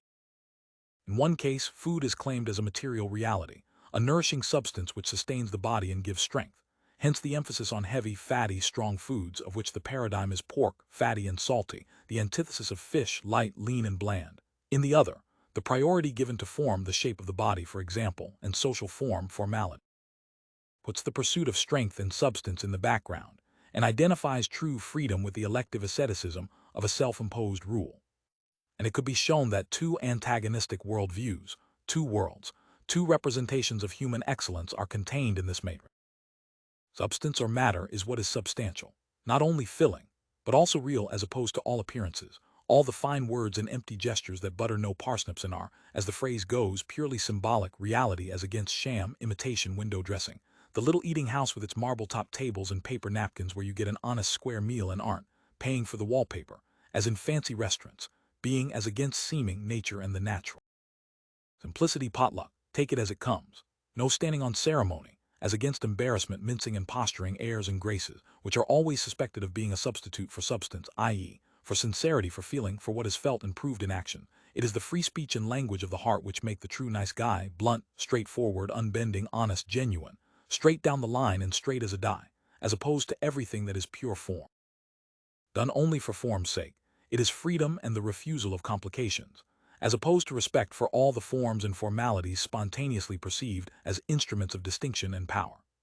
On these moralities, these worldviews, there is no neutral viewpoint. What for some is shameless and slovenly, for others is straightforward, unpretentious. Familiarity is for some the most absolute form of recognition, the abdication of all distance, a trusting openness, a relation of equal to equal. For others who shun familiarity, it is an unseemly liberty. A popular realism which inclines working people to reduce practices to the reality of their function, to do what they do and be what they are. That's the way I am, without kidding themselves. That's the way it is. And the practical materialism which inclines them to censor the expression of feelings or to divert emotion into violence or oaths are the near-perfect antithesis of the aesthetic disavowal which, by a sort of essential hypocrisy, seen, for example, in the opposition between pornography and eroticism, masks the interest in function by the primacy given to form, so that what people do, they do as if they were not doing it. The visible and the invisible but food, which the working classes place on the side of being and substance, whereas the bourgeoisie, refusing the distinction between inside and outside or at home, and for others, the quotidian and the extra-quotidian, introduces into it the categories of form and appearance, is itself related to clothing as inside to outside. the domestic to the public, being to seeming. And the inversion of the places of food and clothing and the contrast between the spending patterns of the working classes, who give priority to being, and the middle classes, where the concern for seeming arises, is the sign of a reversal of the whole world view. The working classes make a realistic or, one might say, functionalist use of clothing. Looking for substance and function rather than form, they seek value for money and choose what will last. Ignoring the bourgeois concern to introduce formality and formal dress into the domestic world, the place for freedom, an apron and slippers for women, bare chest or a vest for men. They scarcely mark the distinction between top clothes, visible intended to be seen, and underclothes invisible or hidden, unlike the middle classes, who have a degree of anxiety about external appearances, both sartorial and cosmetic. At least outside and at work, to which middle-class women more often have access. Thus, despite the limits of the data available, one finds in men's clothing, which is much more socially marked, at the level of what can be grasped by statistics on purchases, than women's clothing, the equivalent of the major oppositions found in food consumption. In the first dimension of the space, the division again runs between the office workers and the manual workers, and is marked particularly by the opposition between gray or white overalls and blue dungarees or boiler suits, between town shoes and the more relaxed moccasins, kickers or sneakers, not to mention dressing gowns, which clerical workers buy 3.5 times more often than manual workers. Increased quantity and quality of all purchases of men's clothing is summed up in the opposition between the suit, the prerogative of the senior executive, and the blue overall, the distinctive mark of the farmer and industrial worker. It is virtually unknown in other groups, except craftsmen, or between the overcoat, always much rarer among men than women, but much more frequent among senior executives than the other classes, and the fur-lined jacket or lumberjack, mainly worn by agricultural and industrial workers. In between are the junior executives, who now scarcely ever wear working clothes but fairly often buy suits. Among women, who in all categories except farmers and farm laborers, spend more than men, especially in the junior and senior executive, professional and other high-income categories, the number of purchases increases as one moves up the social hierarchy. The difference is greatest for suits and costumes, expensive garments, and smaller for dresses and especially skirts and jackets. The top coat, which is increasingly frequent among women at higher social levels, is opposed to the all-purpose raincoat, in the same way as overcoat and lumberjacket are opposed for men. The use of the smock and the apron, which in the working classes is virtually the housewife's uniform, increases as one moves down the hierarchy, in contrast to the dressing gown, which is virtually unknown among peasants and industrial workers. Every year on average, manual workers buy more handkerchiefs, vests and underpants, and about as many socks, sweatshirts, sweaters, etc. as the other classes, but fewer pajamas like dressing gowns, a typically bourgeois garment, and shirts. Among women, the class differences in underwear purchases, which are clearly marked as regards price, are less strong as regards number, and are even inverted for slips, nightdresses, stockings, tights, and handkerchiefs.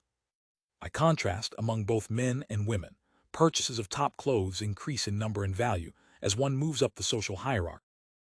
The transverse oppositions are harder to determine because the survey on household living conditions, which would show variations by 5 categories, makes only very rough divisions by item. However, expenditure on clothing, almost entirely devoted to top clothes, varies strongly between the fractions of the dominant class, rising steadily from teachers, who devote least to this item in both absolute and relative terms, 1,523 francs per annum, or 3.7%, through the industrial and commercial employers, 4.5%. Senior executives, 5.7%, and engineers, 6.1%, to the members of the professions, 4,361 francs or 7.6%. These differences in the value placed on these means of self-presentation, shoe consumption varies like that of clothes, can be traced back to the generative formulae which retranslate the necessities and facilities characteristic of a position and a condition into a particular lifestyle, determining the value and importance accorded to social connections, smallest, it seems, among teachers, who are close in this respect to the petite bourgeoisie, and greatest in the professions or the bourgeoisie of big business, which is not isolated in the statistics, as an opportunity to accumulate social capital.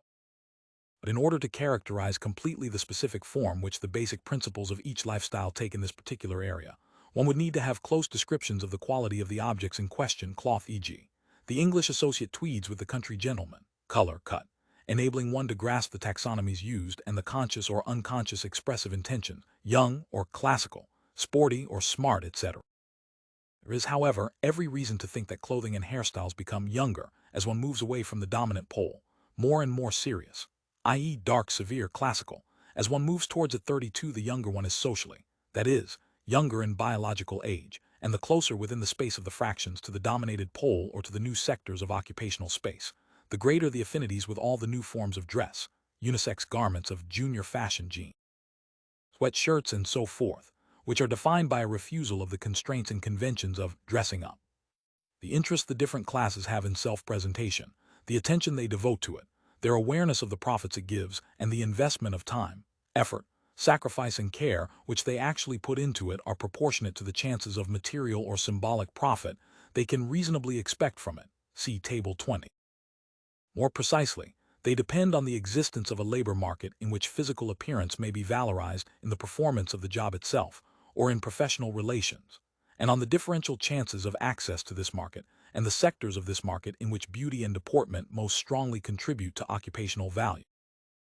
A first indication of this correspondence between the propensity to cosmetic investments and the chances of profit may be seen in the gap, for all forms of beauty care, between those who work and those who do not, which must also vary according to the nature of the job and the work environment. It can be understood in terms of this logic why working-class women, who are less likely to have a job and much less likely to enter one of the occupations which most strictly demand conformity to the dominant norms of beauty, are less aware than all others of the market value of beauty, and much less inclined to invest time and effort, sacrifices and money in cultivating their body. It is quite different with the women of the petite bourgeoisie, especially the new petite bourgeoisie, in the occupations involving presentation and representation, which often impose a uniform tenue, intended, among other things, to abolish all traces of heterodox taste, and which always demand what is called tenue, in the sense of dignity of conduct and correctness of manners, implying, according to the dictionary, a refusal to give way to vulgarity or facility. In the specialized charm schools which train hostesses, the working-class girls who select themselves on the basis of natural beauty undergo a radical transformation in their way of walking, sitting, laughing, smiling, talking, dressing, making up, etc. Women of the petite bourgeoisie who have sufficient interests in the market in which physical properties can function as capital to recognize the dominant image of the body unconditionally without possessing, at least in their own eyes, and no doubt objectively, enough body capital to obtain the highest profits, are here too at the site of greatest tension. Self-assurance given by the certain knowledge of one's own value, especially that of one's body or speech, is in fact very closely linked to the position occupied in social space, and also, of course, to trajectory. Thus, the proportion of women who consider themselves below average in beauty, or who think they look older than they are, falls very rapidly as one moves up the social hierarchy. Similarly, the ratings women give themselves for the different parts of their bodies tend to rise with social position, and this despite the fact that the implicit demands rise too. It is not surprising that petty bourgeois women, who are almost as dissatisfied with their bodies as working-class women, they are the ones who most often wish they looked different and who are most discontented with various parts of their bodies, while being more aware of the usefulness of beauty and more often recognizing the dominant ideal of physical excellence, devote such great investments of self-denial and especially of time to improving their appearance and are such unconditional believers in all forms of cosmetic voluntarism, e.g., plastic surgery. As for the women of the dominant class, they derive a double assurance from their body. Believing, like petty bourgeois women, in the value of beauty and the value of the effort to be beautiful, and so associating aesthetic value and moral value, they feel superior both in the intrinsic, natural beauty of their bodies and in the art of self-embellishment and everything they call tenue, a moral and aesthetic virtue which defines nature, negatively as sloppiness. Beauty can thus be simultaneously a gift of nature and a conquest of merit, as much opposed to the abdications of vulgarity as to ugliness. Thus, the experience par excellence of the alienated body, embarrassment, and the opposite experience, ease, are clearly unequally probable for members of the petite bourgeoisie and the bourgeoisie, who grant the same recognition to the same representation of the legitimate body and legitimate deportment, but are unequally able to achieve it.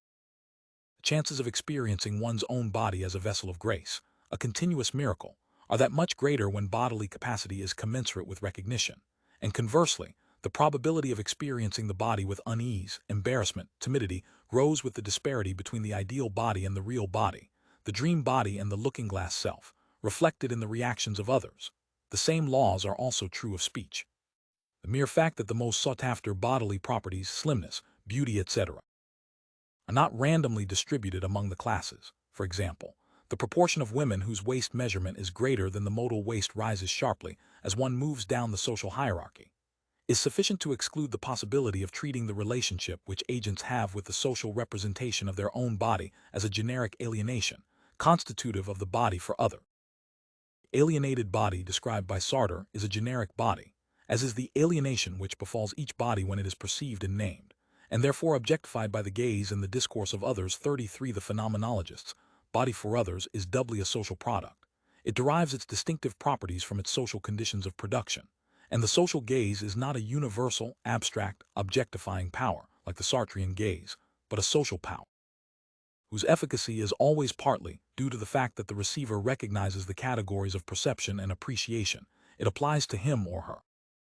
Though it is not a petty bourgeois monopoly, the petty bourgeois experience of the world starts out from timidity, the embarrassment of someone who is uneasy in his body and his language, and who, instead of being as one body with them, observes them from outside, through other people's eyes, watching, checking, correcting himself, and who, by his desperate attempts to reappropriate an alienated being for others, exposes himself to appropriation, giving himself away as much by hypercorrection as by clumsiness.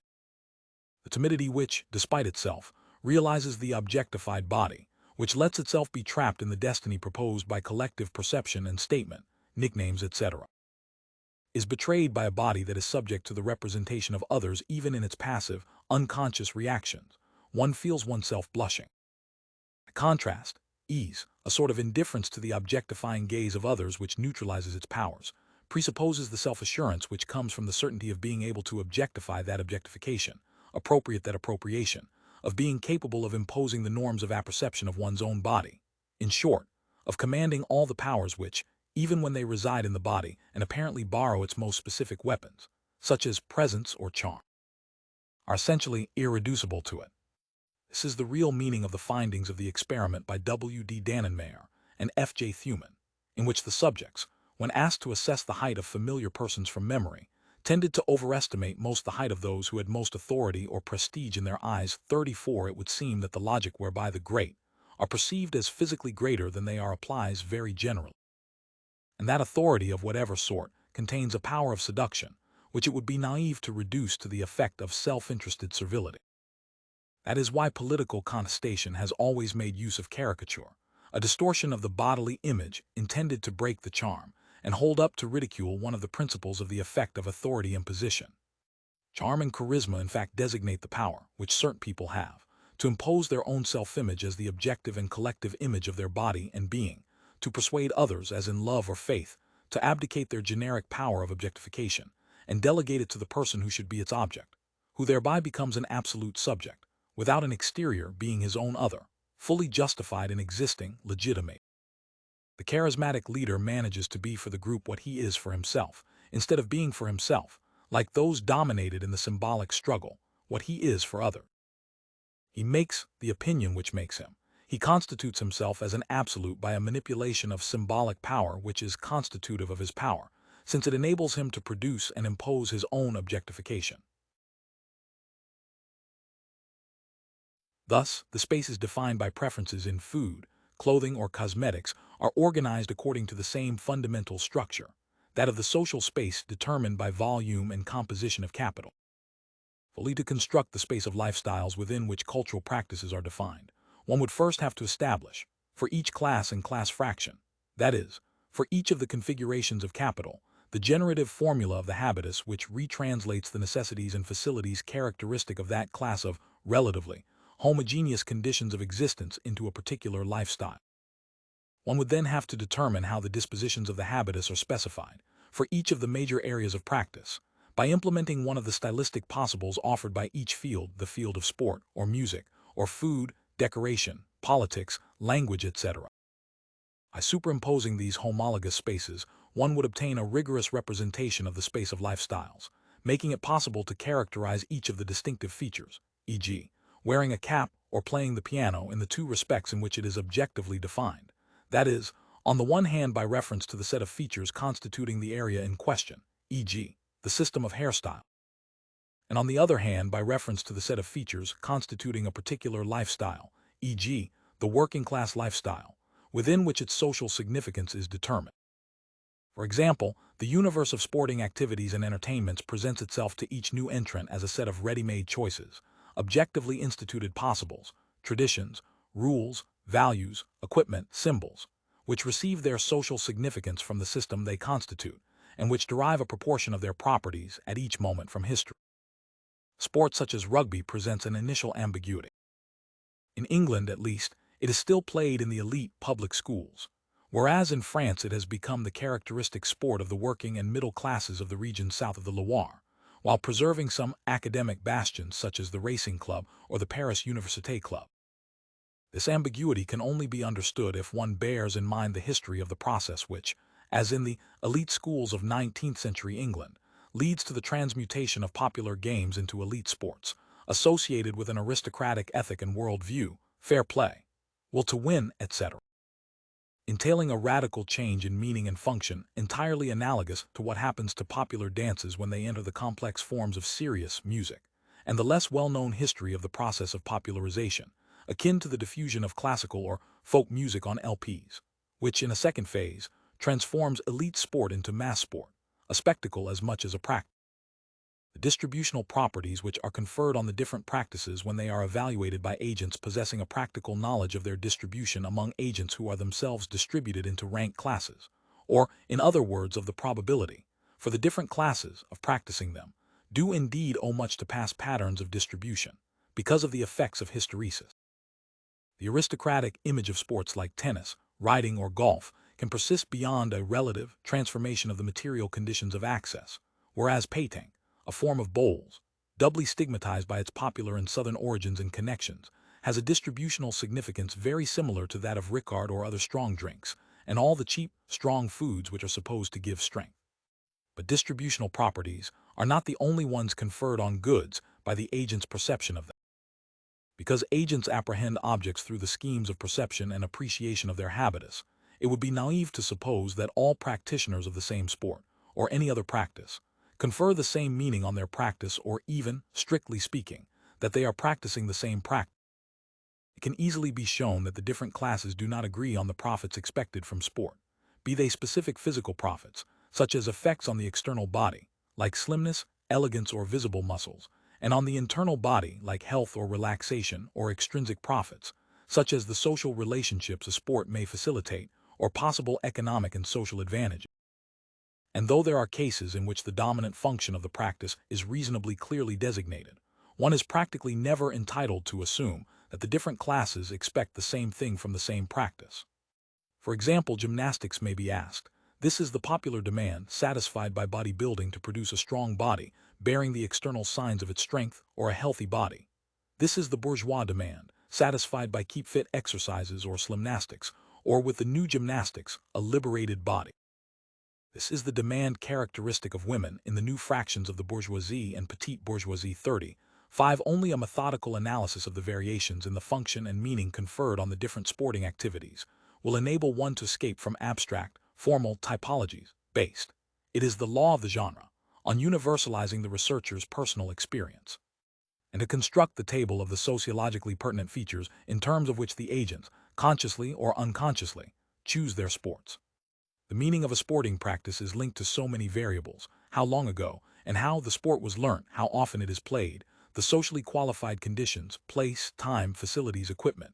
how it is played, position in a team, style, etc. That most of the available statistical data are very difficult to interpret. This is especially true of highly dispersed practices, such as painting, which may be played every weekend on a prepared pitch with regular partners, or improvised on holiday to amuse the children, or gymnastics, which may be simple daily or weekly keep-fit exercises at home without special equipment, or performed in a special gymnasium whose quality and price vary with its equipment and services, not to mention athletic gymnastics and all the forms of new gymnastics. But can one place in the same class, given identical frequency, those who have skied or played tennis from early childhood and those who learnt as adults, or again those who ski in the school holidays, and those who have the means to ski at other times and off the beaten track. In fact, it is rare for the social homogeneity of the practitioners to be so great that the populations defined by the same activity do not function as fields in which the very definition of the legitimate practice is at stake. Conflicts over the legitimate way of doing it, or over the resources for doing it, budget allocations, equipment, grounds, etc., almost always retranslate social differences into the specific logic of the field. Thus, sports which are undergoing democratization may cause to coexist, generally in separate spaces or times, socially different subpopulations which correspond to different ages of the sport. In the case of tennis, the members of private clubs, long-standing practitioners who are more than ever attached to strict standards of dress, a Lacoste shirt, white shorts or skirt, special shoes, and all that this implies, are opposed in every respect to the new practitioners in municipal clubs and holiday clubs who demonstrate that the ritual of clothing is no superficial aspect of the legitimate practice. Tennis played in Bermuda shorts and a t-shirt, in a track suit or even swimming trunks, and added as running shoes, is indeed another tennis, both in the way it is played and in the satisfactions it gives. And so the necessary circle whereby the meaning of a practice casts light on the class distribution of practices, and this distribution casts light on the differential meaning of the practice, cannot be broken by an appeal to the technical definition. This, far from escaping the logic of the field and its struggles, is most often the work of those who, like physical education teachers, are required to ensure the imposition and methodical inculcation of the schemes of perception and action which, in practice, organize the practices, and who are inclined to present the explanations they produce as grounded in reason or nature.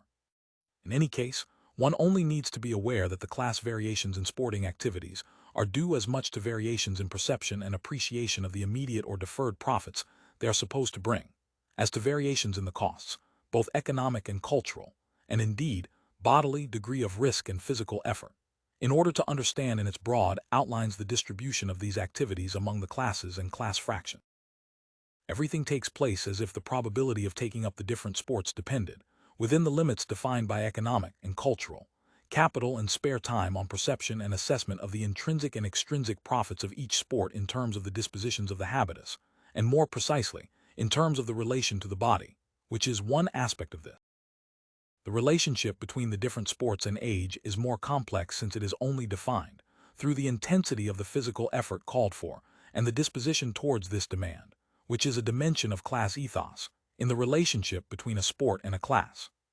The most important property of the popular sports is that they are tacitly associated with youth, which is spontaneously and implicitly credited with a sort of temporary license, expressed, inter alia, in the expending of excess physical and sexual energy, and are abandoned very early, generally on entry into adult life, symbolized by merit. By contrast, the common feature of the bourgeois sports, mainly pursued for their health-maintaining functions and their social profits, is that their retirement age is much later, perhaps the more so the more prestigious they are, e.g. golf.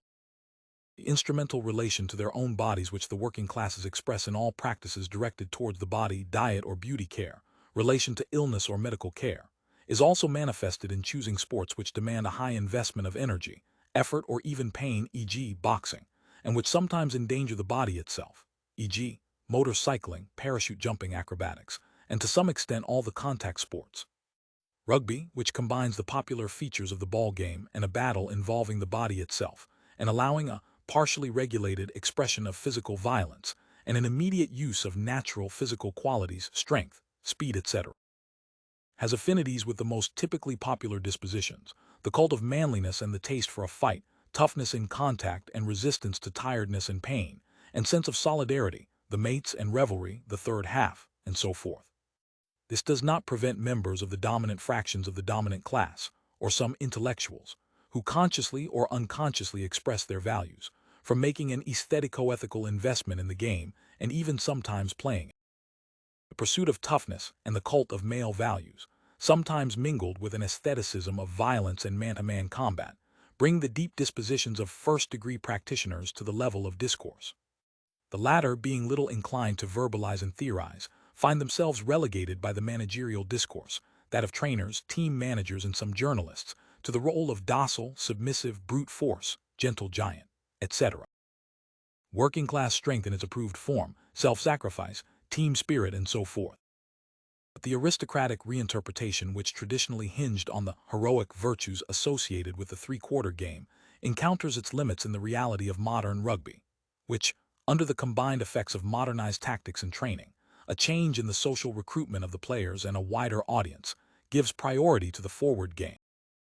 which is increasingly discussed in metaphors of the meanest industrial labor, attacking the coalface, or trench warfare, the infantryman who dutifully runs headlong into enemy fire. 36 Everything seems to indicate that the concern to cultivate the body appears in its elementary form, that is, as the cult of health, often associated with an ascetic exaltation of sobriety and controlled diet, in the middle classes, junior executives, the medical services, and especially schoolteachers,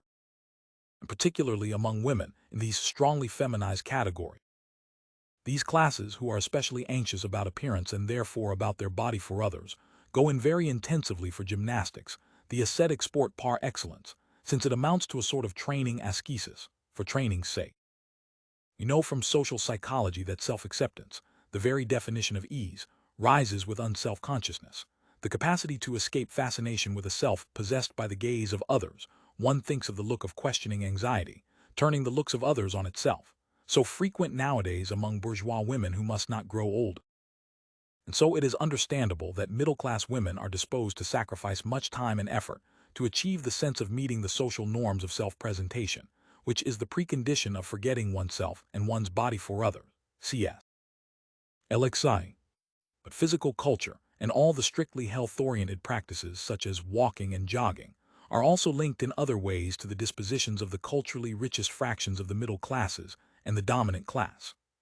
Generally speaking, they are only meaningful in relation to a quite theoretical, abstract knowledge of the effects of an exercise which, in gymnastics, is itself reduced to a series of abstract movements, decomposed and organized by reference to a specific, erudite goal, e.g., the abdominals, entirely opposed to the total, practically oriented movements of everyday life, and they presuppose a rational faith in the deferred, often intangible profits they offer, such as protection against aging or the accidents linked to age, an abstract, negative gain. It is therefore understandable that they should find the conditions for their performance in the ascetic dispositions of upwardly mobile individuals, who are prepared to find satisfaction in effort itself, and to take the deferred gratifications of their present sacrifice at face value. But also because they can be performed in solitude, at times and in places beyond the reach of the many, off the beaten track, and so exclude all competition. This is one of the differences between running and jogging. They have a natural place among the ethical and aesthetic choices which define the aristocratic asceticism of the dominated fractions of the dominant class. Team sports, which only require competences, physical or acquired, that are fairly equally distributed among the classes, and are therefore equally accessible within the limits of the time and energy available, might be expected to rise in frequency, like individual sports, as one moves through the social hierarchy. However, in accordance with a logic observed in other areas, photography for example, their very accessibility and all that this entails, such as undesirable contacts, tend to discredit them in the eyes of the dominant class. And indeed, the most typically popular sports, football and rugby or wrestling and boxing, which in France in their early days were the delight of aristocrats, but which in becoming popular have ceased to be what they were, combine all the features which repel the dominant class, not only the social composition of their public which redoubles their commonness, but also the values and virtues demanded, strength, endurance, violence, sacrifice, docility and submission to collective discipline. So contrary to bourgeois role distance and the exaltation of competition, regular sporting activity varies strongly by social class, ranging from 1.7% for farm workers, 10.1% for manual workers, and 10.6% for clerical workers, to 24% for junior executives and 32.3% for members of the profession. Similar variations are found in relation to educational level, whereas the difference between the sexes increases, as elsewhere. As one moves down the social hierarchy 37, the variations are even more marked in the case of an individual sport like tennis, whereas in the case of soccer the hierarchy is inverted. It is most played among manual workers, followed by the craftsmen and shopkeepers. These differences are partly explained by the encouragement of sport in schools, but they also result from the fact that the decline in sporting activity with age, which occurs very abruptly and relatively early in the working classes, where it coincides with school leaving or marriage, 3/4 of the peasants and manual workers have abandoned sport by age 25, is much slower in the dominant class, whose sport is explicitly invested with health-giving functions, as is shown, for example, by the interest in children's physical development. This explains why, in the synoptic table, Table 21, the proportion who regularly perform any sporting activity at a given moment rises strongly with position in the social hierarchy, whereas the proportion who no longer do so but used to at one time is fairly constant, and is even highest among craftsmen and shopkeepers. Attendance at sporting events, especially the most popular of them, is most common among craftsmen and shopkeepers, manual workers, junior executives, and clerical workers, who often also read the sports paper L'Equipe. The same is true of interest in televised sport, soccer, rugby, cycling, horse racing. By contrast, the dominant class watches much less sport, either live or on TV, except for tennis, rugby, and skiing. Just as, in an age when sporting activities were reserved for a few, the cult of fair play, the code of play of those who have the self-control not to get so carried away by the game that they forget that it is only a game, was a logical development of the distinctive function of sport. So too, in an age when participation is not always a sufficient guarantee of the rarity of the participants, those who seek to prove their excellence must affirm their disinterestedness by remaining aloof from practices devalued by the appearances of sheep-like conformism, which they acquired by becoming more common. Distance themselves from common amusements, the privileged once again need only let themselves be guided by the horror of vulgar crowds which always leads them elsewhere, higher, further, to new experiences and virgin spaces, exclusively or firstly theirs, and also by the sense of the legitimacy of practices, which is a function of their distributional value, of course, but also of the degree to which they lend themselves to aestheticization. In practice or discourse 38, all the features which appeal to the dominant taste are combined in sports such as golf, tennis, sailing, riding, or show jumping, skiing, especially its most distinctive forms such as cross-country or fencing.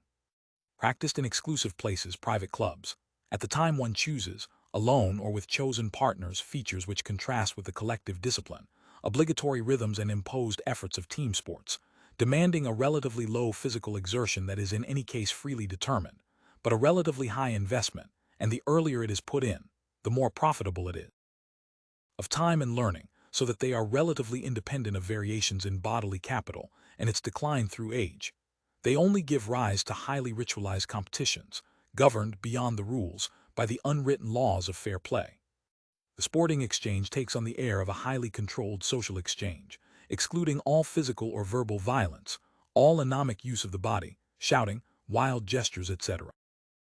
and all forms of direct contact between the opponents, who are often separated by the spatial organization and various opening and closing rights.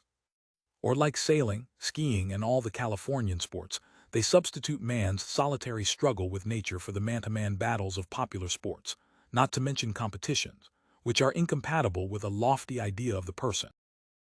Thus it can be seen that economic barriers, however great they may be in the case of golf, skiing, sailing, or even riding and tennis, are not sufficient to explain the class distribution of these activities. There are more hidden entry requirements, such as family tradition and early training, or the obligatory manner of dress and behavior, and socializing techniques, which keep these sports closed to the working class and to upwardly mobile individuals from the middle or upper classes, and which maintain them, along with smart parlor games like chess and especially bridge, among the surest indicators of bourgeois pedigree. In contrast to below, and even more so Menil, bridge is a game played more at higher levels of the social hierarchy, most frequently among members of the professions IFOP, 1948. Similarly, among students of the grandes écoles, bridge, and especially intensive playing, with tournaments, varies very strongly by social origin. Chess, or the claim to play it, seems less linked than bridge to social traditions and to the pursuit of the accumulation of social capital. This would explain why it increases as one moves up the social hierarchy, but chiefly towards the area of social space defined by strong cultural capital, CS. VII. Simple fact that, at different times, albeit with a change in meaning and function, the same practices have been able to attract aristocratic or popular devotees, or, at the same time, to assume different meanings and forms for the different groups, should warn us against the temptation of trying to explain the class distribution of sports purely in terms of the nature of the various activities.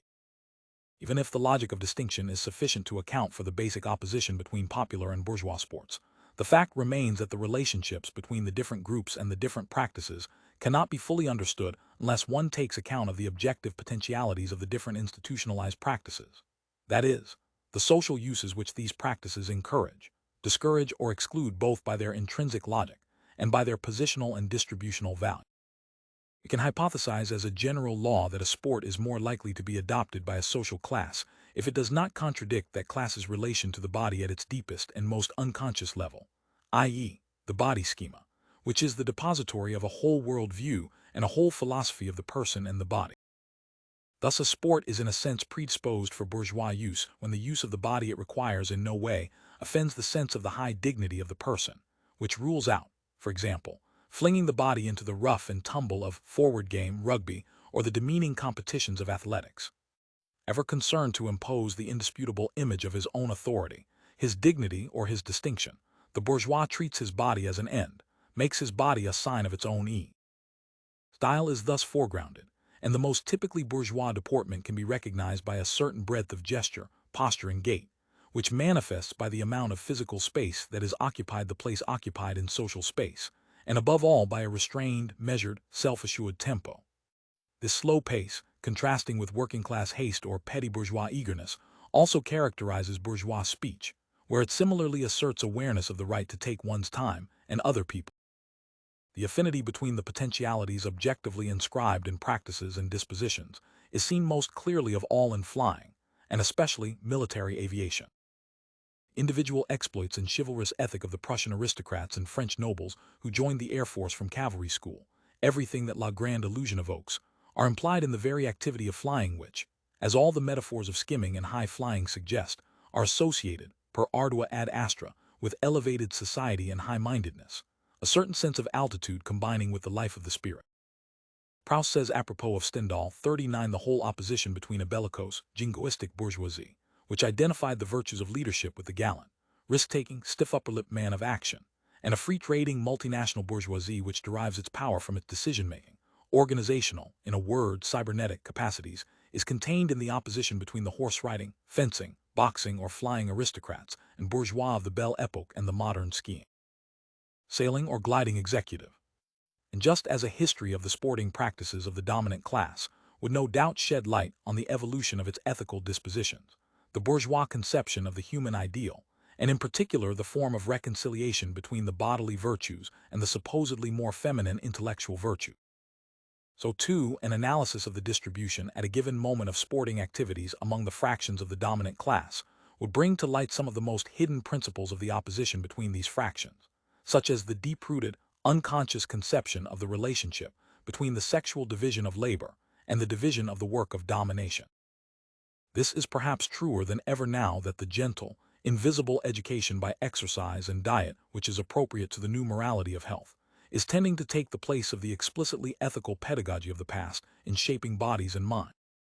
Because the different principles of division which structure the dominant class are never entirely independent, such as the oppositions between the economically richest and the culturally richest, between inheritors and parvenus, old and young, or seniors and juniors, the practices of the different fractions tend to be distributed, from the dominant fractions to the dominated fractions, in accordance with a series of oppositions which are themselves partially reducible to each other. Opposition between the most expensive and smartest sports, golf, sailing, riding, tennis, or the most expensive and smartest ways of doing them, private clubs, and the cheapest sports, rambling, hiking, jogging, cycling, mountaineering, or the cheapest ways of doing the smart sports, e.g., tennis on municipal courts or in holiday camps. The opposition between the manly sports, which may demand a high energy input, hunting, fishing, the contact sports, clay pigeon shooting, and the introverted sports, emphasizing self-exploration and self-expression, yoga, dancing, physical expression, or the cybernetic sports, flying, sailing, requiring a high cultural input and a relatively low energy input. Thus, the differences which separate the teachers, the professionals, and the employers are, as it were, summed up in the three activities which, though relatively rare, about 10%, even in the fractions they distinguish, appear as the distinctive feature of each of them, because they are much more frequent there at equivalent ages than in the others, CS. V and VII, secondary analysis. The aristocratic asceticism of the teachers finds an exemplary expression in mountaineering, which, even more than rambling with its reserved paths, one thinks of Heidegger, or cycle touring with its Romanesque churches, offers for minimum economic costs the maximum distinction, distance, height, spiritual elevation. Through the sense of simultaneously mastering one's own body and a nature inaccessible to the many 40, the health-oriented hedonism of doctors and modern executives who have the material and cultural means of access to the most prestigious activities, far from vulgar crowds, is expressed in yachting, open-sea swimming, cross-country skiing, or underwater fishing, whereas the employers expect the same gains and distinction from golf, with its aristocratic etiquette, its English vocabulary, and its great exclusive spaces, together with extrinsic profits, such as the accumulation of social capital. 41. Since age is obviously a very important variable here, it is not surprising that differences in social age, not only between the biologically younger and older in identical social positions, but also at identical biological ages, between the dominant and the dominated fractions, or the new and the established fraction, are retranslated into the opposition between the traditional sports and all the new forms of the classic sports, pony trekking, cross-country skiing, and so on, or all the new sports, often imported from America by members of the new bourgeoisie and petite bourgeoisie, in particular by all the people working in fashion, designers, photographers, models, advertising agents, journalists, who invent and market a new form of poor man's elitism, close to the teacher's version, but more ostentatiously unconventional. True nature of this counterculture, which in fact reactivates all the traditions of the typically cultivated cults of the natural, the pure, and the authentic, is more clearly revealed in the equipment which one of the new property rooms of the advanced lifestyle, the FNAC, executive retail shops, Boberg, Le Nouvel Observatoire, holiday clubs, etc., offers: the serious trekker, parkas, +4s, authentic jacquard sweaters in real Shetland wool, genuine pullovers in pure natural wool, Canadian trappers' jackets, English fishermen's pullovers, U.S. Army raincoats, Swedish lumberjack shirts, fatigue pants, U.S. work shoes, Rangers, Indian moccasins in supple leather, Irish work caps, Norwegian woolen caps, bush hats, not forgetting the whistles, altimeters, pedometers, trail guides, Nikons, and other essential gadgets without which there can be no natural return to nature. And how could one fail to recognize the dynamics of the dream of social weightlessness as the basis of all the new sporting activities: foot trekking, pony trekking, cycle trekking, motorbike trekking, boat trekking, canoeing, archery, windsurfing, cross-country skiing, sailing, hang gliding, microlights, etc., whose common feature is that they all demand a high investment of cultural capital in the activity itself, in preparing, maintaining, and using the equipment, and especially, perhaps, in verbalizing the experiences, and which bear something of the same relation to the luxury sports of the professionals and executives as symbolic possession to material possession of the work of art. In the opposition between the classical sports and the Californian sports, two contrasting relations to the social world are expressed, as clearly as they are in literary or theatrical taste. On the one hand, there's respect for forms and for forms of respect, manifested in concern for propriety and ritual and in unashamed flaunting of wealth and luxury, and on the other, symbolic subversion of the rituals of bourgeois order by ostentatious poverty, which makes a virtue of necessity, casualness towards forms and impatience with constraints, which is first marked in clothing or cosmetics, since casual clothes and long hair, like the minibus or camping car, or folk and rock, in other fields, are challenges to the standard attributes of bourgeois rituals: classically styled clothes, luxury cars, boulevard theater, and opera. And this opposition between two relations to the social world is perfectly reflected in the two relations to the natural world. On the one hand, the taste for natural, wild nature; on the other, organized, signposted, cultivated nature.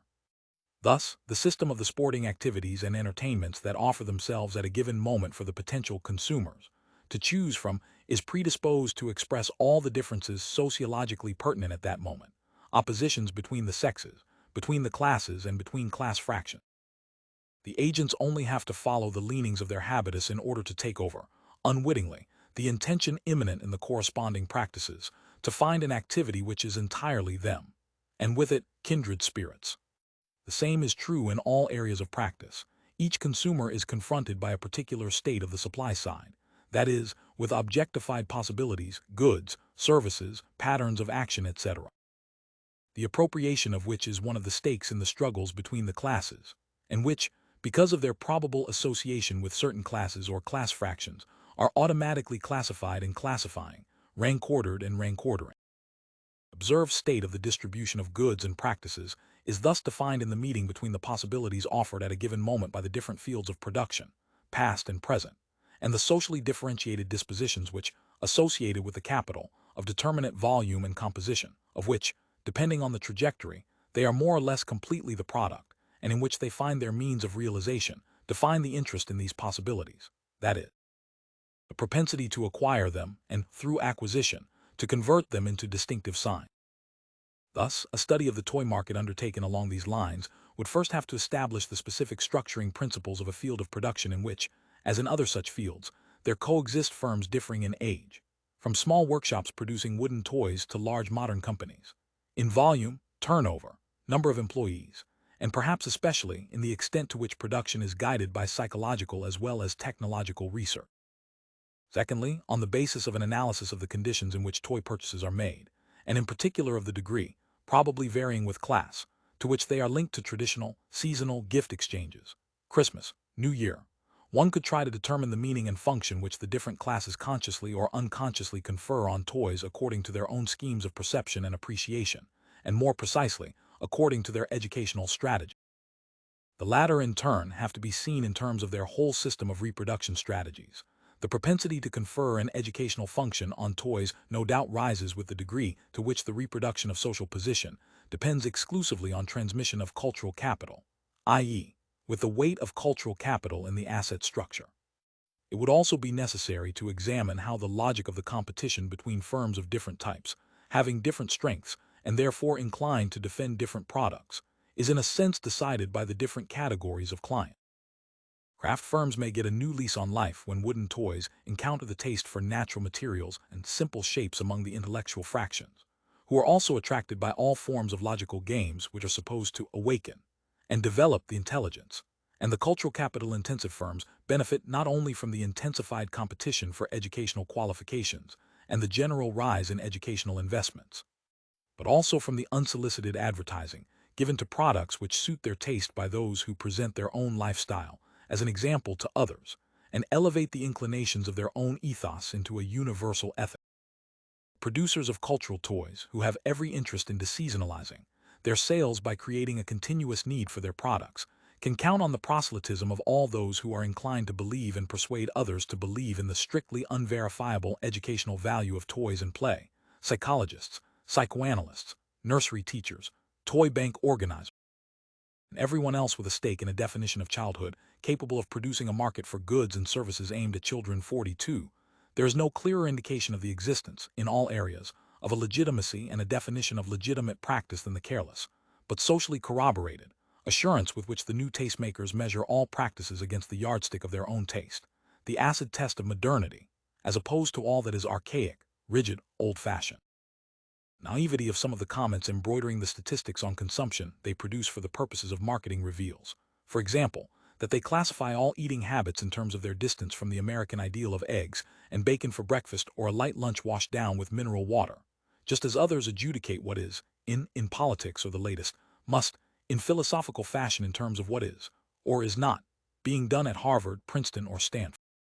It follows that it is only by increasing the number of empirical analyses of the relations between relatively autonomous fields of production of a particular class of products and the market of consumers which they assemble, and which sometimes function as fields, without ceasing to be determined by their position in the field of the social classes, that one can really escape from the abstraction of economic theory, which only recognize a consumer reduced to his purchasing power, itself reduced to his income, and a product characterized, equally abstractly, by a technical function presumed to be equal for all. Only in this way is it possible to establish a genuine scientific theory of the economy of practices. The abstract notion of the labor market requires a similar critique which would describe both the invariance and the variations in the relationship between the owner of the means of production, and therefore of jobs, and the seller of labor power, according to the power relations between the two parties. These depend, among other things, on the rarity of the post and the material and symbolic advantages it gives, and on the rarity of the labor power supplied or of the qualifications which guarantee it. In other words, on the degree to which the job supplier can withstand individual or collective withdrawal of labor power, refusal of the job, a strike, etc., and the extent to which the possessor of labor power is able to refuse the job, depending, for example, on his qualifications, age, and family responsibilities, with the unmarried young being least vulnerable. There are thus as many fields of preferences as there are fields of stylistic possible. Each of these worlds drinks mineral waters, wines and aperitifs, or automobiles, newspapers or holiday resorts, design or furnishing of house or garden, not to mention political programs, provides the small number of distinctive features which, functioning as a system of differences, differential deviation, allow the most fundamental social differences to be expressed almost as completely as through the most complex and refined expressive systems available in the legitimate art. And it can be seen that the total field of these fields offers well-nigh inexhaustible possibilities for the pursuit of distinction. Among all these fields of possibles, none is more obviously predisposed to express social differences than the world of luxury goods, and more particularly, cultural goods. This is because the relationship of distinction is objectively inscribed within it, and is reactivated, intentionally or not, in each act of consumption, through the instruments of economic and cultural appropriation which it requires. It is not only a matter of the affirmations of difference which writers and artists profess ever more insistently, as the autonomy of the field of cultural production becomes more pronounced one, but also of the intention immanent in cultural objects. One could point to the socially charged nature of legitimate language, and for example, the systems of ethical and aesthetic values deposited, ready for quasi-automatic reactivation, in pairs of contrasting adjectives, or the very logic of literary language, whose whole value lies in an écart, i.e., a distance from simple, common ways of speaking. Rhetorical figures, as modifications of ordinary usage, are in a sense the objectifications of the social relationship in which they are produced and function, and it is futile to seek, in the intrinsic nature of the tropes catalogued in the arts of rhetoric, properties which, like all properties of distinction, exist only in and through the relationship, in and through different.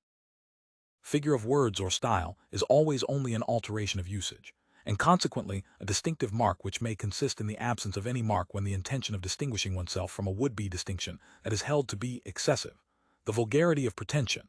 or simply worn out, or outmoded, leads to the double negations which underlie so many spurious encounters between the opposite extremes of social space.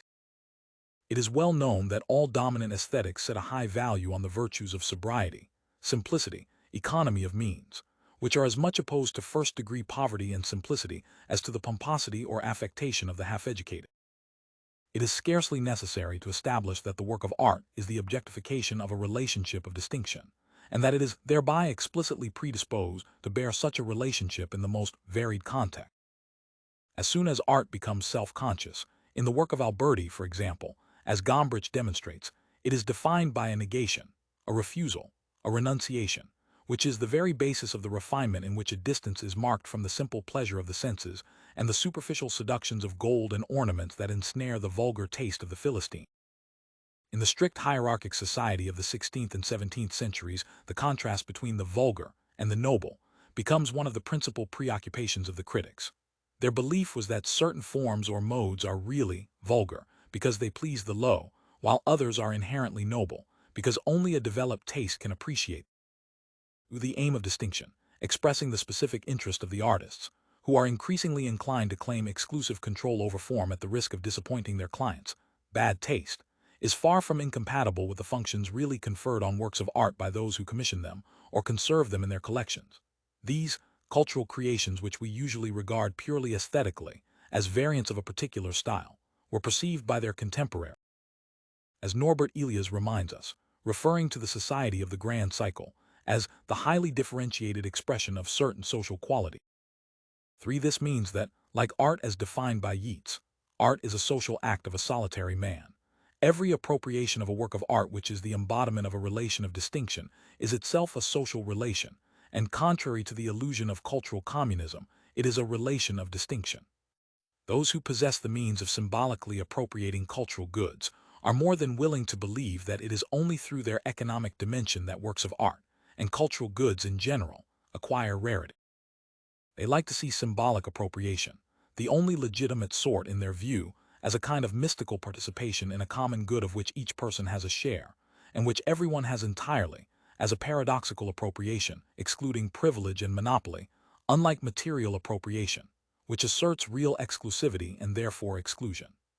If I contemplate a painting by Poussin or read a Platonic dialogue, that doesn't imply that I am depriving anyone, and that we need to produce as many Poussins and Platos as there are possible beholders or readers. Philosophy teacher, age 30. The love of art is conceived as a secularized form of the intellectual love of God, a love, according to Spinoza, that is, the greater as more men enjoy it. There is no doubt that the works of art inherited from the past and deposited in museums and private collections, and beyond them, all objectified cultural capital, the product of history accumulated in the form of books, articles, documents, instruments, which are the trace or materialization of theories or critiques of these theories, problematics or conceptual systems, present themselves as an autonomous world which, although it is the product of historical action, has its own law, transcending individual wills, and remains irreducible to what each agent or even the whole population of agents can appropriate, i.e., to internalized cultural capital, just as the language objectified in dictionaries and grammars remains irreducible to the language really appropriated, that is, to what is internalized by each speaker or even the whole population. However, contrary to theories of the autonomy of the world of ideas or of objective knowledge without a knowing subject and subjectless processes, in which Louis Althusser and Karl Popper concur, it has to be pointed out that objectified cultural capital only exists and subsists in and through the struggles of which the fields of cultural production, the artistic field, the scientific field, etc. Beyond them, the field of the social classes, are the site, struggles in which the agents wield strengths and obtain profits proportionate to their mastery of this objectified capital. In other words, their internalized capital because the appropriation of cultural products presupposes dispositions and competences which are not distributed universally. Although they have the appearance of innateness, these products are subject to exclusive appropriation, material or symbolic. Functioning as cultural capital, objectified or internalized, they yield a profit in distinction, proportionate to the rarity of the means required to appropriate them, and a profit in legitimacy, the profit par excellence, which consists in the fact of feeling justified in being what one is, being what it is right to be. This is the difference between the legitimate culture of class societies, a product of domination predisposed to express or legitimate domination, and the culture of little differentiated or undifferentiated societies, in which access to the means of appropriation of the cultural heritage is fairly equally distributed, so that culture is fairly equally mastered by all members of the group and cannot function as cultural capital, i.e., as an instrument of domination, or only so within very narrow limits and with a very high degree of euphemization. Symbolic profit arising from material or symbolic appropriation of a work of art is measured by the distinctive value which the work derives from the rarity of the disposition and competence which it demands, and which determines its class distribution. 6 cultural objects, with their subtle hierarchy, are predisposed to mark the stages and degrees of the initiatory progress which defines the enterprise of culture, according to Valéry Larbaud. Like Christians' progress towards the heavenly Jerusalem, it leads from the illiterate to the literate, via the non-literate and semi-literate, or the common reader, lector, leaving aside the bibliophile, to the truly cultivated reader, liseur. The mysteries of culture have their catechumens, their initiates, their holy men, that discreet elite set apart from ordinary mortals by inimitable nuances of manner and united by a quality, something which lies in the man himself, which is part of his happiness, which may be indirectly very useful to him, but which will never win him a sou any more than his courtesy, his courage, or his goodness.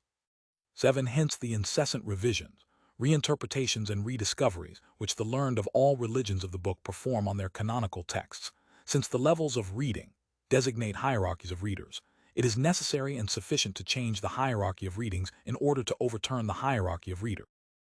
It follows from what has been said that a simple upward displacement of the structure of the class distribution of an asset or practice, i.e., a virtually identical increase in the proportion of possessors in each class, has the effect of diminishing its rarity and distinctive value and threatening the distinction of the older possessor. Intellectuals and artists are thus divided between their interest in cultural proselytism, that is, winning a market by widening their audience, which inclines them to favor popularization, and concern for cultural distinction, the only objective basis of their rarity, and their relationship to everything concerned with the democratization of culture is marked by a deep ambivalence which may be manifested in a dual discourse on the relations between the institutions of cultural diffusion and the public. When asked in a survey how they thought works of art in museums might be better presented, and whether the supply level ought to be made more accessible by providing technical, historical, or aesthetic explanations, members of the dominant class, and especially the teachers and art specialists, endeavor to escape from the contradiction by dissociating what is desirable for others from what is desirable for themselves. It is because the museum is as it is that it is their exclusive privilege, so it is as it should be for people like them, i.e., people made for it. But they cannot fail to be sensitive to the fact that they, the habitués, are being consulted first about what should be done, because this recognizes their privilege of granting part of their privilege to others. In accepting educational improvements, it is their museum, the one that they alone can enjoy, austere, ascetic, and noble, which they graciously open to others. An analysis of the debates which occurred when cheap paperbacks came onto the market, a promise of popularity for the author, a threat of vulgarization for the reader, would reveal the same ambivalence. Because the distinctive power of cultural possessions or practices, an artifact, a qualification, a film culture, tends to decline with the growth in the absolute number of people able to appropriate them, the profits of distinction would wither away if the field of production of cultural goods, itself governed by the dialectic of pretension and distinction, did not endlessly supply new goods or new ways of using the same goods. In the cultural market, and no doubt elsewhere, the matching of supply and demand is neither the simple effect of production imposing itself on consumption, nor the effect of a conscious endeavor to serve the consumer's needs, but the result of the objective orchestration of two relatively independent logics, that of the fields of production and that of the field of consumption.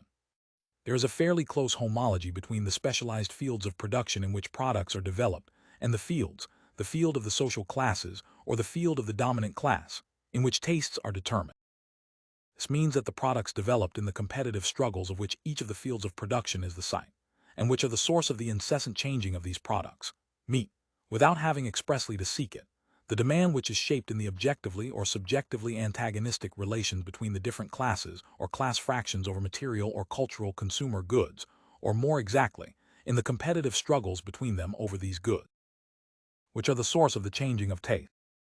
Subjective orchestration of supply and demand is the reason why the most varied tastes find the conditions for their realization in the universe of possibles which each of the fields of production offers them, while the latter find the conditions for their constitution and functioning in the different tastes which provide a short or long-term market for their different products at the field of production, which clearly could not function if it could not count on already existing taste.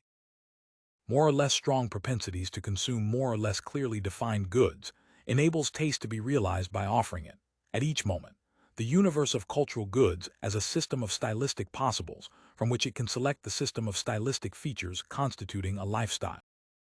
It is always forgotten that the universe of products offered by each field of production tends, in fact, to limit the universe of the forms of experience, aesthetic, ethical, political, etc., that are objectively possible at any given moment. 9. It follows from this, among other things, that the distinction recognized in all dominant classes and in all their properties takes different forms depending on the state of the distinctive signs of class that are effectively available. In the case of the production of cultural goods, at least, the relation between supply and demand takes a particular form. The supply always exerts an effect of symbolic imposition. Cultural product, an avant-garde picture, a political manifesto, a newspaper, is a constituted taste, a taste which has been raised from the vague semi-existence of half-formulated or unformulated experience, implicit or even unconscious desire, to the full reality of the finished product, by a process of objectification which, in present circumstances, is almost always the work of professionals. It is consequently charged with the legitimizing, reinforcing capacity which objectification always possesses, especially when, as is the case now, the logic of structural homologies assigns it to a prestigious group, so that it functions as an authority which authorizes and reinforces dispositions by giving them a collectively recognized expression. 10. Taste, for its part. Classification system constituted by the conditionings associated with a condition, situated in a determinate position in the structure of different conditions, governs the relationship with objectified capital, with this world of ranked and ranking objects which help to define it by enabling it to specify, and so realize itself. 11. Thus the tastes actually realized depend on the state of the system of goods offered. Every change in the system of goods induces a change in taste. But conversely, every change in tastes resulting from a transformation of the conditions of existence and of the corresponding dispositions will tend to induce, directly or indirectly, a transformation of the field of production, by favoring the success, within the struggle constituting the field, of the producers best able to produce the needs corresponding to the new disposition. There is therefore no need to resort to the hypothesis of a sovereign taste compelling the adjustment of production to needs, or the opposite hypothesis, in which taste is itself a product of production, in order to account for the quasi-miraculous correspondence prevailing at every moment between the products offered by a field of production and the field of socially produced taste. Producers are led by the logic of competition with other producers, and by the specific interests linked to their position in the field of production, and therefore by the habitus which have led them to that position, to produce distinct products which meet the different cultural interests which the consumers owe to their class conditions and position, thereby offering them a real possibility of being satisfied. In short, if, as they say, there is something for everyone, if each fraction of the dominant class has its own artists and philosophers, newspapers and critics, just as it has its hairdresser, interior decorator or tailor, or if, as an artist put it, everyone sells, meaning that paintings of the most varied styles always eventually find a purchaser, this is not the result of intentional design, but of the meeting between two systems of differences. Functional and structural homology, which guarantees objective orchestration between the logic of the field of production and the logic of the field of consumption, arises from the fact that all the specialized fields, haute couture or painting, theater or literature, tend to be governed by the same logic, i.e., according to the volume of the specific capital that is possessed, and according to seniority of possession, which is often associated with volume. And from the fact that the oppositions which tend to be established in each case between the richer and the less rich in the specific capital, the established and the outsiders, veterans and newcomers, distinction and pretension, rearguard and avant-garde, order and movement, etc. Mutually homologous, which means that there are numerous invariants, and also homologous to the oppositions which structure the field of the social classes, between dominant and dominated, and the field of the dominant class, between the dominant fraction and the dominated fraction. 12. The correspondence which is thereby objectively established between the classes of products and the classes of consumers is realized in acts of consumption only through the mediation of that sense of the homology between goods and groups which defines taste.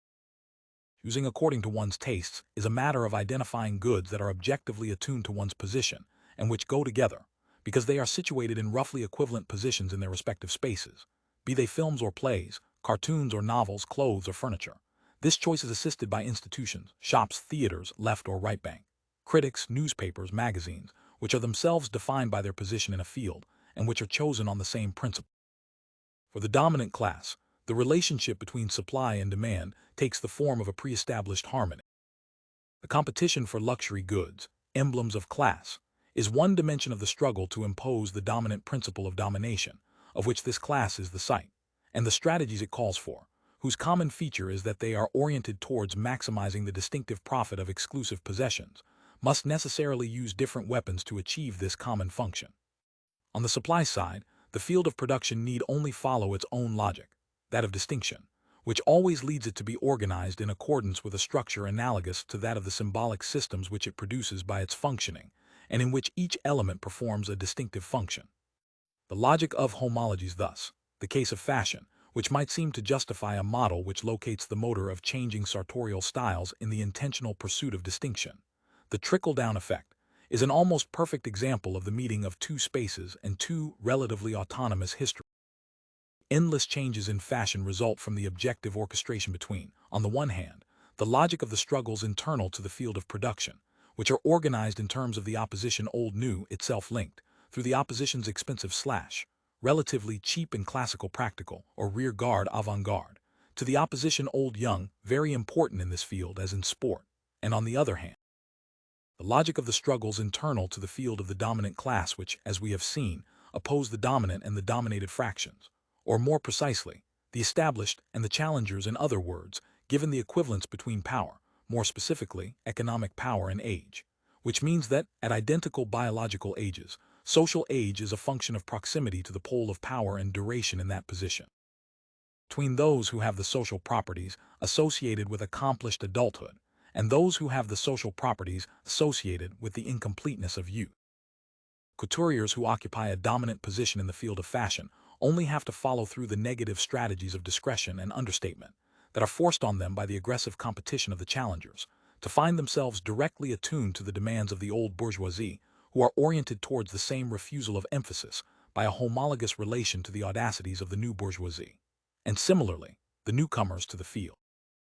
Young couturiers or designers endeavoring to win acceptance of their subversive ideas are the objective allies of the new fractions and the younger generation of the dominant fractions of the bourgeoisie, for whom the symbolic revolutions of which vestimentary and cosmetic outrages are the paradigm, are the perfect vehicle for expressing the ambiguity of their situation as the poor relations of the temporal power. Just as the ready-to-wear revolution arose when the dispositions of a designer occupying a particular position in the field of fashion encountered the modern, dynamic, casual lifestyle of the new bourgeoisie, which brings the traditional functions of representation into professional life. So the new fashion based on the authentic and genuine, real Chinese clothes, real army surplus, parkas, combat trousers, light raincoats, etc., Canadian trappers' jackets, Japanese martial art kimonos, safari jackets, which the most in boutiques sell at inflated prices to a clientele of beautiful people, models, photographers, advertising agents, journalists, owes its success to the fact that it meets the demands of the young counterculture. 13. The logic of the functioning of the fields of cultural goods production, together with the distinction strategies which determine their dynamics, cause the products of their functioning, be they fashion designs or novels, to be predisposed to function differentially, as means of distinction, first between the class fractions and then between the classes. Producers can be totally involved and absorbed in their struggles with other producers, convinced that only specific artistic interests are at stake and that they are otherwise totally disinterested, while remaining unaware of the social functions they fulfill, in the long run, for a particular audience, and without ever ceasing to respond to the expectations of a particular class or class fraction. This is especially clear in the case of the theater, where the correspondence between several relatively autonomous spaces, the space of the producers, playwrights, and actors, the space of the critics, and through them the space of the daily and weekly press, and the space of the audiences and readerships, i.e., the space of the dominant class, is so perfect, so necessary, and yet so unforeseeable that every actor can experience his encounter with the object of his preference as a miracle of predestination. 14. In the same way, it would be easy to show how much newspapers owe, even in an age of market research, to the logic of competition for advertisers and for readers. Like political parties, newspapers must endlessly work to maximize their clientele, at the expense of their closest competitors in the field of production, through more or less disguised borrowings of themes, formulae, and even journalists, without losing the core readership which defines them and gives them their distributional value. Boulevard theater, which offers tried and tested shows, adaptations of foreign plays, revivals of boulevard classics, etc., written to reliable formulae and performed by consecrated actors, and which caters to a middle-aged, bourgeois audience that is disposed to pay high prices, is opposed in every respect to experimental theater, which attracts a young, intellectual audience to relatively inexpensive shows that flout ethical and aesthetic convention. This structure of the field of production operates both in reality, through the mechanisms which produce the oppositions between the playwrights or actors and their theater, the critics and their newspapers, and in people's minds, in the form of a system of categories shaping perception and appreciation, which enable them to classify and evaluate playwrights, works, styles, and subjects. Thus, critics occupying opposed positions in the field of cultural production will assess plays in terms of the very same oppositions which engender the objective differences between them, but they will set the terms of these oppositions in opposite hierarchy. Thus, in 1973, Francis Doran's play Le Tournant, The Turning, which dramatizes a boulevard playwright's attempt to start a new career as an avant-garde playwright, aroused reactions which varied in form and content according to the position of the publication in which they appeared, that is, according to how distant the critic and his readership were from the bourgeois pole and consequently from Doran's play. They range from unconditional approval to disdainful silence via a neutral point occupied by Le Monde, as one moves from right to left, from the right bank to the left bank, through the field of newspapers and weeklies, from L'Aurore to Le Nouvel Observateur, and simultaneously through the field of readership, which is itself organized in accordance with oppositions corresponding fairly exactly to those defining the field of the theater.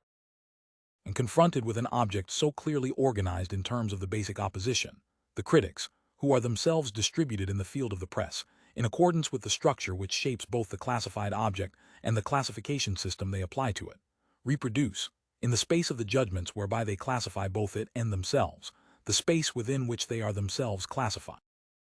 The whole process constitutes a perfect circle from which the only escape is to objectify it sociologically. In the play itself, Frances Doran sets bourgeois drama her own, which applies technical skill to produce gaiety, lightness, and wit, typically French qualities, in opposition to the pretentiousness and bluff, camouflaged under ostentatious starkness, the dull solemnity and drab decor which characterize intellectual drama.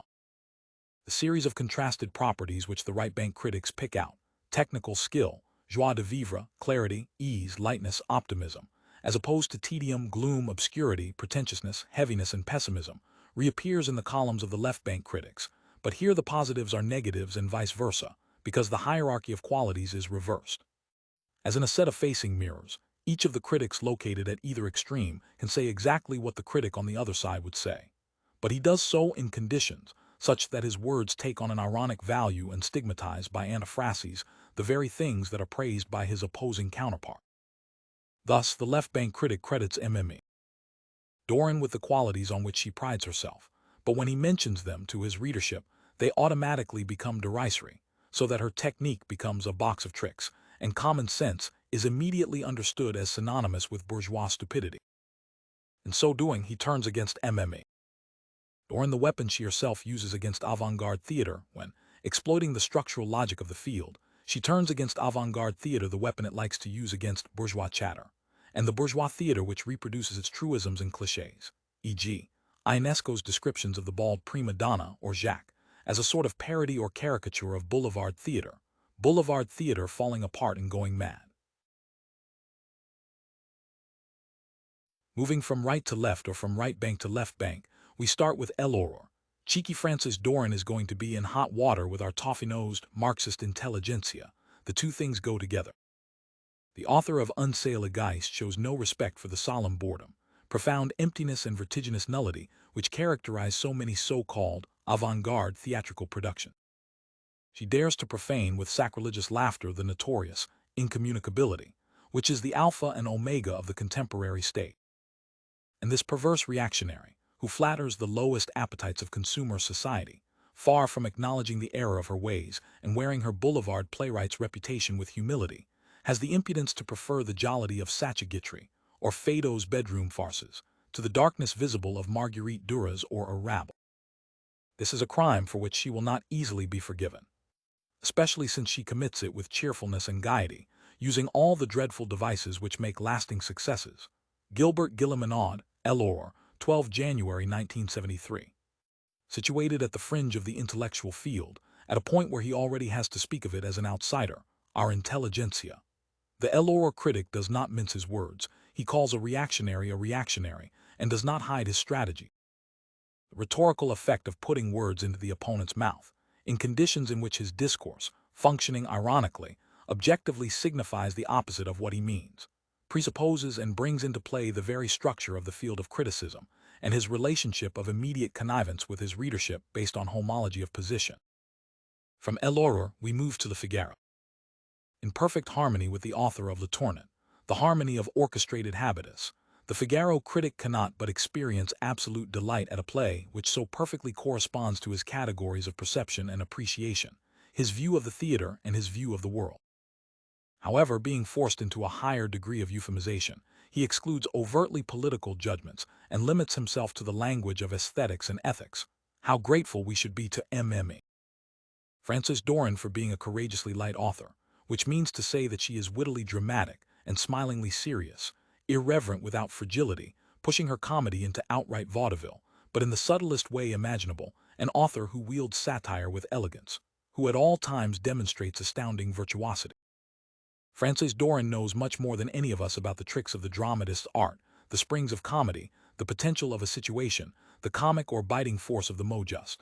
Yes, what skill in taking things apart, what irony in her deliberate sidestepping, what mastery in the way she lets you see her pulling the string. Le Tournant gives every sort of enjoyment without a hint of self-indulgence or vulgarity, and without ever being facile, since it is quite clear that in this day and age, it is entirely the avant-garde which is conformist, it is gravity which is ridiculous and boredom which is the imposture. Mme. Francis Doran will relieve a well-balanced audience by bringing it back into balance with healthy laughter. Hurry along and see for yourselves, and I'm sure you will laugh so heartily that you will forget to think how anguishing it can be for a writer to wonder if she is still in tune with the times in which she lives. In the end, it is a question everyone asks himself, and only humor and incurable optimism can rid him of. Jean-Jacques Gaudier, Le Figaro, 12 January 1973. From Le Figaro one moves naturally to L'Express, which balances between endorsement and distance, thereby attaining a distinctly higher degree of euphemization. It ought to be a runaway success, a witty and amusing play. A character, an actor made for the part Jean Piaget, with an unfailing virtuosity that is only occasionally overdone, with a sly cunning, a perfect mastery of the tricks of the trade. Francis Doran has written a play on the turning points in the boulevard which is, ironically, the most traditional of boulevard plays.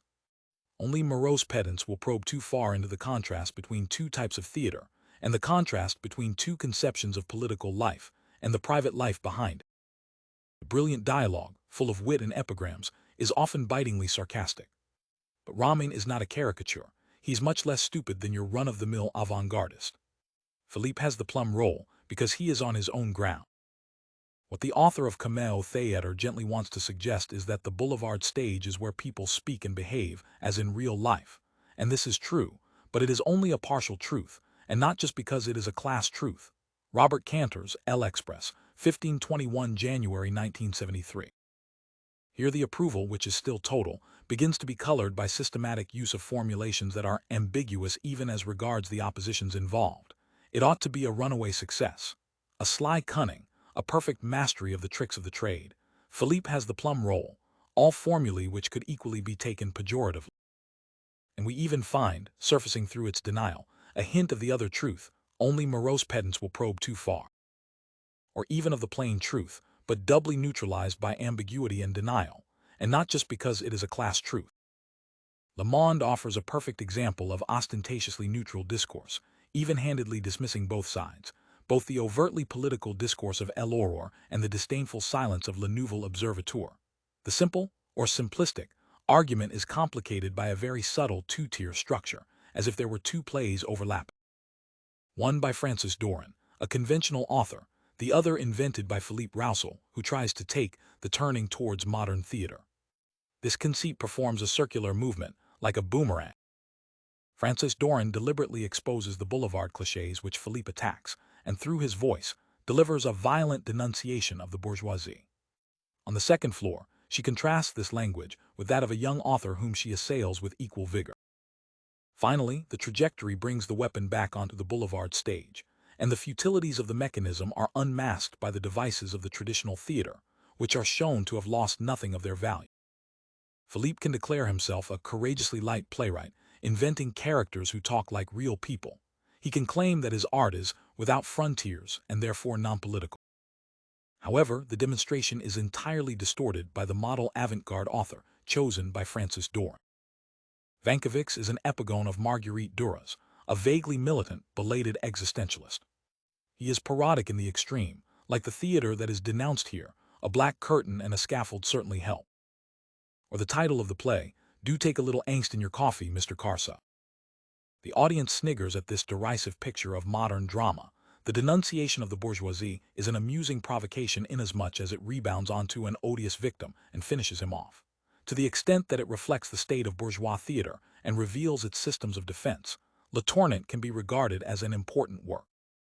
Few plays let slip so much anxiety about an external threat and recuperate it with so much unconscious fury. Louis Dandrel, Le Monde, 13 January 1973.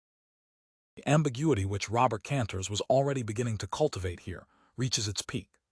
The argument is simple or simplistic, take your pick. The play is split in two, offering two works for the reader's choice, a violent but recuperatory critique of the bourgeoisie and a defense of non-political art. For anyone naive enough to ask whether the critic is for or against, whether he finds the play good or bad, there are two answers. First, the observation by an objective informant with a duty towards truth that the avant-garde author portrayed is parodic in the extreme, and that the audience sniggers, but without our knowing where the critic stands in relation to this audience, and therefore what the sniggering signifies. And then, after a series of judgments that are held in ambiguity by many reservations, nuances and academic attenuations, insofar as can be regarded as the assertion that Le Tournant is an important work, but be it noted, as a document illustrating the crisis of modern civilization, as they would no doubt say at Sciences Po. This art of conciliation and compromise achieves the virtuosity of art for art's sake with the critic of the Catholic paper La Croix, who laces his unconditional approval with such subtly articulated justifications, understatements through double negation, nuances, reservations and self-corrections that the final conciliatio oppositorum, so naively Jesuitical in form and substance, as he would say, almost seems to go without saying. Le Tournant, as I have said, seems to me an admirable work, in both form and substance. This is not to say it would not put many people's teeth on edge. I happened to be sitting next to an unconditional supporter of the avant-garde, and throughout the evening I was aware of his suppressed anger. However, I by no means conclude that Frances Doran is unfair to certain very respectable, albeit often tedious, experiments in the contemporary theater. And if she concludes, her preference is delicately hinted, with the triumph of the boulevard, but a boulevard that is itself avant-garde. That is precisely because, for many years, a master like Anvil has placed himself as a guide at the crossroads of these two paths. Jean Vigneron, La Croix, 21 January 1973.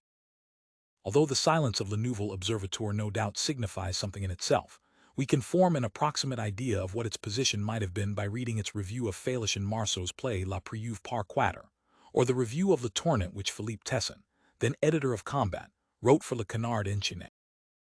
Theater seems to me the wrong term to apply to these society gatherings of tradesmen and businesswomen, in the course of which a famous and much-loved actor recites the laboriously witty text of an equally famous author in the middle of an elaborate stage set, even a revolving one decorated with Fallon's measured humor. No ceremony here, no catharsis or revelation either, still less improvisation. Just a plateful of bourgeois cuisine for stomachs that have seen it all before. The audience, like all boulevard audiences in Paris, bursts out laughing, on cue, in the most conformist places, as in when this spirit of easygoing rationalism inspires them. The connivance is perfect, and the actors are all in on it. This play could have been written 10, 20, or 30 years ago. M. Pirret, Le Nouvel Observateur, 12 February 1964, reviewing Feuerbach and Marceau's La Preuve par Quatre. Frances Doran really knows a thing or two. She's a first-rate recuperator and terribly well-bred. Her Tournant is an excellent boulevard comedy, which runs mainly on bad faith and demagoguery. The lady wants to prove that avant-garde theater is a dog's dinner. To do so, she takes a big bag of tricks, and, needless to say, as soon as she pulls one out, the audience rolls in the aisles and calls for more. Our author, who was just waiting for that, does it again.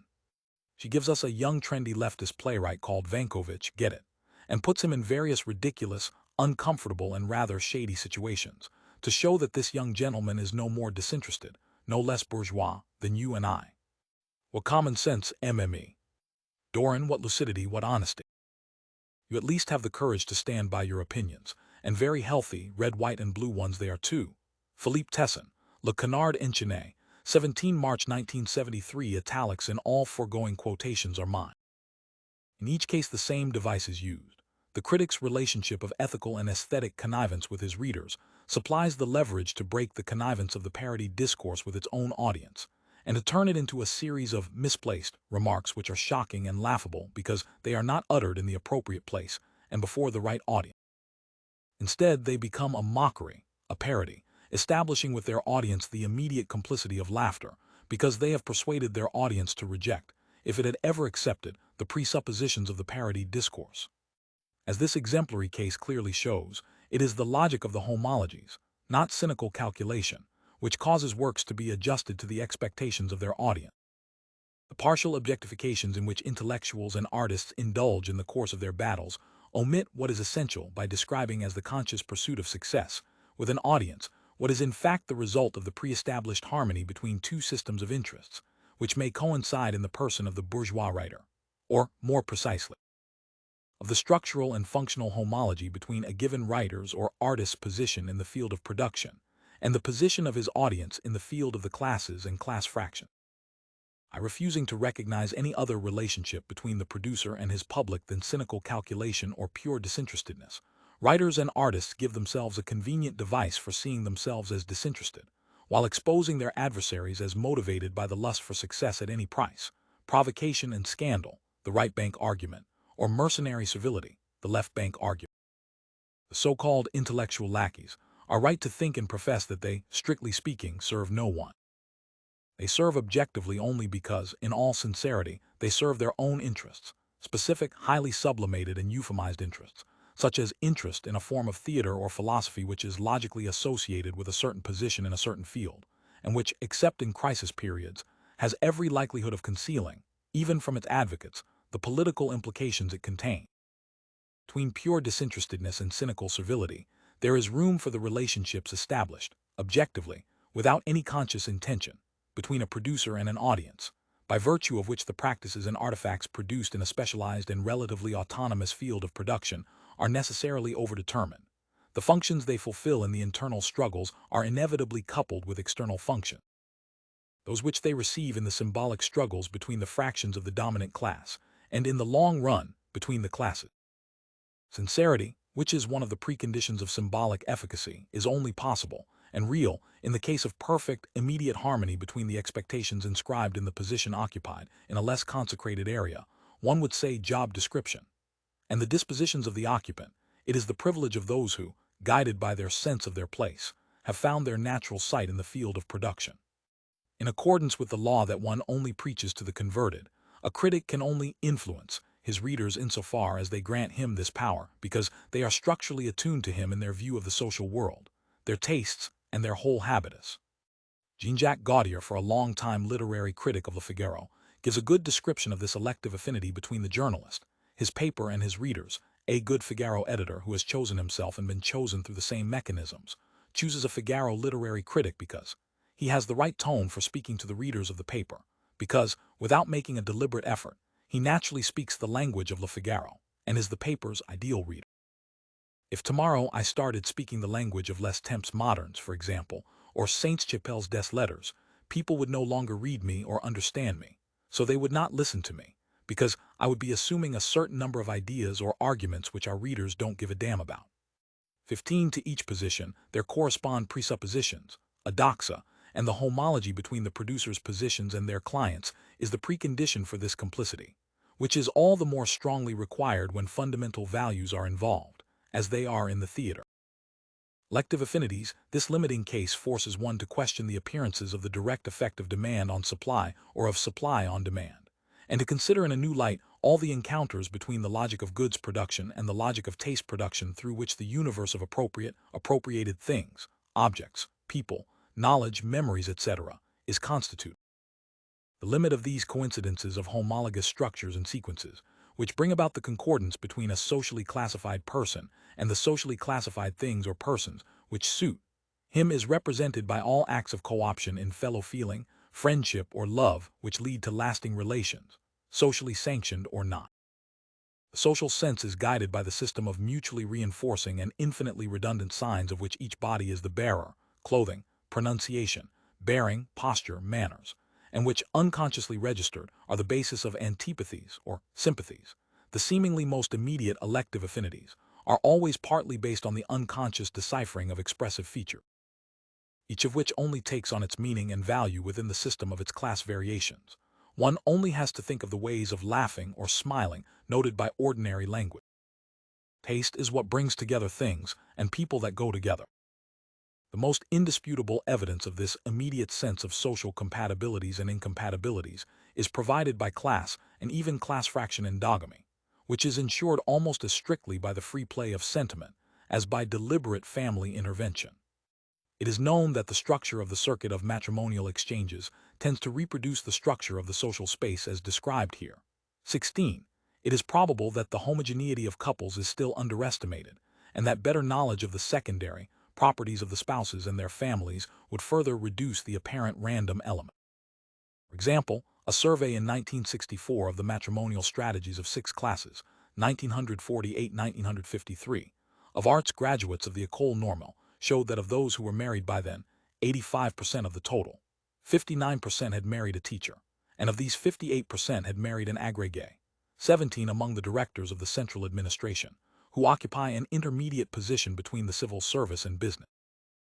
22.6% of whose fathers are civil servants and 22% businessmen. 16.6% of those who are married have a civil servant father-in-law, and 25.2% a businessman father-in-law. 18 among the alumni of INSEAD, European Institute of Business Administration, which trains future top executives for the private sector, 28% of whose fathers are industrial or commercial employers, and 19.5% executives or engineers. 23.5% of those who are married have an employer for father-in-law, and 21% an executive or engineer. Very rarely are they the sons, 2%, or sons-in-law, 5%, of a teacher, 19, and the decisive contribution of the logic of matrimonial exchanges to the reproduction of the grand bourgeoisie has been demonstrated in an earlier study. 20 Taste is a matchmaker. It marries colors and also people, who make well-matched couples, initially in regard to taste. All the acts of co-option which underlie primary groups are acts of knowledge of others qua subjects of acts of knowledge, or, in less intellectualist terms, sign-reading operations, particularly visible in first encounters, through which a habitus confirms its affinity with other habitus. Hence the astonishing harmony of ordinary couples who, often matched initially, progressively match each other by a sort of mutual acculturation. 21.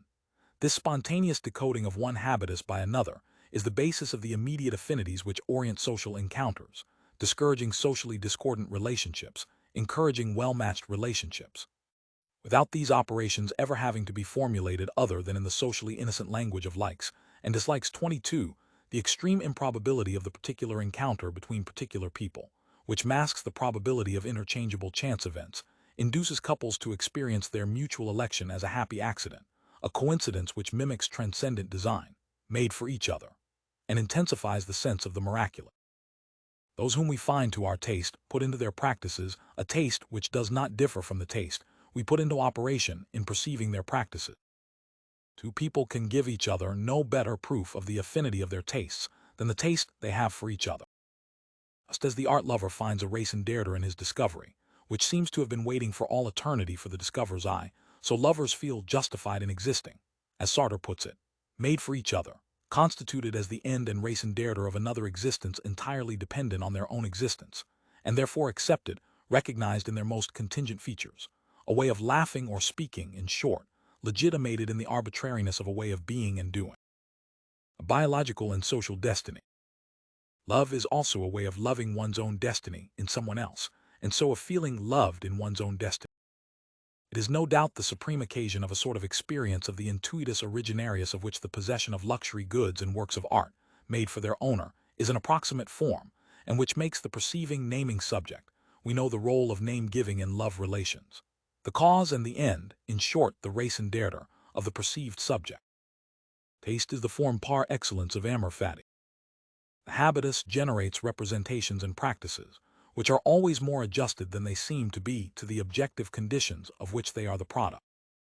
Say with Marx that the petty bourgeois cannot transcend the limits of his mind. Others would have said the limits of his understanding, is to say that his thought has the same limits as his condition, that his condition in a sense doubly limits him, by the material limits which it sets to his practice, and the limits it sets to his thought and therefore his practice, and which make him accept, and even love.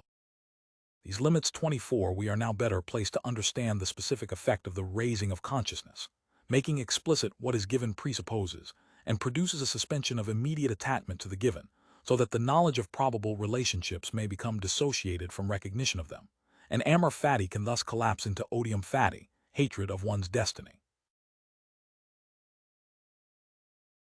To escape from the subjectivist illusion, which reduces social space to the conjunctural space of interaction, that is, a discontinuous succession of abstract situations. 25. It has been necessary to construct social space as an objective space, a structure of objective relations which determines the possible form of interaction and of the representations the interactors can have of them. However, one must move beyond this provisional objectivism, which, in treating social facts as things, reifies what it describes. The social positions which present themselves to the observer as places juxtaposed in a static order of discrete compartments, raising the purely theoretical question of the limits between the groups who occupy them, are also strategic emplacements, fortresses to be defended and captured in a field of struggle. Care must be taken to avoid the objectivist inclination, which is expressed and reinforced in a spatial diagram, to mark out regions of this space that are defined once and for all in a single respect, and delimited by clearly drawn frontiers. For example, as has been shown in the case of industrial employers, and as will subsequently be shown in the exemplary case of the new middle-class fractions, a particularly indeterminate zone in that site of relative indeterminacy represented by the petite bourgeoisie. Each of the classes of positions which the ordinary classifications of statistics require us to construct can itself function as a relatively autonomous field.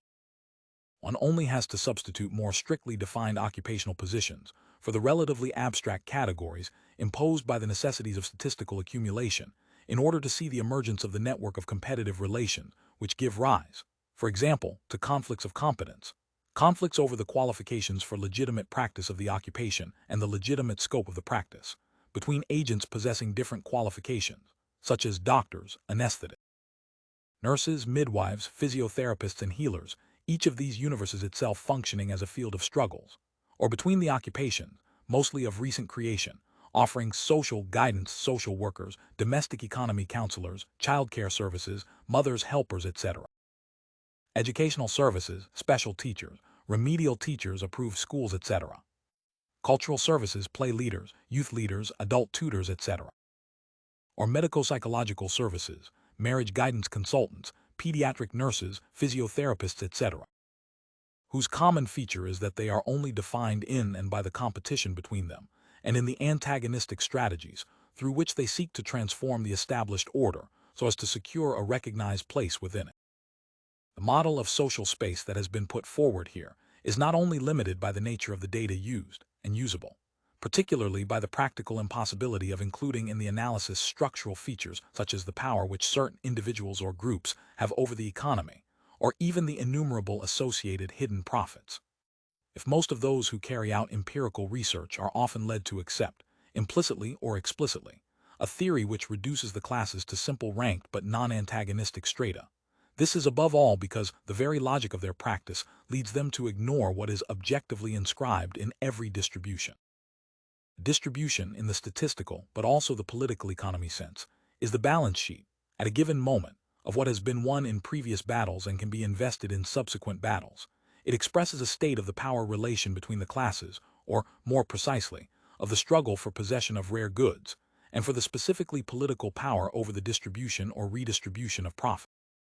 Thus, the opposition between theories which describe the social world in the language of stratification and those which speak the language of the class struggle corresponds to two ways of seeing the social world which, though difficult to reconcile in practice, are in no way mutually exclusive as regards their principle. Empiricists seem locked into the former, leaving the latter for theorists, because descriptive or explanatory surveys, which can only manifest classes or class fractions in the form of a punctual set of distributions of properties among individuals, always arrive after or before the battle and necessarily put into parentheses the struggle of which this distribution is the product. And the statistician forgets that all the properties he handles, not only those he classifies and measures, but also those he uses to classify and measure, are weapons and prizes in the struggle between the classes. He is inclined to abstract each class from its relations with the others, not only from the oppositional relations which give properties their distinctive value, but also from the relations of power and of struggle for power which are the very basis of the distribution. Like a photograph of a game of marbles or poker which freezes the balance sheet of assets, marbles or chips, at a given stage, the survey freezes a moment in a struggle in which the agents put back into play, at every moment, the capital they have acquired in early phases of the struggle, which may imply a power over the struggle itself, and therefore over the capital held by others. The structure of class relations is what one obtains by using a synchronic cross-section to fix a more or less steady state of the field of struggles among the classes. The relative strength which the individuals can put into this struggle, or, in other words, the distribution at that moment of the different types of capital, defines the structure of the field. But equally, the strength which the individuals command depends on the state of the struggle over the definition of the stake of the struggle. The definition of the legitimate means and stakes of struggle is in fact one of the stakes of the struggle, and the relative efficacy of the means of controlling the game, the different sorts of capital, is itself at stake, and therefore subject to variations in the course of the game. Thus, as has constantly been emphasized here, if only by use of quotation marks, the notion of overall volume of capital, which has to be constructed in order to account for certain aspects of practice, nonetheless remains a theoretical artifact. As such, it could produce thoroughly dangerous effects if everything that has to be set aside in order to construct it were forgotten. Not least the fact that the conversion rate between one sort of capital and another is fought over at all times, and is therefore subject to endless fluctuation. Dispositions are adjusted not only to a class condition, presenting itself as a set of possibilities and impossibilities, but also to a relationally defined position, a rank in the class structure. They are therefore always related, objectively at least, to the dispositions associated with other positions. This means that, being adapted to a particular class of conditions of existence characterized by a particular degree of distance from necessity, class moralities and aesthetics, are also necessarily situated with respect to one another by the criterion of degree of banality or distinction, and that all the choices they produce are automatically associated with a distinct position and therefore endowed with a distinctive value. This occurs even without any conscious intention of distinction or explicit pursuit of difference. Genuinely intentional strategies through which members of a group seek to distinguish themselves from the group immediately below, or believed to be so, which they use as a foil, and to identify themselves with the group immediately above, or believed to be so, which they thus recognize as the possessor of the legitimate lifestyle, only ensure full efficacy by intentional reduplication, for the automatic unconscious effects of the dialectic of the rare and the common, the new and the dated, which is inscribed in the objective differentiation of conditions and disposition. Even when it is in no way inspired by the conscious concern to stand aloof from working-class laxity, every petty bourgeois profession of rigor, every eulogy of the clean, sober, and neat, contains a tacit reference to uncleanness, in words or things, to intemperance or improvidence, and the bourgeois claim to ease or discretion, detachment or disinterestedness, need not obey an intentional search for distinction in order to contain an implicit denunciation of the pretension, always marked by excess or insufficiency, of the narrow-minded or flashy, arrogant or servile, ignorant or pedantic petite bourgeoisie. It is no accident that each group tends to recognize its specific values in that which makes its value, in Saussures' sense, that is, in the latest difference which is also, very often, the latest conquest 26 in the structural and genetic deviation which specifically defines it.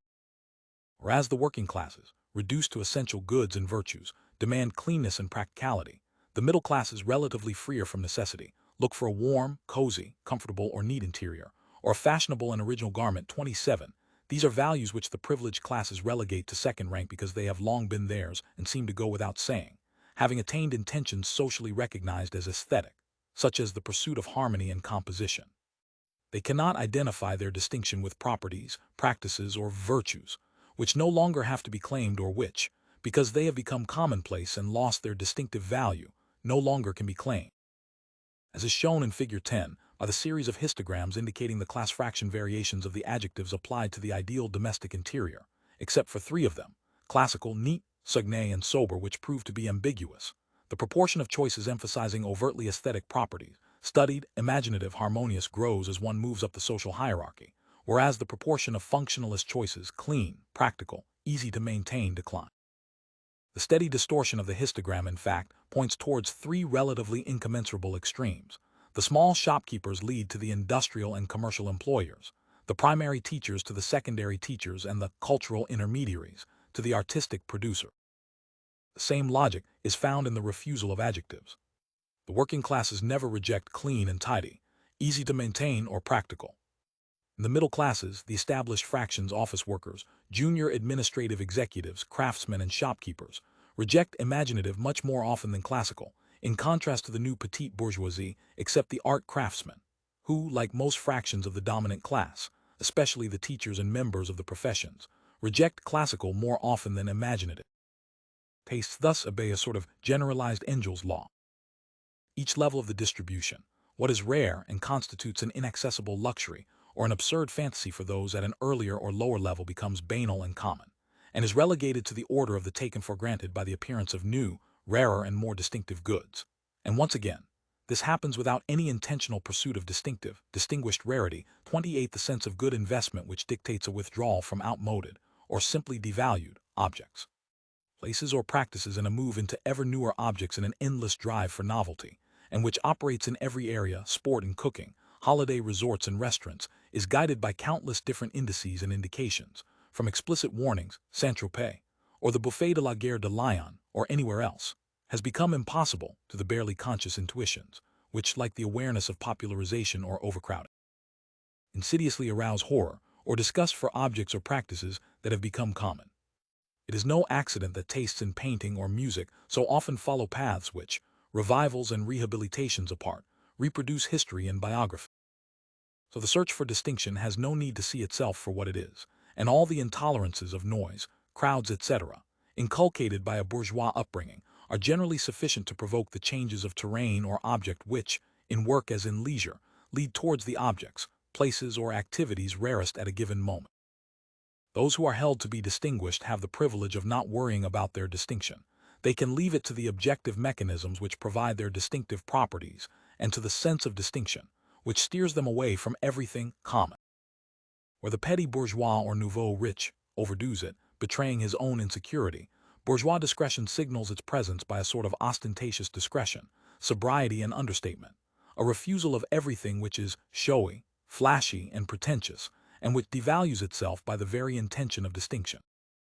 Asked how they would dress if invited to dinner by their husband's boss, 33% of the wives of junior executives or office workers, 32% of manual workers' wives, 29% of farm workers' wives say they would wear their best clothes, as against only 19% of the wives of industrial and commercial employers, senior executives and professionals, of whom 81% say they would change their clothes, but without putting on their Sunday best.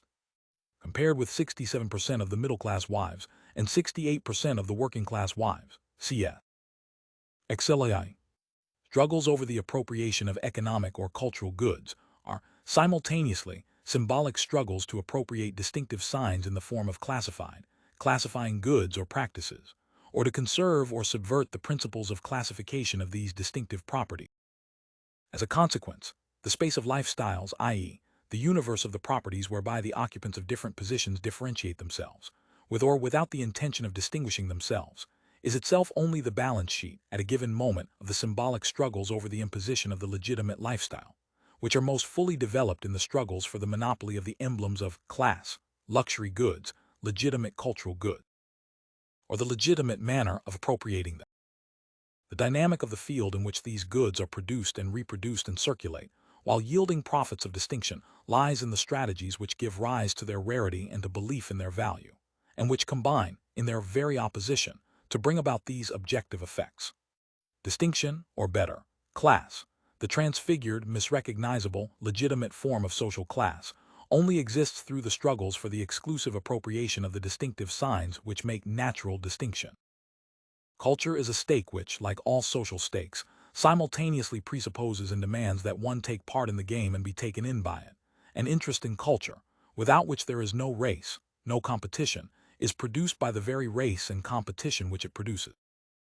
The value of culture, the supreme fetish, is generated in the initial investment implied by the mere fact of entering the game, joining in the collective belief in the value of the game which makes the game, and endlessly remakes the competition for the stakes. The opposition between the authentic and the imitation, true culture and popularization, which maintains the game by maintaining belief in the absolute value of the stake, conceals a collusion that is no less indispensable to the production and reproduction of the illusio, the fundamental recognition of the cultural game and its stakes. Distinction and pretension, high culture and middlebrow culture like elsewhere, high fashion and fashion, haute coiffure and coiffure, and so on, only exist through each other, and it is the relation, or rather, the objective collaboration of their respective production apparatuses and clients which produces the value of culture and the need to possess it. It is in these struggles between objectively complicit opponents that the value of culture is generated, or, which amounts to the same thing, belief in the value of culture, interest in culture, and the interest of culture, which are not self-evident, although one of the effects of the game is to induce belief in the innateness of the desire to play and the pleasure of playing. It is barbarism to ask what culture is for, to allow the hypothesis that culture might be devoid of intrinsic interest, and that interest in culture is not a natural property, unequally distributed, as if to separate the barbarians from the elect, but a simple social artifact, a particular form of fetishism, to raise the question of the interest of activities which are called disinterested because they offer no intrinsic interest, no palpable pleasure, for example, and so to introduce the question of the interest of disinterestedness. The struggle itself thus produces effects which tend to disguise the very existence of the struggle. If the relationship of the different classes with culture can be described indifferently either in the language, favored by Morris Halbwatz, of distance from the centers of cultural values, or in the language of conflict, this is because the symbolic struggles between the classes have no chance of being seen and organized as such, and are bound to take the form of competitive struggles helping to reproduce the gaps which are the essence of the race. It is no accident that, apart from Proudhon, who is inspired by his petty bourgeois horror of the dissolute, slovenly lifestyle of artists, and by what Marx calls his ire homines probae, to dare to expose the hidden, repressed face of the petite bourgeoisie's ambivalent idea of art, there is practically no questioning of art and culture which leads to a genuine objectification of the cultural game. So strongly are the dominated classes and their spokesmen imbued with a sense of their cultural unworthiness. Nothing is further from such objectification than the artistic denunciation of the art, which some artists go in for 29, or the activities grouped under the term counterculture. The latter merely contest one culture in the name of another, counterposing a culture dominated within the relatively autonomous field of cultural production and distribution, which does not make it the culture of the dominated, to a dominant culture. In so doing, they fulfill the traditional role of a cultural avant-garde, which, by its very existence, helps to keep the cultural game functioning. The dominated classes intervene in the symbolic struggles to appropriate the distinctive properties, which give the distinctive lifestyles their physiognomy, and especially in the struggles to define the legitimate properties and the legitimate mode of appropriation, only as a passive reference point, a foil. The nature against which culture is here constructed is nothing other than what is popular, low, vulgar, common. This means that anyone who wants to succeed in life must pay for his accession to everything which defines truly humane humans by change of nature, a social promotion experienced as an ontological promotion, a process of civilization. Hugo speaks somewhere of the civilizing power of art, a leap from nature to culture, from the animal to the human, but having internalized the class struggle, which is at the very heart of culture, he is condemned to shame, horror, even hatred of the old Adam, his language, his body and his tastes, and of everything he was bound to, his roots, his family, his peers, sometimes even his mother tongue, from which he is now separated by a frontier more absolute than any taboo. The struggles to win everything which in the social world is of the order of belief, credit and discredit, perception and appreciation, knowledge and recognition, name, renown, prestige, honor, glory, authority, everything which constitutes symbolic power as a recognized power, always concern the distinguished possessors and the pretentious challengers. Pretension, the recognition of distinction that is affirmed in the effort to possess it, albeit in the illusory form of bluff or imitation, inspires the acquisition, in itself vulgarizing, of the previously most distinctive properties. It thus helps to maintain constant tension in the symbolic goods market, forcing the possessors of distinctive properties threatened with popularization to engage in an endless pursuit of new properties through which to assert their rarity. The demand which is generated by this dialectic is by definition inexhaustible, since the dominated needs which constitute it must endlessly redefine themselves in terms of a distinction which always defines itself negatively in relation to them. Nietzsche's enlightened elitism comes close to the scientific truth of the mechanisms of the production of belief in the value of culture. You will want to say that no one would strive for culture if he knew how unbelievably small the number of truly cultured men is, and indeed can only be, and yet that even this small number of truly cultured men was not possible unless a great mass, determined, fundamentally, against their nature, and only by a seductive illusion, engaged in the pursuit of culture. That therefore nothing should be publicly divulged of the ridiculous disproportion between the number of truly cultivated men and the vast apparatus of culture. That the peculiar secret of culture was this, that countless people work for culture, apparently for themselves, but ultimately only to make a few people possible. 30. The symbolic struggles over being and seeming, over the symbolic manifestations which the sense of appropriateness, as strict as the old sumptuary laws, assigns to the different social conditions. Who does he think he is? Separating, for example, natural grace from usurped airs and graces, are both based and focused on the degree of freedom from one's station that is allowed by the specific logic of symbolic manifestation. Countless social arrangements are designed to regulate the relations between being and seeming, from the laws on the illegal wearing of uniforms and decorations, and all forms of usurpation of titles, to the gentlest forms of repression aimed at recalling to reality, to the sense of reality, of limits, those who, by exhibiting the external signs of a wealth associated with a condition higher than their own, show that they think themselves something better than they are, the pretentious pretender, who betray by their poses, their postures, their presentation that they have a self-image too far out of line with the image others have of them, to which they ought to cut down their self-image, climb down. The relation to one's own body which is expressed in a certain manner and bearing, the natural self-confidence, ease and authority of someone who feels authorized, the awkwardness or arrogance of someone who brings suspicion upon his legitimacy by his too pat need to assert it, is one of the most visible traces of early and recurrent exposure to archetypal situations which are very unequally probable for the different social classes. It is one of the most powerful social markers, and for this reason the forced or affected ease of the bluffer is always exposed to the demystifying irony of an interlocutor who sees through it and refuses to be taken in. This does not mean that the strategies of pretension are lost in advance. The surest sign of legitimacy is self-assurance. Bluff, if it succeeds, first by impressing the bluffer, is one of the few ways of escaping the limits of social condition by playing on the relative autonomy of the symbolic, i.e., of the capacity to make and perceive representations, in order to impose a self-representation normally associated with a higher condition, and to win for it the acceptance and recognition which make it a legitimate, objective representation. Without subscribing to the interactionist, and typically petty bourgeois, idealism which conceives the social world as will and representation, it would nonetheless be absurd to exclude from social reality the representation which agents form of that reality. The reality of the social world is in fact partly determined by the struggles between agents over the representation of their position in the social world, and consequently, of that world. As is shown by the inversion of the relationship between spending on food and on clothing, and more generally, on substance and on appearance, as one moves from the working class to the petite bourgeoisie, the middle classes are committed to the symbolic. Their concern for appearance, which may be experienced as unhappy consciousness, sometimes disguised as arrogance 31, is also a source of their pretension, a permanent disposition towards the bluff or usurpation of social identity which consists in anticipating being by seeming, appropriating the appearances so as to have the reality, the nominal so as to have the real. In trying to modify the positions in the objective classifications, by modifying the representation of the ranks in the classification, or of the principles of classification.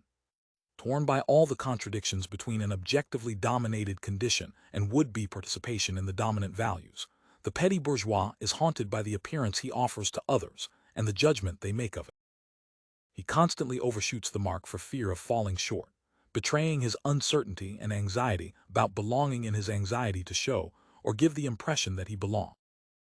He is bound to be seen, both by the working classes, who do not have this concern with their being for others, and by the privileged classes, who, being sure of what they are, do not care what they seem, as the man of appearances, haunted by the look of others and endlessly occupied with being seen in a good light. Being so linked to appearance, the one he has to give, not only to do his job, that is, play his role to make believe, to inspire confidence or respect and present his social character, his presentation, as a guarantee of the products or services he offers, as is the case with salespeople, business representatives, hostesses, etc. But also to assert his pretensions and demands, to advance his interests and upward aspirations. The petty bourgeois is inclined to a Berkeleian vision of the social world, reducing it to theater in which being is never more than perceived being, a mental representation of a theatrical performance, representation. 32. His ambiguous position in the social structure, sometimes compounded by the ambiguity inherent in all the roles of intermediary between the classes. Manipulated manipulators, deceived deceivers, often his very trajectory, which leads him to the positions of second in command, second officer, second lead, second fiddle, eminence grise, agent, deputy, or stand-in, deprived of the symbolic profits associated with the recognized status and official delegation which allow legitimate imposture, and well placed to suspect its true foundation. Everything predisposes him to perceive the social world in terms of appearance and reality. And the more he has personally had to climb down, the more inclined he is to observe manipulations and impostures with the suspicious eyes of resentment. 33. But the sight par excellence of symbolic struggles is the dominant class itself. The conflicts between artists and intellectuals over the definition of culture are only one aspect of the interminable struggles among the different fractions of the dominant class to impose the definition of the legitimate stakes and weapons of social struggles. In other words, to define the legitimate principle of domination between economic, educational, or social capital, social powers whose specific efficacy may be compounded by specifically symbolic efficacy, that is, the authority conferred by being recognized, mandated by collective belief. Struggle between the dominant fractions and the dominated fractions, themselves constituting fields organized in a structure homologous to that of the dominant class as a whole, tends, in its ideological retranslation, and here the dominated fractions have the initiative and the upper hand, to be organized by oppositions that are almost superimposable on those which the dominant vision sets up between the dominant class and the dominated classes. On the one hand, freedom, disinterested, the purity of sublimated tastes, salvation in the hereafter; on the other, necessity, self-interest, base material satisfactions, salvation in this world. It follows that all the strategies which intellectuals and artists produce against the bourgeois inevitably tend, quite apart from any explicit intention, and by virtue of the structure of the space in which they are generated, to be dual-action devices, directed indifferently against all forms of subjection to material interests, popular as much as bourgeois. I call bourgeois whoever thinks basely, as Feuerbach put it. This essential overdetermination explains how the bourgeois can so easily use the art produced against them as a means of demonstrating their distinction, whenever they seek to show that, compared to the dominated, they are on the side of disinterestedness, freedom, purity, and the soul, thus turning against the other classes weapons designed for use against themselves. It is clearly no accident that the dominant art and the dominant art of living agree on the same fundamental distinctions, which are all based on the opposition between the brutish necessity which forces itself on the vulgar, and luxury as the manifestation of distance from necessity, or asceticism as self-imposed constraint, two contrasting ways of defying nature, need, appetite, desire, between the unbridled squandering which only highlights the privations of ordinary existence,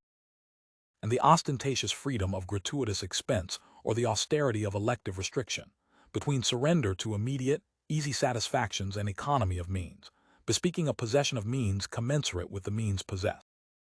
Ease is so universally approved only because it represents the most visible assertion of freedom from the constraints which dominate ordinary people, the most indisputable affirmation of capital as the capacity to satisfy the demands of biological nature, or of the authority which entitles one to ignore them.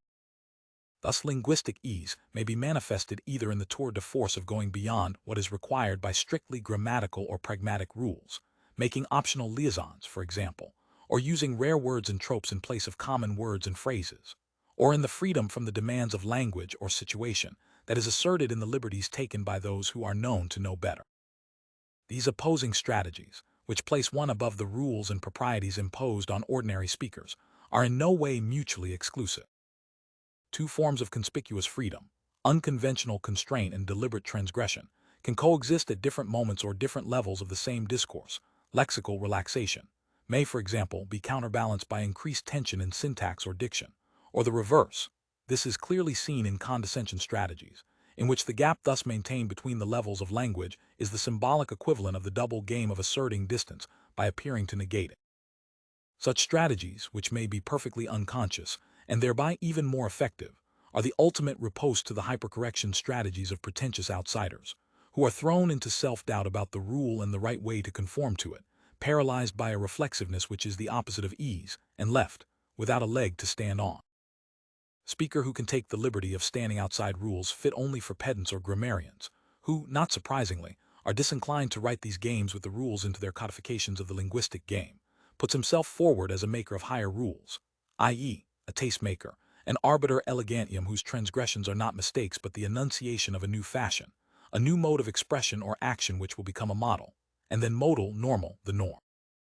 and will call for new transgressions by those who refuse to be ranked in the mode, to be included, absorbed in the class defined by the least classifying, least marked, most common, least distinctive, least distinguishing property. Thus we see that, contrary to all naively Darwinian convictions, the sociologically well-founded illusion of natural distinction is ultimately based on the power of the dominant to impose, by their very existence, a definition of excellence which, being nothing other than their own way of existing, is bound to appear simultaneously as distinctive and different, and therefore both arbitrary, since it is one among others, and perfectly necessary, absolute and natural. Ease in the sense of natural facility is no more than ease in the sense of a comfortable situation ensuring an easy life. The proposition is self-destructive, since there would be no need to point out that ease is only what it is, if it were really not something else, which is also part of its truth. This is the error of objectivism, which forgets to include in the complete definition of the object the representation of the object that it has had to destroy in order to arrive at the objective definition, which forgets to perform the final reduction of its reduction that is indispensable in order to grasp the objective truth of social facts. Objects whose being also consists in their being perceived 34 one has to put back into a complete definition of ease what is destroyed by recalling that ease, like Aristotle's virtue, requires a certain ease, or, conversely, that embarrassment arises from embarrassment. That is, the effect of imposition which those who only have to be in order to be excellent achieve by their mere existence. This perfect coincidence is the very definition of ease which, in return, bears witness to this coincidence of is and ought, and to the self-affirming power it contains.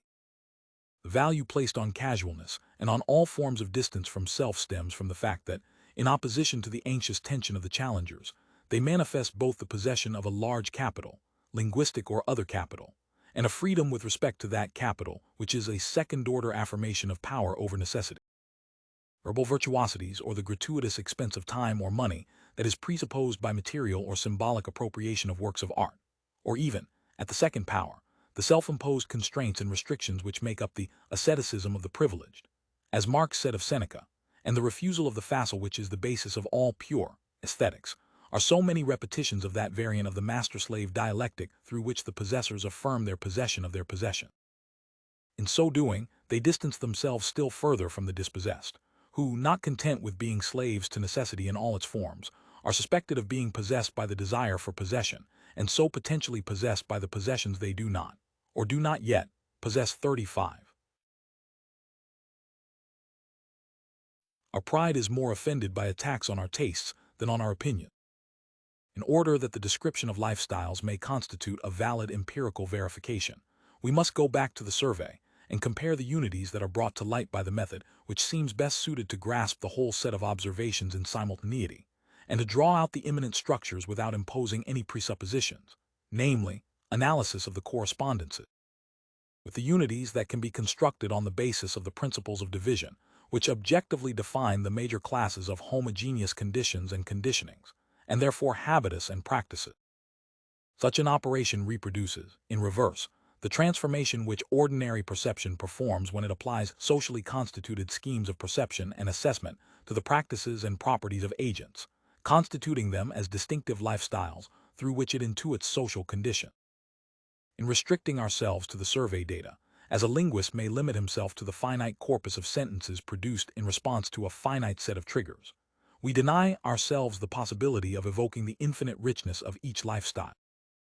This possibility is in fact purely theoretical, since, to avoid the positivist temptation, which Jorge Luis Borges describes, of making a map as big as the country, one would have to find the style most capable of evoking the features which, as a differential equation condenses a curve, condense a whole universe of practices. To avoid the monotony of references limited to the indicators used in the survey, it would have been possible to substitute numerous equivalents for the works and composers actually offered, for example, the Goldberg Variations or the Little Notebook for Anna Magdalena Bach for the Well-Tempered Clavier, or, among the singers, Reggiani, Ferret, Barbara, or Juliette Greco for Brel and Douai, or Marcel Amont, Adamo, or Myriel Mathieu for Aznavour. This procedure, though perfectly consistent with the logic of taste, which constantly makes such substitutions within classes of equivalent vaguely perceived on the basis of social cues, was rejected on the grounds that the very nature of classes of equivalence depends on the system of classification put into operation, where one person will only see interchangeable elements of the category, classical music. Another will refuse the seemingly most justified substitutions, same composer or period, similar form and style. As Aristotle said, it is because bodies have color that we observe that some are a different color from others. Different things differentiate themselves through what they have in common. Similarly, the different fractions of the dominant class distinguish themselves precisely through that which makes them members of the class as a whole, namely the type of capital which is the source of their privilege, and the different manners of asserting their distinction which are linked to it. Just as, to borrow an example from Anatole Rappaport, we speak of a cloud or a forest, although in each case the density of the trees or droplets is a continuous function, and the limit does not exist as a clear-cut line, so we can speak of a class fraction, although it is nowhere possible to draw a demarcation line, such that we can find no one on either side who possesses all the properties most frequent on one side, and none of the properties most frequent on the other. In this universe of continuity, the work of construction and observation is able to isolate relatively homogeneous sets of individuals characterized by sets of properties that are statistically and sociologically interrelated, in other words, groups separated by systems of differences. If it is true, as I have endeavored to establish, that first, the dominant class constitutes a relatively autonomous space whose structure is defined by the distribution of economic and cultural capital among its members, each class fraction being characterized by a certain configuration of this distribution to which there corresponds a certain lifestyle, through the mediation of the habitus, that second. The distribution of these two types of capital among the fractions is symmetrically and inversely structured, and that third, the different inherited asset structures, together with social trajectory, command the habitus and the systematic choices it produces in all areas of practice, of which the choices commonly regarded as aesthetic are one dimension, then these structures should be found in the space of lifestyles, i.e., the different systems of properties in which the different systems of dispositions express themselves. One to endeavor to establish this, the whole set of survey data was subjected to correspondence analysis 2 as a first stage. After a methodical reading of the tables expressing the results of the survey, see Appendix 3, the answers given by the members of the dominant class, N equals 467, to various sets of questions, see the questionnaire. Appendix 1, were analyzed in order to determine whether the structures and explanatory factors varied according to the area of practice. These included all the questions on knowledge or preferences in painting and music and on museum going, which all measure legitimate competence, all the questions on the likelihood of producing a beautiful, interesting, meaningless, or ugly photograph from each of the 21 subjects, which measure the aesthetic disposition, all the questions on the preferred singers, radio programs and books, on knowledge of film actors and directors, and on personal photography, which all measure middlebrow culture. All the choices as regards domestic interior, furniture, cooking, clothes, the qualities of friends, through which ethical dispositions are more directly expressed, and so on. In all these analyses, the first factor opposes the fractions richest in economic capital to the fractions richest in cultural capital. The commercial employers and the higher education teachers or cultural producers are situated at the two opposite extremes of the axis. See figures 11, 12. While the members of the professions, the executives and the engineers occupy intermediate position. In the analysis based on the indicators of preference in middlebrow culture, the commercial employers are opposed most strongly to the secondary teachers, rather than the higher education teachers or the artistic producers, in accordance with a logic already observed in the primary teachers' preferences for singer. In the analysis based on the indicators of ethical disposition, the artistic producers, who thereby assert their casualness and indifference to convention, are opposed to the teachers, the engineers, and the public sector executives, and occupy positions very close to those of the commercial employers, to whom they are very strongly opposed in other respects, identified in this case by the second factor.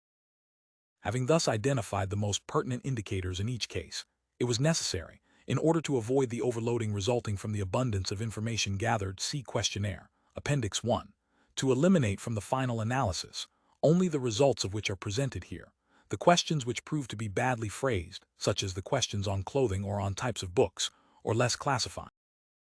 In favor of questions, such as that on cooking, measuring much the same dispositions, the questions on photographic subjects were also excluded and analyzed separately. The data retained for disjunctive coding were thus those which concerned the qualities of an interior 12 adjectives, the qualities of a friend 12 adjectives, the style of meals served to friends 6 possibilities, furniture purchases 6 possibilities, preferred singers 12, preferred works of classical music 15. Visits to the Modern Art Museum or the Louvre, knowledge of composers, classified into 4 levels, opinions on art 5.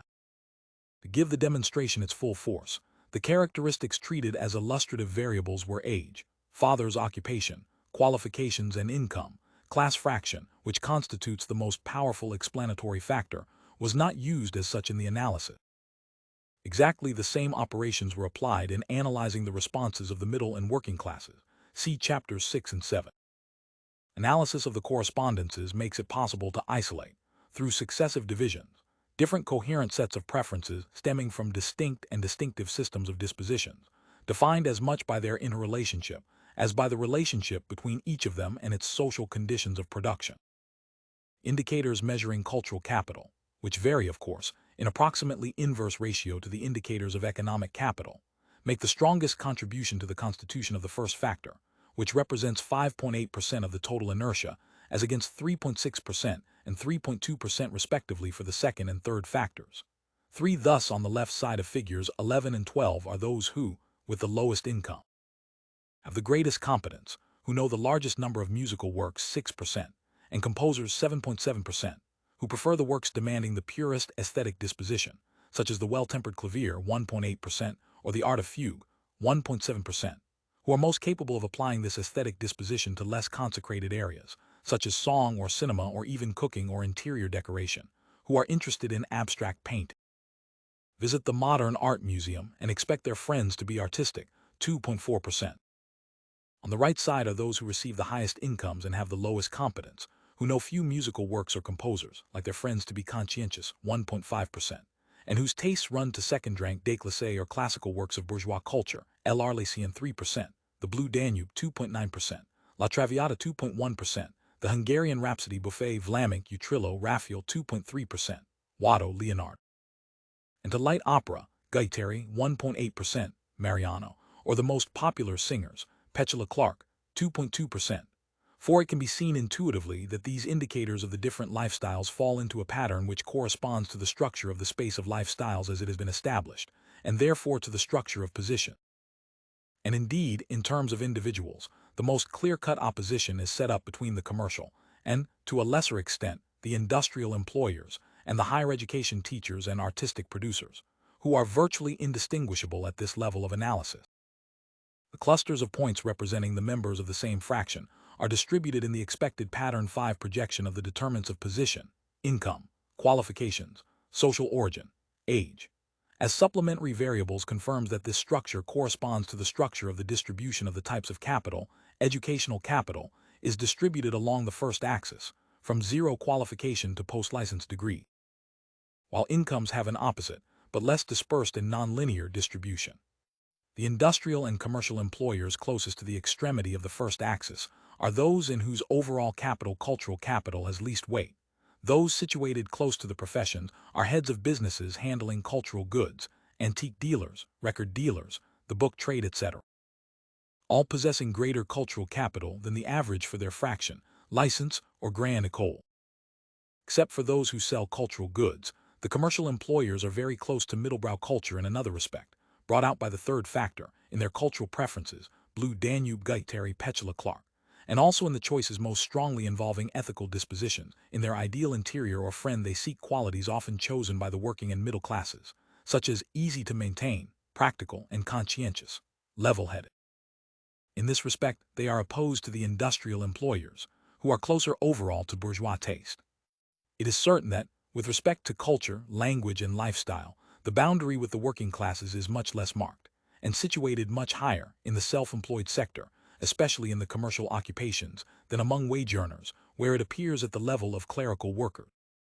As in their eating habits, small employers are much closer to the working class in their speech, their tastes for sport, music hall, etc., and their values than clerical workers, who are much more strongly opposed to the working class in all these respects, but much closer in their political position. The higher education teachers, who have very high competence even in less consecrated areas, such as cinema, occupy the other extremity of the first axis.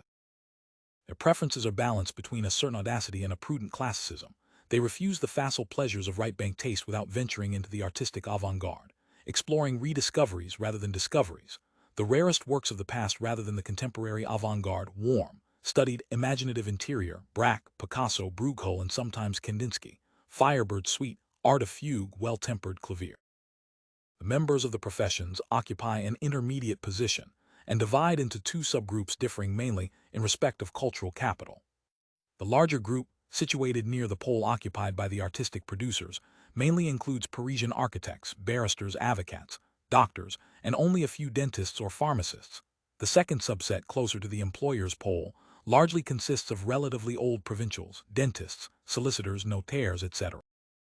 Former choose, for example, the rarest works, Braque, Kandinsky, the Concerto for the Left Hand, the most intellectual films, Exterminating Angels, Salvatore Giuliano, and very often know the directors of the films mentioned, whereas the latter declare the most banal preferences of middlebrow taste, Vlaminck, Renoir, The Blue Danube, and see wide audience films, Les Dimanches de Ville d'Avray, or historical spectaculars, The Longest Day. Thus, given that the differences linked to the overall volume of capital are partially neutralized by the fact that the analysis is applied to the members of the same class, who are roughly equal in this respect, each individual's position in the space defined by the first two factors depends essentially on the structure of his assets, that is, on the relative weights of the economic capital and cultural capital he possesses, axis 1, and his social trajectory, axis 2, which, through the corresponding mode of acquisition, governs his relationship to those assets. 6. The greatest absolute contributions to the second factor are made by the indicators of the dispositions associated with more or less seniority in the bourgeoisie, mainly manifested in the relation to legitimate culture, and in the nuances of the art of living. They separate individuals who have much the same volume of cultural capital. Within each fraction, The second factor opposes those individuals whose families have long been members of the bourgeoisie to those who have recently entered it. The parvenus, those who have the supreme privilege, seniority and privilege, who acquired their cultural capital by early, daily contact with rare, distinguished things, people, places, and shows, to those who owe their capital to an acquisitive effort directed by the educational system or guided by the serendipity of the autodidact, and whose relationship to it is more serious, more severe, often more tense.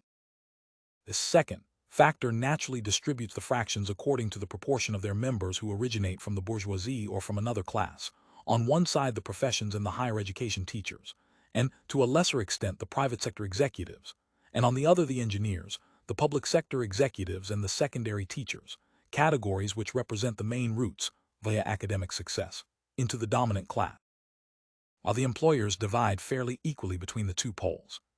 The former, grouped on the positive side of the second factor, have in common the fact that they initially acquired their capital by familiarization within the family, and they present signs of long-standing membership of the bourgeoisie such as inherited furniture, 3.1%,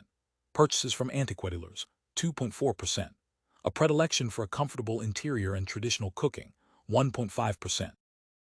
visits to the Louvre and the Modern Art Museum, 1.8%,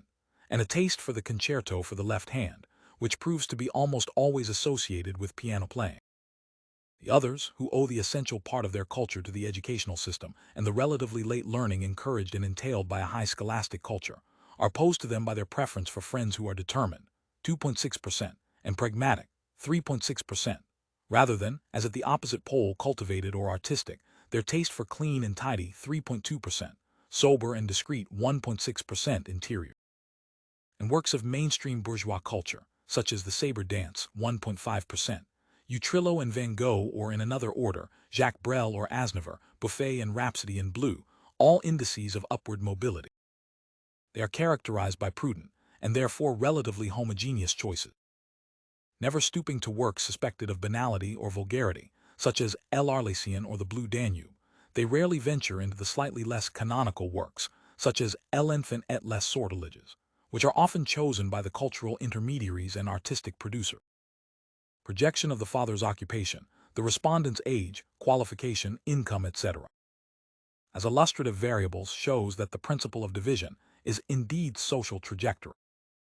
The opposition is established between those members of the dominant class who are both older and drawn from the oldest or economically richest fractions, professionals, industrial and commercial employers, and those whose father was a clerical worker, junior executive or manual worker, who are relatively less rich in economic capital and younger. See Figure 13.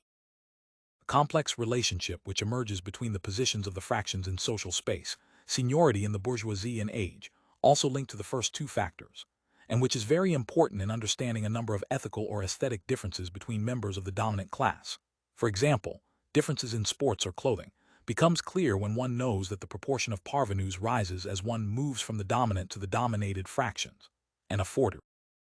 proportion of those who owe their entry to the accumulation of scholastic capital. The dispersion of the executives is no doubt partly due to the fact that the lower their social origin, the more likely they are to achieve these positions at a relatively advanced age.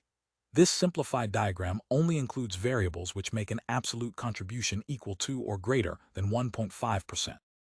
The only illustrative variable represented is educational qualification. Third factor which, at the level of individuals, sets the majority of the teachers and especially the artists, who are even more inclined than the teachers to mark their refusal of bourgeois taste, and also the commercial employers, in opposition to the most typically bourgeois, by origin, place of residence and education of the professionals, industrialists and executives tends chiefly to characterize the bourgeois taste of these latter categories by opposing it to the tastes of all the other fractions, principally to the better equipped and more daring intellectual taste, but also, secondarily, to a taste defined negatively and combining features of middlebrow taste and popular taste, that of the commercial employers.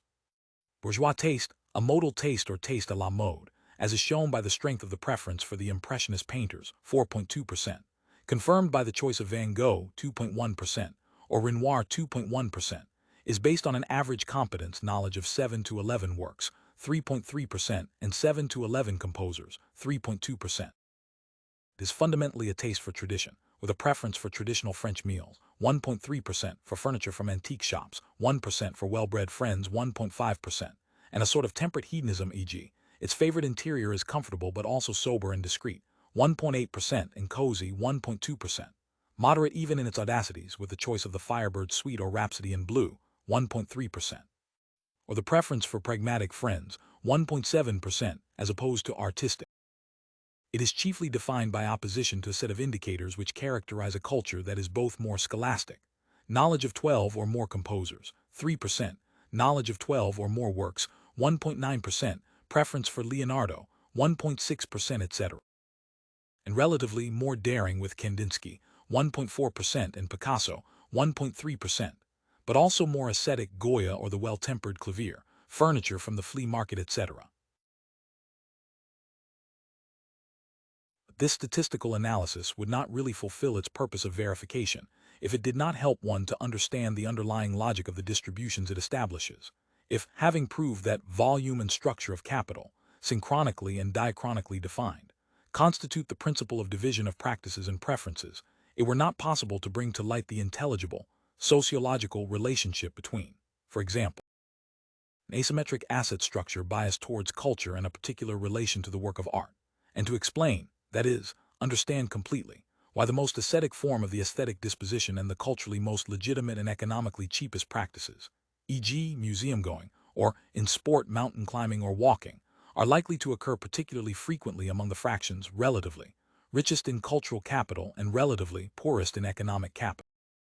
One's immediate intuition should be followed, for the purpose of testing it, when it sees in the teacher's taste for the austerity of pure works, Bach or Braque, Brecht or Mondrian, the same ascetic disposition that is expressed in all their practices, and when it senses in these seemingly innocent choices the symptom of a similar, but merely better hidden, relationship to sexuality or money. Or when it divines the whole view of the world and of existence that is expressed in the taste for the delights of boulevard theater or the Impressionists, for Renoir's rosy women, Boudin's sunlit beaches or Dufay's stage sets. As is clearly seen in theater or painting, but the same is true of the other arts. What emerge through the discontinuous or disparate indices which have to be used to take measurements are two antagonistic relations to the work of art, or, more precisely, two modes of aesthetic appropriation expressing two opposite asset structure. Thus, how is one to explain why the median price paid for a theater ticket rises from 4.17 francs among teachers, less than is paid by junior executives in the private sector, 4.61, and the public sector, 4.77, to 6.09 for public sector senior executives, 7 for the professions, 7.58 for private sector executives, 7.8 for commercial employers, and 9.19 for industrial,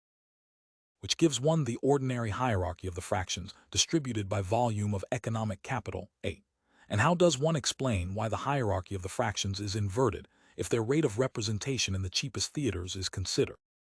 If the elective affinity between relatively inexpensive avant-garde theater and the intellectual fractions, or between the much more expensive boulevard theater and the dominant classes is understood superficially, i.e., as simply a direct effect of the relationship between economic cost and economic means, one is liable to forget that through the price they are willing to pay for access to a work of art, or more precisely,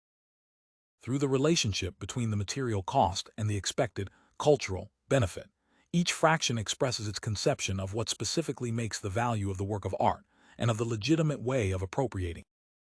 The same logic explains why the desired price makes the strongest absolute contribution to the first factor brought to light by analysis of the correspondences of a set of characteristics of a sample of Parisian theaters and their audiences, cs. XIV. Or again, why the propensity to judge the admission charge of a museum as being cheap or very cheap rises very strongly in relation to the ordinary hierarchy, as one moves from the fractions relatively rich in cultural capital to those rich in economic capital, with the professions being distinguished only by a bimodal distribution, reasonable, very cheap. Certified or apprentice intellectuals, activities such as theater-going, visits to exhibitions or art cinemas, performed with a frequency and regularity which take away any extraordinary quality, are in a sense governed by the pursuit of maximum cultural profit for minimum economic cost, which implies renunciation of all ostentatious expense and all gratifications other than those given by symbolic appropriation of the work. You go to the theater to see the play, not to show off your wardrobe, as one of them said. They expect the symbolic profit of their practice from the work itself, from its rarity and from their discourse about it, after the show, over drink, or in their lectures, their articles or their books, through which they will endeavor to appropriate part of its distinctive value. By contrast, for the dominant fractions, a night out at the theater is an occasion for conspicuous spending. They dress up to go out, which costs both time and money. They buy the most expensive seats in the most expensive theaters, just as in other areas they buy the best there is. They go to a restaurant after the show 9. Choosing a theater is like choosing the right shop. 10. Marked with all the signs of quality, and guaranteeing no unpleasant surprises or lapses of taste. A playwright who knows his job, who commands the springs of comedy, the potential of a situation. Comic or biting force of the mot juste, in short, a goldsmith or jeweler, a past master in the art of construction who has the tricks of the dramatist's art at his fingertips. 11 actors known for their ability to enter the 24-carat role he offers them, and to place the eager docility of a perfect thespian technician at the service of the polytechnician playwright. 12 in a play which gives every sort of enjoyment without a hint of self-indulgence or vulgarity, which is designed to relieve a well-balanced audience by bringing it back into balance with healthy laughter, because it only asks questions which everyone asks himself, from which the only escape is humor and incurable optimism. The implications of the opposition between bourgeois theater and avant-garde theater have already been explored, see Chapter 4. Remain within the limits of the data provided directly by the survey. We may glance at the oppositions found in the field of the cinema, see Figure 14, where the taste for ambitious works that demand a large cultural investment is opposed to the taste for the most spectacular feature films, overtly designed to entertain, differences which are often accompanied by differences in admission prices and in the geographical location of the cinema. No doubt there are some all-purpose films which gain the unanimous approval of the various fractions of the dominant class and their critics. In the list offered, The Trial, a strong, solemn work of intellectual courage, not to be missed. Le Monde, 25 December 1962. Rocco and His Brothers by Visconti with Alain Delon, and Divorce Italian Style with Mastroianni, an honest commercial film for combat. 2 June 1962. A comedy of astonishing cynicism.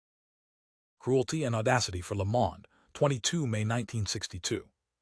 However, there are very marked divergences of cinematic taste between the two extremities, with the professions, as usual, in the middle.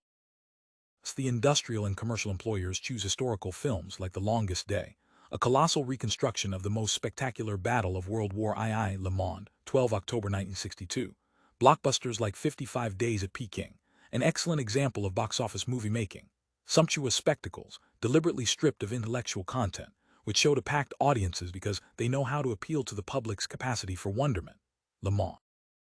17 May 1963. Commercially successful films like Vadim's Vice and Virtue, a solidly constructed film of undeniable virtuosity, which makes a moderate sadism available to all. François, 2 March 1963. And comic films and actors, Fernandel, Derry Cowell, etc.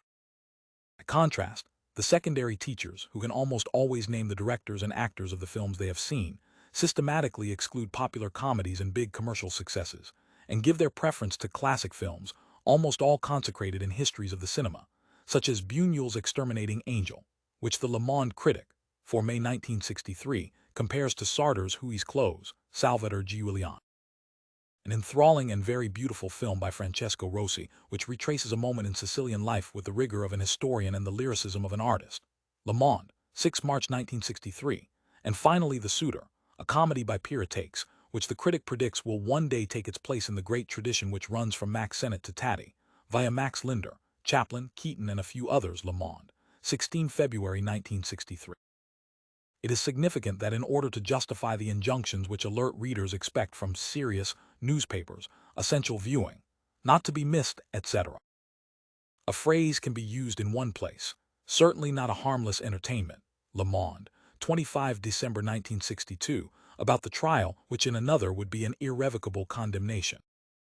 In contrast to bourgeois theater, the opera or exhibitions, not to mention premieres and gala nights, which are the occasion or pretext for social ceremonies, enabling a select audience to demonstrate and experience its membership of high society, in obedience to the integrating and distinguishing rhythms of the society calendar. The art museum admits anyone who has the necessary cultural capital, at any moment without any constraints as regards dress,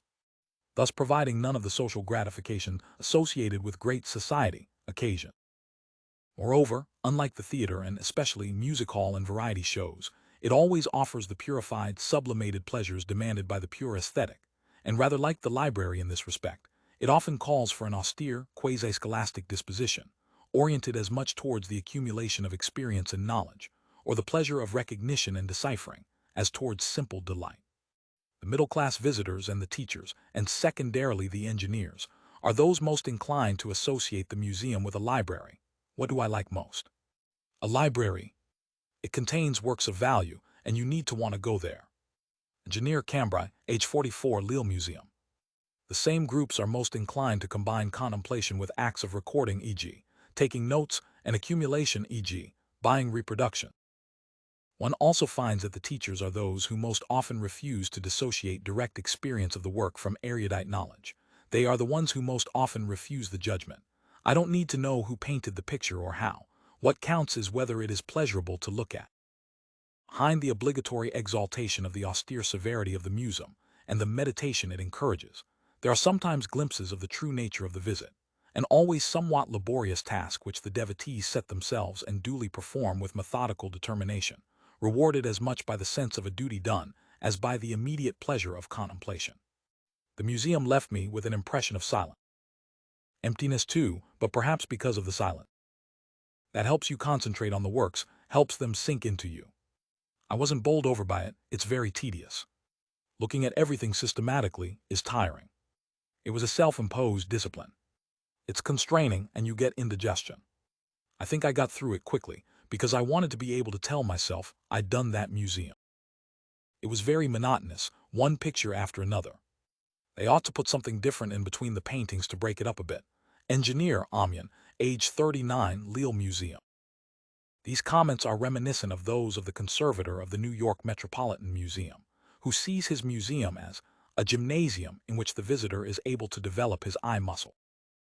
It is understandable that as one moves from avant-garde concerts or plays, museums with a high transmission level and low tourist appeal or avant-garde exhibitions to spectacular exhibitions, major concerts or the classical theaters, and finally to the boulevard theater and variety shows, the rate of representation of the different fractions distributed in order of decreasing cultural capital and increasing economic capital, i.e., teachers, administrative executives, engineers, professionals, industrial and commercial employers, tends to change systematically and continuously, so that the hierarchy of the fractions distributed by their weight in the public tends to be inverted. 14. The teachers and the industrial or commercial employers occupy symmetrically opposite positions in the diagrams of correlation between the rates of attendance at two categories of shows presenting opposite properties. On the one hand, concerts and art exhibitions on the other. Variety shows and trade exhibitions. In each case, the members of the professions and the senior executives are in an intermediate position.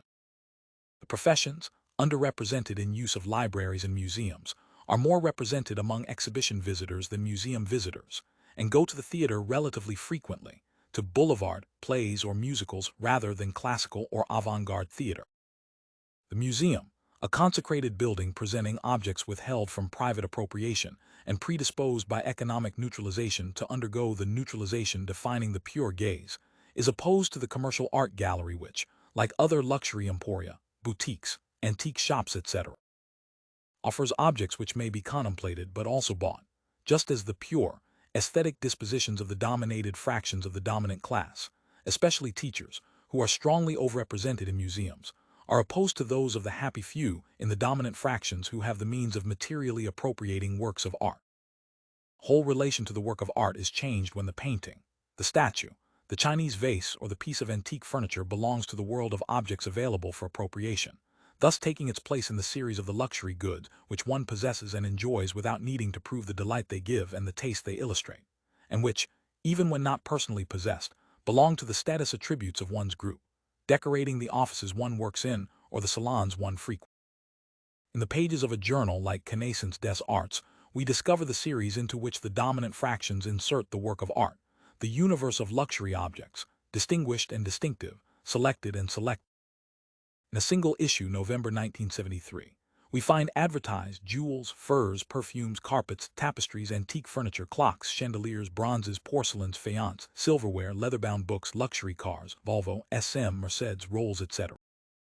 Luxury cigarettes, Craven, Benson and Hedges, Kent, Rothmans, Haute Couture, Dior Boutique in Old England, Shatocks, Manors, Estates, Residences of Character, Parks with Lake, Champagne, Bordeaux, Burgundy, Brandy, Cruises, Movie Camera. A lavishly illustrated announcement of auctions at the Hotel Drouot or the Palais Galliera, beside two advertisements for antique dealers on the Quai Voltaire and in the Faubourg Saint-Honoré, offering furniture and objets d'art. Antique faience and porcelain, paintings, statues, furniture and objets d'art.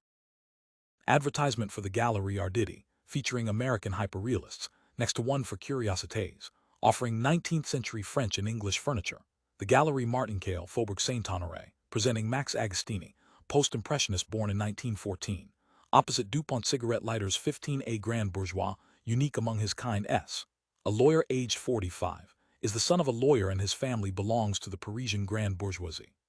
His wife, the daughter of an engineer, studied at the Paris Political Science Institute and does not work. Their 4 children are at the best private Catholic secondary schools in Paris. They live in a very big apartment, more than 300 square meters, in the 16th arrondissement, a very large entrance hall, a spacious living room, a dining room, a study, and the bedrooms. His office is not in the apartment.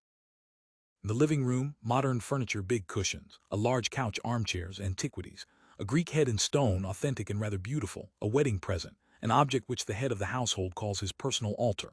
a rather attractive religious thing I managed to get off my parents. His father collects all sorts of objets d'art, and has bought, among other things, all sorts of stuff, enamel work, chalices, crosses. From a sort of Russian, a dealer, a terracotta thing from the Tang dynasty, bought from an antique shop in Formosa where he went accompanied by 10 specialists, several paintings, a Paul Sarasier. It is rather charming, but that said, I'd just as soon put a modern picture in its place. In the dining room, a Dutch still life. Unique among its kind. When he buys objects d'art, it's in no way an investment. What counts for him is, first of all, the beauty of the thing, the object, and secondly, not whether it is unique, but whether it's made in a craftsmanlike way. You can make it again, but you can also make a mess of it. So it becomes unique among its kind, because you can't copy the same object, the same subject, twice. What makes the beauty of a face, the beauty of a sculpture, is the smile, the look. You can't do it twice. You can make a plaster copy, but you can't do it again in the same material. The material counts more, anyway, as much as the mass. I'd love to own a very fine bronze. There are bronzes that are absolutely extraordinary. The nouveau riche approach. He does not often visit commercial galleries and does not, systematically, inspect antique shops or the Drouot auction room. He buys an objet d'art, a piece of furniture, because it pleases him at that moment. He is somewhat condescending about people who want to invest and haven't got the time. They haven't got the time to be personally interested. What essentially interests them is not what pleases them, but what has value. So they club together and pay in francs a year. They delegate other people to purchase for them. On the one hand, investment, and on the other, total incompetence. If you stuck a piece of shit on the wall, it would be all the same to them as long as someone tells them the shit is worth money. That's the nouveau riche approach, wanting to show off that you've got something, or that you're capable of having something. It's like hiring an interior designer, delegating someone. You've looked for it for a long time and at last you found it. The object has an inward value, an emotional value when you've wanted it, looked for it for a long time. That was what you wanted, and at last, by a stroke of luck, you found it. It's a revelation. When it's for my pleasure, price doesn't come into it. It's like the organ, a gadget, it's electronic. I want it and I have it. Once again, you normally keep within your means. I wouldn't buy Chartres Cathedral. He would have loved to own a church and renovate it. What I find beautiful is stone. The shape of the stones, vaults, stone is beautiful. He comes from a Catholic family but no longer practices. He makes frequent, half-ironic religious references.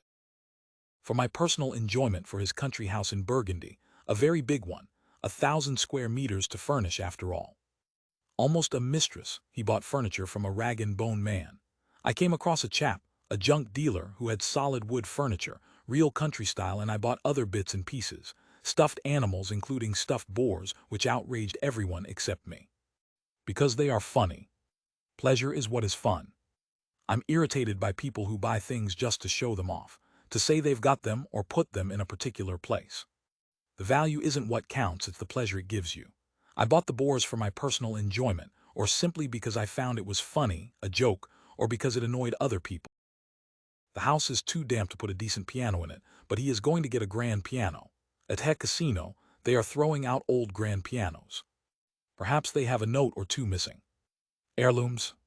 Don't make me laugh. The inherited objects with which he has furnished the house are of little interest to him. When his wife reminds him that there are some, he replies, heirlooms.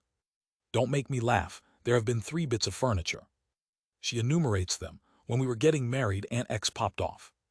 I inherited a certain amount of silver, first legacy. Then there was Madame C, second legacy. Then Mademoiselle L, third legacy. So we have a certain amount of china, old bits and pieces and furniture. Furniture has never been much of a problem for us, because we inherited a certain amount. Fourth legacy, my in-laws got rid of some of their property. We got some armchairs. If he does not like this furniture, he chucks it out, not too much clutter. You need a big enough apartment, rooms which allow you a certain inner silence, uncluttered, and then on the other hand, you need rooms containing all the personal objects which are never souvenirs. They can go into the dustbin, but objects you like to have around you. He detests travel souvenirs and never brings any back, except the thing I just mentioned, the Chinese terracotta. I've bought little knickknacks and trinkets that we've distributed to all and sundry, but we've never cluttered ourselves up. Looking around, you wouldn't know we travel. The local souvenir bought on the spot has no interest whatsoever.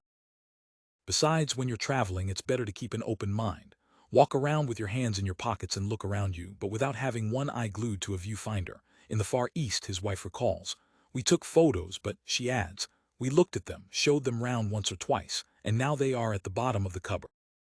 Many hours in museums for the pleasure of it. In Holland and Italy he has a painting studio in which he spends a lot of time. He likes twirling a brush, his wife emphasizes, but he considers his efforts of no interest and prefers not to talk about them. On the other hand, he readily confesses to having spent many hours in museums, for the pleasure of it, in Holland and Italy.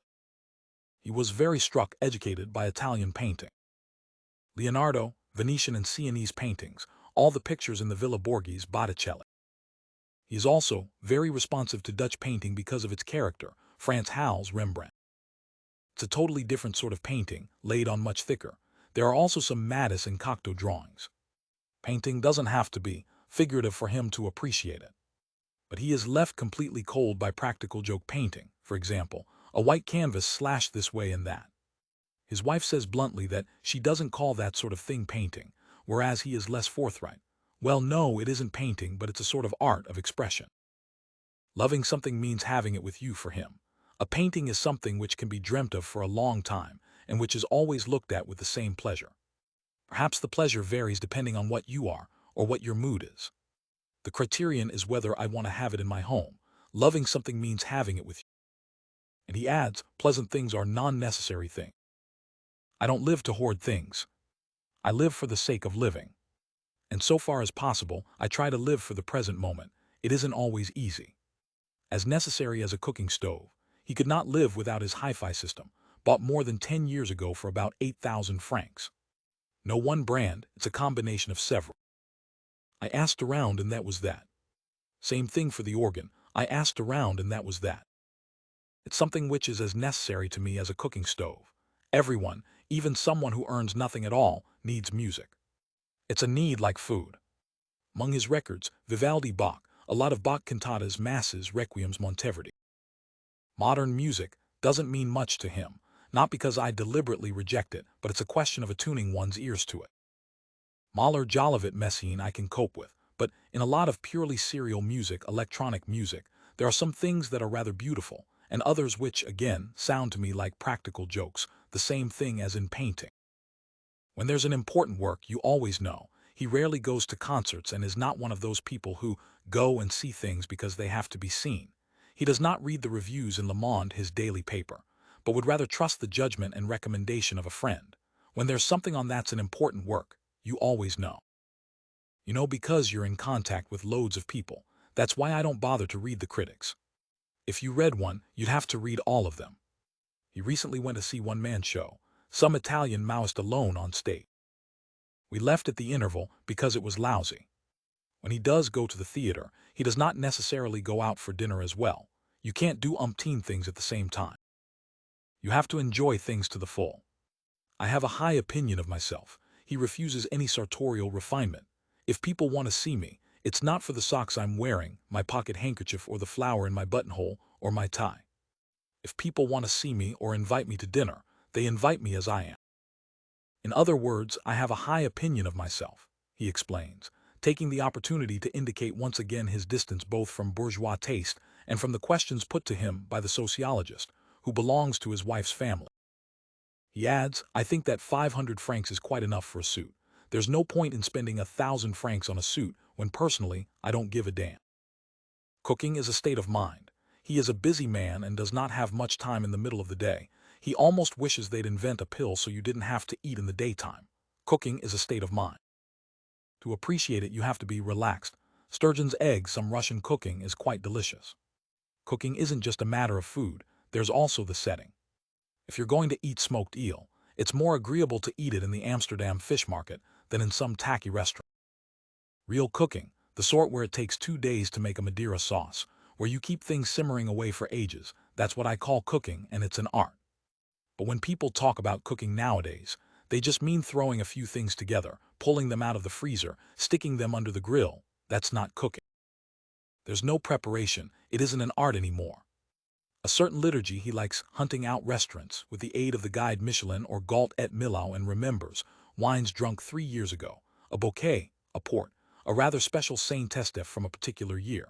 I have very clear memories of bottles from 1923 to 1929.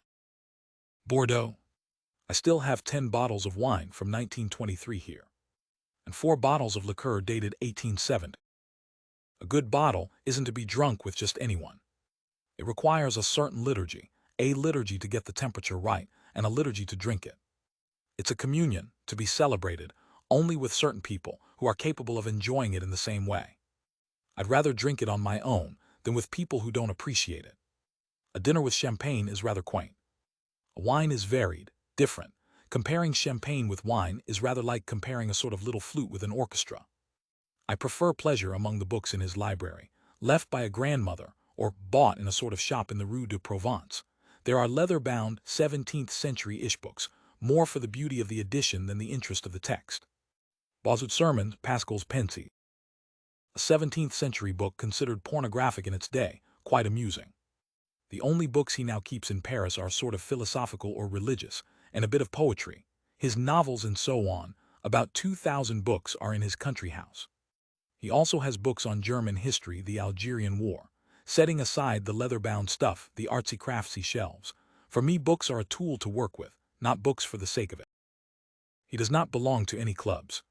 Some people love wearing uniforms, belonging to this or that team or club. I'm my own man, an individualist at all costs. He no longer hunts, because you have to go a long way, it's rather tiring and it's also rather expensive. He plays tennis occasionally, on holiday, and goes skiing for pleasure. I'm not going to struggle up a mountain with skis over my shoulder when there's a ski toe beside me. I like coming down more than going up. I prefer pleasure. All these interviews, this one and those of the same type that follow, were carried out in 1974, with the aim of collecting, as systematically as possible, the most significant features of each of the lifestyles that had emerged from analysis of the survey, which had already reached a fairly advanced state. Given previous knowledge of the generative formula of his or her properties and practices, it was decided to lead the interviewee, who was often a relation or acquaintance of the interviewer, methodically towards the most central areas of his or her lifestyle, hence the heterogeneity of the themes discussed, which contrasts with the forced homogeneity of statistical survey data.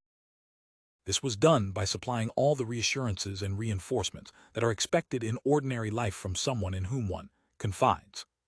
Finally, by tightening the discourse, through alternating use of direct, semi-direct, and indirect quotation, the aim has been to intensify and so make palpable the concrete image of the systematic totality, the lifestyle, which statistical analysis dissolves even as it brings it to light.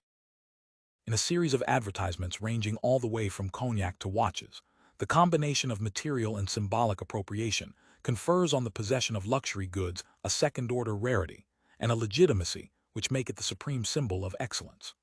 First, cognac, Princes de Cognac. To talk about it, you need to use the ancient words of the language of cognac. Charnu, the quality of the body of a cognac. Princes de Cognac has charnu, but a charnu with no fat, a svelte charnu which is all muscle. What a Botticelli is to a Rubens. Fleur, the scent of the flower of the fine champagne vine, the aristocrat of cognac. Princes de Cognac has fleur, an elegant, purified fleur with eloquence and breeding. Fouts Roux, very old, very civilized casks that have sown their wild oats, shed their excess tannin. Princess de Cognac has aged in Footsrue. Hence its taste, dry, clean, discreetly wooded. Parodies, that's what we call the cellar containing the oldest reserves of cognac. Princess de Cognac was brought up in the parodies of Maison Odard, at the Château de Cognac. Princess de Cognac is produced in limited quantities, only a few thousand bottles a year, and is only found in selected stores and restaurants. Connaissance des Arts, November 1973, p. 16. Burgundy is treated to the same esoteric archaism. Down in Burgundy, it's appendage time. The last echo of the vintage has scarcely died away, and already the vines are being attended to. Deftly wielding their secateurs, skilled craftsmen snip off the unwanted shoots and prepare the stalks to receive the next season's dressing. This is appendage, a delicate operation, which demands much dexterity and which Moillard supervises on your behalf. Selected for your pleasure from the most highly considered vineyards, Moillard Burgundies are only entrusted to qualified distributors. Ibid, p. 200. Through his mastery of a verbal accompaniment, preferably technical, archaic, and esoteric, which separates informed tasting from mere passive consumption, the connoisseur shows himself worthy of symbolically appropriating the rarities he has the material means of acquiring. For some connoisseurs, there is only one beer in France. That's not many. But a real connoisseur is hard to please. Exclusive. And if some connoisseurs will only grant their favor to 1664, that's quite simply because 1664 gives a unique pleasure. And a pleasure 300 years old. Sometimes it's good to rediscover the taste of the authentic. Ibid, p. 187. Few people would dare to explain what makes a good cognac. The Baron of the Château de Cognac has that right. In 1795, Baron Odard made the Château de Cognac his home. He also found, under the vaults of the Château, the ideal place to mature his cognac. And you realize the importance of that when you know that a great cognac has to age for many long years before becoming a VSOP. Since 1795, nothing has changed at the Château de Cognac. The same vaults, the same aging, the same care devoted to this great cognac. Ibid, p. 155. The ostentatious, gratuitous expense implied in the purchase of a priceless object is the most indisputable way of showing the price one is prepared to set on things that have no price, an absolute testimony of the irreducibility of love to money which only money can buy. What is true luxury? Refinement, a necessity for those who can afford it and a key for those who, when they see it, train their eye, their taste, and can find it in the simplest object, a scarf, a skirt, a pair of shoes, a garment, if it is beautiful. But expensive. Haute couture is absolute rigor, and the absolute has no price. Mark Bohan, artistic director of the Christian Dior Company, interview. You have to be Perrier Jouet and own the finest vineyard on the slopes of Cramont to afford this folly, and to offer it to others. A champagne made from the most expensive grapes in the world. But the 78 centiliters in this 18th century bottle have no price for a lover of champagne for its own sake. Especially when it's an exceptional vintage. Connaissance des Arts, November 1973, p. 14. To highlight your personality, we create luxurious, delicate watches. Made only in limited editions. Each of our watches brings out the personality of the discriminating purchaser. You will become the owner of an exclusive precious timepiece. Ibid, p. 81. One might be reading Marx, who writes, "Man is initially posited as a private property owner, i.e., an exclusive owner whose exclusive ownership permits him both to preserve his personality and to distinguish himself from other men, as well as relate to them. Private property is man's personal, distinguishing and hence essential existence. 16. The appropriation of symbolic objects with a material existence, such as paintings, raises the distinctive force of ownership to the second power, and reduces purely symbolic appropriation to the inferior status of a symbolic substitute. To appropriate a work of art is to assert oneself as the exclusive possessor of the object, and of the authentic taste for that object, which is thereby converted into the reified negation of all those who are unworthy of possessing it, for lack of the material or symbolic means of doing so, or simply for lack of a desire to possess it strong enough to sacrifice everything for it. The consumption of works of art, an almost too obvious illustration of this argument, is only one among others of these distinctive practices. Consider the new cult of nature which the fashion for second homes and the refusal of petty bourgeois tourism have brought back into favor, and which has a deep affinity with the Ville France lifestyle of the most ancient fraction among the dominant fraction.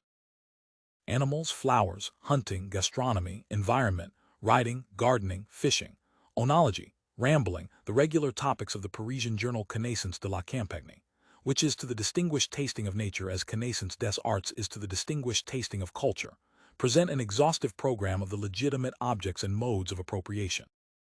Appropriating nature, birds, flowers, landscapes presupposes a culture, the privilege of those who have ancient roots. Owning a château, a manor house or grange is not only a question of money, one must also appropriate it, appropriate the cellar and learn the art of bottling, described as an act of deep communion with the wine which every believer should have performed at least once, acquire trophies, the secrets of fishing, the skills of gardening, competences which are both ancient and slowly learned like cooking or knowledge of wines, appropriate, in a word, the art of living of the aristocrat or country gentleman. Indifferent to the passage of time, and rooted in things which last. There's nothing easier than pickling gherkins, my mother claims. As long as you pick them by a new moon, as long as you sweat them in cooking salt for 24 hours in a stoneware pot after rubbing them with a linen cloth, the only sort that is rough enough. As long as you add dried but not bone-dry tarragon, and bend them to pack them in tightly. Etc. Connaissance de la Campagne, September 1973.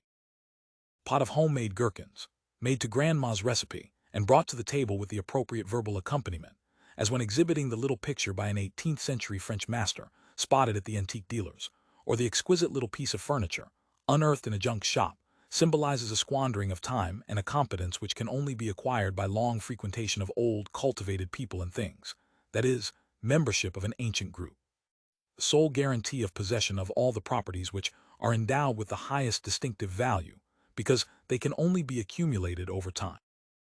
What is at stake is indeed personality, i.e., the quality of the person, which is affirmed in the capacity to appropriate an object of quality. 17. The objects endowed with the greatest distinctive power are those which most clearly attest the quality of the appropriation, and therefore the quality of their owner, because their possession requires time and capacities which, requiring a long investment of time, like pictorial or musical culture, cannot be acquired in haste or by proxy, and which therefore appear as the surest indications of the quality of the person. This explains the importance which the pursuit of distinction attaches to all those activities which, like artistic consumption, demand pure, pointless expenditure, especially of the rarest and most precious thing of all, particularly for those whose market value gives them least of it to waste, namely, time, time devoted to consumption or time devoted to the cultural acquisition which adequate consumption presupposes. One has to bear in mind, firstly, that time, despite the possibility of appropriating other people's time or of saving time by rationalization, and by exploiting the freedom to avoid the effects of overcrowding by using unusual times and places, is one of the most rigorous anthropological limits, and secondly, that the market value of time, more or less directly experienced, depending on the mode of remuneration, consultation fees, monthly salary or profits, increases as one rises in the social hierarchy, in order to understand the value of the potlatch of time. This term can be applied to all the practices involving the granting or giving of time to others, an important dimension of what is offered at receptions, and of course, to all leisure activities whose symbolic value always lies partly in the capacity to dominate time and money that is affirmed in taking one's time, i.e., expending such valuable time to no purpose. Of all the conversion techniques designed to create and accumulate symbolic capital, the purchase of works of art, objectified evidence of personal taste, is the one which is closest to the most irreproachable and inimitable form of accumulation, that is, the internalization of distinctive signs and symbols of power in the form of natural distinction, personal authority, or culture. The exclusive appropriation of priceless works is not without analogy to the ostentatious destruction of wealth. The irreproachable exhibition of wealth which it permits is, simultaneously, a challenge thrown down to all those who cannot dissociate their being from their having and attain disinterestedness, the supreme affirmation of personal excellence. And as is shown, for example, by the primacy given to literary and artistic culture over scientific or technical culture, the exclusive possessors of a vast culture behave no differently when they fling into the potlatch of social encounters the time they have spent without thought for immediate profit in exercises as prestigious as they are useless. The dominant fractions do not have a monopoly of the uses of the work of art that are objectively, and sometimes subjectively, oriented towards the exclusive appropriation, which attests the owner's unique personality. But in the absence of the conditions of material possession, the pursuit of exclusiveness has to be content with developing a unique mode of appropriation. liking the same things differently, liking different things, less obviously marked out for admiration. These are some of the strategies for outflanking, overtaking, and displacing which, by maintaining a permanent revolution in tastes, enable the dominated, less wealthy fractions, whose appropriations must, in the main, be exclusively symbolic, to secure exclusive possessions at every moment.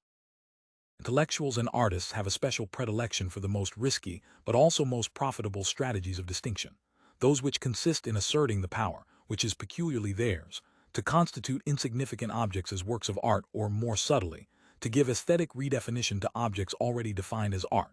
but in another mode, by other classes or class fractions, e.g. kitsch.